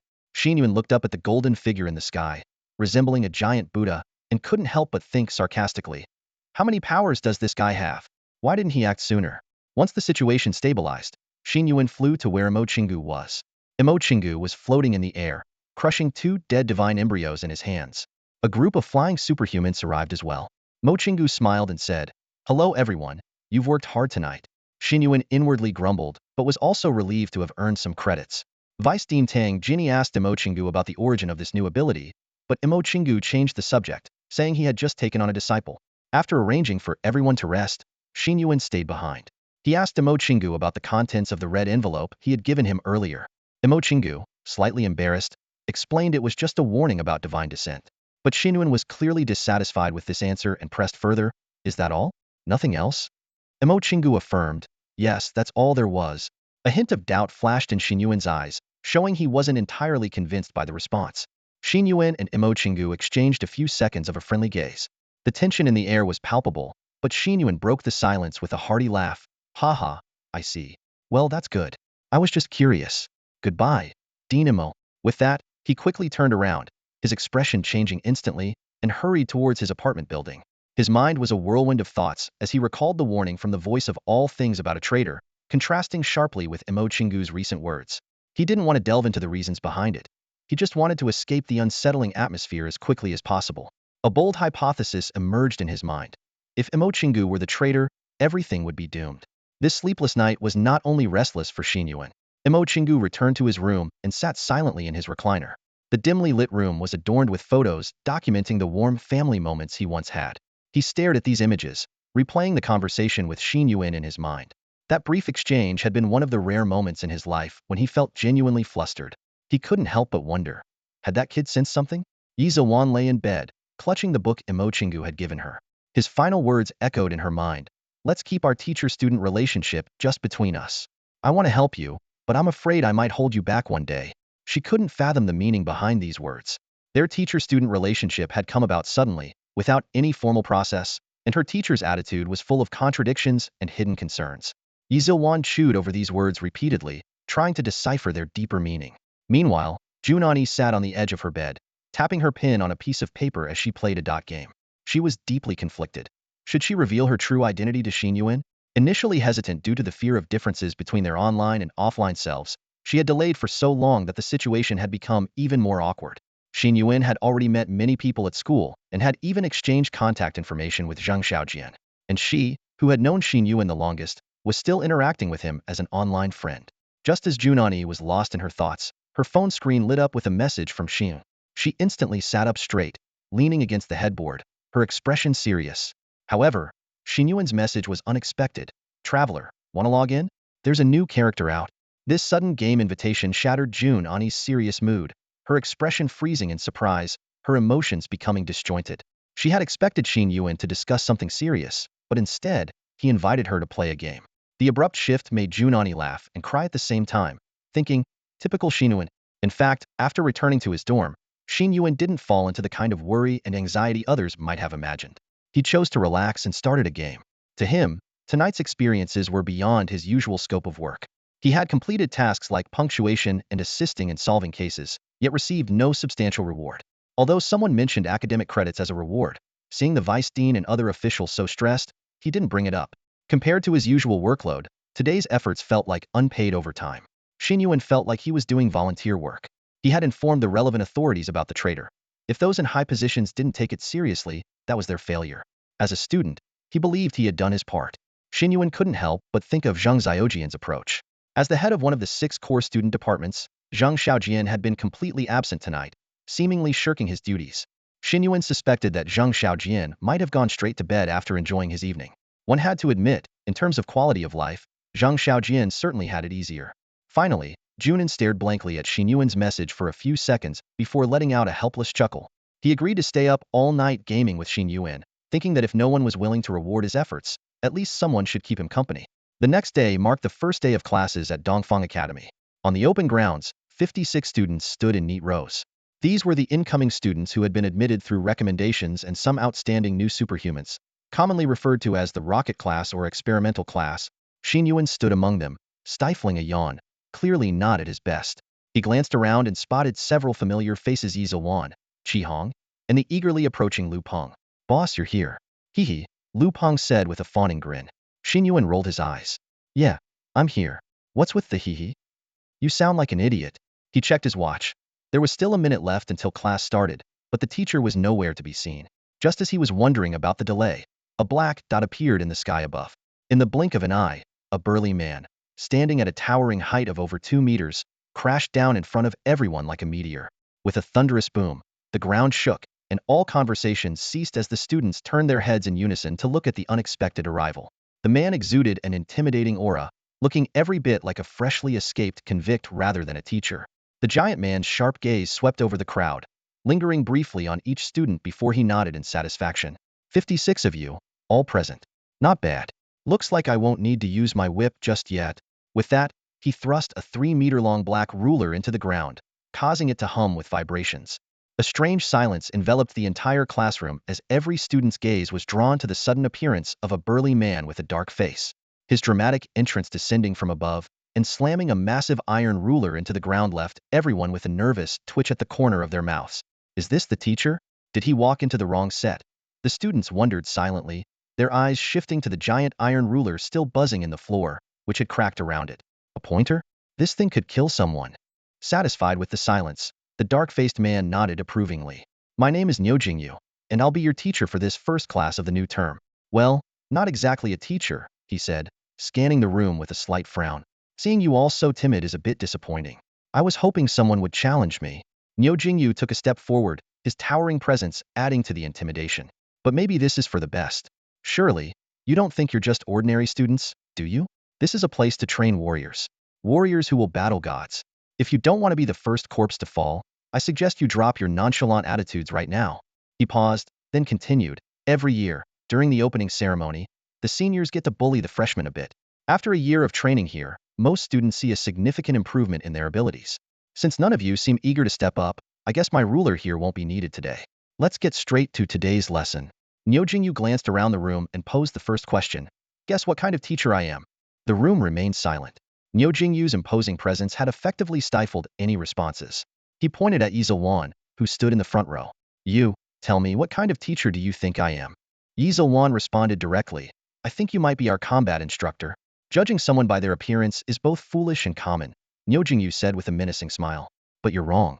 I'm your psychology teacher, here to provide you with mental counseling. He continued. In a moment, you'll need to straighten your legs and tighten your sphincters to avoid embarrassing yourselves. At that moment, a beautiful woman with glasses walked up behind Niu Jingyu and stood silently. Let me introduce you to the assistant instructor, Ms. Xue. Her main job is to protect you from becoming idiots during this session. I hold you in high regard, so I won't go easy on you. As Niu Jingyu's words grew more intimidating, the students couldn't help but tense up. What's going on? What is he talking about? Niu Jingyu carried on. I'm sure you've all had moments, like during exams, where you prayed for divine protection. But starting today, that ends. Because you will be fighting against the very gods you once prayed to. From now on, you are forsaken by the heavens. Nothing will protect you. You must become your own masters. All right, the psychological counseling begins now. With that, Niu Jingyu's eyes widened, and a terrifying aura of pressure enveloped everyone. It felt as if the air had turned into liquid, or even solid, making it hard to breathe. Everyone's legs buckled slightly under the weight, their pupils dilated, leaving only one sensation in their heart's fear. This fear came from the depths of their souls, with no real-world projection. The students felt as if they were seeing massive, unfathomable creatures in a pitch-black ocean, bottomless abysses swallowing life, and countless crimson eyes watching them from the starry sky. Each person could hear their own frantic heartbeat. Niu Jingyu walked in circles, expressionless, as he continued. The most crucial ability for superhumans is not muscle or superpowers, but your inner strength. Right now, if you faced a deity, you might be easily bewitched. The oppression from the depths of your soul could trigger a submissive instinct, making you kneel and worship. A superhuman must have an invincible heart, even if it's arrogant and overconfident. It's better than being timid and weak. He explained further. But when facing deities, especially high-level ones, everyone is insignificant. This creates a paradox: you must develop an invincible heart through constant failure. Despite his harsh words, Niu Jingyu kept a close eye on each student's condition, carefully observing their reactions. Suddenly, a student clutched his head and crouched down, trembling like a frightened child, mumbling, I can't, please, I was wrong. Niu Jingyu sighed. A flicker of pity in his eyes quickly hidden, and loudly mocked, the first to fall is a boy? What a waste of manhood. But no one had the capacity to care who had fallen. They were all struggling. Chi Hong suddenly let out a roar, his body growing to 2.5 meters, his blood-red eyes locked onto Niu Jingyu. Niu Jingyu looked at him with a hint of satisfaction, but still spoke harshly, using your powers to resist, not bad, but still just a show of bravado. At that moment, he noticed someone behaving unusually. Someone yawned. Niu Jingyu couldn't believe his eyes. Who was this guy? And why didn't I notice him before? It turned out that Xin Yuan's demigod nature gave him resistance to such pressure. Having seen gods up close, he didn't struggle as much as the others. Moreover, knowing he was the most unique being in the world, he naturally possessed a strong, invincible heart. To avoid standing out, Xin Yuan had been using his stealth ability to stay unnoticed by Niu Jingyu. But now, his sleepy yawn had left Niu Jingyu completely dumbfounded. Niu Jingyu blinked and stared intently at Xin Yuan, making sure he wasn't seeing things. Xin Yuan, on the other hand, was leisurely yawning as if nothing was happening. Niu Jingyu thought to himself, there's something off about this guy. Even if he's resistant, he shouldn't be this disrespectful. Did he stay up all night playing games? He gave Xin Yuan a few more glances before shifting his attention back to the other students. In just 10 minutes, several had already collapsed. The beautiful assistant in black stockings quickly moved to carry them aside to prevent any further incidents. Only the top-tier students, those guaranteed to pass, were still standing. Among them, Lu Peng was struggling. He felt extremely uncomfortable and noticed Xin Yuan out of the corner of his eye, yawning out of boredom. Lu Peng cursed inwardly. This is unbelievable. We're all about to pass out, and you're just standing there like nothing's wrong? The shock of it momentarily lessened his own anxiety.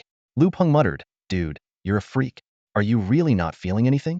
Xin Yuan turned and looked at the almost unrecognizable Lu Peng, whispering, Honestly, I don't get why you guys are trying so hard.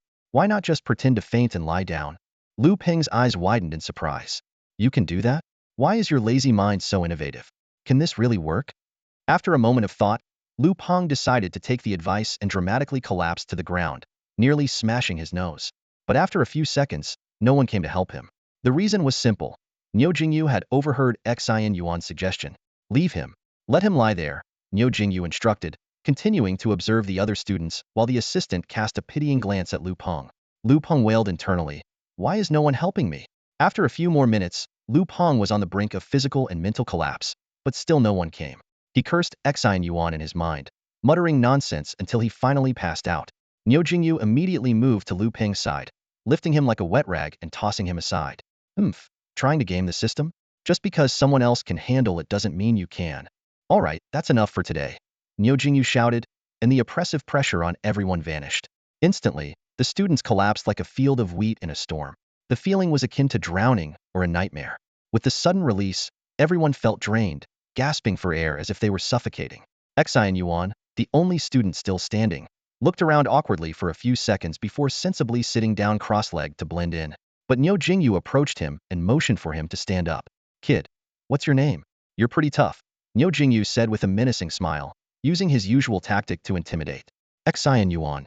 Yeah, but yawning in my class? That's a bit disrespectful. Care to explain? Sorry.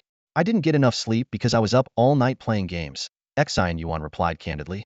Niu Jingyu was stunned, even his fierce expression faltering. You? Should I commend you for your honesty? Haha, no need for that, sir. Niu Jingyu was momentarily speechless. What's your ability? Is it something mental? Me? I can create energy chains. Niu Jingyu didn't want to say another word, turning away in frustration to watch the resting students. After only a few minutes, Niu Jingyu stood up and shouted, Stand up. Groans filled the room as the students, unprepared for such intensity, slowly got to their feet. This was tougher than military training. Get up. Don't act like a bunch of wimps. Niu Jingyu yelled, his angry tone forcing everyone to stand. You are superhumans, understand? You're here to protect the world, not to be protected. Last night, while you were sleeping, the Eastern Academy was attacked. Your seniors, teachers, and the headmaster defended you so you could sleep peacefully. And you're proud of staying up all night playing games? Disgraceful. At this point, he gave Xin Yuan a pointed look. Do you think you have all the time in the world? The world is changing rapidly. The human alliance meets daily. When the critical moment arrives, you won't be students, you'll be warriors. Do you think I'm pushing you too hard? Giving you devilish training to make you quick soldiers? No, this is basic training. Everything we're doing now is to ensure that when you face gods, you can stand your ground and not collapse. Listening to Niu Jingyu's stern words, all the students stood straighter, no longer daring to complain or slack off, becoming more disciplined and serious.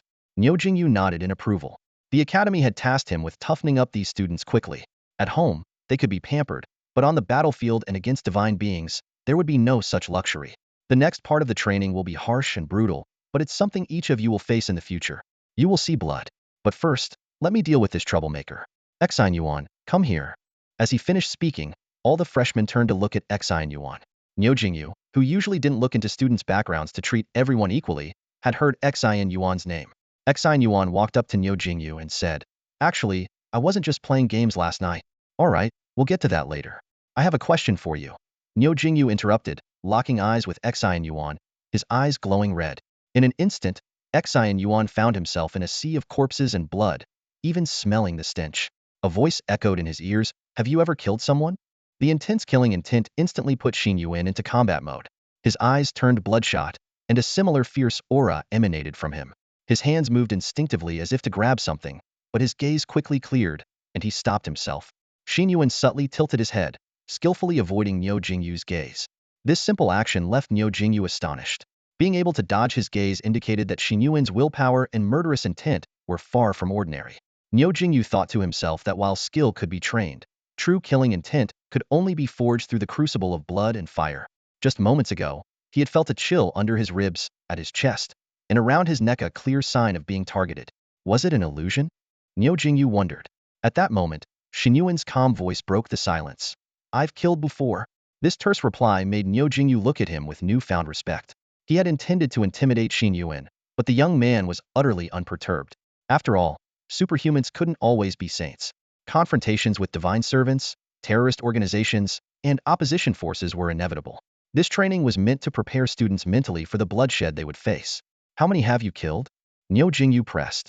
Xin Yuan frowned slightly and replied, over 100, I think. I didn't count that day, but it was quite a few. Niu Jingyu was thoroughly shocked.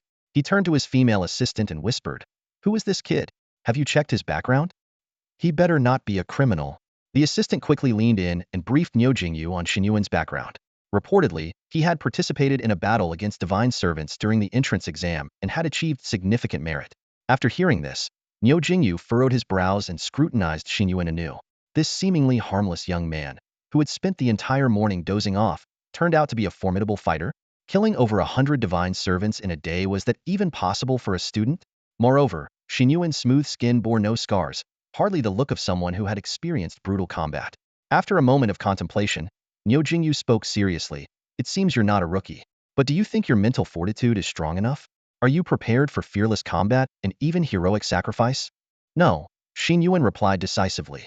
Why should I sacrifice myself? If someone has to die, it should be my enemies. Niu Jingyu was momentarily speechless. Such a response was rare among hot-blooded youths. He continued, what if the enemy is much stronger than you? Then I'll run, Xin Yuan said without hesitation. Niu Jingyu's eyes widened. And if you have a mission, people to protect, would you abandon their safety? Does my life not matter?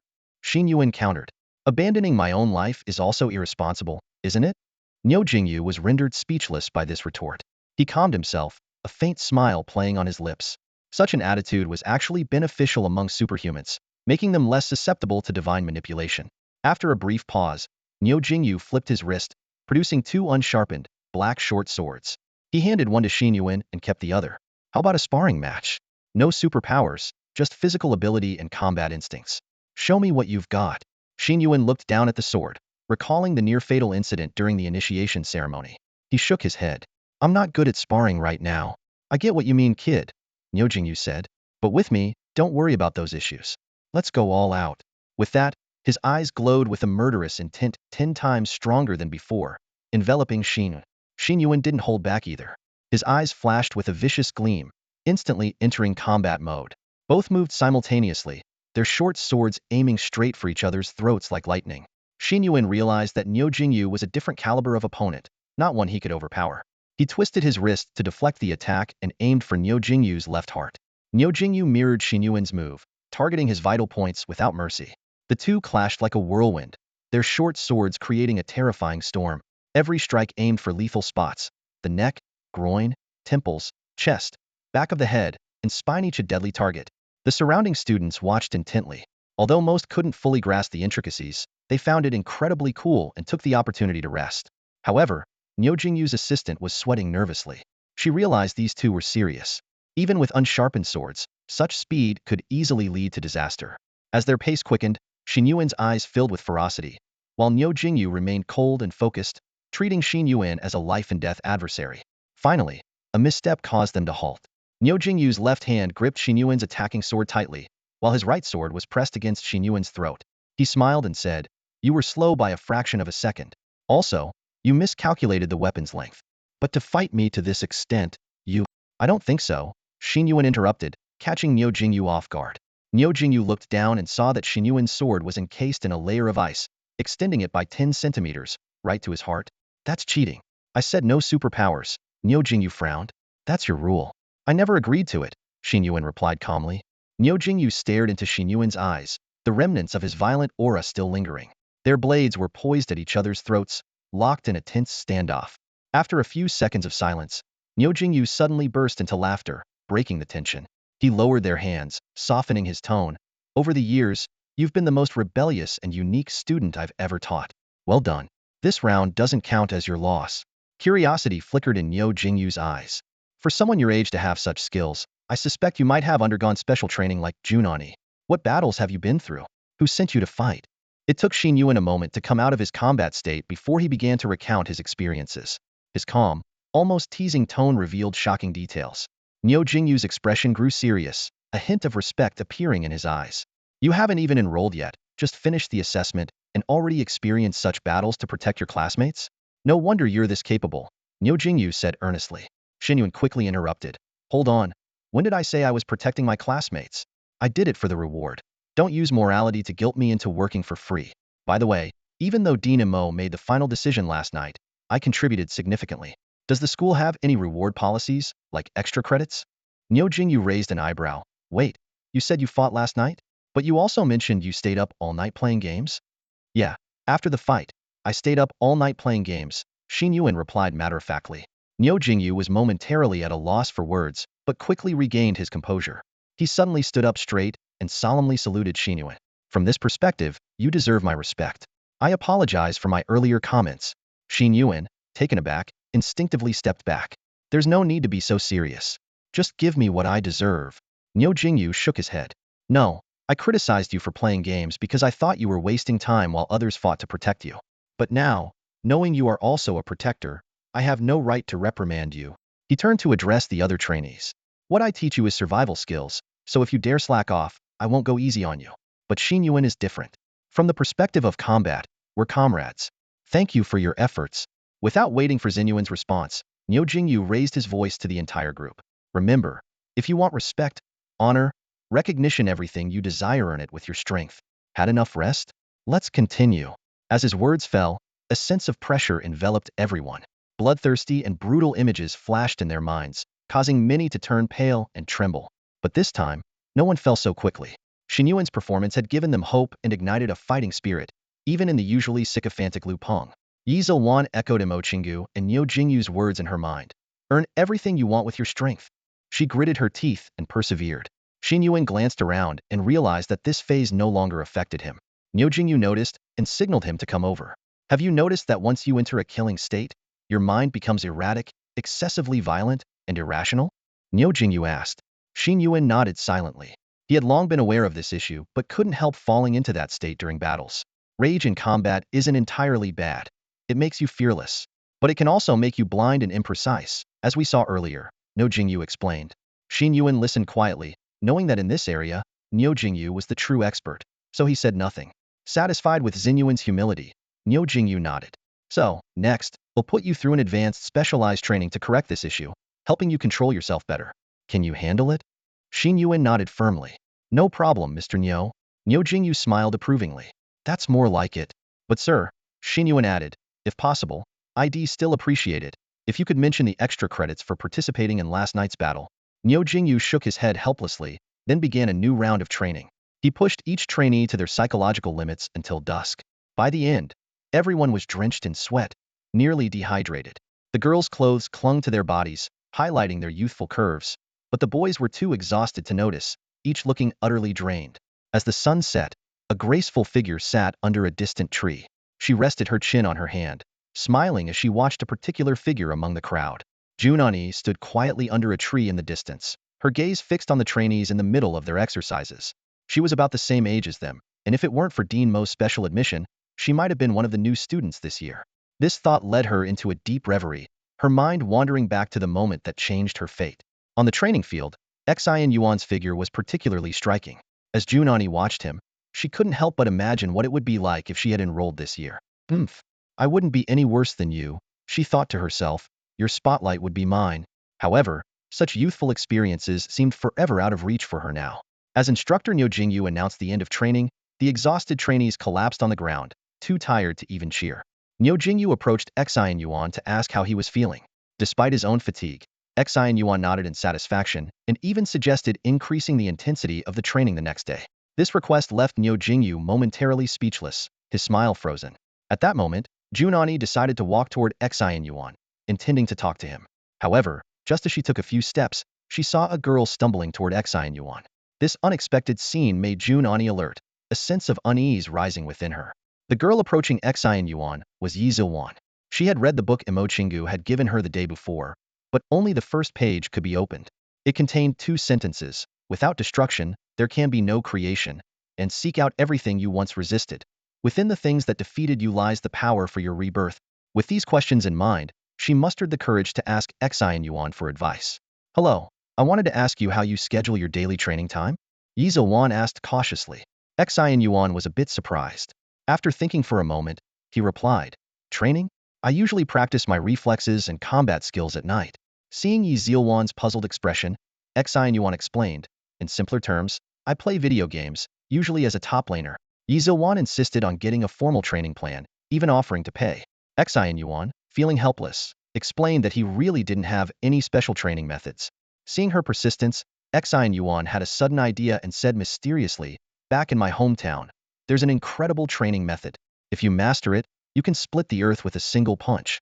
Yi Zilwan, shocked, pulled out a notebook, ready to take notes.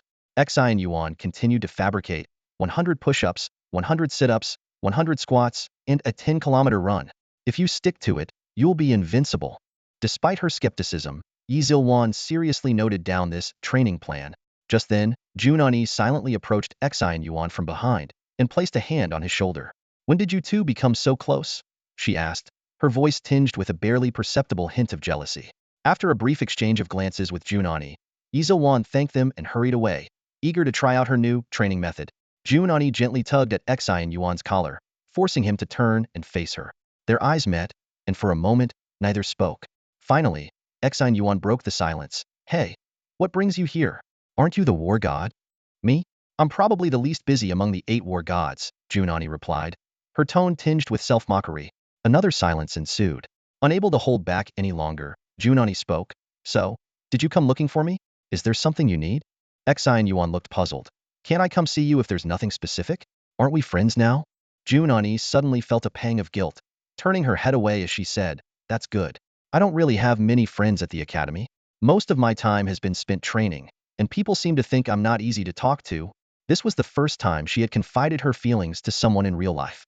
So, with nothing else to do, I thought I'd come chat with you. By the way, what do you do every day? Still playing games with that online friend? Jun Ani tried to change the subject. Yeah, last night we played for a long time and gained quite a few ranks, Xin Yuan replied cheerfully. She must be pretty nice, willing to sacrifice her sleep to play with you. Jun Ani couldn't help but praise herself indirectly. Then, hesitating for a moment, she asked, By the way, I have a friend who's dealing with something. I wanted to ask you about it. If someone is completely different in real life and online, would you feel like they're deceiving you? Or think they're being fake? As she asked this, Jun Ani was so nervous she almost held her breath, trying hard to keep her expression natural. Xin Yuan scratched his head, looking confused. Huh? You have a friend? But didn't you just say you don't have many friends? Before she could continue speaking, Xin suddenly flashed a mysterious smile and lowered his voice. You said you have a friend? Could this friend actually be you?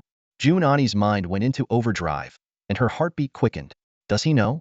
Her thoughts raced as she mentally reviewed every word she had said, trying to figure out where she might have slipped up. Embarrassment washed over her, and her cheeks quickly turned red. She wished she could turn and run away. At that moment, Xin Yuan burst into laughter. Ha ha, you probably don't get it. It's a joke from my hometown. People often pretend to be a friend when they're too embarrassed to admit something themselves. His laughter gradually turned into a bitter smile. It's a shame that no one here understands it, he said, with a hint of melancholy in his eyes that Jun Ani didn't notice. She just felt a sense of relief and took a deep breath, though her heart was still racing. Xin Yuan continued, It's quite normal for people to behave differently online compared to real life. Most people reveal more of their true nature when they're behind a screen. Whether that's good or bad depends on the person. If someone is timid in real life but a keyboard warrior online, that's a problem. Otherwise, it's pretty normal. So, did your friend accidentally reveal something? Jun Ani didn't answer. Instead, she silently compared herself. I don't really curse when playing games, so I guess I'm fine, she thought. Hey, Xin Yuan prompted when she didn't respond. Oh, nothing, Jun Ani replied dismissively.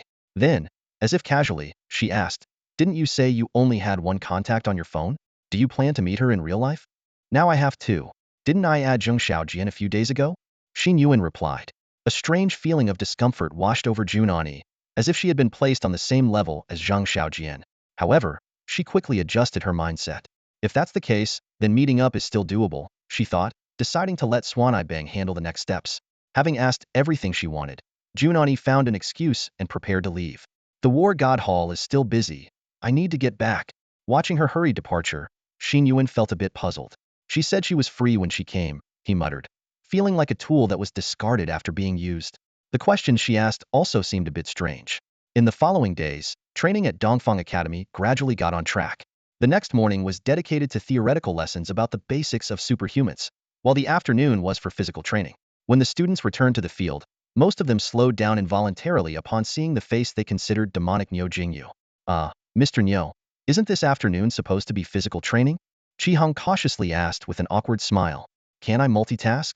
Niu Jingyu grinned, showing his sharp teeth, then glared. Everyone in Class 1, stand straight. The previously lax students immediately straightened up, their fear palpable. Niu Jingyu's next words sent chills down their spines. I handle a lot of things: combat, physical training, disguise, psychology, anything related to your future on the battlefield. However, Xin Yuan had a favorable impression of this teacher. Despite his fierce appearance, Niu Jingyu was dedicated and responsible. At that moment, Xin Yuan noticed some familiar figures approaching. Jun Ani, Zhang Xiaojian, Fan Mei, and a few others he didn't recognize. War God? What brings you to see me? Niu Jingyu raised an eyebrow. You don't need to call me that. Jun Ani nodded slightly as Zhang Xiaojian stepped forward.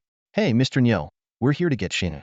The academy has a task for him that will only take a day or two, Zhang Xiaojian said with a grin. Niu Jingyu gave him a sideways glance and snorted, signaling Xin Yuan to go. Then, turning to the other students, he shouted, your best guy is out, so use these days to catch up. His slacking off is your chance to surpass him. Xin Yuan couldn't help but smile bitterly, thinking those words were clearly directed at him. What's the task? Why did the academy specifically assign it to me? Xin Yuan asked Jun Ani as he approached the group.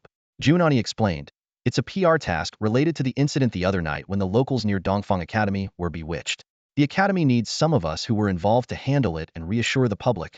Xin Yuan nodded in understanding, then looked at Zhang Xiaojian. And you? You weren't even there that night? Me? I'm the head of PR. Of course, I have to be here.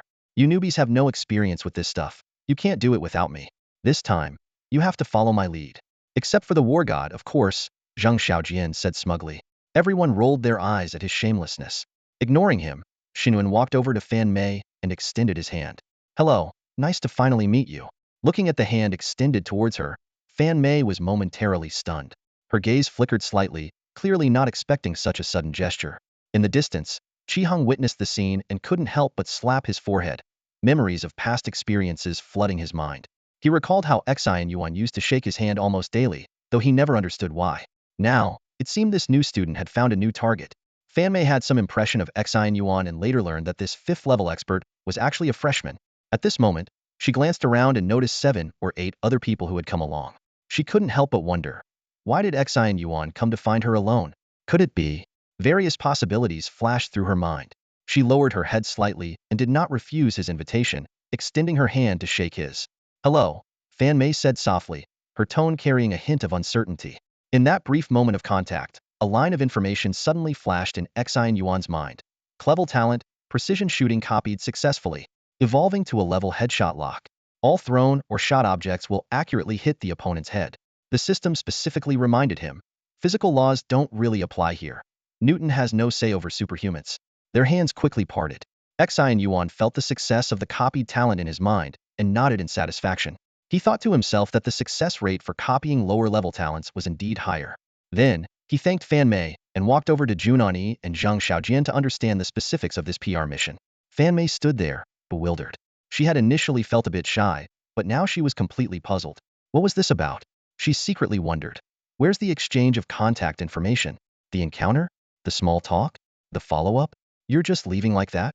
As she watched in confusion, the group boarded a bus. Zhang Xiaojian made a point of sitting next to Xin Yuan, putting an arm around his shoulder and chatting enthusiastically. Let me tell you, the PR department is great because you can earn credits without much risk. Once we get there, you have to listen to me. I'm telling you, without me stepping in, those business people can be difficult to deal with. Listening to Zhang Xiaojian's non-stop chatter, Xin Yuan regretted sitting next to him. This guy could really talk. He had been boasting the entire way. When the bus stopped, a chubby middle-aged man came to greet them. He nodded slightly at them, squinting his eyes with an air of superiority. You're here? A bit late. Come on, the press conference is about to start. Throughout the journey, Zhang Xiaojian had been feeding Xin Yuan various street smarts. Don't think just because you're a superhuman, everyone will respect you. You're young, and superhumans operate in a different system from ordinary people. Some people might even look down on you because they know you're a student and assume you're easy to manipulate. What are you going to do? Use your powers in broad daylight? You think the law is a joke? You're not invincible. As Xin Yuan got off the bus and saw the host's condescending demeanor, he understood Zheng Xiaojian's point. This guy practically had sleazy written all over him. But Xin Yuan didn't mind. It was just a couple of days to earn some credits. However, Zhang Xiaojian suddenly spoke up, his tone dripping with arrogance. This place? You expect us to stay here? No way, we need a 5-star hotel. If not, we're leaving. Xin Yuan glanced sideways and saw Zhang Xiaojian standing with his feet turned outwards, his mouth twisted in a sneer, embodying the quintessential spoiled rich kid. Initially, the host's demeanor was quite annoying, but compared to Zhang Xiaojian, he suddenly seemed more agreeable. The host was taken aback, his mouth twitching slightly. He had never encountered such a demanding superhuman before. His tone softened. This hotel is already one of the best around here. 6 stars. Zhang Xiaojian interrupted. Change it to a 6-star. If you keep arguing, we're leaving. Got it? The host replied with difficulty. But we're about to start. Why start without consulting us first? Zhang Xiaojian pressed on. 7 stars. At this point, Fan Mei couldn't stand it anymore and whispered, maybe we should go first and discuss the accommodations later. Zhang Xiaojian turned sharply, staring at her intensely. Xin Yuan's eyebrow twitched. This was the first time he felt a serious aura from Zhang Xiaojian. He had to admit, this guy could be quite intimidating. Eventually, they arrived at the press conference site. Zhang Xiaojian didn't join them, insisting he needed to inspect the hotel facilities. The atmosphere at the venue became lively, with the crowd buzzing with excitement. Wow, superhumans. Real superhumans. I heard they were involved in that action the other day. We need to ask them for an explanation. Xin Yuan and the others lined up and sat down in front of the microphones, the noise from the crowd filling their ears. Soon, the questions began. Jun Ani answered most of them, as the others, especially Xin Yuan, had little experience with such situations. Xin Yuan glanced sideways, observing Jun Ani's calm and composed demeanor. Her responses were well handled, focusing on concealing the existence of divine servants and deities, claiming that the civilians were mentally controlled by a superhuman terrorist organization. Other questions were answered truthfully. Listening to her responses, Xin Yuan gained a new understanding of public relations work. Taking it easy wasn't too bad. After all, Xin Yuan propped his chin in his hand, sitting quietly while his gaze casually wandered over the surroundings. Suddenly, a commotion shattered the calm. An elderly woman with graying hair and a haggard face burst through the crowd, shoving past the police officers to reach the scene. Her shrill voice echoed across the open space. Ah, give me back my son. Give me back my son. The sudden appearance of the woman caught the attention of the reporters. Cameras quickly zoomed in on the agitated old lady, who was crying and wailing, tears streaming down her face. Cameras, reporters, give me justice. They used excessive force. My son was a victim, and they hurt him even more. They knocked out all his teeth. He was brutally abused, covered in wounds. You superhumans think you're above everyone else just because you have powers. You're all cold-blooded monsters. As the woman's accusations echoed, Fan Mei's mind flashed back to scenes of civilians biting power poles and frantic attacks. She quickly stood up, trying to calm the woman down. Auntie, please calm down. They lost control of themselves at the time, and often ended up hurting themselves. We would never use violence. Fan Mei reached out to help the elderly woman, but to her surprise, the woman suddenly collapsed, clutching her hand and screaming in pain. Dark energy. She used her powers to break my bones. I demand compensation. Superhumans can't act lawlessly. Compensation. Compensation. With that, she rolled on the ground, crying and shouting incessantly. The reporters swiftly turned their cameras toward Xin Yuan and his group. Xin Yuan frowned, clearly not expecting such a blatant extortion attempt. Fan Mei was startled by the sudden scene, and Jun Ani was equally at a loss for what to do. At that moment, a figure emerged from the crowd. Zhang Xiaojian. He approached the old woman and was conveniently hit on the neck by her flailing hand. His reaction was theatrically exaggerated. He spun in the air and landed heavily on the ground, convulsing as if electrocuted. His acting was far superior to the old woman's, as he foamed at the mouth and trembled, saying, "Everyone, get back. There's something wrong with her. She has something that can make people lose their minds. I suspect she's dangerous. No, everyone, get back. I can't hold on. Ordinary people might be in real danger." By the end, Zhang Xiaojian was spitting blood, his eyes rolling back, and his face turning a ghastly shade of blue. This scene shocked Jun Ani and the others, prompting them to stand up from their seats. However, Xin Yuan sensed something amiss. He recalled Zhang Xiaojian's convulsions during the ability tests and watched him more closely. The crowd, initially packed tightly, began to disperse like a receding tide, with many trying to flee. The reporters' cameras no longer focused on Xin Yuan and his group, plunging the scene into chaos. Amidst this turmoil, Xin Yuan noticed Zhang Xiaojian on the ground, seemingly winking at him. This subtle gesture sparked a sliver of doubt in Xin Yuan's mind, leading him to ponder the true nature of this unfolding drama. In no time, a squad of fully armed soldiers came running, wielding batons and shields, standing ready as if facing a major threat. Their eyes scanned the surroundings warily, as if they were about to confront a potential riot. To the bewilderment and shock of the crowd, the seemingly invincible superhuman, Zhang Xiaojian, lay on the ground, looking barely alive. The stark contrast left everyone around him puzzled and stunned. The woman who had been causing a scene was now dumbfounded. Her expression shifted from righteous indignation to sheer panic. She stammered, what are you doing? I didn't even touch him. He's framing me." Her voice was filled with fear, clearly not expecting things to escalate this far. Zhang Xiaojian lay on the ground, his face smeared with snot and tears, flailing his arms as he protested. However, by this point, nobody believed the woman anymore.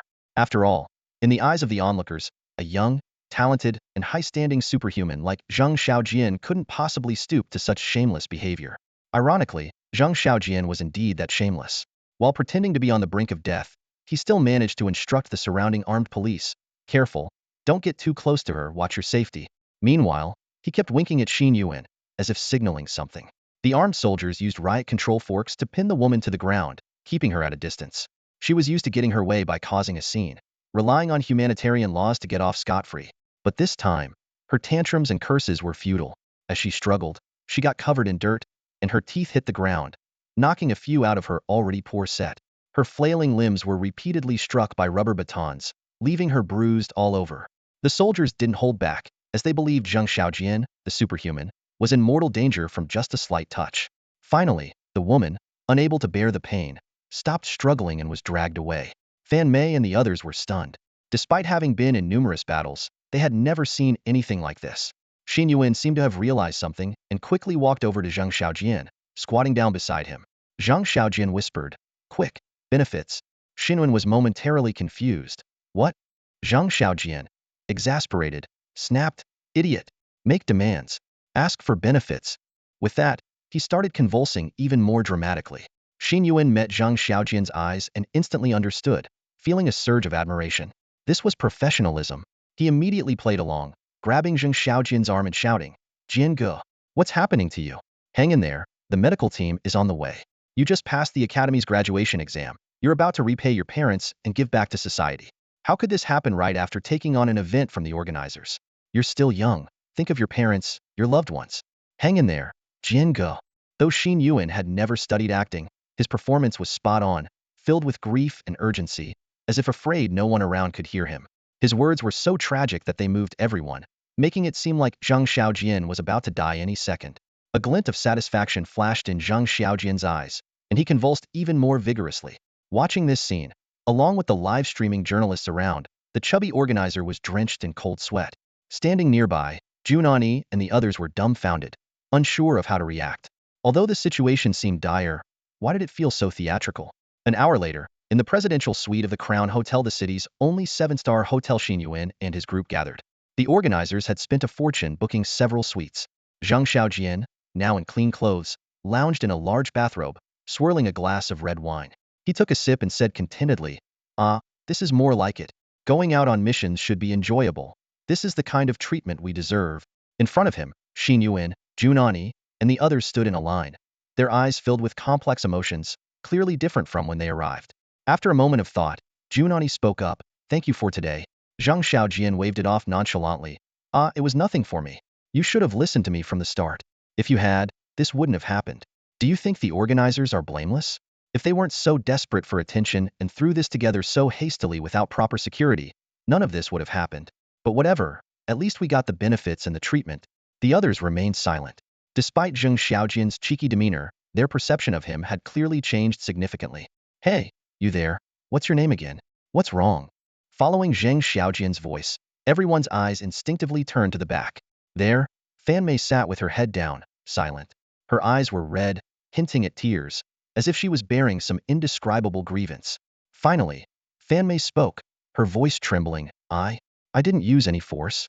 Their teeth broke when they bit the lamppost themselves. When I tried to stop them, I didn't dare touch them. There was absolutely no violent enforcement. They kept hitting me with the street light, and I didn't dare fight back." By this point, Her voice had a clear, sobbing tone, her sense of injustice palpable. I was trying so hard to protect the public. Why did she do this? Fan Mei's words were filled with confusion and disappointment. Zhang Xiaojian got up from the lounge chair and took a few steps forward. His voice carried a hint of weariness. The world isn't just black and white. Who can clearly define the line between good and bad people? Who says that just because you risk your life to save someone, they have to appreciate it? Fan Mei looked up, her face full of bewilderment. Zhang Xiaojian swirled the wine in his glass and suddenly burst into laughter. Haha, if you ask me, the Academy is actually protecting you. During my time in the PR department, I've seen this kind of thing a lot. When facing divine servants or deities, you have the courage to charge ahead and fight with your life because you know they are the enemy. But in this world, there are many times when you don't know if the other person is the enemy. When dealing with hooligans, shameless scoundrels, and despicable individuals, it takes someone even more shameless like me to handle them. Zhang Xiaojian walked to the massive floor-to-ceiling window of the suite, gazing at the magnificent view from 108 floors up. The setting sun cast its golden light on him, outlining his figure and casting a long shadow on the floor. Of course, he continued, his voice tinged with self-mockery, if the world were full of people like me, it would be doomed. Complete destruction might be better. The world still needs heroes, needs good people. He turned around to face Xin Yuan and the others. The sunlight from behind him outlined his silhouette. Zhang Xiaojian's mouth curved into his trademark sly smile, but his eyes twinkled with complex emotions. Naturally, heroes are for you to be, he said with a barely perceptible hint of melancholy. And the scoundrel, that will be me. After showing off a bit, Zhang Xiaojian completely collapsed. Zhang Xiaojian turned and walked to a lounge chair, plopping down and sprawling out. Adopting a sage-like demeanor, he addressed Jun Ani. Psychological counseling is over. If you get it, you get it. If not, have a good cry. I'm in a good mood today, so this one's on the house. With that, he closed his eyes, looking like he couldn't be bothered anymore.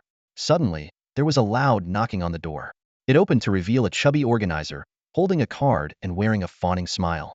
Bowing and scraping, he approached Zhang Xiaojian and said, "This is our apology, a 500,000 yuan compensation for your mental distress. You must accept it." Zhang Xiaojian gave him a sidelong glance and let out a soft hum. The organizer, relieved, placed the card on the table and backed out of the room. Zhang Xiaojian picked up the card, rubbed it between his fingers, and muttered to himself, being shameless has its perks. Consider this my acting fee. No objections, right? I object, Xin Yuan suddenly chimed in. I was part of the act too. I deserve a share. Hearing this, Zhang Xiaojian perked up, straightening in his seat to glare at Xin. You little rascal, waiting to strike at the right moment? Huh? The two began a heated debate over how to split the money. Jun Ani, standing off to the side, found her previously low spirits disrupted by the unexpected farce. She couldn't help but quip, could you two stop acting like bandits dividing spoils? After half an hour of intense haggling, they reached an agreement. A 20-80 split, with Xin Yuan taking 100,000 yuan and Zhang Xiaojian owing him a favor. Zhang Xiaojian clutched the card tightly, his voice trembling with reluctance. Fine, fine, you can have the favor, but don't think you'll get a penny more. With the farce over and the sun setting, everyone retreated to their rooms. Jun Ani sat in a chair, staring blankly out the window. Xin Yuan leaned against the doorframe and asked, "What are you thinking about? You've seemed off all day." Jun Ani gently brushed her hair back, coming back to herself before slowly revealing her thoughts. I always thought that superhumans and regular people were on the same side, united against the gods. But today, I realized the public might hold a grudge against us, seeing us as a privileged class. Xin Yuan's brow furrowed slightly. That's understandable. We've never disclosed the truth about the gods and their servants. To ordinary people, superhumans are enviable. Without the threat of the gods, the tension between superhumans and regular people could be the biggest issue. Jun Ani nodded and sighed, trying not to dwell on it. She turned to Xin Yuan with a bright smile. Thank you. Did you come here just to comfort me? Xin Yuan gave an awkward chuckle. Actually, I was heading downstairs to get some food. Do you want anything? Jun Ani's mood soured as she turned away in a huff. Just get me some yogurt. I'm not eating dinner. Mid-sentence, she suddenly covered her mouth, realizing she almost revealed her online name. Xin Yuan looked puzzled. Only yogurt? Yes. I'm on a diet. Jun Ani quickly nodded. Xin Yuan teased. You say that like yogurt won't make you gain weight. Under Jun Ani's murderous glare, Xin Yuan quickly took the elevator downstairs. In a blind spot of an old neighborhood's surveillance cameras, 5 or 6 civilians gathered around a red-clad servant of the gods. The servant raised his hands, basking in their fervent gazes. Are you ready to pledge your loyalty to the Lord? He asked. One civilian, trembling, asked, if we pledge our loyalty, will we gain powers like the superhumans? Yes. All you need to do is offer your soul and body, and you will. Bang. A stone suddenly struck the servant's head, cutting him off mid-sentence. Who? He shouted, looking around in terror but seeing no one. The civilians exchanged confused glances, starting to doubt the Lord's emissary. The servant rubbed the bump on his head and continued. The Lord is omnipotent. The Lord is... Bang, bang, bang. 3 more stones flew from different directions, knocking him to the ground. His once mysterious and ominous image was instantly rendered comically absurd. Scarlet blood surrounded his entire body, and he gripped a crude, meter-long short staff in his hand. Clutching his head in pain, he looked around. When he lowered his hand, he saw blood on his fingertips. What year is this? Getting my head bashed in by a rock? He muttered to himself, realizing he was being attacked from 3 directions. Instinctively, he quickly pulled out his phone and put it to his ear. However, another rock came whistling through the air, piercing the phone and hitting his forehead with a crisp sound that echoed. Nice sound, isn't it? Nice head too. A voice came from between the buildings. Soon, a figure emerged. It was Xin Yuan, holding a large box in his left hand with a lunchbox on top, and juggling a handful of stones in his right. The box was filled with yogurt bars, the only yogurt products left in the store. Xin Yuan explained, funny story, the yogurt in the store sold out, and all that's left are these yogurt bars. I figured they might do as a substitute. He paused, then continued, I thought about it for a while, and since I'm already enrolled, ignoring this kind of thing doesn't seem right. What do you think? Hearing this, the golden short staff in the servant's hand slowly rose as he snorted coldly. It's you? Do you know who I am? Xin Yuan looked puzzled. I don't think I'm that famous outside. The servant sneered. I saw you at that press conference today. Not bad acting, kid. So that woman, was she part of your plan too? Xin Yuan asked. No, we didn't make a move yet. She rushed in on her own. Honestly, she messed up our plans. The servant with the red robe cursed, holding the short staff.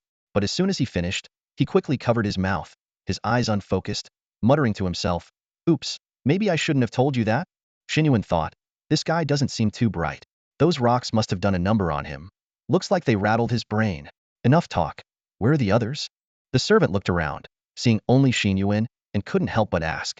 After all, the 3 rocks had come from 3 directions, so there should be at least 3 people. He thought to himself, I'm alone, and my phone is destroyed by this kid. But they are just students. Shouldn't be a big problem. Don't think too much, it's just me, Xin Yuan said, sending another rock flying. It hit a nearby utility pole, then ricocheted towards the servant. The rebound seemed to lose no momentum. The servant reacted quickly, swinging the short staff to intercept the stone. Kid, don't tell me your power is just throwing rocks? That's the most lober. Before he could finish, the hard staff shattered the stone. However, to the servant's shock, the shards defied physics and circled back to hit him in the face. Ah, the servant cried out, clutching his face. The shards caused more damage than the whole stone. Wow, this trick is really something, Xin Yuan said, rubbing the stone in his hand, pleased with the effect. He then coated the stone with a layer of frost and began hurling them at the servant furiously. Xin Yuan was also contemplating how to deal with the servant. Normally, it would be fine to kill a servant, but this one seemed defenseless. Should he take him back instead? While thinking, Xin Yuan shouted to the surrounding people, get away from here, or come stand behind me. He was worried the servant might suddenly attack these ordinary people, and he might not be able to save them in time. To his surprise, none of the people listened. Instead, they started moving back, slowly gathering around the servant, looking at Xin Yuan with hostility. The last stone flew out, hitting the servant's head and causing a large bump. Xin Yuan stopped and watched the people standing in front of him. Kid, your power is really annoying, but it seems not powerful enough, the servant said, rubbing his head and grinning, and it looks like no one wants to listen to you. Xin Yuan was silent for a few seconds, looking at the hostile eyes around him, and slowly said, I don't know what he told you or how he brainwashed you, but you should think rationally. Staying with him won't end well. If he decides to harm you, you'll either lose your mind or die. However, no one moved after hearing Xin Yuan's words. After a while, a middle-aged man with red eyes said hatefully, but we can gain power. We can have superpowers like you. His words immediately caused a commotion among the crowd. Yeah, why should you have everything? We want to be superpowered too. We want to do whatever we want. We want power. Xin Yuan frowned at the noise and asked, when did superpowered people do whatever they wanted? If I had superpowers, my wife wouldn't have dared leave me just because I lost some money gambling. That bitch even called the cops. If I could fly and had invisibility, would they dare arrest me? Xin Yuan realized what kind of people he was dealing with. They were all gamblers who ruined their lives and still didn't repent. Your gambling problem is your own fault? Don't blame it on superpowered people, Xin Yuan said helplessly. Seeing the crowd's agitation, the servant knew he didn't need to delay any longer. All right, prepare to offer everything to the master, and the master will give you everything you want. He raised his hand, and the short staff emitted a light that enveloped all the people. Xin Yuan raised an eyebrow and took a step forward, but immediately stopped because he heard a voice. Under the light, everyone looked pained but didn't waver. One person with a grimace cursed, "Get lost. Stay away from us, and don't stop us from getting power. Get lost. Go be your superhuman savior somewhere else. Soon, we'll all be superhumans too. And when I become one, the first thing I'll do is beat you up for acting like some kind of messiah. Who needs you anyway?" A furious voice erupted from the crowd, followed by a burst of mocking laughter. Xin Yuan paused and stood still. Unlike Fan Mei and other self-proclaimed defenders of justice, he never considered himself a true hero. If they were so adamant about refusing his help, he wouldn't force it on them. After all, everyone should be responsible for their own choices. A servant of the gods stepped forward, positioning himself in front of the crowd, as if to prevent Xin Yuan from intervening. "Kid, you need to respect the people's freedom of choice. Besides, as long as I'm here, you won't be interfering with the transformation ritual." His tone was full of provocation. Xin Yuan glanced at the overly dramatic servant with a head full of bandages and decided to ignore him. Who said he wanted to save these people? Medicine can't cure a terminal illness, and Buddha only helps those with fate. He had already made it clear that this wasn't his responsibility. Buddha doesn't save fools, was what he didn't say aloud. Besides, he had no idea how to stop the ritual, or even what exactly they were doing. With nothing better to do, Xin Yuan opened the box he was holding, took out a yogurt stick, and began eating it leisurely, looking like a bystander enjoying the show. The servant, thinking he had successfully deterred Xin Yuan, smugly said, "This ritual is a special evolution ceremony, not just a mental assimilation but quite intricate. Fortunately, their will is strong. If it weren't for these desperate gamblers craving power, I wouldn't have completed this so easily. Let's see how many of them can withstand the blessings of the gods. Maybe some of them will become beings like me." He puffed out his chest proudly, lost in self-admiration. Xin Yuan listened to the rambling servant while enjoying his yogurt stick, thinking, "Is this guy for real? Who asked him? I never showed any interest in these matters."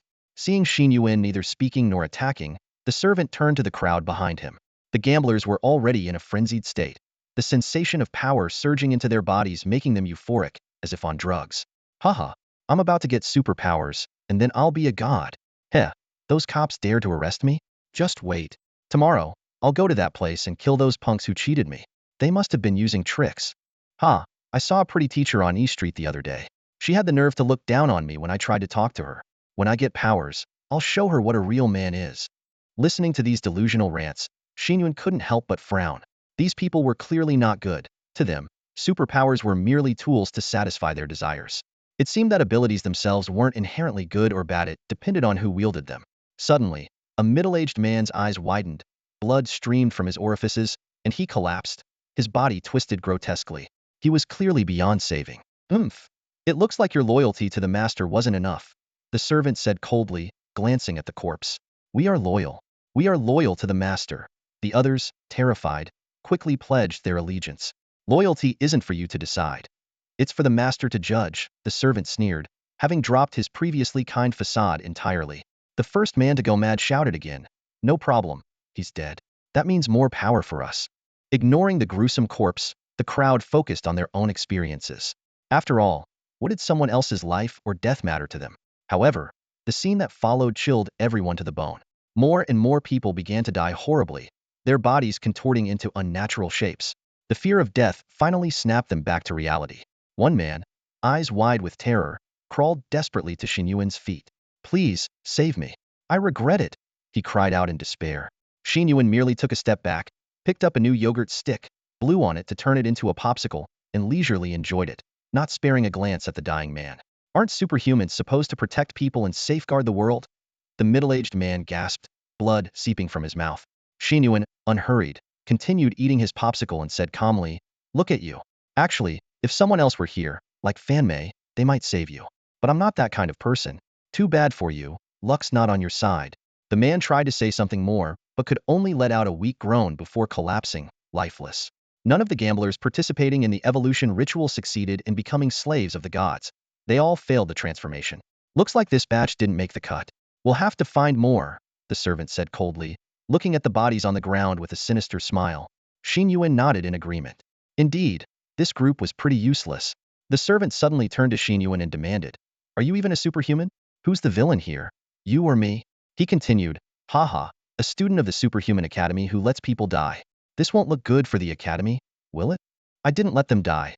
They insisted on doing this," Xin Yuan said, still eating his popsicle. "Besides, they cursed me while seeking death." "That's absurd. No one will care about those details. Once word gets out, it will be seen as you neglecting your duty and letting people die. That will be enough to tarnish Eastern Academy's reputation." The servant gloated. Listening to his endless chatter, Xin Yuan finished his popsicle, puzzled by why this weakling dared to keep talking in front of him. Has he always been this brave? Suddenly, an icy armor enveloped Xin Yuan, and 8 chains materialized behind him, indicating he was ready for a serious fight. Exhaling a cold breath, Xin Yuan said slowly, "Really? And what event are you talking about? As of now, only the two of us know about this. But it could be just one person knowing." "Kid, you talk big for someone who's still in the academy. Think you can stop me?" "I think." Before he could finish, Xin Yuan shot towards his opponent like an arrow released from a bow. His movements were ghostly, skimming the ground, and in an instant, he was in front of the divine servant. The icy spear in his hand glinted coldly as it effortlessly pierced through the servant's chest, as if stabbing through tofu. Remarkably, his left hand held a box of yogurt stick steady, not a single one falling out. This was one of the simplest battles Xin Yuan had faced since arriving in this world, second only to his encounter with Xin Yuan. The divine servant's eyes widened in disbelief as the pain finally registered. He muttered, "Fifth realm? A student out on a PR mission. How could he possibly be at the fifth realm?" Unwilling to give up, the divine servant swung his short staff at Xin Yuan's head. The northwest wind urgently warned, "Rationally speaking, you should dodge this. Your head is probably not as hard as that staff." Xin Yuan heeded the advice, tilting his head to avoid the blow. Boom! The staff missed Xin Yuan but shattered the wall 10 meters behind him, sending debris flying. Xin Yuan frowned slightly, quickly throwing a chain to snatch the short staff. Examining the strange weapon, he noted it was about a meter long with connectors at both ends, resembling a part of something larger. Based on his previous combat experiences, Xin Yuan knew that those wearing such attire were usually not above the fourth realm. Such a powerful attack likely came from the weapon itself. Yet, the staff in his hand appeared unremarkable. The divine servant coughed up blood, his life rapidly fading.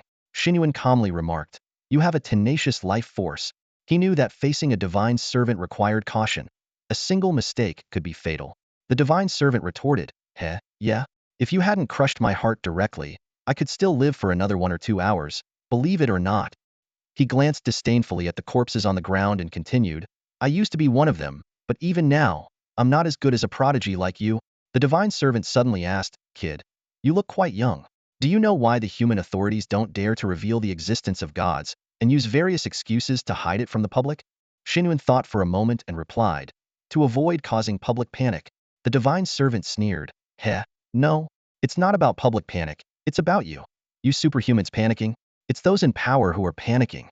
Tell me, what's so bad about becoming a follower, or rather, a slave of a god?" Xin Yuan didn't answer immediately, but looked at the pitiful corpses on the ground. The divine servant pressed on, "What if you didn't have to go through this? What if you could gain power just by becoming a god slave without any risk? Give up that illusory dignity, become a slave, and you gain power. Dignity or power, which do you think people would choose?" With that, the divine servant let out a bloody smile and laughed maniacally. Xin Yuan was silent for a few seconds, then with a twist of his wrist, shattered the ice within the servant, taking away the last breath of life. As he looked at the fallen body, Xin Yuan fell into deep thought. This divine servant, though not particularly strong, was different from those he had encountered before. He wasn't a fanatical zealot but seemed more like an ordinary person. For some reason, a chill ran down Xin Yuan's spine. Shaking off his thoughts, Xin Yuan hurried back to his residence with the box of yogurt sticks. At that moment, Jun Ani stood by the window on the 108th floor of the hotel, watching the bustling streets below. She worriedly thought, "Why is he taking so long to come back? Could something have happened to him?" Considering the recent dangers Xin Yuan had faced, her anxiety grew. If even a fifth realm Xin Yuan is running into trouble, then the whole city might. With that thought, Jun Ani couldn't sit still. She turned to go downstairs to look for him. Suddenly, she turned back and saw Xin Yuan just arriving at the door. Their eyes met as if they were in sync. "Ahaha, sorry for being late. Hope you weren't too hungry," Xin Yuan said awkwardly. Jun Ani sighed in relief. "It's okay, as long as you're safe." She looked him up and down to ensure he was unharmed. However, when she saw the yogurt sticks in his hand, she was stunned, frozen in place. How? How did he end up buying yogurt sticks? Xin Yuan put down the items and said, "By the way, I need to report something to you. Could you inform the higher-ups for me?" On my way back. But Jun Ani wasn't listening at all. Her eyes trembled slightly, and she lowered her head, asking in a voice barely above a whisper, When did you find out?" Xin Yuan looked confused. "Huh? What are you talking about?" Jun Ani pointed to the box of yogurt bars and whispered. She had originally planned to use her online persona over the next few days to probe for information. Her birthday was in about 10 days, and she intended to reveal her true identity to Xin Yuan then, hoping to meet him in person. After all, as fellow superhumans in the same academy, keeping secrets wouldn't be ideal for long-term cooperation.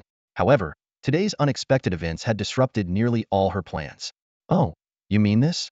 There's no more yogurt left, only yogurt bars. Will these work as a substitute?" Xin Yuan replied. "What?" Junin Yi's eyes widened in surprise. "That's the only reason?" She felt a mixture of relief and disappointment. For some reason, she suddenly thought that it might be better to get everything out in the open now rather than prolonging the uncertainty. Junin Yi took the box of yogurt bars from Xin Yuan and sat down on the bed, her head lowered. "No, you didn't get it wrong. Yogurt bars are actually my favorite," she said, her words carrying a hint of suggestion, hoping Xin Yuan would catch on. But Xin Yuan only responded with a nonchalant "oh," seemingly oblivious to her hint. He was eager to discuss the recent events with her. Seeing his lack of reaction, Junini felt a bit frustrated. It seemed she would have to be more direct. "All right, go ahead and tell me what's going on," she said. Xin Yuan looked around. There's no chair here. Should I make one out of ice?" "Just sit on the bed," Junini said, shifting over to make space for him. But my clothes might be dirty," Xin Yuan hesitated. Junini almost blurted out, "Then you can take them off," but she held back, reminding herself that this wasn't an online chat and she should act more appropriately. Eventually, Xin Yuan placed a blanket on the bed and sat beside Junin Yi. He briefly recounted the recent events and showed her the short staff he had confiscated. After listening, Junin Yi organized her thoughts and said, "Just one divine servant? They rarely act alone. And he mentioned disrupting their plans? Anyway, thank you for handling this. I'll report it and make sure someone deals with the scene." She took out her phone and efficiently reported the situation to the relevant authorities. As a war goddess of the Temple of War, she was well-versed in such post-event procedures. If not for her familiarity with Junin Yi from the beginning, these tasks would have overwhelmed Xin Yuan. After finishing her reports, Junin Yi took the strange short staff from Xin Yuan and examined it closely before handing it back. "It's likely an enchanted weapon from a deity, but it hasn't reached the level of a sequence weapon." "What's a sequence weapon?" Xin Yuan asked, frowning. He had heard the term a few times before and remembered someone mentioning it during the opening ceremony, but he still didn't know what it specifically referred to. Junin Yi realized Xin Yuan had been pulled into missions shortly after starting school and explained. A sequence weapon is an item imbued with a deity's power, granting it special abilities and strength. However, these weapons also carry a deity's influence or curse, which can cause mental contamination. Mastering a sequence weapon can greatly enhance a superhuman's power, but due to their risks, using one requires reporting to the Human Alliance. After her detailed explanation, she picked up the short staff again. "This one has too little energy and appears damaged. It doesn't qualify as a sequence weapon." Xin Yuan looked puzzled at the staff in his hand. He had felt its considerable power in the enemy's hands. A sudden thought struck him, and he poured out a pile of items from his storage ring. "Can you check these for me?" "Any of them might be sequence weapons," Xin Yuan said. "I got these from those divine servant traffickers at the Black Horse Stadium. I thought they were just gold and silver trinkets and was planning to sell them." Junini looked at the dozen or so items and said, "Good thing you didn't sell them. If there's a sequence weapon among them, it would be significant." "Yeah," Xin Yuan nodded. "They'd be worth more if they're sequence weapons, right?" Junini rolled her eyes at his straightforward thinking and began examining the items one by one. "This isn't one. Neither is this. What is this?" Junini said, pointing at a peculiar silver scepter. "Why would a deity enchant something like this?" After a thorough check, none of the items qualified as sequence weapons. "Well, that's expected. Low-level divine servants wouldn't have sequence weapons," Junin Yi sighed. "You should cleanse these items of any contamination when you get back to the academy. Sell them if you want." Just as she finished speaking, an invisible energy started emanating from the items on the ground, slowly converging into the short staff in Xin Yuan's hand. Although the energy was invisible, the fluctuation was so pronounced that it was practically visible to both Xin Yuan and Junin Yi. Junin Yi stared at the short staff in Xin Yuan's hand, her pupils suddenly contracting, her mouth slightly open in shock. She realized a possibility, one almost unheard of in the world. The short staff might be a growing sequence weapon. Jun Ani took the short stick from Xin Yuan's hand, a flicker of surprise in her eyes.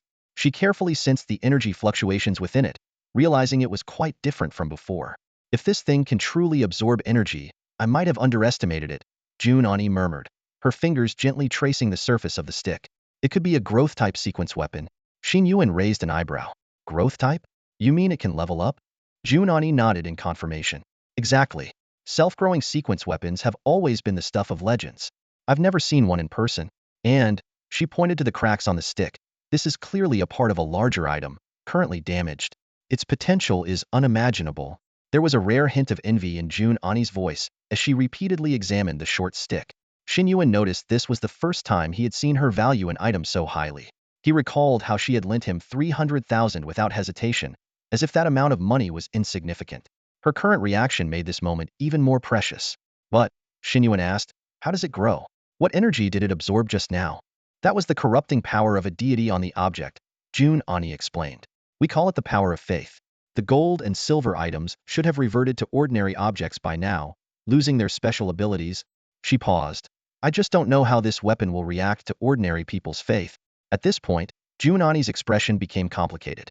She took a deep breath, as if making a firm decision, and said, with your current strength, this item shouldn't negatively affect you.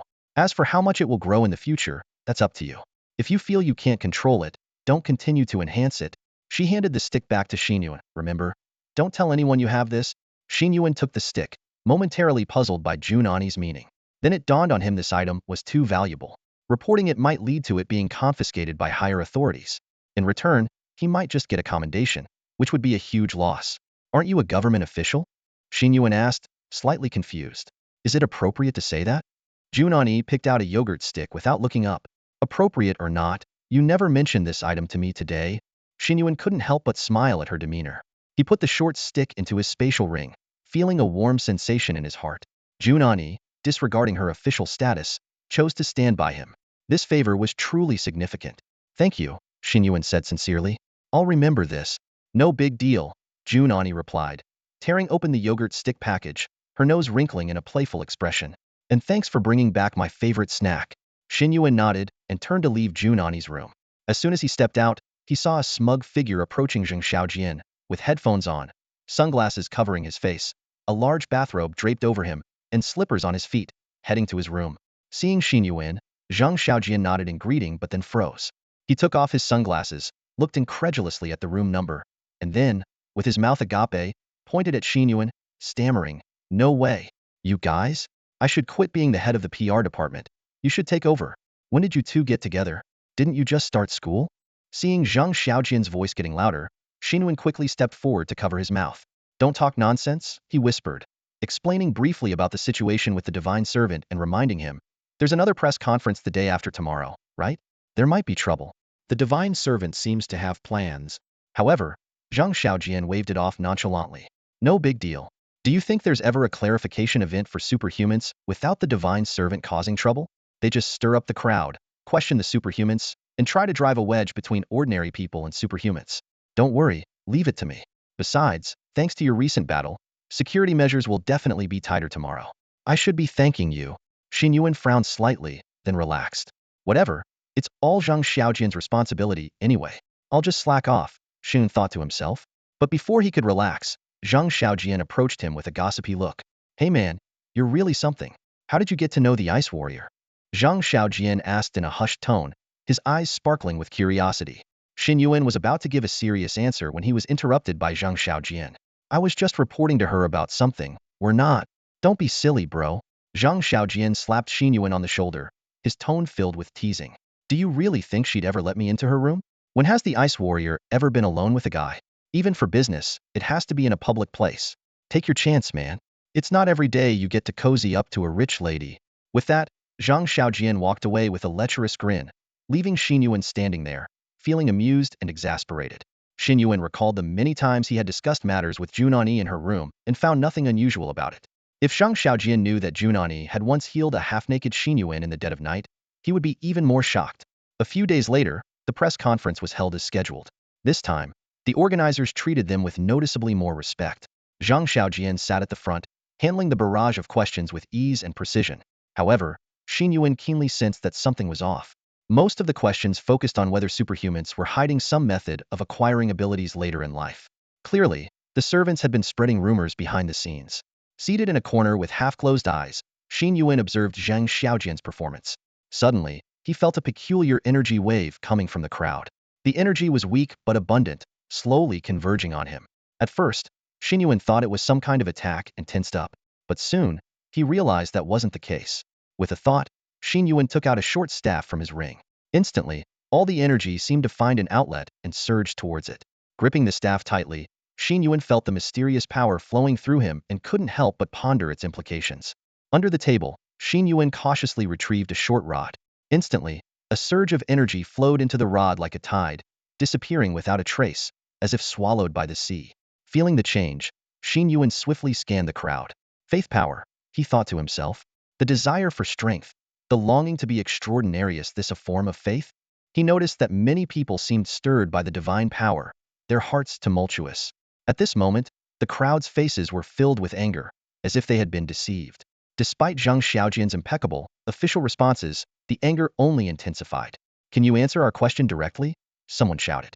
Is there any way to acquire superpowers later in life? Even if it's harmful, we have the right to know. Are you worried about losing your privileged status? Silently, Xin Yuan manipulated the rod, feeling the continuous influx of energy. He observed that the more agitated the crowd, the more power they contributed. Wave after wave of invisible energy poured into the rod, steadily increasing its power. To Xin Yuan's surprise, as he absorbed the energy indiscriminately, the crowd's emotions seemed to calm a bit. Like waves crashing against Zhang Xiaojian and the others, the anger would peak but then suddenly subside. Even Zhang Xiaojian was puzzled. Why does this situation feel so much easier?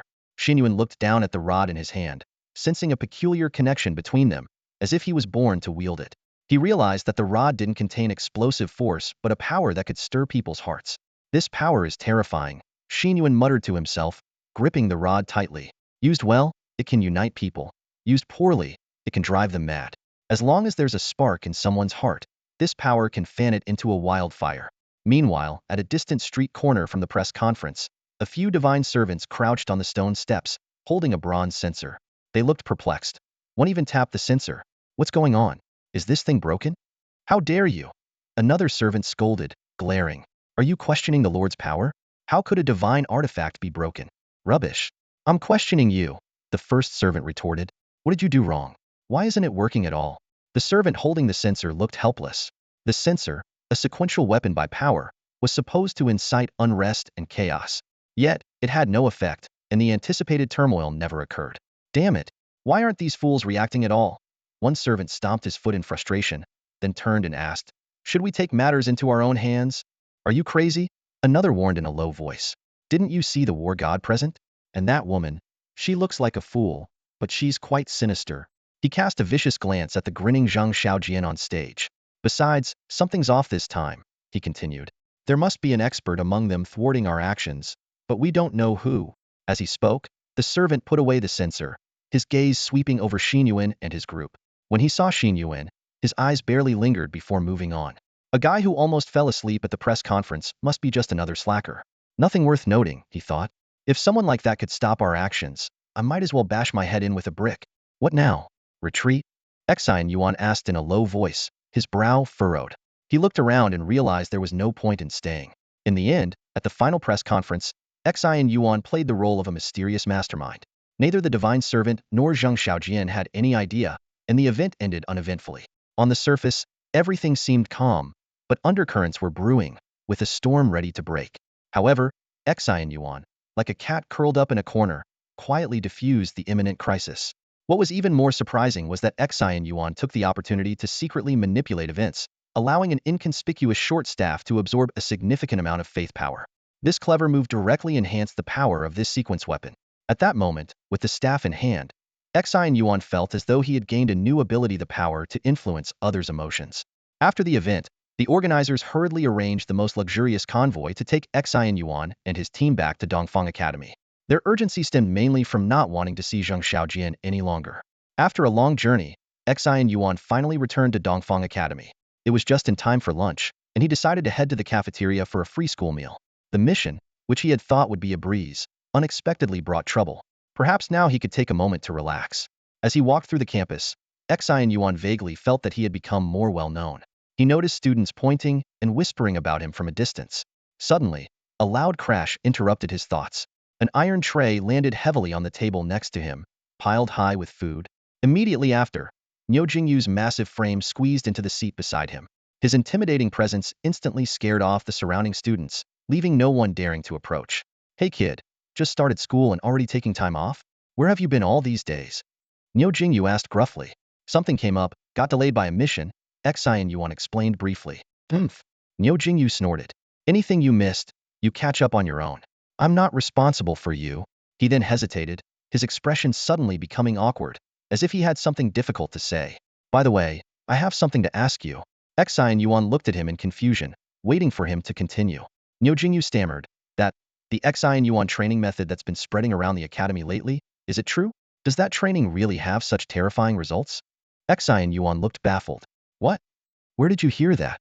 Xin Yuan looked utterly bewildered, clearly puzzled by Niu Jingyu's words. He frowned and asked, "What training method? What terrifying results?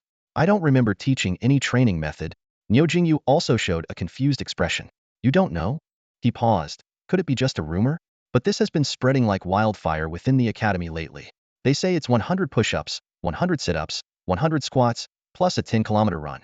Supposedly, mastering it allows you to split the atmosphere with a single punch and easily defeat gods. Upon hearing this, Xin Yuan's hand holding the spoon froze, and he stiffened. He suddenly recalled what Xin Yuan had told him before he left and the one-punch-man training method he had casually made up. He never expected such a simple regimen to become so widespread in the academy. He took a sip of his porridge, trying to stay calm, and said, "How did this training method spread around the academy? Surely no one actually believes it, right?" Niu Jingyu continued eating heartily and explained, "At first, I didn't believe it either, but then things started getting out of hand. The day you left, the rumor started circulating in our class. Although most people didn't believe it, there was a girl who kept training hard. When people saw her martial skills improving rapidly, they began to wonder if the training was effective. It started with our class and quickly spread to the entire freshman year, and now it's all over the school." Xin Yuan was stunned. This was completely beyond his expectations. Seeing his reaction, Niu Jingyu urged, "Hurry up and eat, I'll take you to see for yourself." With that, he quickly finished his food and dragged the still-dazed Xin Yuan to the training ground. When they arrived at the training ground, Xin Yuan couldn't believe his eyes. The entire field was packed with people, some running laps frantically, others doing squats and push-ups. There was hardly anyone just strolling around. Niu Jingyu looked around and nodded. "It's even more intense today." Initially, only Xin Yuan was practicing, and no one believed it. But when your reputation as the top freshman spread, everyone got anxious. What if it really works? Our class got dragged in, and seeing the strongest class doing it, the other classes followed suit. Now, no one questions the validity of the method. They're all just blindly training. Even many upperclassmen have joined in.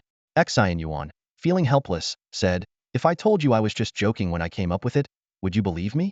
Niu Jingyu's mouth twitched. "If it was you, I might actually believe it." He then laughed. "But honestly, it's not a bad thing.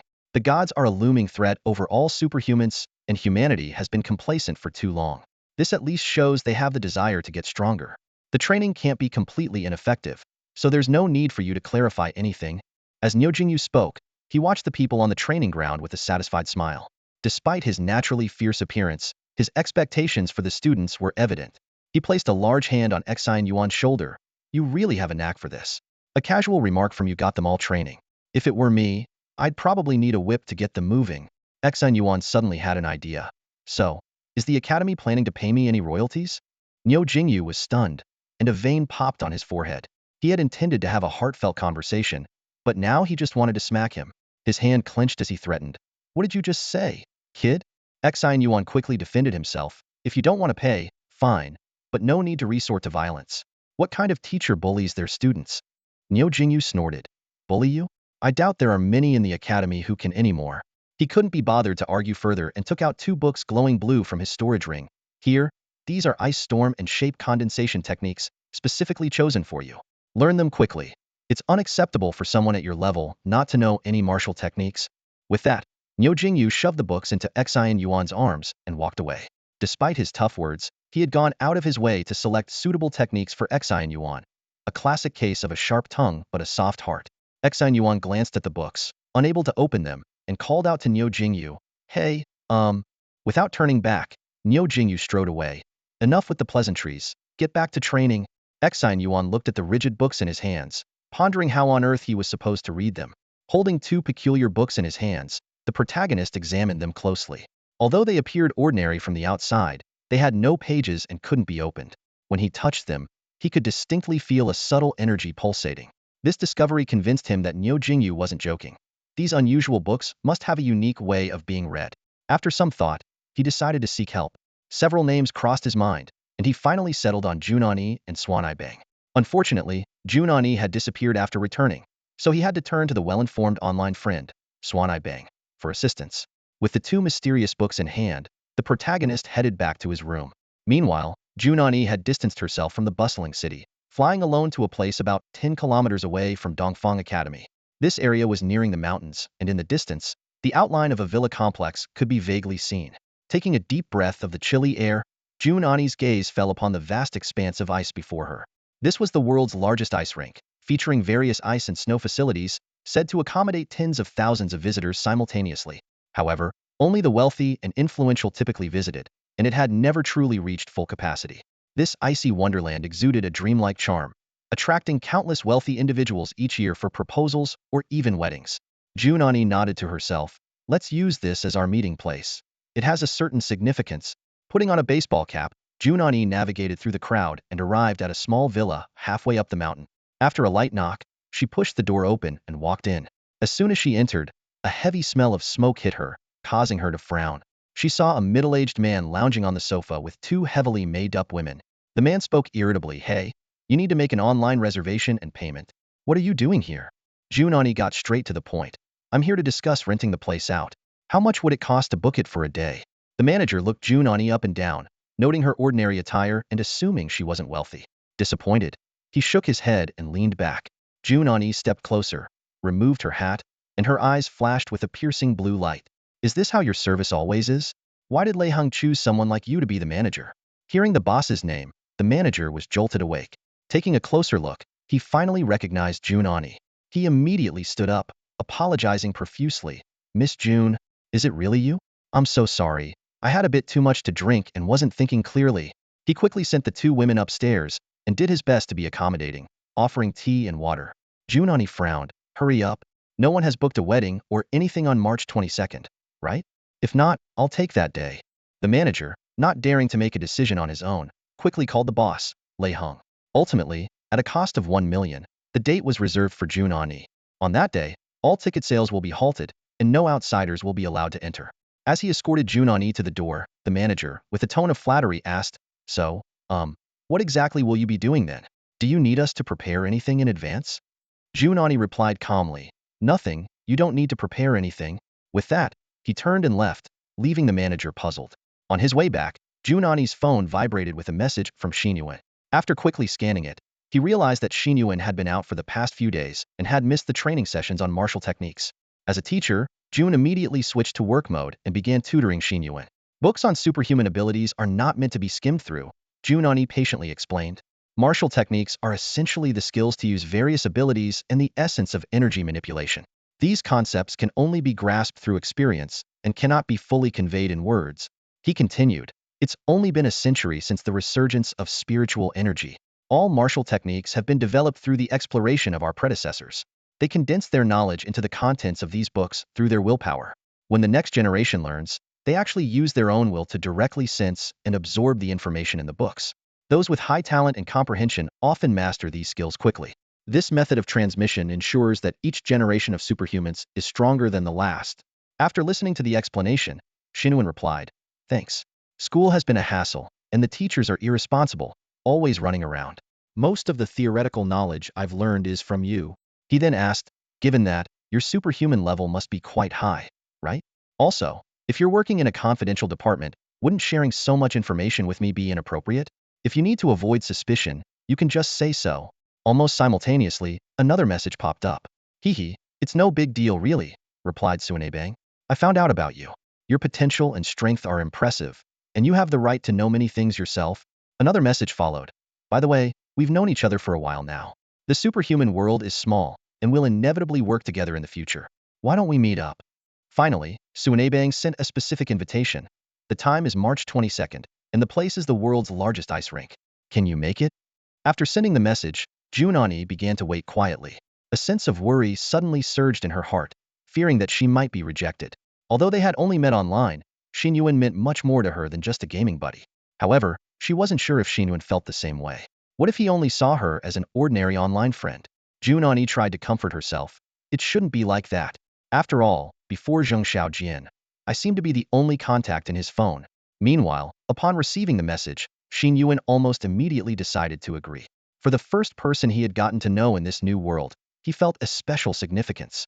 The only thing that made him a bit hesitant was the potential awkwardness of meeting someone of the opposite sex for the first time. Traveler, sure, I should be free. I'll be there on time. Xin Yuan replied, then added, by the way, does this date have any special meaning? No special meaning. See you then. Jun Ani replied, so, shall we log in now? Xin Yuan looked at the message, feeling a bit dazed. Under his influence, Swan Nibang had been assimilated into the online slang. The term login was used so naturally by the other party. In this different world with a completely different online subculture, such slang felt like a secret code between them, giving a sense of camaraderie. Caught up in the fun, Xin Yuan completely forgot about his ice storm and shaping techniques, not even giving them a glance. The next morning, before everyone else arrived, Niu Jingyu was already at the training ground. He immediately spotted Xin Yuan and walked straight over. He patted Xin Yuan on the back with his large hand and said, kid, how did you feel after practicing? With your talent, you should have mastered it by now. But remember, this is just the basic technique for ice-powered warriors. Don't get cocky. Show me what you've got. Xin Yuan awkwardly replied, I had something urgent yesterday, so I didn't get a chance to look at it. Niu Jingyu frowned and asked, what urgent matter? Xin Yuan could clearly feel Niu Jingyu's fist clenching. He cautiously explained, discussing combat strategies with an online friend. What does that mean? Ranked gaming. Xin Yuan blurted out almost instinctively. Niu Jingyu's blood pressure skyrocketed instantly. Without a word, he threw a fierce straight punch at Xin Yuan's face. The veins bulging on his fist and the terrifying energy enveloping it made it clear that he wasn't holding back at all. With a howling wind rushing past his ears, Xin Yuan dodged to the side, narrowly escaping the lethal blow by leaping 3 meters away. However, Niu Jingyu didn't stop. He charged at Xin Yuan, bringing with him a gust of dark wind. The surrounding students were stunned, watching the scene in disbelief. What was going on? They were chatting just fine a moment ago. So why were they suddenly fighting? Other freshman classes in the distance were also drawn to the commotion, looking over curiously. Did the teacher and student just start a fight? Amidst everyone's shocked gazes, the two figures clashed instantly. They exchanged blows, and a powerful shockwave burst out between them, sending nearby students stumbling. After the initial punch, Xin Yuan was knocked back while Niu Jingyu quickly closed the distance. In all his combat experience, this was the first time Xin Yuan felt completely overpowered, as if his entire rhythm was being dictated by the opponent. Simultaneously, they both activated their abilities. Xin Yuan raised an ice shield in front of him for defense. The two engaged at a speed that the surrounding students couldn't follow, with energy colliding and compressing in the air. Their movements were precise yet carried a violent beauty, making the fight more of a life-and-death struggle than a mere sparring session. The other teachers watching were on edge, many ready to step in at any moment. Boom. Finally, after a massive explosion, Xin Yuan slid back over 10 meters, leaving deep grooves in the ground with his feet. When he finally stopped, the ice shield in his hand shattered into tiny fragments, dissipating into the air. It was clear to any observer that Xin Yuan was on the losing end of this fight. However, the surrounding students were all in awe, looking at Xin Yuan with admiration. The first day's sparring between Xin Yuan and Niu Jingyu was just a warm-up, dangerous but not fully understood by many. This time, it was a beautiful display, a true art of combat. Close-quarters combat is the most exhilarating way to fight. The fluid yet explosive attack methods, without any energy blasts, only the most primal hand-to-hand combat, left all the spectators in awe. At that moment, all the students in Class 1 finally realized just how vast the gap was between themselves and Xin Yuan. Even without considering the difference in the quality of their abilities, none of the students felt confident they could last even 10 seconds in a battle of this intensity. Xin Yuan displayed combat experience forged on battlefields and through bloodshed, and his fierce fighting spirit caused many students to involuntarily tremble. Xin Yuan clutched his chest, feeling slightly suffocated, and coughed lightly before saying with a hint of exasperation, "Wow, seriously? You couldn't give me a heads-up before attacking?" Niu Jingyu, when serious, indeed lived up to his muscular build, displaying strength beyond imagination. His relentless, storm-like attacks were difficult for even Xin Yuan to handle. Niu Jingyu slowly retracted his fist, stood up straight, and snorted coldly. "Do you think that just because you're exceptionally talented, you can afford to slack off?" he said sternly. "The higher your talent, the greater your sense of urgency should be. Remember, a genius who dies young is not a genius, and potential that goes unrealized is not potential. He clenched his fist, his knuckles cracking. Stop wasting your time gaming with your online buddies and master those two martial arts techniques as quickly as possible. These words were both a reminder and a concern for Xin Yuan. Niu Jingyu knew well that arrogance was a common flaw among geniuses. He didn't want Xin Yuan to squander his talent and waste his time in comfort. Unfortunately, this kid's strength was indeed formidable, making it difficult even for Niu Jingyu to put much pressure on him. Niu Jingyu sighed inwardly. Sometimes, geniuses can't be guided by others. They must rely on their own self-reflection. Afterward, Niu Jingyu began to line up the students, preparing to brief Class 1 on the group test scheduled for the next day. So, tomorrow we will, he started. But halfway through his sentence, he felt another surge of irritation. He noticed Xin Yuan in the lineup, completely absorbed in his study of the ice storm technique, seemingly oblivious to anything else. Niu Jingyu clenched his fist once more and shouted at Xin Yuan, "Hey, kid, what are you doing? Listen to me. Do you want to keep fighting?" However, Xin Yuan was entirely immersed in his study of the ice storm technique, completely ignoring everything around him. Xin Yuan's body trembled slightly, as if awakening from a deep meditation. He looked up blankly and saw a tall figure standing like a black iron tower before him. It was Niu Jingyu. Niu Jingyu, fuming with anger, demanded, "So you're not even pretending to listen now? Why aren't you paying attention when I speak?" Xin Yuan picked up the ice blast scroll in his hand, shook it a bit, and explained, "Didn't you just say I should learn these two martial skills as quickly as possible? I thought you meant I should start reading them right away." Niu Jingyu's face darkened, his lips quivered, and his mind raced, but he couldn't find the words. He took a deep breath, trying to contain his anger, and shouted, "I meant for you to go back and study hard, not stand here in the queue reading. And don't you think? How could you possibly master it here? It's so noisy, and you have so little time. How can you focus and comprehend?" Xin Yuan, slightly puzzled, touched his nose and asked, "Really? There's that much to consider? But I've already learned it." "You learned? What did you say?" Niu Jingyu's eyes widened in disbelief. "You learned it, just now, in less than a minute?" "Yeah," Xin Yuan responded matter-of-factly. "Is it that hard? Didn't you say that if the abilities are compatible, you can learn it quickly just by looking at it?" Niu Jingyu was at a loss for words, and the surrounding students were equally astonished. Although basic martial skills were indeed easier to grasp, they still required time, especially for new students who had never formally encountered martial skills before. Even Yi Yuan, the fastest in the class, took over 2 hours to master her first basic martial skill. "Who told you that you could learn basic martial skills just by looking at them?" Niu Jingyu asked helplessly. "My online friend, who plays games with me. She's also a superhuman," Xin Yuan replied. Niu Jingyu wondered who this online friend was to make such exaggerated claims. He shook his head, took out a cement brick from his storage ring and said, "Show me the ice blast you just learned." Xin Yuan looked at the brick on the ground and couldn't help but ask, "Can I ask why you carry a brick with you?" "Don't worry about those unimportant details. Just give it a try," Niu Jingyu urged. Xin Yuan nodded, and ice quickly gathered on his fingers, forming an ice needle that shot into the brick. Then, he clenched his right fist, and the entire brick instantly shattered into powder. "You put a bit too much energy into it. You're still not very familiar with it," Xin Yuan commented as he fanned away the dust in front of him. Niu Jingyu looked at the scene before him and reluctantly accepted the fact this guy couldn't be measured by common sense. "Is there a problem?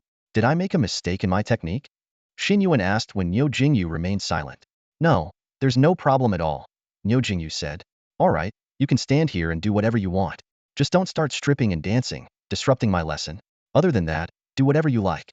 Also, looking at you is raising my blood pressure, so don't talk to me."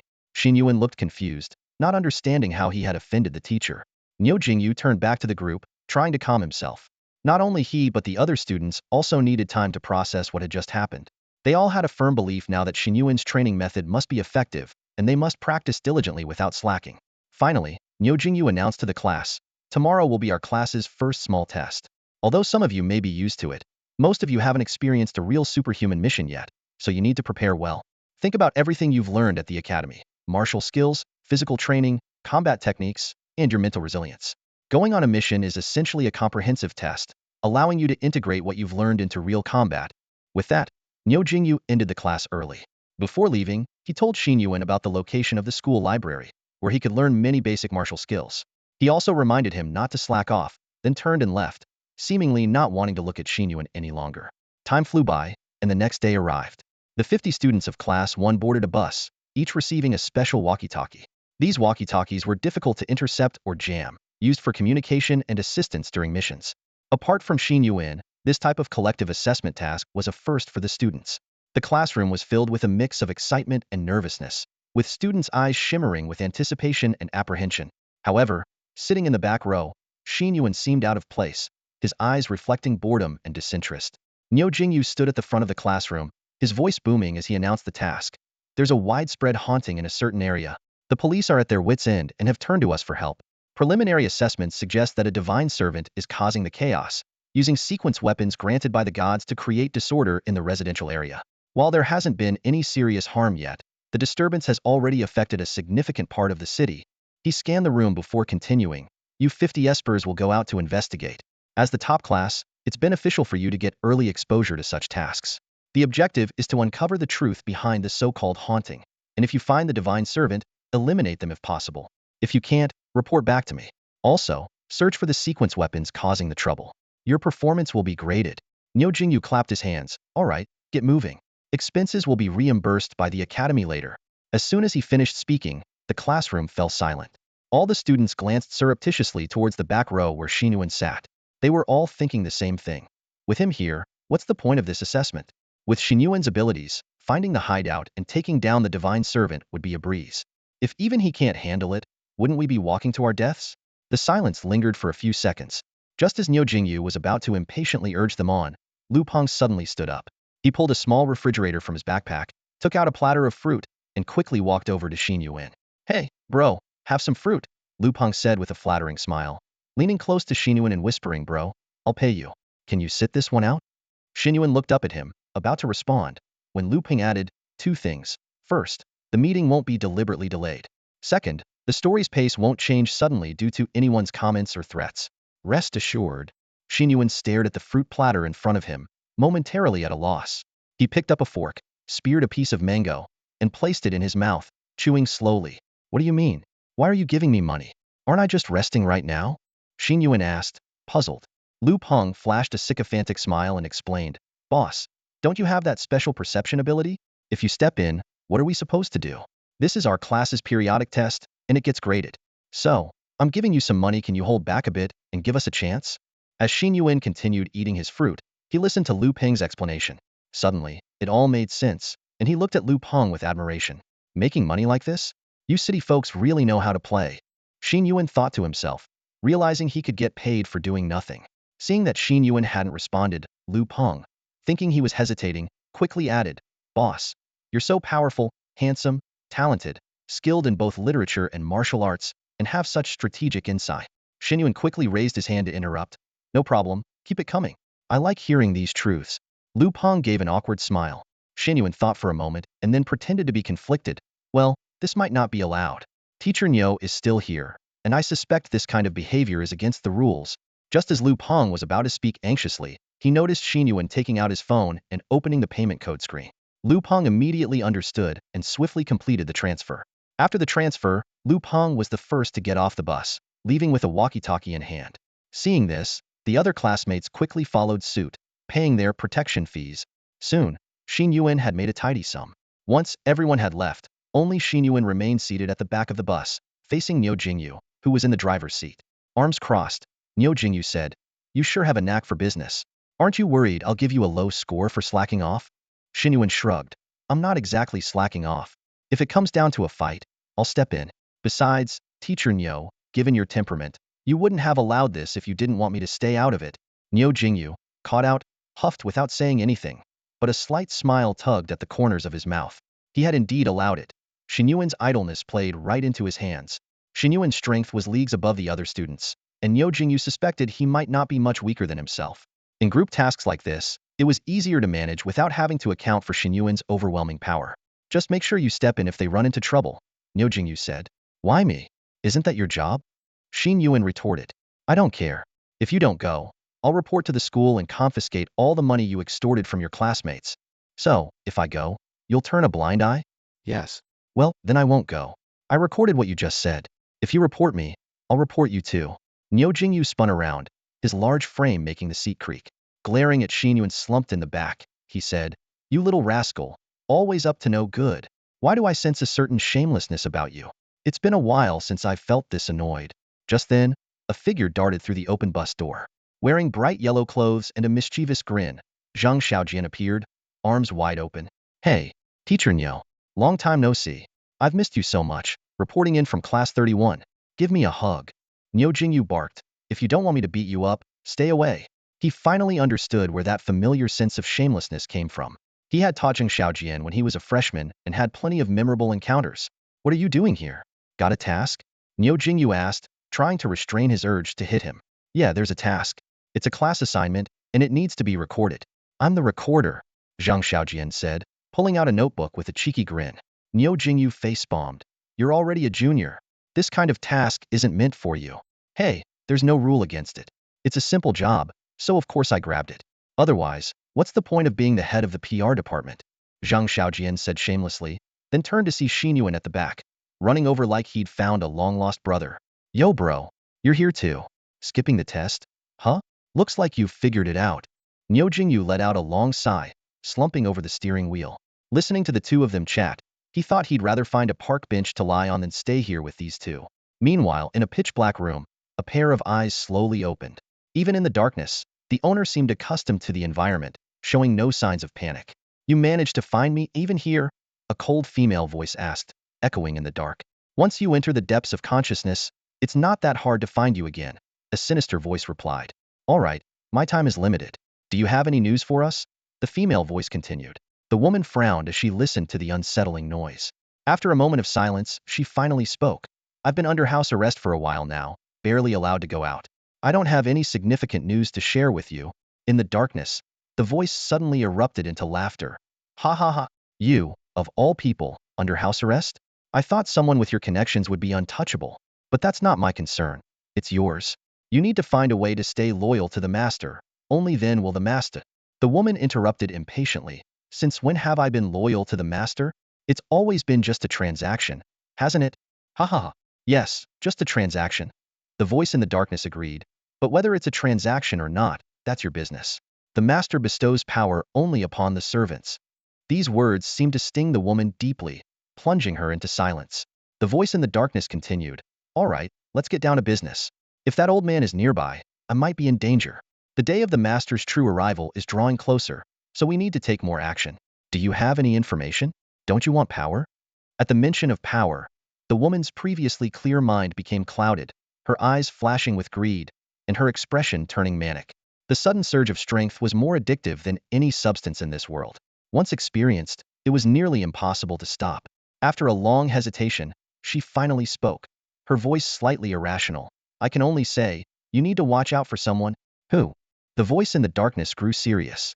Xin Yuan, the woman said with a hint of gravity. Who is that? The other person seemed unfamiliar with the name. An awkward silence filled the air. Finally, the woman spoke again. A highly talented newcomer who just enrolled. If nothing goes wrong, they could be the next Frost War God-level genius. The darkness was silent for 2 seconds before erupting into laughter again. To hear the name Frost War God from you instead of Jun Ani, and to hear you call someone a genius, that's rare. All right, got it. Anything else? The woman remained silent for a long time before finally asking, are you planning to target the Eastern Academy? So what if we are?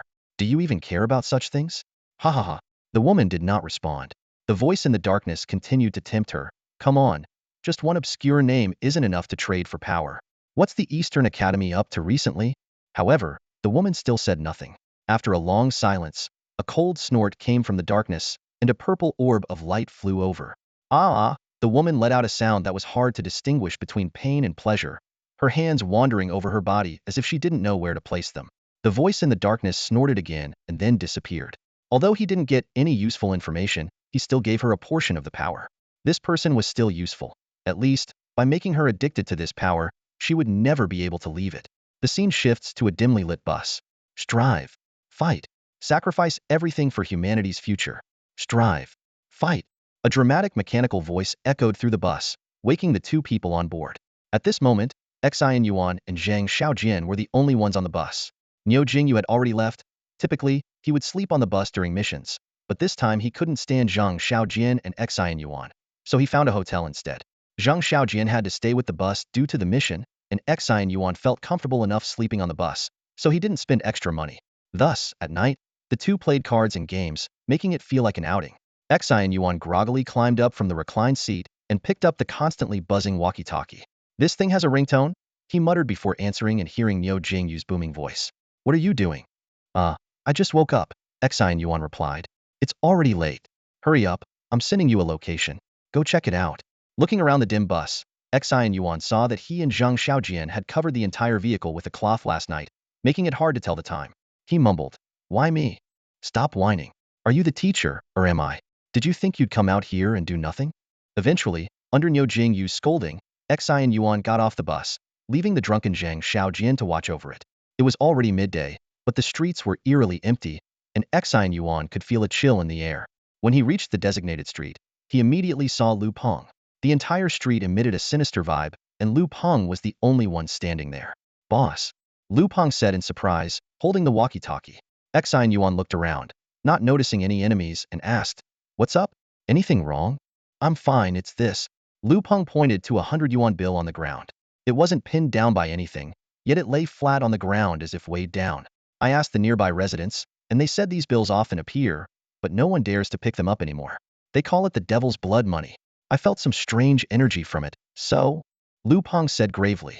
Xin Yuan slightly lifted his lifeless eyes, bent down, and was about to pick it up. "Hey, don't," Lu Peng tried to stop him, but Xin Yuan had already picked up the bill, rubbing it as if verifying its authenticity. "Blood money? It's fine. I'll sell my life to it." Xin Yuan crumpled the money in his hand and stuffed it into his pocket. He then took out a short stick, a weapon he had thoughtfully named Faith Stick. This short, sturdy stick was not only a symbol of his identity as a materialistic proletarian warrior, but also the source of his courage to boldly declare, "I've staked my life on this." Xin Yuan could feel the peculiar energy emanating from the 100 yuan bill, which was linked to the so-called power of faith he had encountered recently. After using the stick to absorb and purify it, the divine faith energy attached to the bill vanished completely. Now, it was just an ordinary banknote, while the stick had been replenished with energy. To Xin Yuan's surprise, the faith power provided by this bill was far stronger than that from any divine servant's artifact he had acquired before. "It seems they've gone all out," Xin Yuan mused to himself. "An ordinary person who gets hold of this money might really feel possessed." Seeing Xin Yuan nonchalantly pocket the money, Lu Peng couldn't help but ask worriedly, "Boss, are you sure you're okay?" Holding the short stick and striking a gangster-like pose, Xin Yuan replied, "No problem. Let's see if there have been any reports from the public about this. Are there more of these bills around here?" Lu Peng thought for a moment, his expression turning serious. "No one has come to me directly, but I've noticed that people around here seem reluctant to trust us." It's strange. "Oh, really?" Xin Yuan wasn't surprised. That's not unusual. After the last PR incident, he had come to terms with such situations. "Let's look around together then, and see if there are more of these bills," Xin Yuan suggested. Lu Peng hesitated for a while before finally asking, "Boss, it's just 100 yuan. Is it really worth the trouble?" Xin Yuan turned to Lu Peng with sleepy eyes and said, "This thing is definitely problematic. We don't know what. So what should we do?" Lu Peng pressed. Xin Yuan looked Lu Peng in the eyes, his tone firm.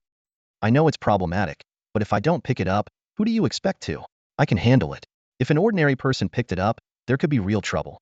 Besides, if you hadn't pointed it out, I might have thought it was free money from the sky." With that, Xin Yuan ignored Lu Peng's hesitation and activated his voice of all things ability with his stick, which resembled a dog-beating stick. Xin Yuan's words were offhand, but to Lu Peng, they were deeply meaningful. As he watched Xin Yuan's back, the figure seemed to grow taller and more imposing. Xin Yuan's simple statement, "If I don't pick it up, who do you expect to?" echoed in his mind, embodying the spirit of shouldering all responsibility. In Lu Peng's eyes, Xin Yuan had never seemed so noble and grand.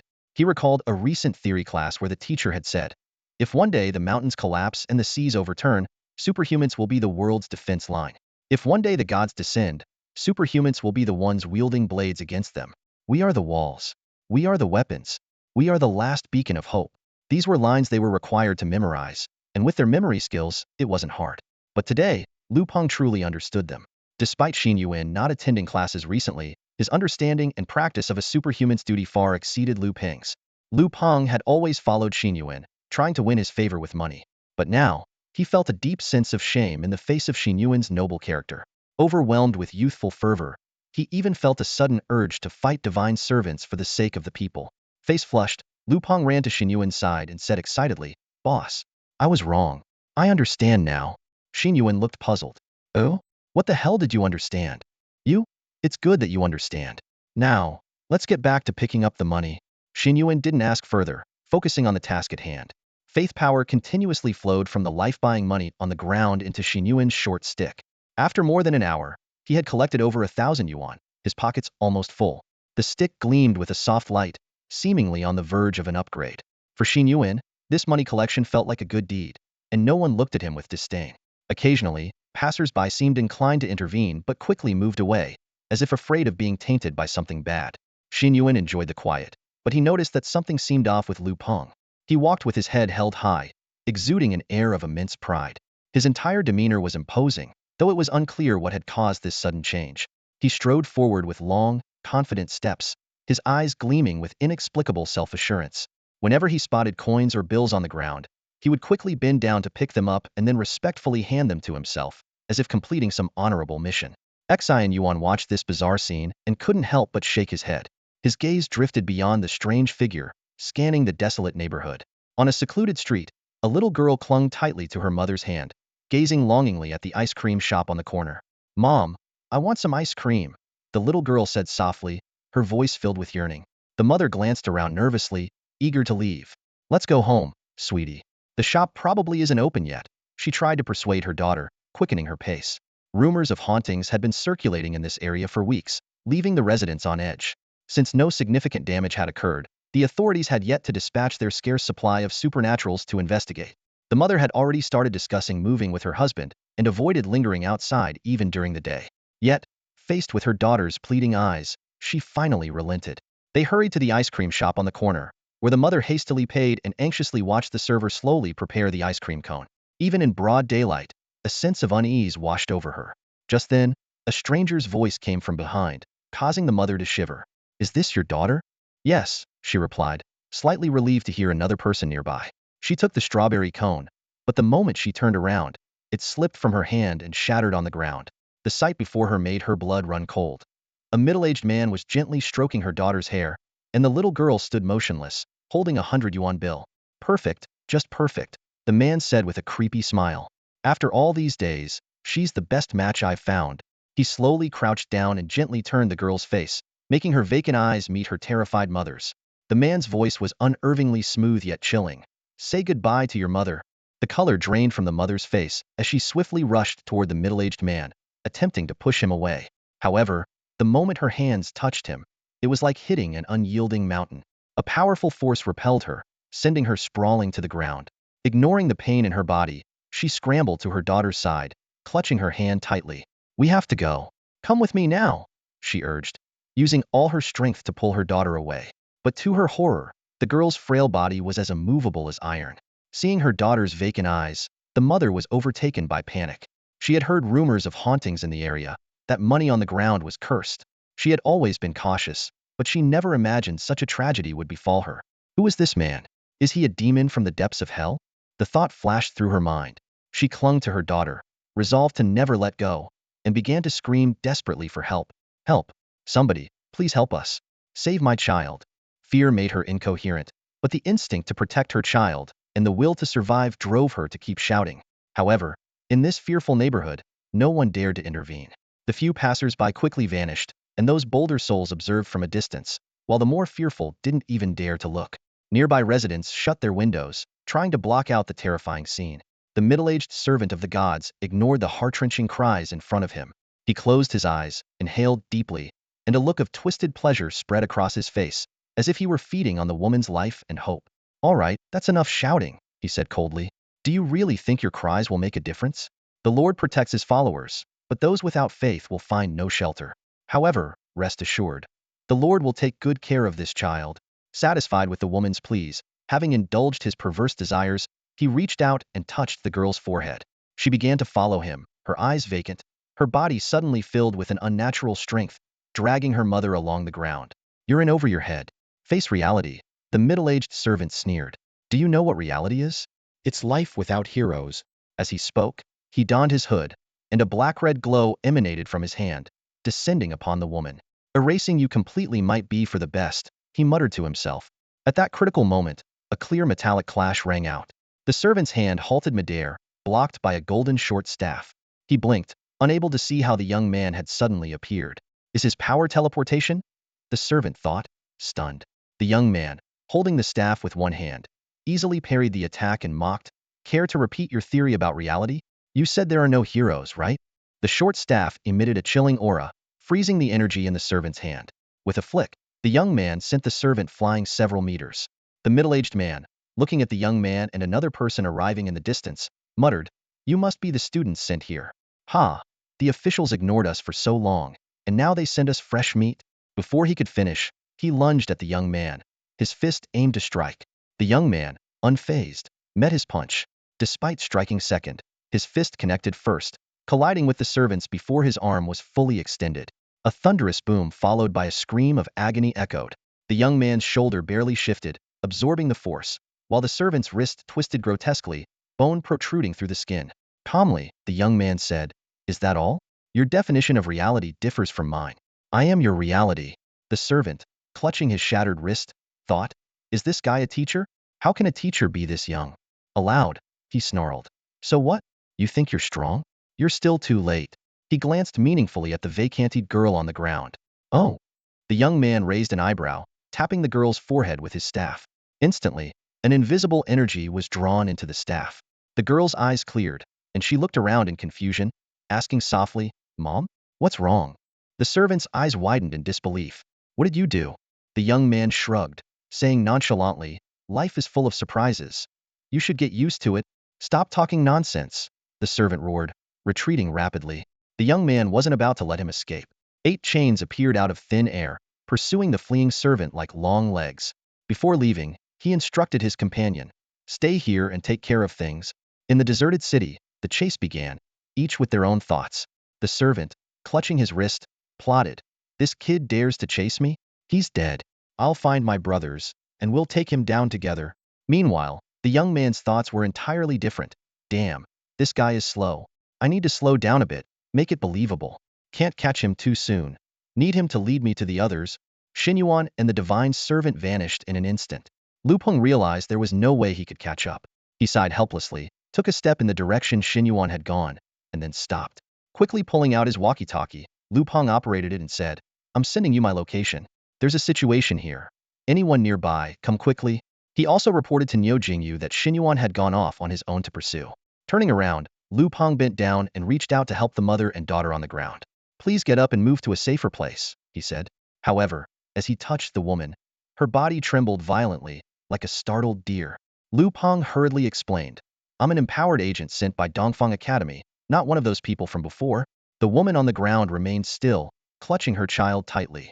She slowly lifted her tear-streaked face and stared directly at Lu Peng. "You're empowered agents, right? This has been going on for a month. We've been calling different departments every day. Why are you only coming now?" Lu Peng met her eyes, filled with a mix of emotions, and suddenly felt a wave of unease. He glanced around quickly and saw 2 classmates from his group rushing over from the end of the street.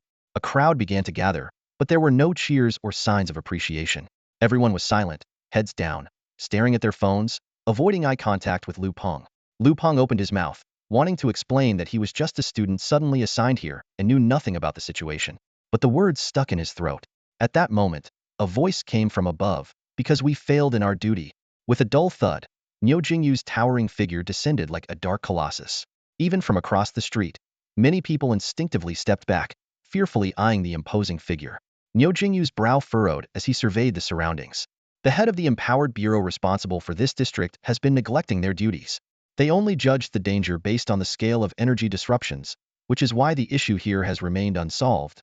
With that, a violent aura erupted from Niu Jingyu, forcing even Lu Peng to stagger back. "I will report this matter immediately, and those responsible will be held accountable." Niu Jingyu continued, "On behalf of all the empowered agents who failed in their duties, causing you all this suffering, I apologize." "I'm sorry." He then bowed deeply to everyone, his massive frame forming a right angle, remaining bowed for a long time. "My sincere apologies. Please return to your homes for now. We will handle this situation." Niu Jingyu knelt on one knee, gently caressing the bewildered little girl, and said to her mother, "Ma'am, please take your child home. I assure you of your safety on the way." The woman silently picked up her child and walked shakily towards her home. Lu Peng quickly asked, "Teacher, Xin Yuan went off on his own. Shouldn't we be concerned?" "First, ensure the safety of the civilians. There are many people here. We need to prevent any chaos from the divine servants," Niu Jingyu replied, looking into the distance. "As for that kid, don't worry. He's stronger than you think." Meanwhile, Xin Yuan casually followed the divine servant to an abandoned factory on the edge of the city. The divine servant turned back, tauntingly pretending to be injured as he entered the factory. Xin Yuan smiled and followed him in. Suddenly, a heavy rumbling echoed as enormous lead panels descended, sealing all the doors and windows. With the final panel in place, the entire room plunged into darkness. Rustling sounds emerged as numerous divine servants wearing infrared goggles appeared from the shadows, mockingly eyeing Xin Yuan in the center. The middle-aged divine servant with the severed hand was about to speak, but Xin Yuan interrupted. "All right, you're surrounded by me now. Confess and tell me what you're planning in this city, and how many more bases you have." The divine servant scoffed, talking big even at the brink of death. "This base is meticulously designed. Special alloy steel panels block all tracking signals. You can't escape. This city is already under our master's control. But don't worry, you'll become one of its nutrients, not wasted." The divine servants began to move, disrupting their formation. Clanging sounds filled the factory, trying to confuse Xin Yuan's hearing. Xin Yuan looked around the pitch-black factory and asked, "Where is your master? Why can't I see them? This place isn't under any god's control. It's under mine." Attack. With a single command, the divine servants surged towards Xin Yuan like a tidal wave. They had meticulously arranged their formation, ensuring there was no escape for him. Although they knew Xin Yuan was formidable, at the peak of the fourth realm, he was to be taken seriously but was not deemed invincible. Xin Yuan closed his eyes, skillfully using the sounds of nature to navigate the crisis. The power of ice surged from him but slowed inexplicably 5 meters away, as if suppressed by some mysterious force. The leading divine servant laughed triumphantly, realized too late. "Haven't you? Here. Your powers are useless." While they reveled in their perceived victory, the one-armed servant who had previously fought Xin Yuan sensed something was amiss. He distinctly remembered that Xin Yuan wasn't an ice element user before. This power was strange. Sure enough, the next moment, a sharp crack shattered their confidence. Xin Yuan's short staff, now sheathed in ice, struck a servant's head with brutal force. The servant arched backward violently, collapsing to the ground like a bent shrimp. The servant who had faced Xin Yuan before finally shouted, "Watch out! This guy's powers are different from before." But his warning came too late. Panic spread among the divine servants, who hesitated to approach. In an instant, a chilling aura enveloped the abandoned factory. The previously suppressed powers of the Ice Age ability began to show their true might. Though still somewhat weakened, the SS-grade ability was too potent to be fully contained. In the darkness, Xin Yuan moved effortlessly, weaving through the space like a fish in water. He charged into the crowd, unleashing chaos. His assault was like a tiger among sheep, scattering the divine servant's formation instantly. The darkness, far from hindering him, became his ally, deepening their confusion. Amidst the chaos, curses flew. "You call this the fourth realm? Are you out of your mind? This is clearly fifth realm. Weren't these supposed to be students? Is he Niu Jingyu? When did Niu Jingyu get a makeover?" A servant, throttled and desperate, screamed, "My head." The once well-coordinated divine servants were now in disarray. Without unified command and lacking a fifth realm master, they struggled to fight back effectively. Someone in the dark shouted urgently, "Use it, now! Bring out the sword." "Should we use the sword? We don't have many uses left." "Do it. Hurry." Xin Yuan heard the frantic voices but couldn't grasp their meaning before a razor-sharp aura attacked from behind. He instinctively twisted, narrowly avoiding the strike, but a cut appeared on his face. The wound healed quickly, but Xin Yuan's alarm bells were ringing. The attack was so swift. The sword was upon him almost as soon as the words were spoken. "Where is the sword?" Xin Yuan mentally asked the sounds of nature. The answer shocked him everywhere. The entire space was filled with the sound of swords, so dense it drowned out all other information. Judging by the density of the sounds, there were tens of thousands of exceptionally sharp flying swords targeting him. Xin Yuan was incredulous. How is this possible? How could this abandoned factory hold so many swords? Damn it! Xin Yuan cursed under his breath, his expression turning grim. This must be a high-level sequence weapon. With his vision impaired and the sounds of nature overwhelmed by the sword's clamor, he could hardly assess his surroundings. Without time to overthink, Xin Yuan embarked on a desperate dance of evasion. He couldn't catch these flying swords, nor could he freeze them. His only option was to keep dodging. It felt as though he was ensnared in a deadly trap, constantly fending off each attack. Xin Yuan dared not withstand the attacks directly, unsure if his demigod body could heal if he were pierced through. His mind raced for a solution, but the sense of impending doom grew with every second. He could feel the countless flying swords gathering a strange momentum, aiming straight for his heart. Faced with this unknown threat, even Xin Yuan couldn't help but feel a chill. Xin Yuan felt the shadow of death enveloping his entire being. A long-lost sense of crisis surged through his heart. His eyes began to lose reason, and a violent bloodlust once again took over his thoughts. At that critical moment, a deafening roar shattered the silence. The factory wall collapsed with a thunderous crash, and sunlight pierced through the darkness like a sword, illuminating the long-abandoned space. A sudden force sent Xin Yuan flying. In his daze, he caught sight of Niu Jingyu's figure. This savior, like a raging bull, had smashed through a wall and a massive lead plate, pulling Xin Yuan back from the brink of death. However, the joy of victory was short-lived. A pitch-black sword mercilessly pierced through Niu Jingyu's abdomen, its tip emerging from his back, gleaming with a chilling light. Xin Yuan's eyes widened, his gaze flickering between his savior Niu Jingyu and the deadly sword embedded in his abdomen. Reality was far more brutal than he had imagined. There weren't thousands of flying swords, just one sword and one person wielding it. The mysterious figure, dressed in black with cascading dark hair and eyes as deep as an abyss, stood expressionless, gripping the blood-stained sword like a cold statue. Seeing Niu Jingyu suddenly appear, the divine servants were startled like frightened birds. After exchanging a knowing glance, they dragged their battered bodies and fled in all directions. Faced with two formidable warriors, they had no choice but to escape in panic. Niu Jingyu let out a low groan, a trickle of blood seeping from the corner of his mouth. Struggling, he addressed Xin Yuan, "Kid, why haven't you dodged yet? Don't be careless. If you die, how am I supposed to explain?" Before he could finish, a sharp sword hum resonated. The black-clad figure ruthlessly withdrew the sword from Niu Jingyu's abdomen, then stood still like a lifeless shell. Gritting his teeth, Niu Jingyu commanded, "Go after those outside. Catch at least one. I'll handle this guy." Xin Yuan resolutely refused. "No way." He frowned at Niu Jingyu's ghastly wound and said in a deep voice, "You're injured, and he's really not easy to deal with." No sooner had he spoken than a familiar sword intent surged like a tide. Reacting swiftly, Xin Yuan used an energy chain to fling Niu Jingyu out of the danger zone. This time, he had locked onto his opponent's true form, ruthless glint flashing in his eyes as he endured the wave of sword intent. Simultaneously, his energy chain shot out like a viper, coiling around the enemy's waist. However, the joy of victory was fleeting. Suddenly, dozens of bloodlines split open on Xin Yuan's body, staining his clothes crimson. At the moment the chain touched the enemy, a strange voice echoed through the voice of all things into Xin Yuan's ears. It was the first time he had heard a human voice through the voice of all things, leaving him stunned. The voice, laden with endless pain and despair, reverberated in Xin Yuan's mind. "Liang Yun, kill me. Liang Yun, please kill me." Hearing the sudden sound, Xin Yuan froze momentarily, his movements involuntarily pausing. In that brief hesitation, the black sword flashed like lightning toward his throat. Instinctively, Xin Yuan leaned back, bending his body into a perfect arch to narrowly avoid the lethal strike. However, a sharp pain erupted from his back, two streaks of blood tracing vivid arcs in the air. Despite his opponent wielding only a single sword, the overwhelming sword aura seemed to come from all directions, suffocating Xin Yuan with its oppressive force. Gritting his teeth against the searing pain, he tentatively asked, "Are you Liang Yun? Were you the one speaking to me just now? What do you mean by this?" Facing Xin Yuan's questioning, the black-clad figure remained expressionless, his eyes as dark as ink and unfathomable. The sword in his hand gleamed ever more menacingly, relentlessly targeting Xin Yuan's vital points. At that moment, the mysterious voice echoed in Xin Yuan's mind once more. Xin Yuan was taken aback. It was the first time he had heard someone's inner voice through the sound of all things.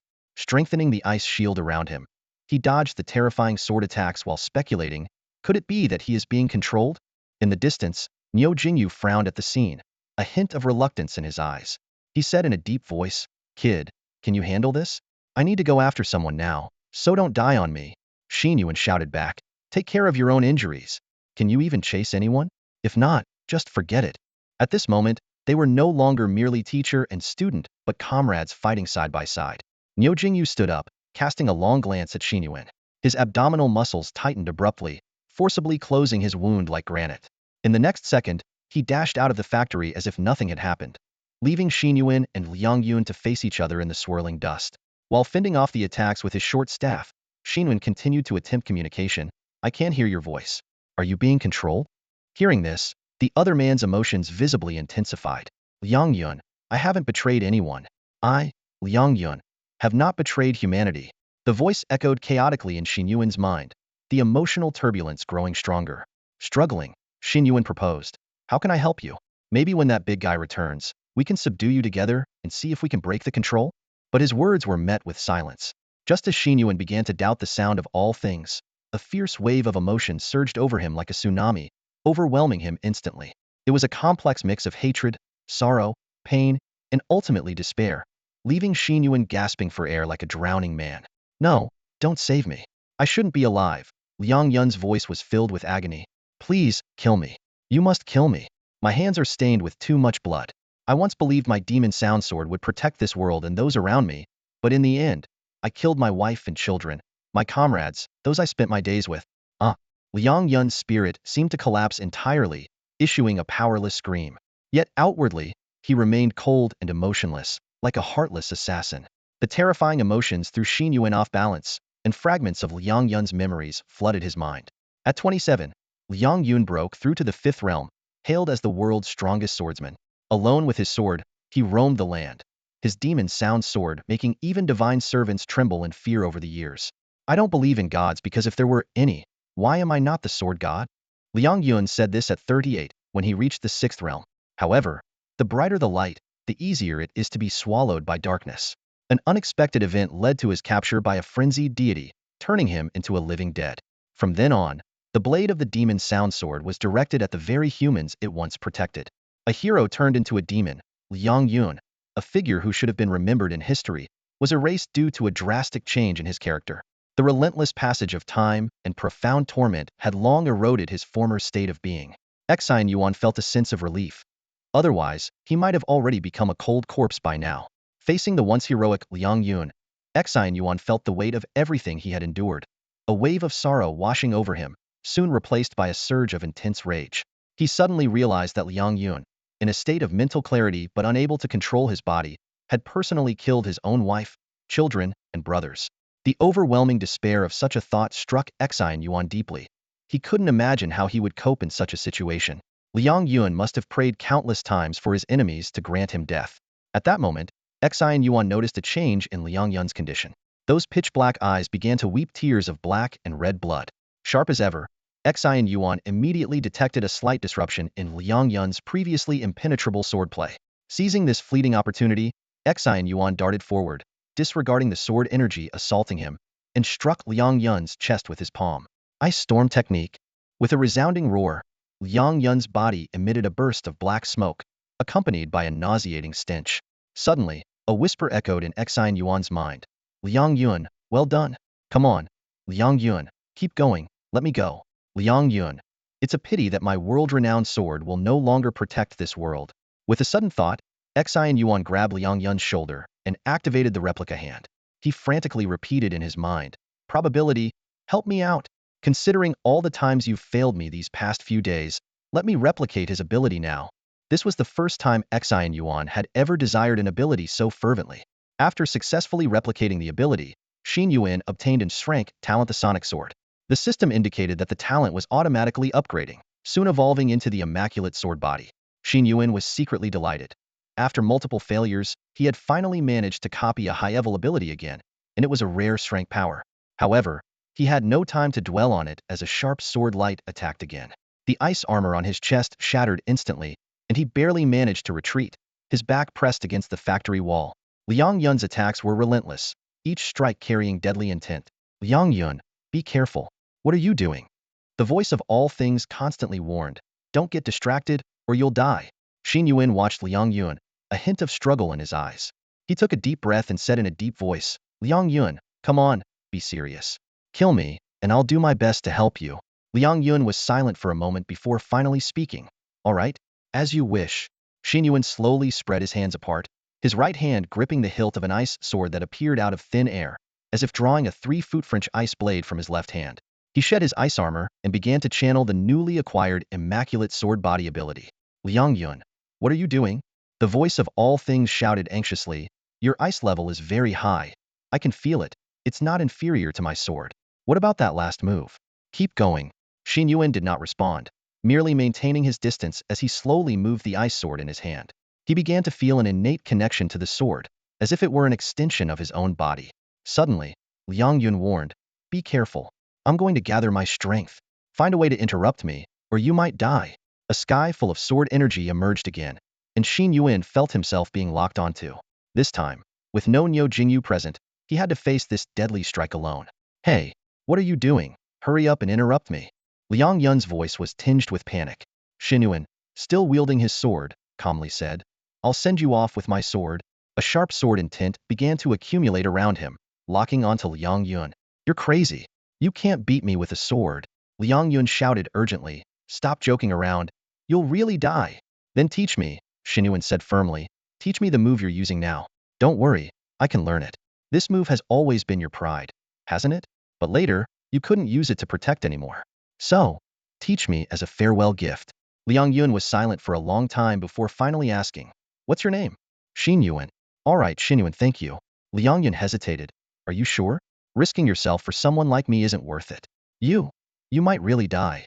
No, I won't die. Don't worry. Xin Yuan replied, his voice full of confidence. Fine, then feel it clearly. Liang Yun no longer hesitated and began guiding Xin Yuan's movements. The two of them, separated by about 10 meters, faced each other in a strange dance. Violent sword energy clashed in the air, and Xin Yuan's body was constantly cut, but he seemed not to feel the pain, fully focused on learning Liang Yun's sword moves. As time passed, Xin Yuan's sword dance became more skilled, and the momentum and sword intent he accumulated grew stronger. Liang Yun watched Xin Yuan from across the distance, momentarily seeing a reflection of his younger self, wholly absorbed and obsessed with the sword. Finally, their momentum peaked. They collided like lightning, seemingly teleporting. The world fell silent. Xin Yuan's sword pierced Liang Yun's heart with precision, and the violent sword intent erupted within, tearing his body apart. Black smoke continuously emerged from the wound. Liang Yun, in his final moments, regained a sliver of control over his body, and his black sword pierced Xin Yuan's chest, though not fatally. With trembling lips, Liang Yun spoke with difficulty, It's good. My body is finally mine again. I'm going to die. Thank you, Xin Yuan. Xin Yuan looked into Liang Yun's tear-filled eyes and suddenly said, My ability isn't ice. My ability is replication. I've already copied your sword. A glimmer of hope flashed in Liang Yun's eyes, like a final burst of life. Oh, that's wonderful. Ha ha ha. He chuckled dryly, his body leaning forward, supported by Xin Yuan's shoulder. Tell me, my sonic sword will continue to protect humanity, right? As Liang Yun's body began to emit black smoke and slowly dissipate into the air, Xin Yuan watched his vanishing form with a complex expression but eventually nodded. Yes, it will. Listening to Xin Yuan's words, Liang Yun seemed to shed a heavy burden, and a relieved smile appeared on his face. However, the smile was fleeting as his body began to disintegrate, turning into black smoke that dissipated into the air. What a long time it has been. Xiao Yao, Xiao Jin, Ye, Lao Xiang, Ing Hainiu, I'm here to apologize. Will you forgive me? Liang Yun's voice grew weaker until it completely vanished from the world. All that remained was a pile of black ash on the ground, with lingering black smoke in the air. This was Liang Yun's fate shattered to pieces, leaving no trace behind. Forced to kill all his loved ones in life, even his ashes were scattered by the wind and death. Xin Yuan struggled to crouch down, gripping the sword in his hand as he stared at the black ash. Despite his brief encounter with Liang Yun, he deeply felt the irreconcilable conflict between humans and divine servants. Liang Yun's fate left him shaken. Such profound hatred made life and death seem insignificant. Suppressing his turbulent emotions, Xin Yuan took a deep breath. The pressure in his chest even alleviated the pain from his sword wound. At that moment, a thunderous roar erupted. Damn it! Kid, are you still alive? Niu Jingyu's massive figure rushed over, kneeling on one knee as he carefully supported Xin Yuan's shoulder. He had just dealt with most of the escaping divine servants and even caught one alive. Worried about Xin Yuan's safety, he hurried back, only to find he was a bit too late. Hang in there, kid. I'll take you to a healer right away. Niu Jingyu's rough voice was laced with urgency and panic. Without explaining much, Xin Yuan gritted his teeth and, to Niu Jingyu's shock, yanked the sword from his chest. Blood spurted from the wound. Hey, what the hell? Niu Jingyu exclaimed, too late to stop him. Xin Yuan raised a hand to calm Niu Jingyu, explaining, I'm fine. One of my abilities is rapid healing. As he spoke, he tore off his tattered shirt, revealing a gaping wound on his chest that was visibly healing. Niu Jingyu stared in disbelief, finally relaxing his tense muscles. Once assured of Xin Yuan's safety, he smacked Xin Yuan's head in exasperation. Why didn't you say you had such a freakish ability? You scared me half to death. Xin Yuan staggered from the blow but smiled without retorting. This seemingly fierce teacher had a certain charm after spending time with him. Probably, no one ever described him that way. With the crisis averted, Niu Jingyu pulled out a thick cigar from his ring and stuck it in his mouth. You smoke? Xin Yuan asked, surprised. Not often. It's a habit after a fight, Niu Jingyu said, blowing a smoke ring. Don't pick it up. It's bad for your health. Xin Yuan nodded and suddenly said, thanks. For what? Niu Jingyu asked, puzzled. Thanks for showing up in time. Otherwise, that sword strike might have done me in. Xin Yuan recalled Liang Yun's final, deadly strike, still feeling a chill. Liang Yun had named the move, Demonic Sound Severing Soul, a name Xin Yuan wouldn't forget for a long time. Niu Jingyu waved it off, even finding it amusing. What's there to thank? If I hadn't made it in time, it would have been my failure. I'm your teacher, after all. Even if you're already at the 5th realm, I can't let you die on my watch during a mission. Xin Yuan rubbed his nose and could only muster a wry smile. He was used to equal exchanges and wasn't accustomed to emotional gestures.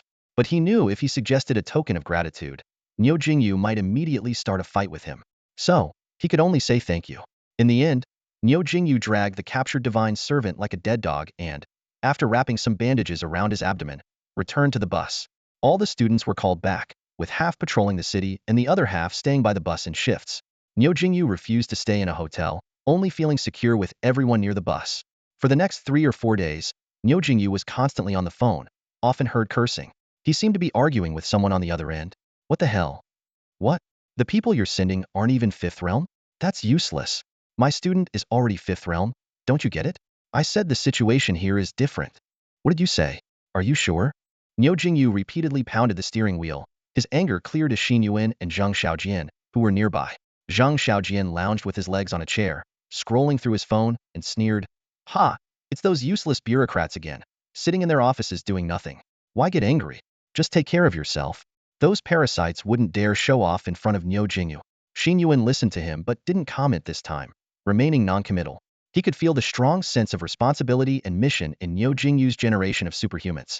It wasn't his place to judge. All right, I understand. Niu Jingyu hung up the phone and turned to Xin Yuan. Gather all the students. We need to go. Something big has happened.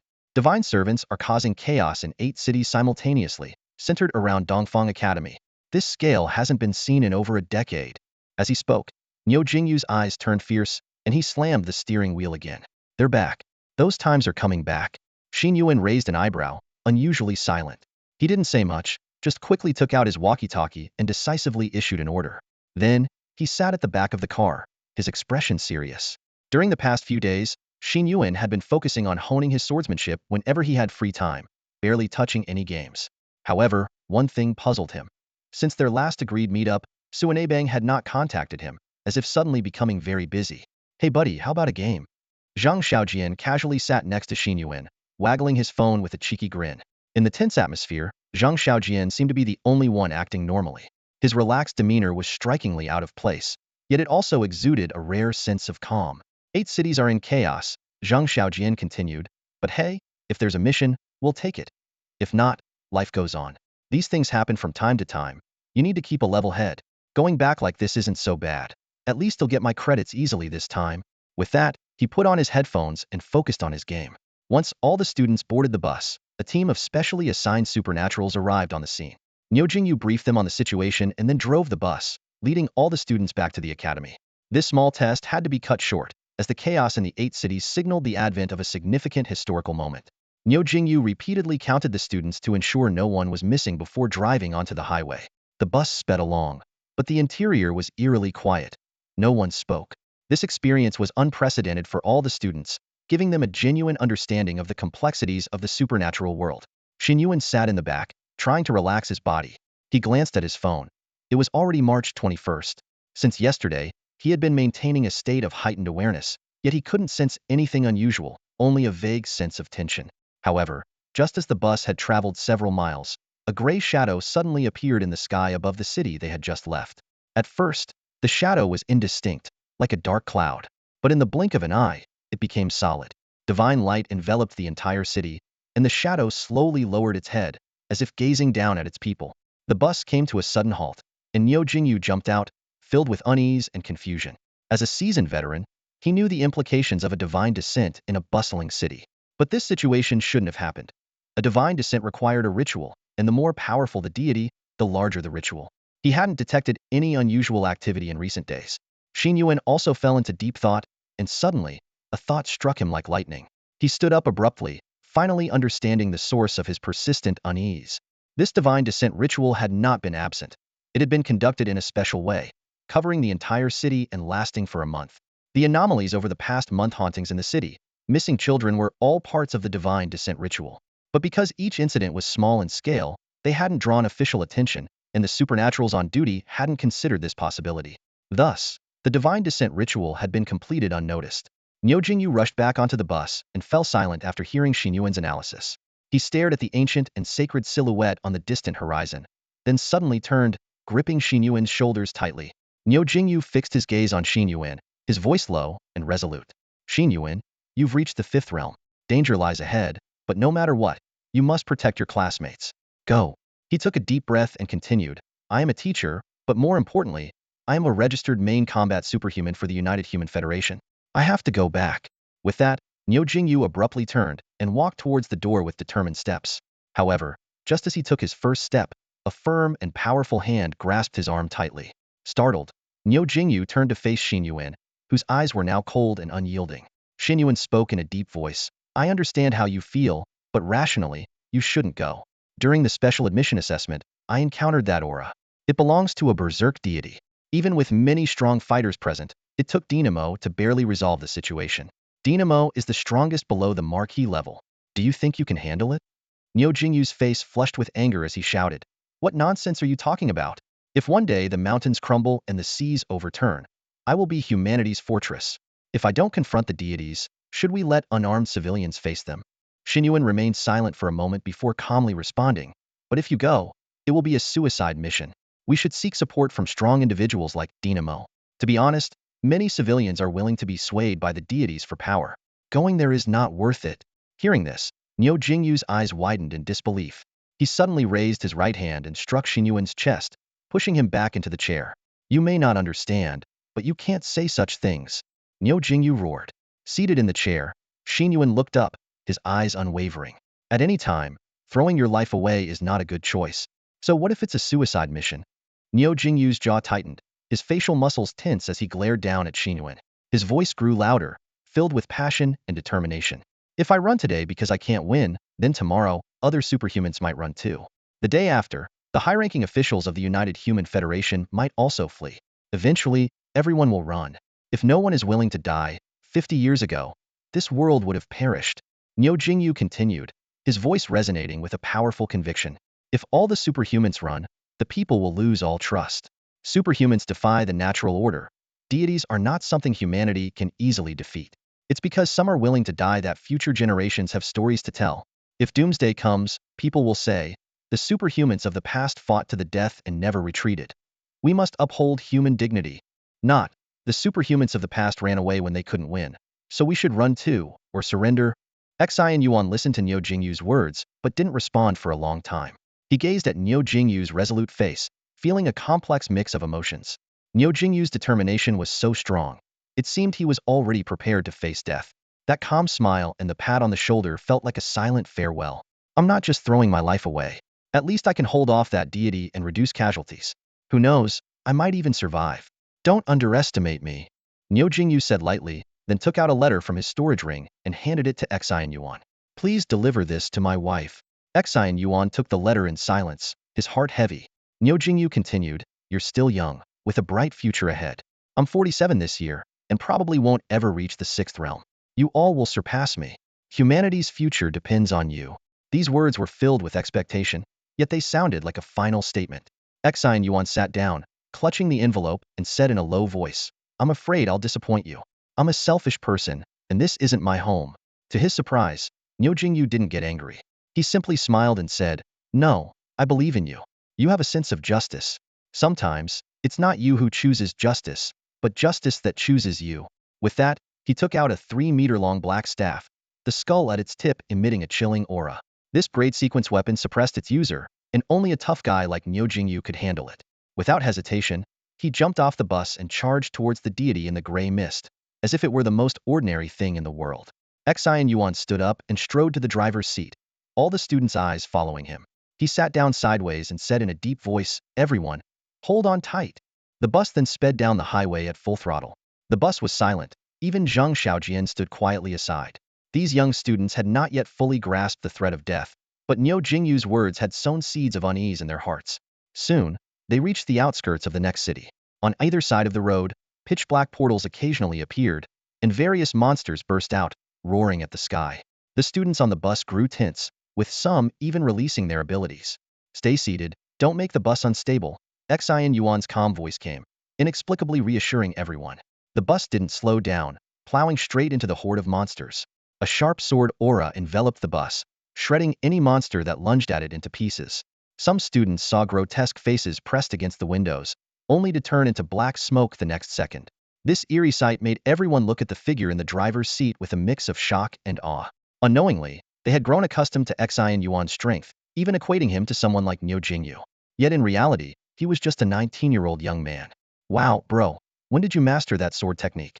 And what's up with that bizarre energy chain ability of yours? Has it evolved again? Zhang Xiaojian joked casually, though a hint of surprise flickered in his eyes. He hadn't expected his comment to provoke such a reaction from Xin Yuan. Xin Yuan switched the vehicle to autopilot, closed his eyes tightly, and took a deep breath. Zhang Xiaojian could clearly see Xin Yuan's grip on the steering wheel tightening, his knuckles turning white, and veins throbbing on his forehead, as if he was enduring immense mental anguish. What's wrong? Zhang Xiaojian couldn't help but ask, his voice tinged with concern. Xin Yuan struggled to open his eyes and spoke in a low voice. Tomorrow is March 22nd. I have a date. It's a pretty important one. Do you think I can still make it if I go fight now? At first, Zhang Xiaojian flashed a sly smile, but he quickly grasped the gravity of Xin Yuan's words. His expression shifted from relaxed to rigid, then to disbelief. In that moment, Xin Yuan seemed like a complete stranger to him, as if they were meeting for the first time. Are you out of your mind? Have you been brainwashed? Zhang Xiaojian cursed in shock. Are you crazy? Are you all just looking to die? Damn it. Do you even understand the gravity of the situation? A few compliments, and you think you're invincible? This isn't a battle you can handle. Xin Yuan ignored Zhang Xiaojian's angry outburst and stared calmly and indifferently ahead. He spoke slowly, even if she's just an online friend. She means something different to me. This meeting is important. She's a superhuman too, and I was just wondering, when we meet tomorrow, if she asks me what I've been up to, what should I say? His voice grew more resolute. Should I say that I went on a mission, encountered a god's descent, my mentor rushed to stop it, and I came back? And should I really just let Niu Jingyu go to his death like that? As he spoke, Xin Yuan couldn't help but recall the moment when Niu Jingyu unhesitatingly took a sword strike meant for him. That abdominal wound, Niu Jingyu still hadn't received proper treatment for it. Zhang Xiaojian listened to Xin Yuan's words and suddenly burst into laughter out of anger. Watch him walk to his death? What do you want to do? Follow him and die too. Zhang Xiaojian sneered. With your limited skills, you'd be of no help. Xin Yuan sat in his seat, dazed. After a long silence, he finally spoke in a low voice. Maybe I can save him. I have many ways to stay alive. At least I could give him a fighting chance. Zhang Xiaojian slumped in his chair and shook his head helplessly. What about the people on the bus if you leave? Niu Jingyu entrusted the students to you, and you're planning to throw yourself in too? Xin Yuan looked at Zhang Xiaojian with determination. Isn't there still you? Zhang Xiaojian was taken aback. What do you mean, there's still me? Stop pretending. You're strong, aren't you? Xin Yuan stared into Zhang Xiaojian's eyes. With your abilities, you should be able to get everyone back safely. Zhang Xiaojian hurriedly denied it. I'm just a grade talent. Don't try to pin this on me. I'm only here to earn some credits. If you leave, I'll run too, and you know I will. Xin Yuan remained unmoved. You owe me a favor, remember? We earned money together from public relations, and I only took 20%. Zhang Xiaojian was stunned. That was just a joke? You remember that? Xin Yuan replied seriously. In our line of work, trust is crucial. It's time for you to repay that favor. With that, Xin Yuan tossed Niu Jingyu's letter to Zhang Xiaojian and jumped out the window.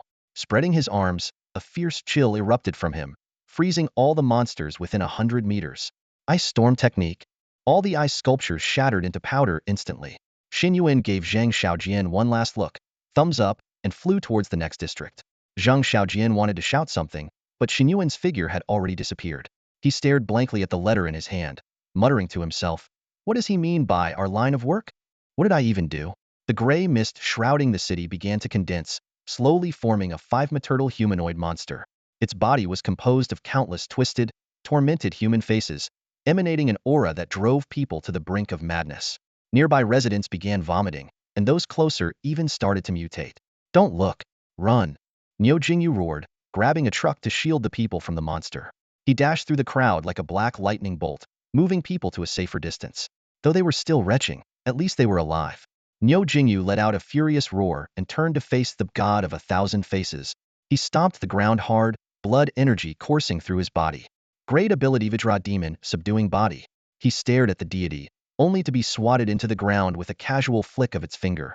Struggling to his feet, Niu Jingyu wiped the blood from his nose and charged at the deity, which was moving to another area. Hey, stay right there. Niu Jingyu yelled, swinging his Demon King's staff. The god of 1,000 faces slowly turned, enveloping Niu Jingyu in a deathly, distorted aura. At that moment, several mountains of ice crashed down from the sky, trapping the deity in the middle. Niu Jingyu looked up and saw a 100-meter-long sword blocking out the sun. Its blade shimmered with a crystal-like glow, and a figure stood atop it. What are you doing here? Niu Jingyu exclaimed. From the sky, Xin Yuan's voice echoed. I'm here to save you, to repay the favor you did for me. Seeing the anger on Niu Jingyu's face, Xin Yuan knew he was about to get an earful. But Xin Yuan paid him no mind, focusing intently on controlling the 100-meter-long ice sword beneath him. The blade, half a meter wide, resembled a massive ice hammer more than a sword. He had perfectly fused the immaculate sword body with the power of ice, wrapping it in fierce sword intent, and aimed it straight at the 1,000-faced god. Fall! He muttered under his breath, and the ice sword plummeted with a thunderous crash. Sword intent surged, ice shards scattered, and a colossal storm of extreme cold erupted. Niu Jingyu watched in stunned silence, inwardly marveling at the rapid progress Xin Yuan had made, surpassing even his own abilities. However, in the next moment, all the terrifying scenes vanished like illusions. Only the collapsed crater and spreading cracks on the ground bore witness to the devastating strike. The 1,000-faced god stood unharmed in the pit, countless grotesque faces raising their heads simultaneously, millions of hateful eyes fixed on Xin. Xin Yuan felt as if he had fallen into an icy abyss, instantly realizing the terrifying power of the deity. Before he could think further, a flood of painful memories surged into his mind, overwhelming his mental defenses in an instant. Blood seeped from his 7 orifices as he collapsed, gravely injured. Wake up! Niu Jingyu roared, hurling his ghost-headed staff like a cannonball towards Xin Yuan. He then launched a suicidal charge, grabbing the deity's leg and toppling it to the ground. His Vajra demon subduing body operated at full capacity, blood energy enveloping him as his capillaries burst. Ha ha ha! Who would have thought that I, Niu Jingyu, would ever pin a god down? Niu Jingyu, now a blood-soaked figure, laughed maniacally, feeling countless faces locking onto him. Kid, run if you can. Just as he prepared for a fight to the death, a chain suddenly wrapped around his waist, yanking him up to the rooftop. The sound of Xin Yuan's voice echoed in his ears. Don't try to pull that on me. I'm here to find a way to keep you alive. Xin Yuan kept his eyes tightly shut, refusing to look at the deity. He knew all too well that the most troublesome aspect of this frenzied god was its mental attacks. Thousands of icy swords formed in the air, shooting downwards. Xin Yuan understood this was merely a delaying tactic. Did you call for backup? When will reinforcements arrive? Xin Yuan asked gravely. Niu Jingyu gritted his teeth and replied, yes, we've called for help. The strong ones from the Human Alliance, the Temple of War, and various superhuman organizations are on their way. As long as we can hold out until they get here. His voice trailed off. The two fell into silence. Waiting for reinforcements would take an hour or two, but they had already faced death multiple times within just a few minutes. Just the two of us? Xin Yuan muttered, his mind racing to find a solution. At that moment, a flaming arrow shot out from the opposite building, hitting the 1,000-faced god before falling to the ground. This bizarre and comical scene stunned everyone. Even the deity paused for a moment. Xin Yuan looked around and realized they were not alone. The area had been evacuated, with civilians moved to a safe distance. Yet, on rooftops, under trees, and in windows, there were pairs of determined eyes and trembling figures. These were 3rd and 4th-tier superhumans sent to assist. Their powers were weak, barely able to withstand the god's presence, and standing there was already their limit. Nevertheless, they held their ground. The anthem of humanity is the anthem of courage. Ugh. The superhuman who had just fired a flaming arrow couldn't help but retch. His legs trembled as he fought the urge to kneel. The divine presence directly impacted his subconscious, making it impossible to control his fear. He gritted his teeth, cursing his own weakness. He had been ready to die, so why was he so scared now? At that moment, a chain suddenly wrapped around his waist. Xin Yuan yanked him to his side with a powerful pull. In the next second, the building where he had been standing turned to ash.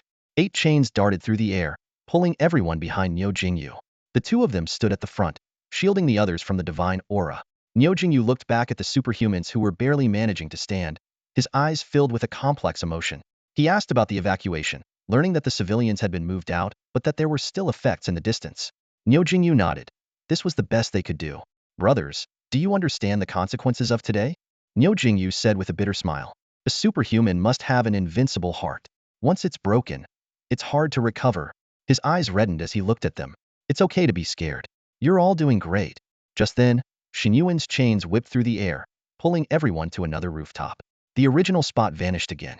Now's not the time for sentiment. Xin Yuan interrupted coldly, pulling out a metal baton. Do you need courage? Even if it costs your life and soul. The determination in their eyes was unmistakable. Xin Yuan raised the baton, and a strange light enveloped everyone.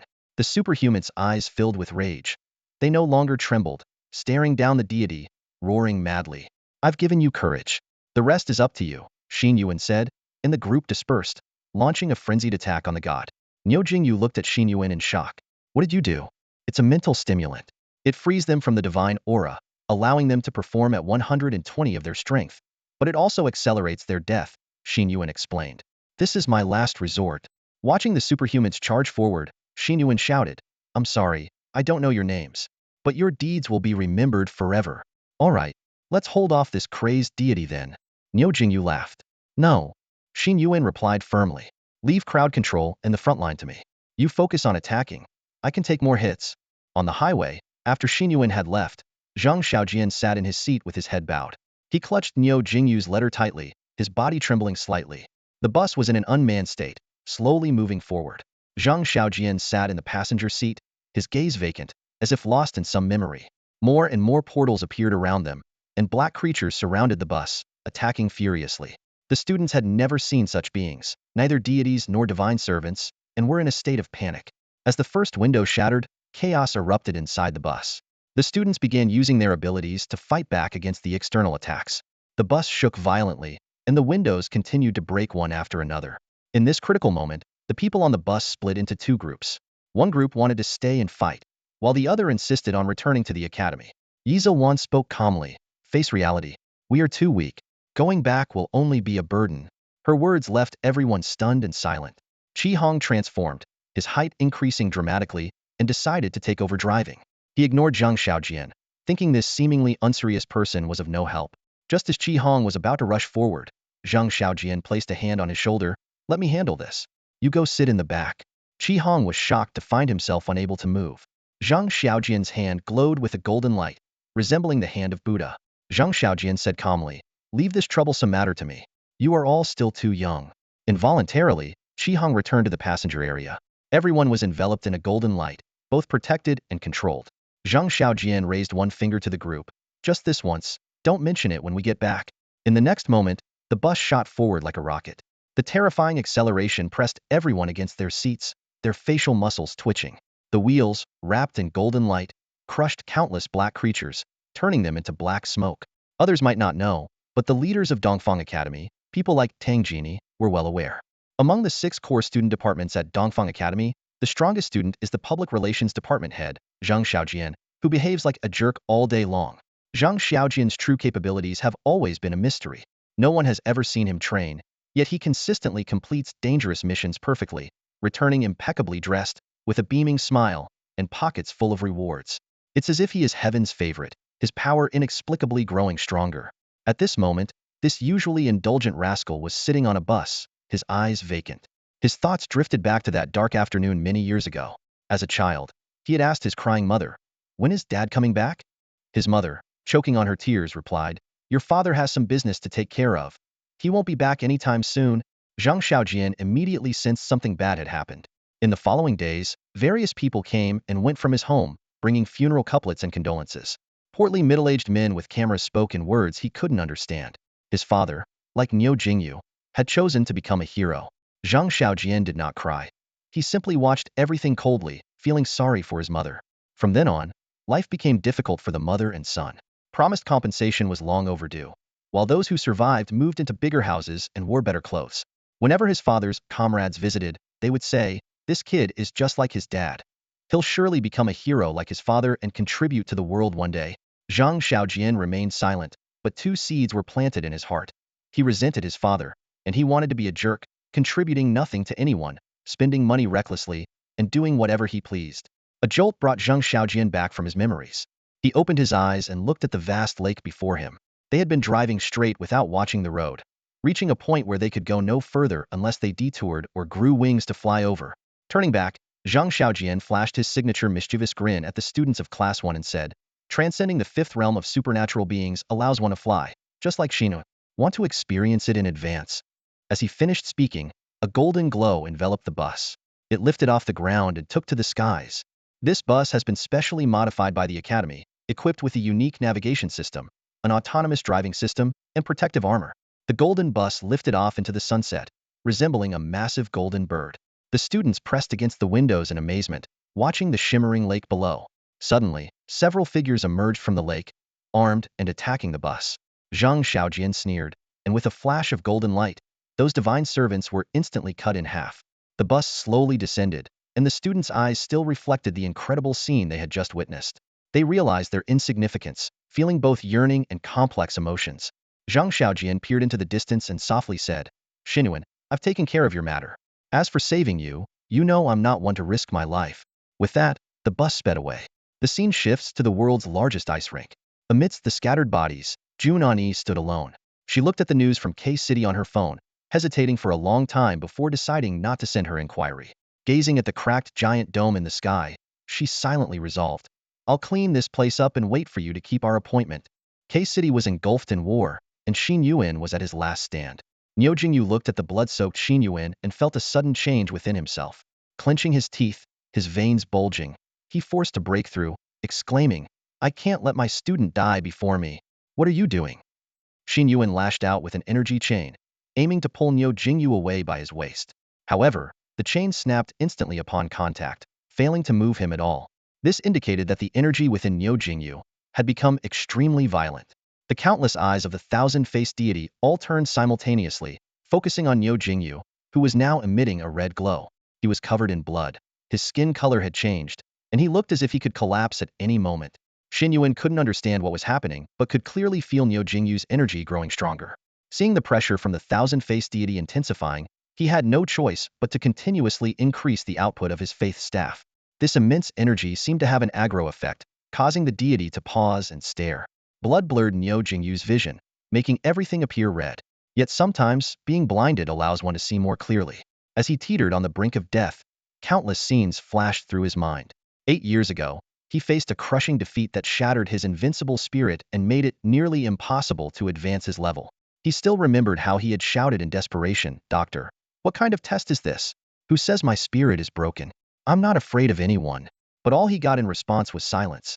Since then, Niu Jingyu had been obsessively convincing himself in front of a mirror that he was invincible. But one cannot lie to oneself forever. "Jingyu, it's time for you to step down," his captain had advised back then. "I still have my 5th level skills. I'm not useless." Niu Jingyu had angrily retorted. The captain had sighed, "Having your invincible spirit broken doesn't mean you're weak. It just means your subconscious has been eroded by divine power. But your refusal to admit it, does it stem from disbelief or a lack of courage to rebuild?" These words now echoed in his mind like thunder. What does it mean to have an invincible spirit? It means being fearless. The fear of losing the invincible spirit itself proves that it is already gone. What's more terrifying than failure is the fear of failure. "I understand now, Captain. I need to rebuild and start over." His eyes snapped open, locking onto the seemingly invincible deity. His energy drastically diminished, his level plummeting like a flood, rendering him momentarily powerless. Then, he took a step forward. This step didn't cover distance, but bridged his past self. Under the immense pressure of the deity, Niu Jingyu broke free from his mental shackles. His aura surged madly, breaking through to the 6th level. He spat out a spent cigar, as if discarding his former defeated self. With a blood-stained smile, he declared, "This street is mine. Stay put until I'm dead." He stomped his foot, causing the entire street to quake like ocean waves. In the blink of an eye, he was in front of the thousand-faced deity. This punch, infused with 8 years of pent-up frustration, countless battles, and a fearless resolve, smashed into the deity's face. The deity's head snapped back, and the central face's nose was bent out of shape. A gray divine light enveloped his fist, as if he had struck burning coals. The pain was excruciating, but Niu Jingyu only felt exhilarated. Though the punch caused no substantial damage, it knocked the deity off its pedestal. Now, no one would believe that a god was brawling in the streets. "Ha ha ha. Niu Jingyu laughed almost in the deity's face. The thousand-faced deity swatted him away, sending him crashing into the ground and carving a long trench. Struggling to his feet, he summoned his 3-meter-long ghost-head staff. Had he taken this hit before, he might never have stood up again. But now, not only could he stand, he could continue fighting tooth and nail. Feeling his physical state, Niu Jingyu laughed wildly and charged again. In over 40 years, he had never felt such joy. Knowing he was outmatched and might die in battle, he felt nothing but elation. The view from the 6th level was breathtaking. He was ready to push even further. Seeing this, Xin Yuan realized that Niu Jingyu had broken through using extreme measures. With the front lines no longer requiring his immediate support, Xin Yuan retreated to a corner, awaiting his body's recovery. Then, he focused on one thing only: sword dancing. Sword dancing. The overwhelming sword aura gathered around Xin Yuan, with terrifying power surging like a tide. Liang Yun's demon sound sword, the highest level of swordsmanship in the history of superhumans, had long been unseen in the world. That power, accumulated to the extreme, capable of surpassing realms in battle, the ultimate martial technique, demon sound soul sever, finally reappeared. Xin Yuan fulfilled his promise to Liang Yun. The demon sound sword would continue to protect humanity. Though his initial intention was merely to save Niu Jingyu, the result converged on the same path. He wanted to see if the so-called gods had souls that could be severed. The street was in utter chaos, worse than a battlefield of thermal weapons. Burning ruins were everywhere, and the street looked as if it had been ravaged by a tornado. The economic loss was conservatively estimated to be in the billions. Out of 13 reinforcement superhumans, only 4 remained, all gravely injured and struggling to stay conscious, watching the battle from afar. Niu Jingyu's fighting style seemed absurd, charging in with full force to deliver heavy blows to the deity, only to be sent flying back.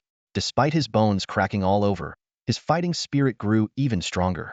He cherished this rare opportunity to experience the 6th realm, treating the pain as a grateful experience.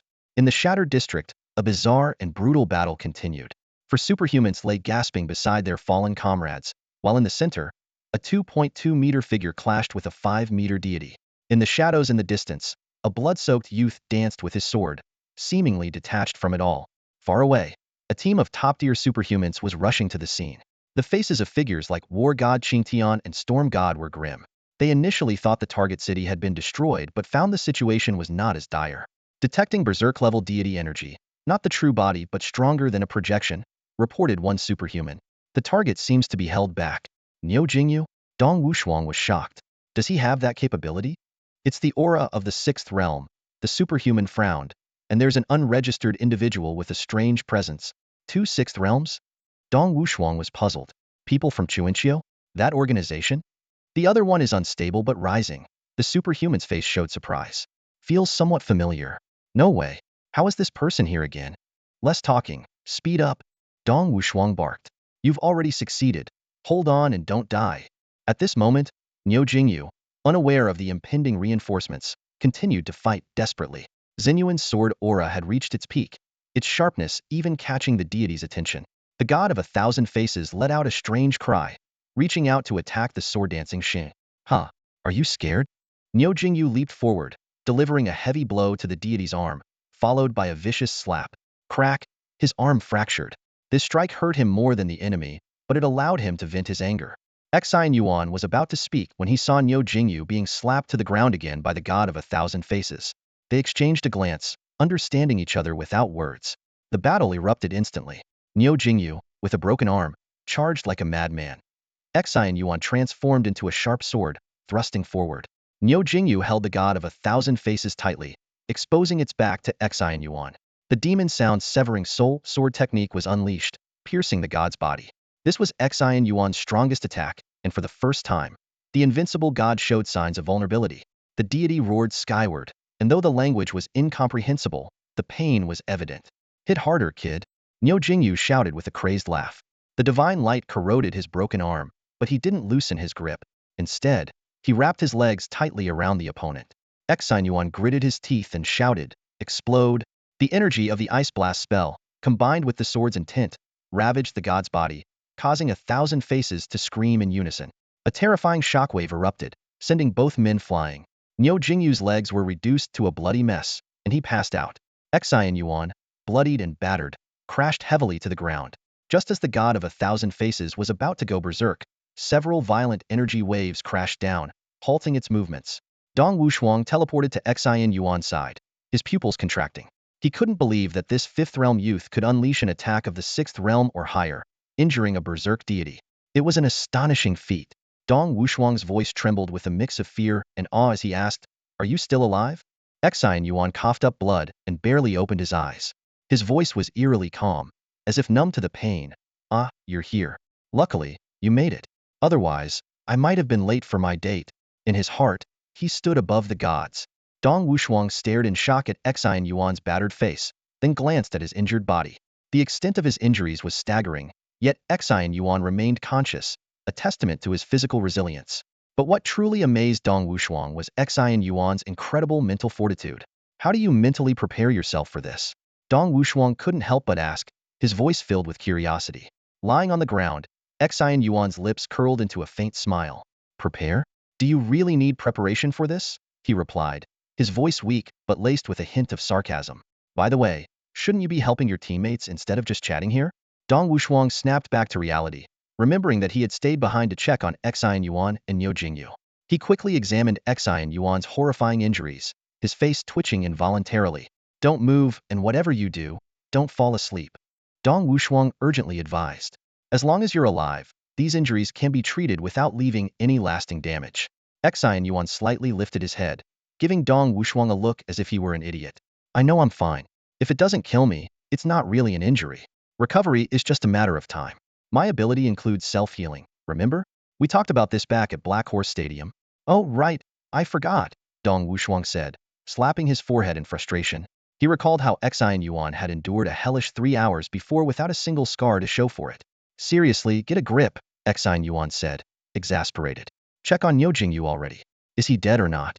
Otherwise, I came here for nothing." Dong Wushuang quickly complied, rushing to Niu Jingyu's side. Though it was a harsh reality, Xin Yuan's value was indeed higher in his eyes. Niu Jingyu lay there with only half his body remaining, eyes closed but a satisfied smile on his face. Dong Wushuang knelt and placed a hand on his chest, feeling for signs of life. "He's still alive," Dong Wushuang reported back to Xin Yuan. Then, he looked gravely at Niu Jingyu's missing lower half. His legs had been blown to bits, leaving behind a bloody mist. Even the best medical experts would struggle to regenerate such severe injuries.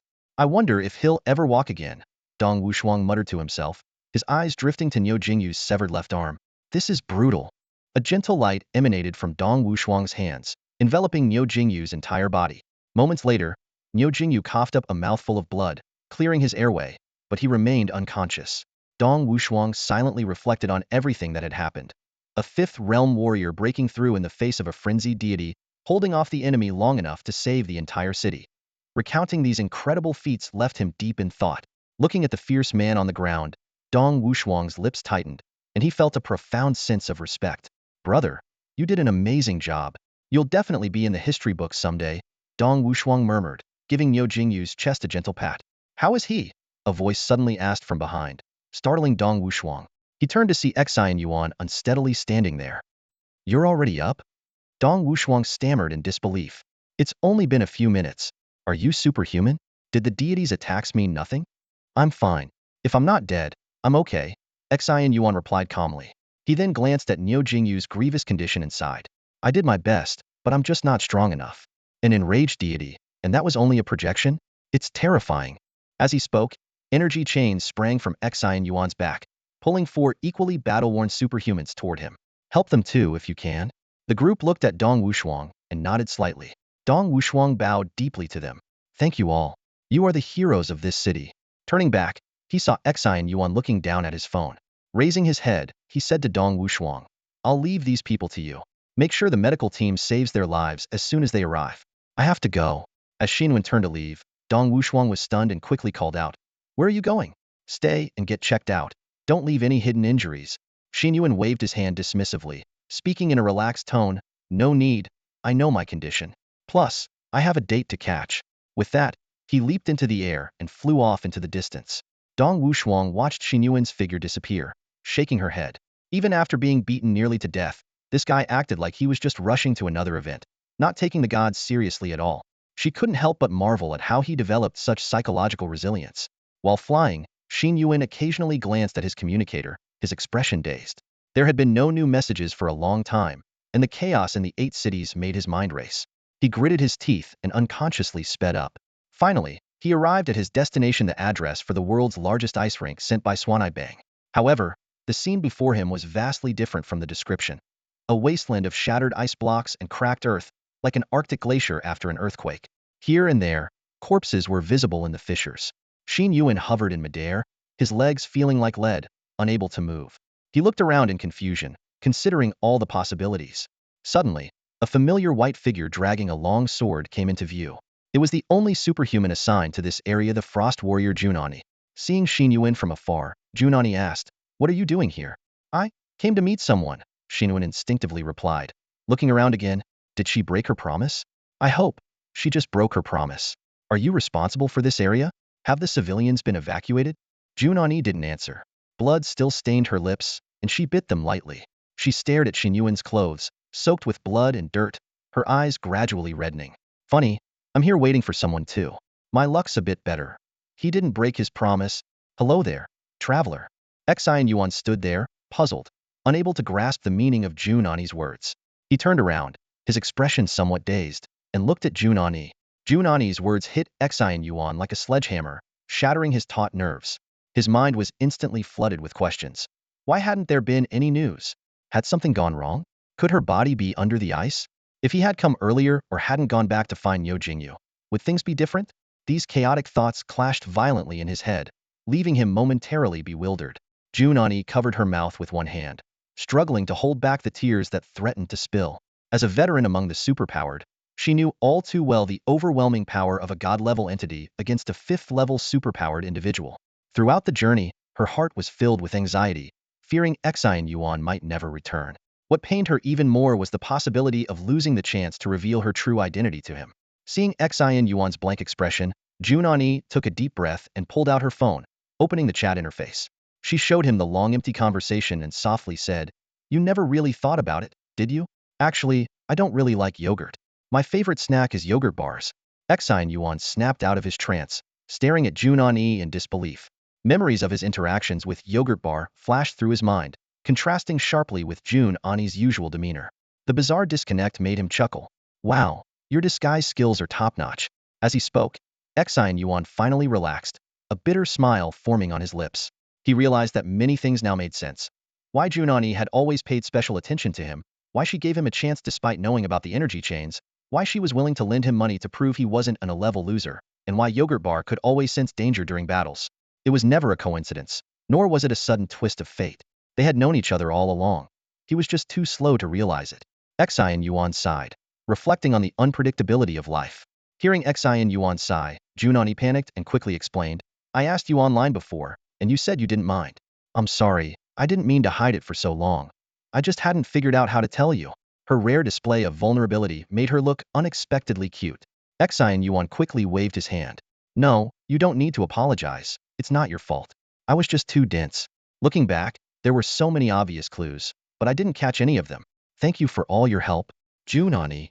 Seeing that Xin Yuan genuinely didn't mind, Jun Ani finally felt a weight lift off her chest. But then she pouted a little.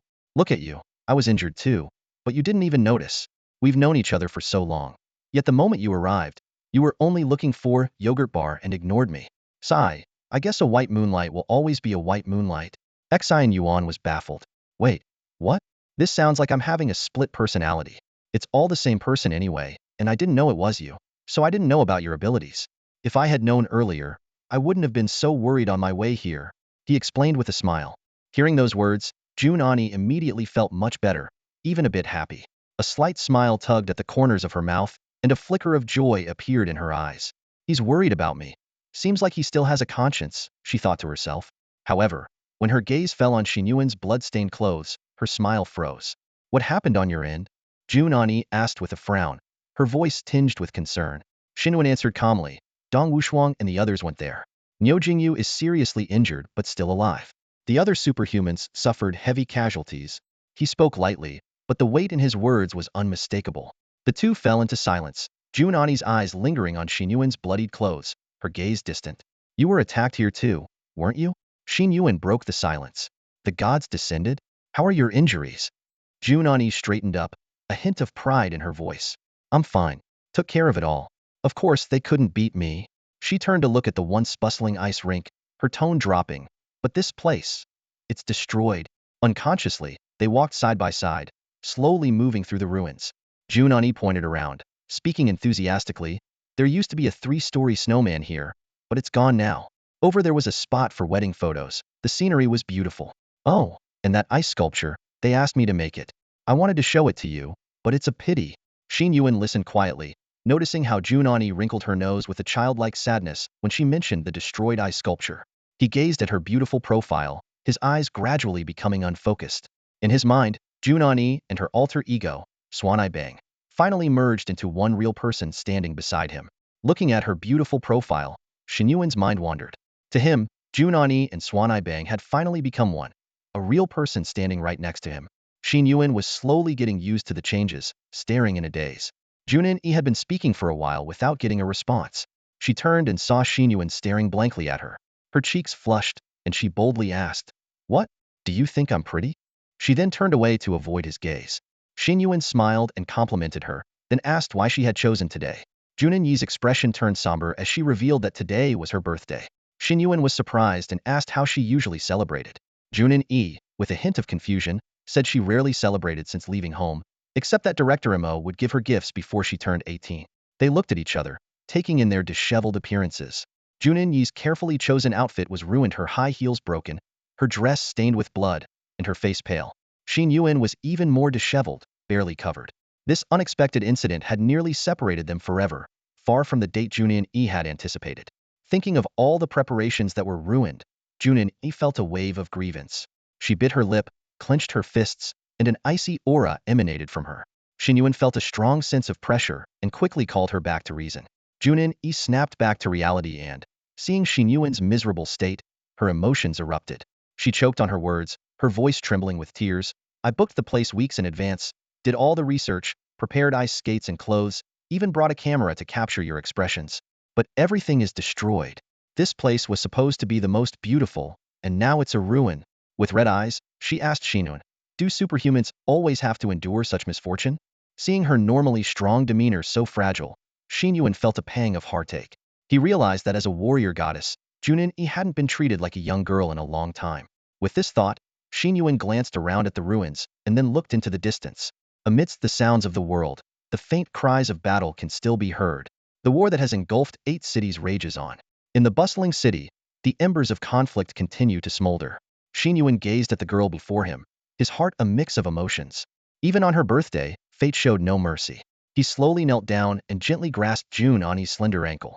Lost in her emotions, tears welling up in her eyes, she was completely unguarded against Xin Yuan's actions. A cool energy flowed from Xin Yuan's hand, rapidly encasing Jun Ani's shoes in a layer of pale ice. Sharp ice blades formed at the soles, transforming the ordinary shoes into a pair of exquisite ice skates. Xin Yuan stood up and performed the same technique on his own shoes. He extended his hand to Jun Ani, his gaze filled with warmth and encouragement. The girl hesitated for a moment, blushing as she turned her head away, but she still placed her hand in his. An unusual energy seemed to flow between them, as if an invisible cord of power connected them tightly. "It seems our ice is of the same caliber," Jun Ani said softly, a hint of shyness in her voice. Xin Yuan chuckled inwardly, knowing that his ability was copied from Jun Ani's SS level power, making them identical. He glanced at the ruined ice rink, a sly glint in his eye. "The ice rink is destroyed, but it doesn't matter," Xin Yuan said with a smile. "We are the finest ice in this world. As long as we want, the entire world is our skating rink." As he finished speaking, a path of pale blue ice extended from beneath their feet, rising into the air and reaching towards the sky, like a road to the heavens. "Let's go," Xin Yuan invited. "Where to?" Jun Ani asked curiously. "Ice skating. Ice skating." The mere mention of these 2 words seemed to have a magical effect, leaving Jun Ani in a daze. Xin Yuan grabbed Jun Ani's hand, and the 2 of them stepped onto the icy pathway that reached up to the heavens. The ice road, formed from solid ice, spiraled through the sky above the city. A massive circular ice rink suddenly appeared, expanding in all directions. Using the excuse of borrowing each other's abilities, their hands remained clasped. The Ice Age was one of the world's top abilities, but as a 6th realm practitioner, Jun Ani had yet to fully master it. Surprisingly, they found that using their powers together consumed less energy and became more potent. Quite a coincidence, isn't it? Xin Yuan turned back, catching Jun Ani's furtive glance. Do you think we're defying the heavens and thus have to endure divine retribution? How can you think that way? Jun Ani retorted. Gods aren't the heavens, nor are they fate. If we encounter them, it's their misfortune. The city's residents had retreated indoors, leaving the streets empty but brightly lit. Neon lights reflected off the icy pathway, creating a dreamlike rainbow bridge across the sky. Jun Ani felt an unprecedented joy, as if she were in a dream. Hey! Xin Yuan's voice snapped her back to reality. Where should we go first to take care of those guys? Jun Ani regained her focus and began extending the ice road further.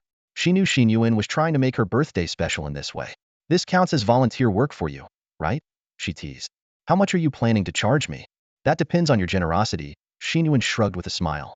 Well, that depends on your effort and performance, Jun Ani replied with a charming smile.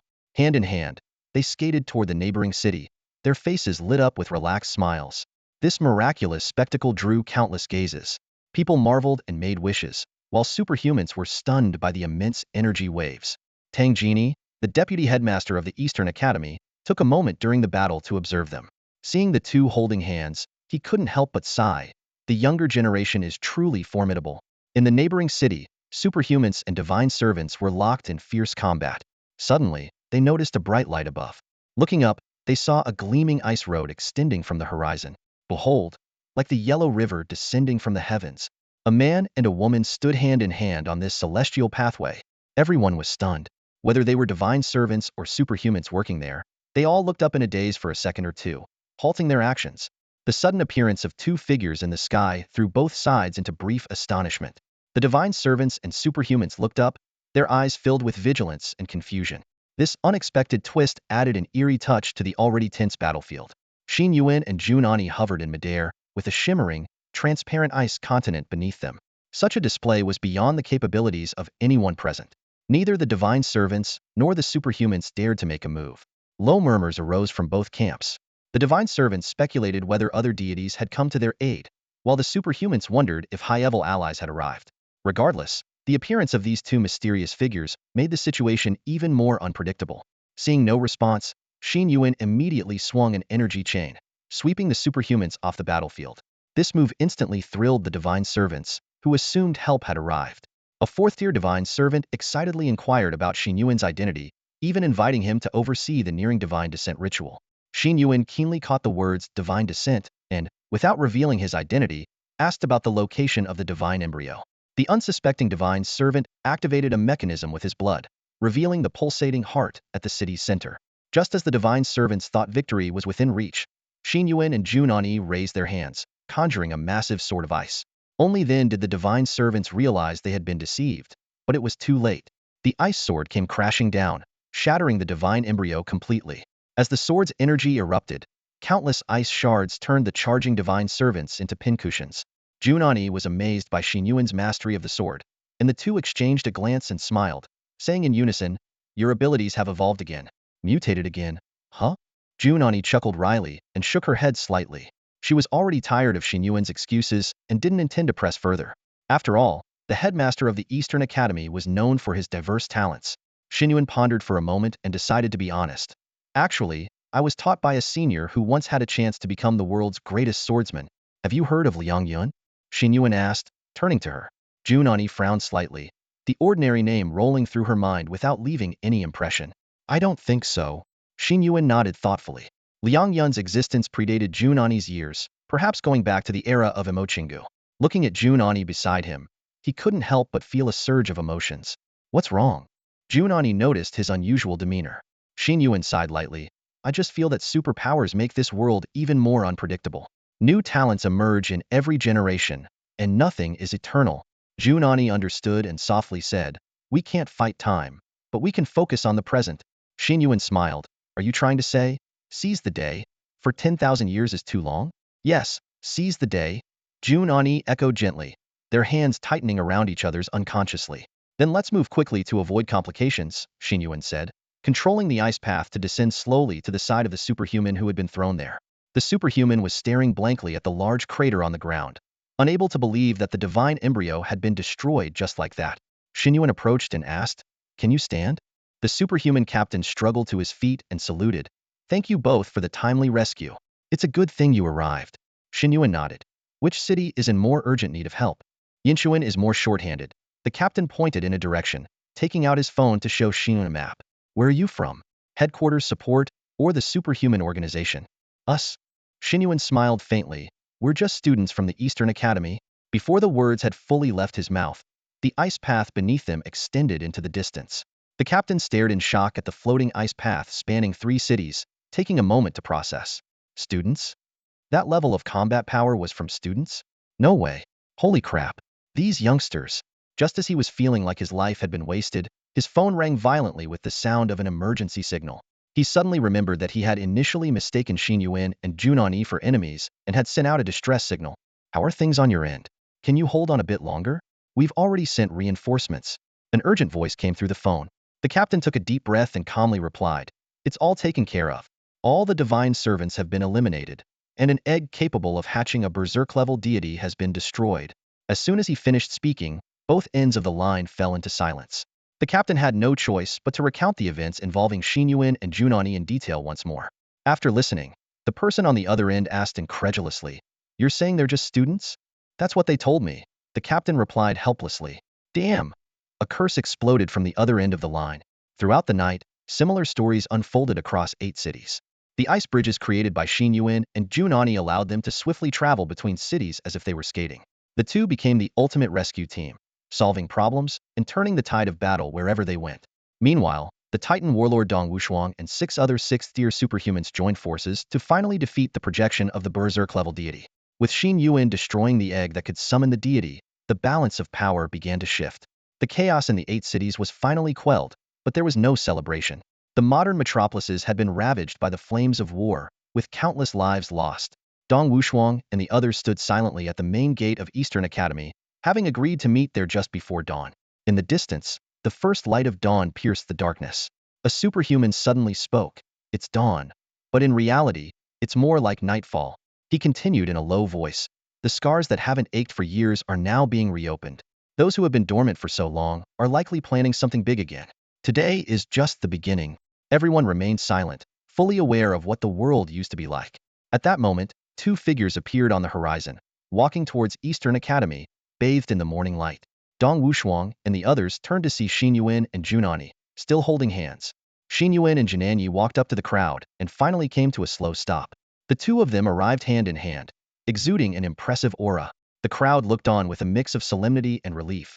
After all, the younger generation was rising, offering a glimmer of hope in the darkness. Jun Ani awkwardly let go of Xin Yuan's hand, trying to act nonchalant.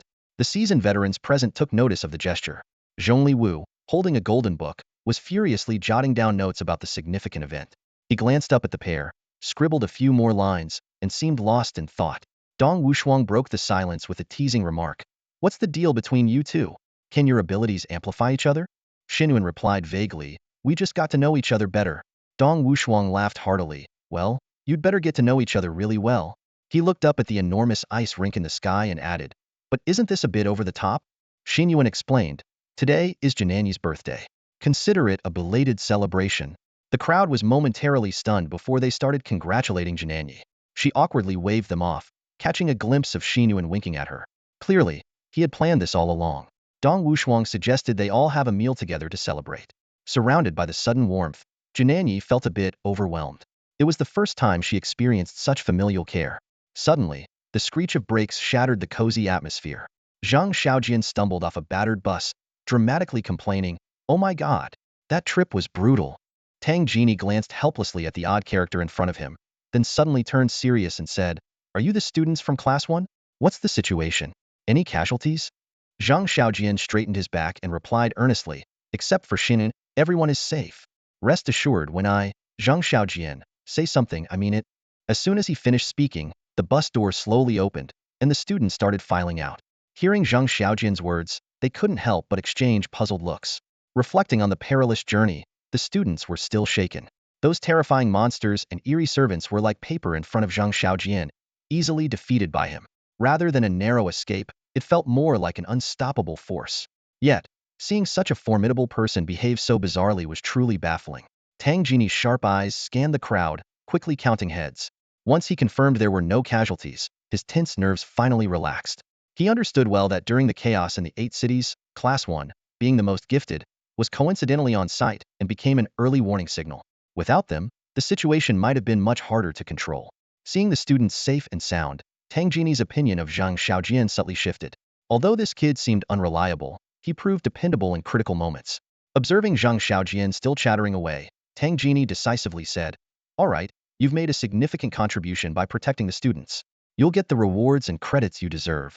Upon hearing this, Zhang Xiaojian immediately broke into a grin, the pain in his waist and legs vanishing in an instant. Just as he was about to say something, he noticed Xin Yuan standing at the back of the crowd. His expression froze, his body trembled slightly, and he blurted out, "You're not dead?" Since arriving in this world, Xin Yuan felt like he had never really been welcomed. Xin Yuan shook his head with a bitter smile. He was used to cold stares, but this time felt different. Zhang Xiaojian frowned at him, his tone laced with sarcasm. "Why do people always find it so surprising that you're still alive?" Xin Yuan shrugged helplessly. "Yeah, still alive. It's a shame I didn't die." Zhang Xiaojian's expression changed, his voice trembling slightly. "What about Niu Jingyu? He's alive too, but his injuries might be severe." Xin Yuan replied in a somber tone. "He's still alive?" Zhang Xiaojian was momentarily dazed, his playful expression vanishing. He muttered under his breath, "A guy sent to die, but he got lucky. You went to save him, and it actually worked." Xin Yuan noticed the change in Zhang Xiaojian's demeanor and asked, "Are you worried about him, deep down?" "No, whether he lives or dies has nothing to do with me," Zhang Xiaojian quickly denied, but he couldn't help thinking, "Why wasn't there someone like you to save my father back then?" "What are you thinking about?" Dong Wushuang suddenly interjected. Zhang Xiaojian returned to his usual self, shaking his head. "Nothing." Dong Wushuang stared at him. "You're Zhang Xiaojian, right? Niu Jingyu mentioned you when he woke up. He had a letter for his family. Did you get it?" Zhang Xiaojian replied indifferently, "Oh, that? I threw it away." "You threw it away?" Dong Wushuang's eyes widened. "Are you out of your mind?" Zhang Xiaojian shrugged, his tone stiff. "If he has something to say, he can say it himself when he gets back. If he's dead, then there's nothing to say. Leaving a farewell letter only brings pain to his family. It's meaningless. I won't deliver it. Let someone else do it." Dong Wushuang frowned. "But he said it had the bank card password for his family." "He doesn't remember it himself." Zhang Xiaojian was exasperated. Who forgets their own bank card password? And why doesn't his wife know it? Dong Wushuang coldly replied, "If you lost it, you'll have to compensate for it." Zhang Xiaojian immediately changed his tune. "Wait a second. I'll find it right away."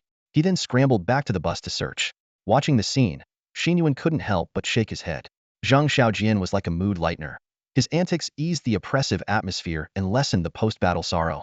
Xin Yuan looked around and suddenly asked Tang Jini, "Vice Director Tang, where did Director Imo go in this situation?" Tang Jini thought for a moment and replied, "Not sure, but he must have left earlier.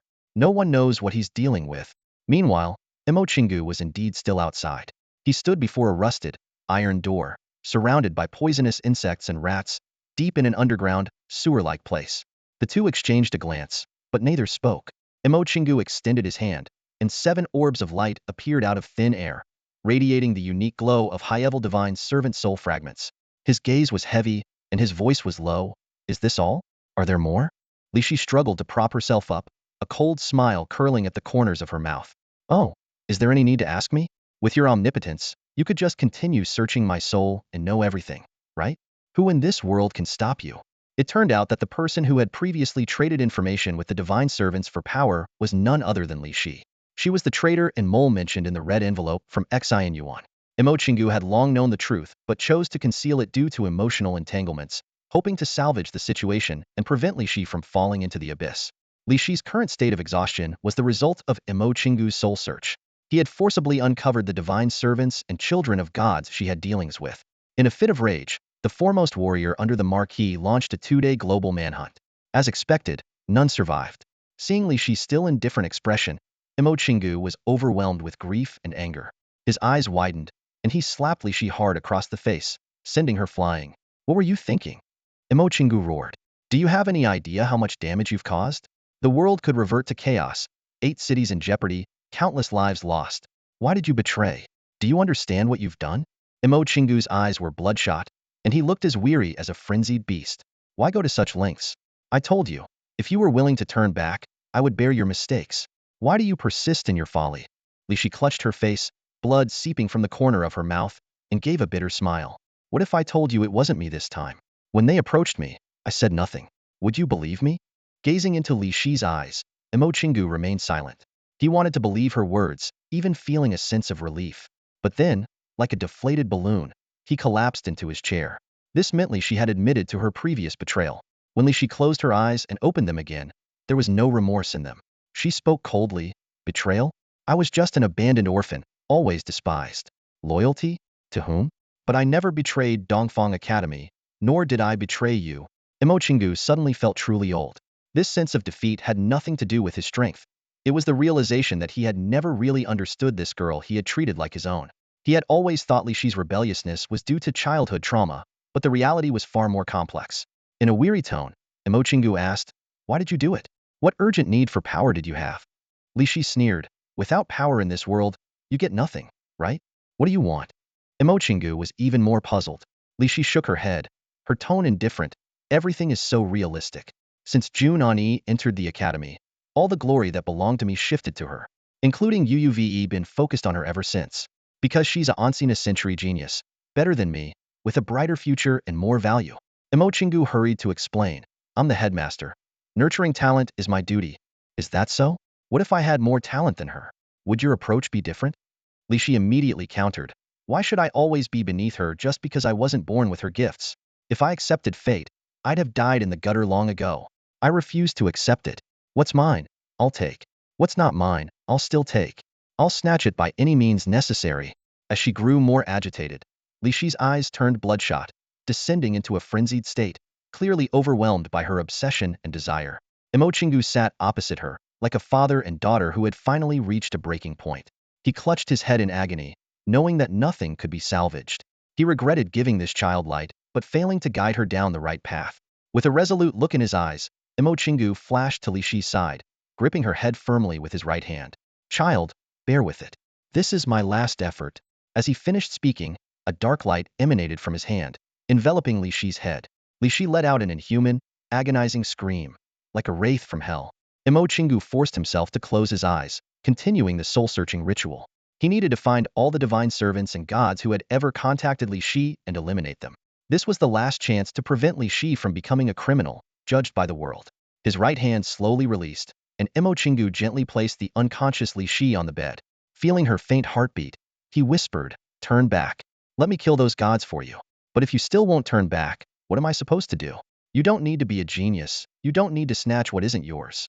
What's meant for you, no one can take away. I'm sorry. I've never been good at teaching, yet I became the headmaster. What a disappointment. I can only say, Jun Ani and Xin Yuan are both excellent kids. This world has many great talents, but they are who they are. Even if you're not perfect, you're still my child." With that, Imo Chingu stood up, a murderous aura surrounding him. Feeling the results of the soul-searching, he stormed out, disappearing from sight. In the icy wilderness, a chair sat quietly.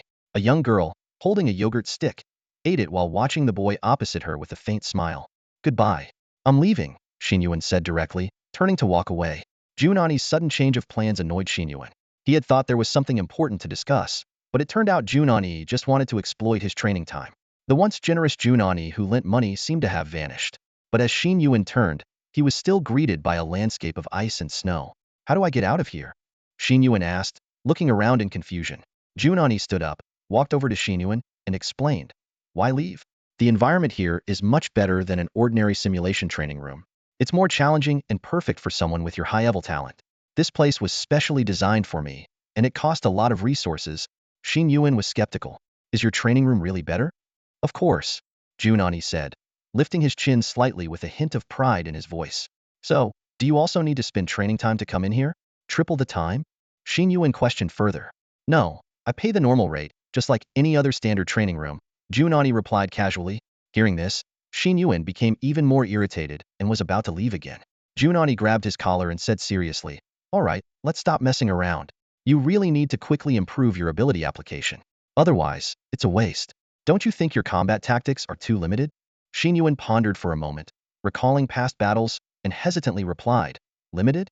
I feel like I have a lot of moves." Jun Ani face-bombed and patiently explained, "You have many variations because you have many abilities. You're an anomaly, frequently changing your abilities, which means you haven't developed any of them deeply. You're just using different abilities to fight, relying on your talent and quality abilities. But think about it, with just ice, what can you actually do?" Xin Yuan thought deeply, and his expression turned serious. He had to admit Jun Ani was right. Although he had copied many abilities, his development of each individual ability was shallow. Even with his most used ability, Ice Age, he only knew a couple of basic techniques. In this case, shouldn't I learn more martial skills? Xin Yuan suggested. Jun Ani shook his head and countered. Just learning martial skills isn't enough. The same martial skill can be at completely different levels depending on the user. You've learned the shaping technique, right? Now try this. With a slight pinch of her fingers, Jun Ani formed a small ice ball in her palm. Upon closer inspection, it wasn't just an ordinary ice ball, it was intricately carved with two lifelike dragons entwined around it. The dragon scales were finer than a strand of hair. Xin Yuan was amazed by the exquisite craftsmanship, knowing he couldn't create something so detailed. Jun Ani continued, and what about this? She pointed at the ground, and two 20-centimeter figures appeared, dressed in ancient armor. One wielded a long knife, the other a sword, and they immediately began an intense battle. Watching the minuscule warriors, Xin Yuan said, "So, you mean controlling your creations? That level of detail seems quite difficult." Jun Ani shook her head again. "No, it's about making them fight on their own. Or rather, splitting a small part of your consciousness to guide them, making it look like they have independent awareness to assist you in battle." Xin Yuan was shocked. Is that even possible with ice? It seems beyond the scope. Isn't that more of a psychic ability? Jun Ani firmly replied, it's not about the ice. It's about how you use your energy. If I can do it, so can you. You need more practice. Your potential is far greater than what you're showing now. Xin Yuan nodded thoughtfully. He always knew Jun Ani was strong, but hadn't realized the gap was so wide. Even with the Ice Age ability, he was far from matching the original user's level. Incredible. No wonder you're called the Frost Warlord. Xin Yuan sincerely praised. Of course. I'm that strong, Jun Ani said, tossing her hair with unabashed pride. Now, try controlling your ability. If you can create a chair here within 5 minutes, I'll give you a discount and not charge you triple time, Jun Ani challenged, raising an eyebrow provocatively. Are you sure? If I make a chair here within 5 minutes, you'll give me a discount. Xin Yuan confirmed. Yes, I'm sure. Jun Ani nodded confidently. A promise is a promise. Deal. Xin Yuan made a comment, then took a reclining chair out of his spatial ring and placed it on the ground. He lazily lay down and started to rock back and forth, his eyes fixed on Jun Ani with a sly grin. So, what do you say? How much of a discount are you planning to give me? Jun Ani frowned, her fists clenching involuntarily. She flashed a dangerous smile, her voice icy. You really think you're something, huh? How about I break you into a few pieces instead? The threat was unmistakable. Xin Yuan chuckled awkwardly, quickly getting up and putting the chair away with a wave of his hand. No need, no need. Just kidding. I'll settle for triple the time. I won't go back on my word. He knew well that what Jun Ani was offering was invaluable. Her expertise and ice abilities surpassed even their teachers. Allowing him to use the training room and personally guiding him was a favor that couldn't be repaid with mere triple the time. Xin Yuan's expression suddenly turned serious as he asked, why are you doing this? Jun Ani tilted her head, pretending to be casual. As your senior, it's my job to train you and help you improve. I know, Xin Yuan pressed, but why are you really doing this? Jun Ani's face instantly clouded with sadness. She recalled standing in the ruins of the ice rink, learning that a god of calamity had descended upon Xin Yuan's city. The cold, piercing despair she felt was unforgettable. She knew Xin Yuan would go, and she understood the likely outcome. On her birthday, the person who meant so much to her might die. During those few hours, her heart was colder than any ice ability. Now, seeing Xin Yuan safe and sound before her, she felt both grateful for fate's mercy and fearful that luck might not be on their side next time. But she kept these complex emotions to herself. Instead, she calmly replied, I just don't want any more accidents. What kind of accident? Xin Yuan asked, puzzled.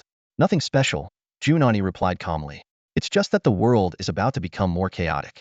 None of us know what we'll face tomorrow, so we need to get stronger quickly. With that, the two of them fell silent and focused on their training. This was the first serious conversation they had since they met, as opposed to their usual gaming chats. Xin Yuan hadn't realized that the battles with the deities had quietly changed him. When he faced the god of 1,000 faces, he felt helpless despite giving it his all. If Dong Wushuang and the others hadn't arrived in time, everything would have been in vain. As a transmigrator with a unique replication ability, Xin Yuan subconsciously developed a special kind of arrogance. This gave him an invincible mindset, but it also made him lazy, never truly striving to improve himself. In this light, the recent setback was actually beneficial. At this moment, Xin Yuan was attempting to control the surrounding energy. Soon, frost spread from his palm, connecting with the ground and forming an ice chair. He quickly adapted to the chaotic environment, and regained control of his abilities. Jun Ani glanced at her phone. It had taken him less than 5 minutes, comparable to, if not faster than, her own mastery speed back in the day. With a slight frown, Xin Yuan began to try imbuing his creations with consciousness. Under Jun Ani's simple guidance, he quickly got into the zone. Within 10 minutes, he was as still as a meditating monk. Around him, ice warriors appeared and vanished, like mirages. Repetition is a terrifying force, capable of making ordinary people surpass geniuses. Xin Yuan tirelessly repeated, felt, and created, entering a strange state. Watching his serene expression, Jun Ani couldn't help but marvel. You entered the state so quickly? After marveling at Xin Yuan's talent, Jun Ani looked around. In the ice-covered space, energy gathered into an invisible funnel, converging towards Xin Yuan. She knew she could no longer help and needed to leave. She conjured a spear and inscribed directions on the ground, preparing to depart. Just before leaving, Jun Ani paused. In the cold wind, Xin Yuan's features were clear, his eyelashes frosted. She was used to his lazy, indifferent demeanor, but rarely saw him this serious. For a moment, she was entranced. Reaching out, her fingertips stopped a centimeter from his cheek. Gently tracing the air, Jun Ani smiled, turned, and left without further disturbance. Exiting the training room, she encountered a familiar colleague, Dong Wushuang. Hey, there you are. I've been looking for you. Dong Wushuang laughed as he approached. What's up? Jun Ani nodded in greeting. Were you just training? Dong Wushuang glanced at the special training room. Not me, Xin Yuan. His ice abilities are similar to mine. You let him use your training room? Dong Wushuang exclaimed. Do you know how valuable that is? It's nothing he can't use. I even charged him triple the time. Jun Ani laughed. Time? What does time have to do with it? Dong Wushuang said. Most training rooms are powered by energy crystals, but this one requires a god core. The same type used in academy entrance exams, simulating god cores. You need to kill a deity's true form to get one. They're extremely rare. Do you know how many resources this room consumes? It's fine. With his talent, he deserves a training room like this. Resources are just tight right now, so he can use mine, Jun Ani said nonchalantly. Seeing the subtle relationship between them, Dong Wushuang didn't press further. Instead, he said, let's get to the point. After Xin Yuan's battle with the Berserk-class deity, the Human Union has taken notice. They've sent an invitation for him to register as a primary combat superhuman. I'm here to inform him. So soon? Jun Ani frowned. Who still sees him as an ordinary student? Dong Wushuang chuckled wryly. Besides, weren't you quite young when you registered? We really need talent right now. With that, he handed over a gilded invitation. That's all for today. Thank you so much for watching. I hope you guys enjoyed. If you wish to have another part of this recap, please give us at least 1,000 likes. Please don't forget to comment and subscribe to our channel for more content like this. Until next time.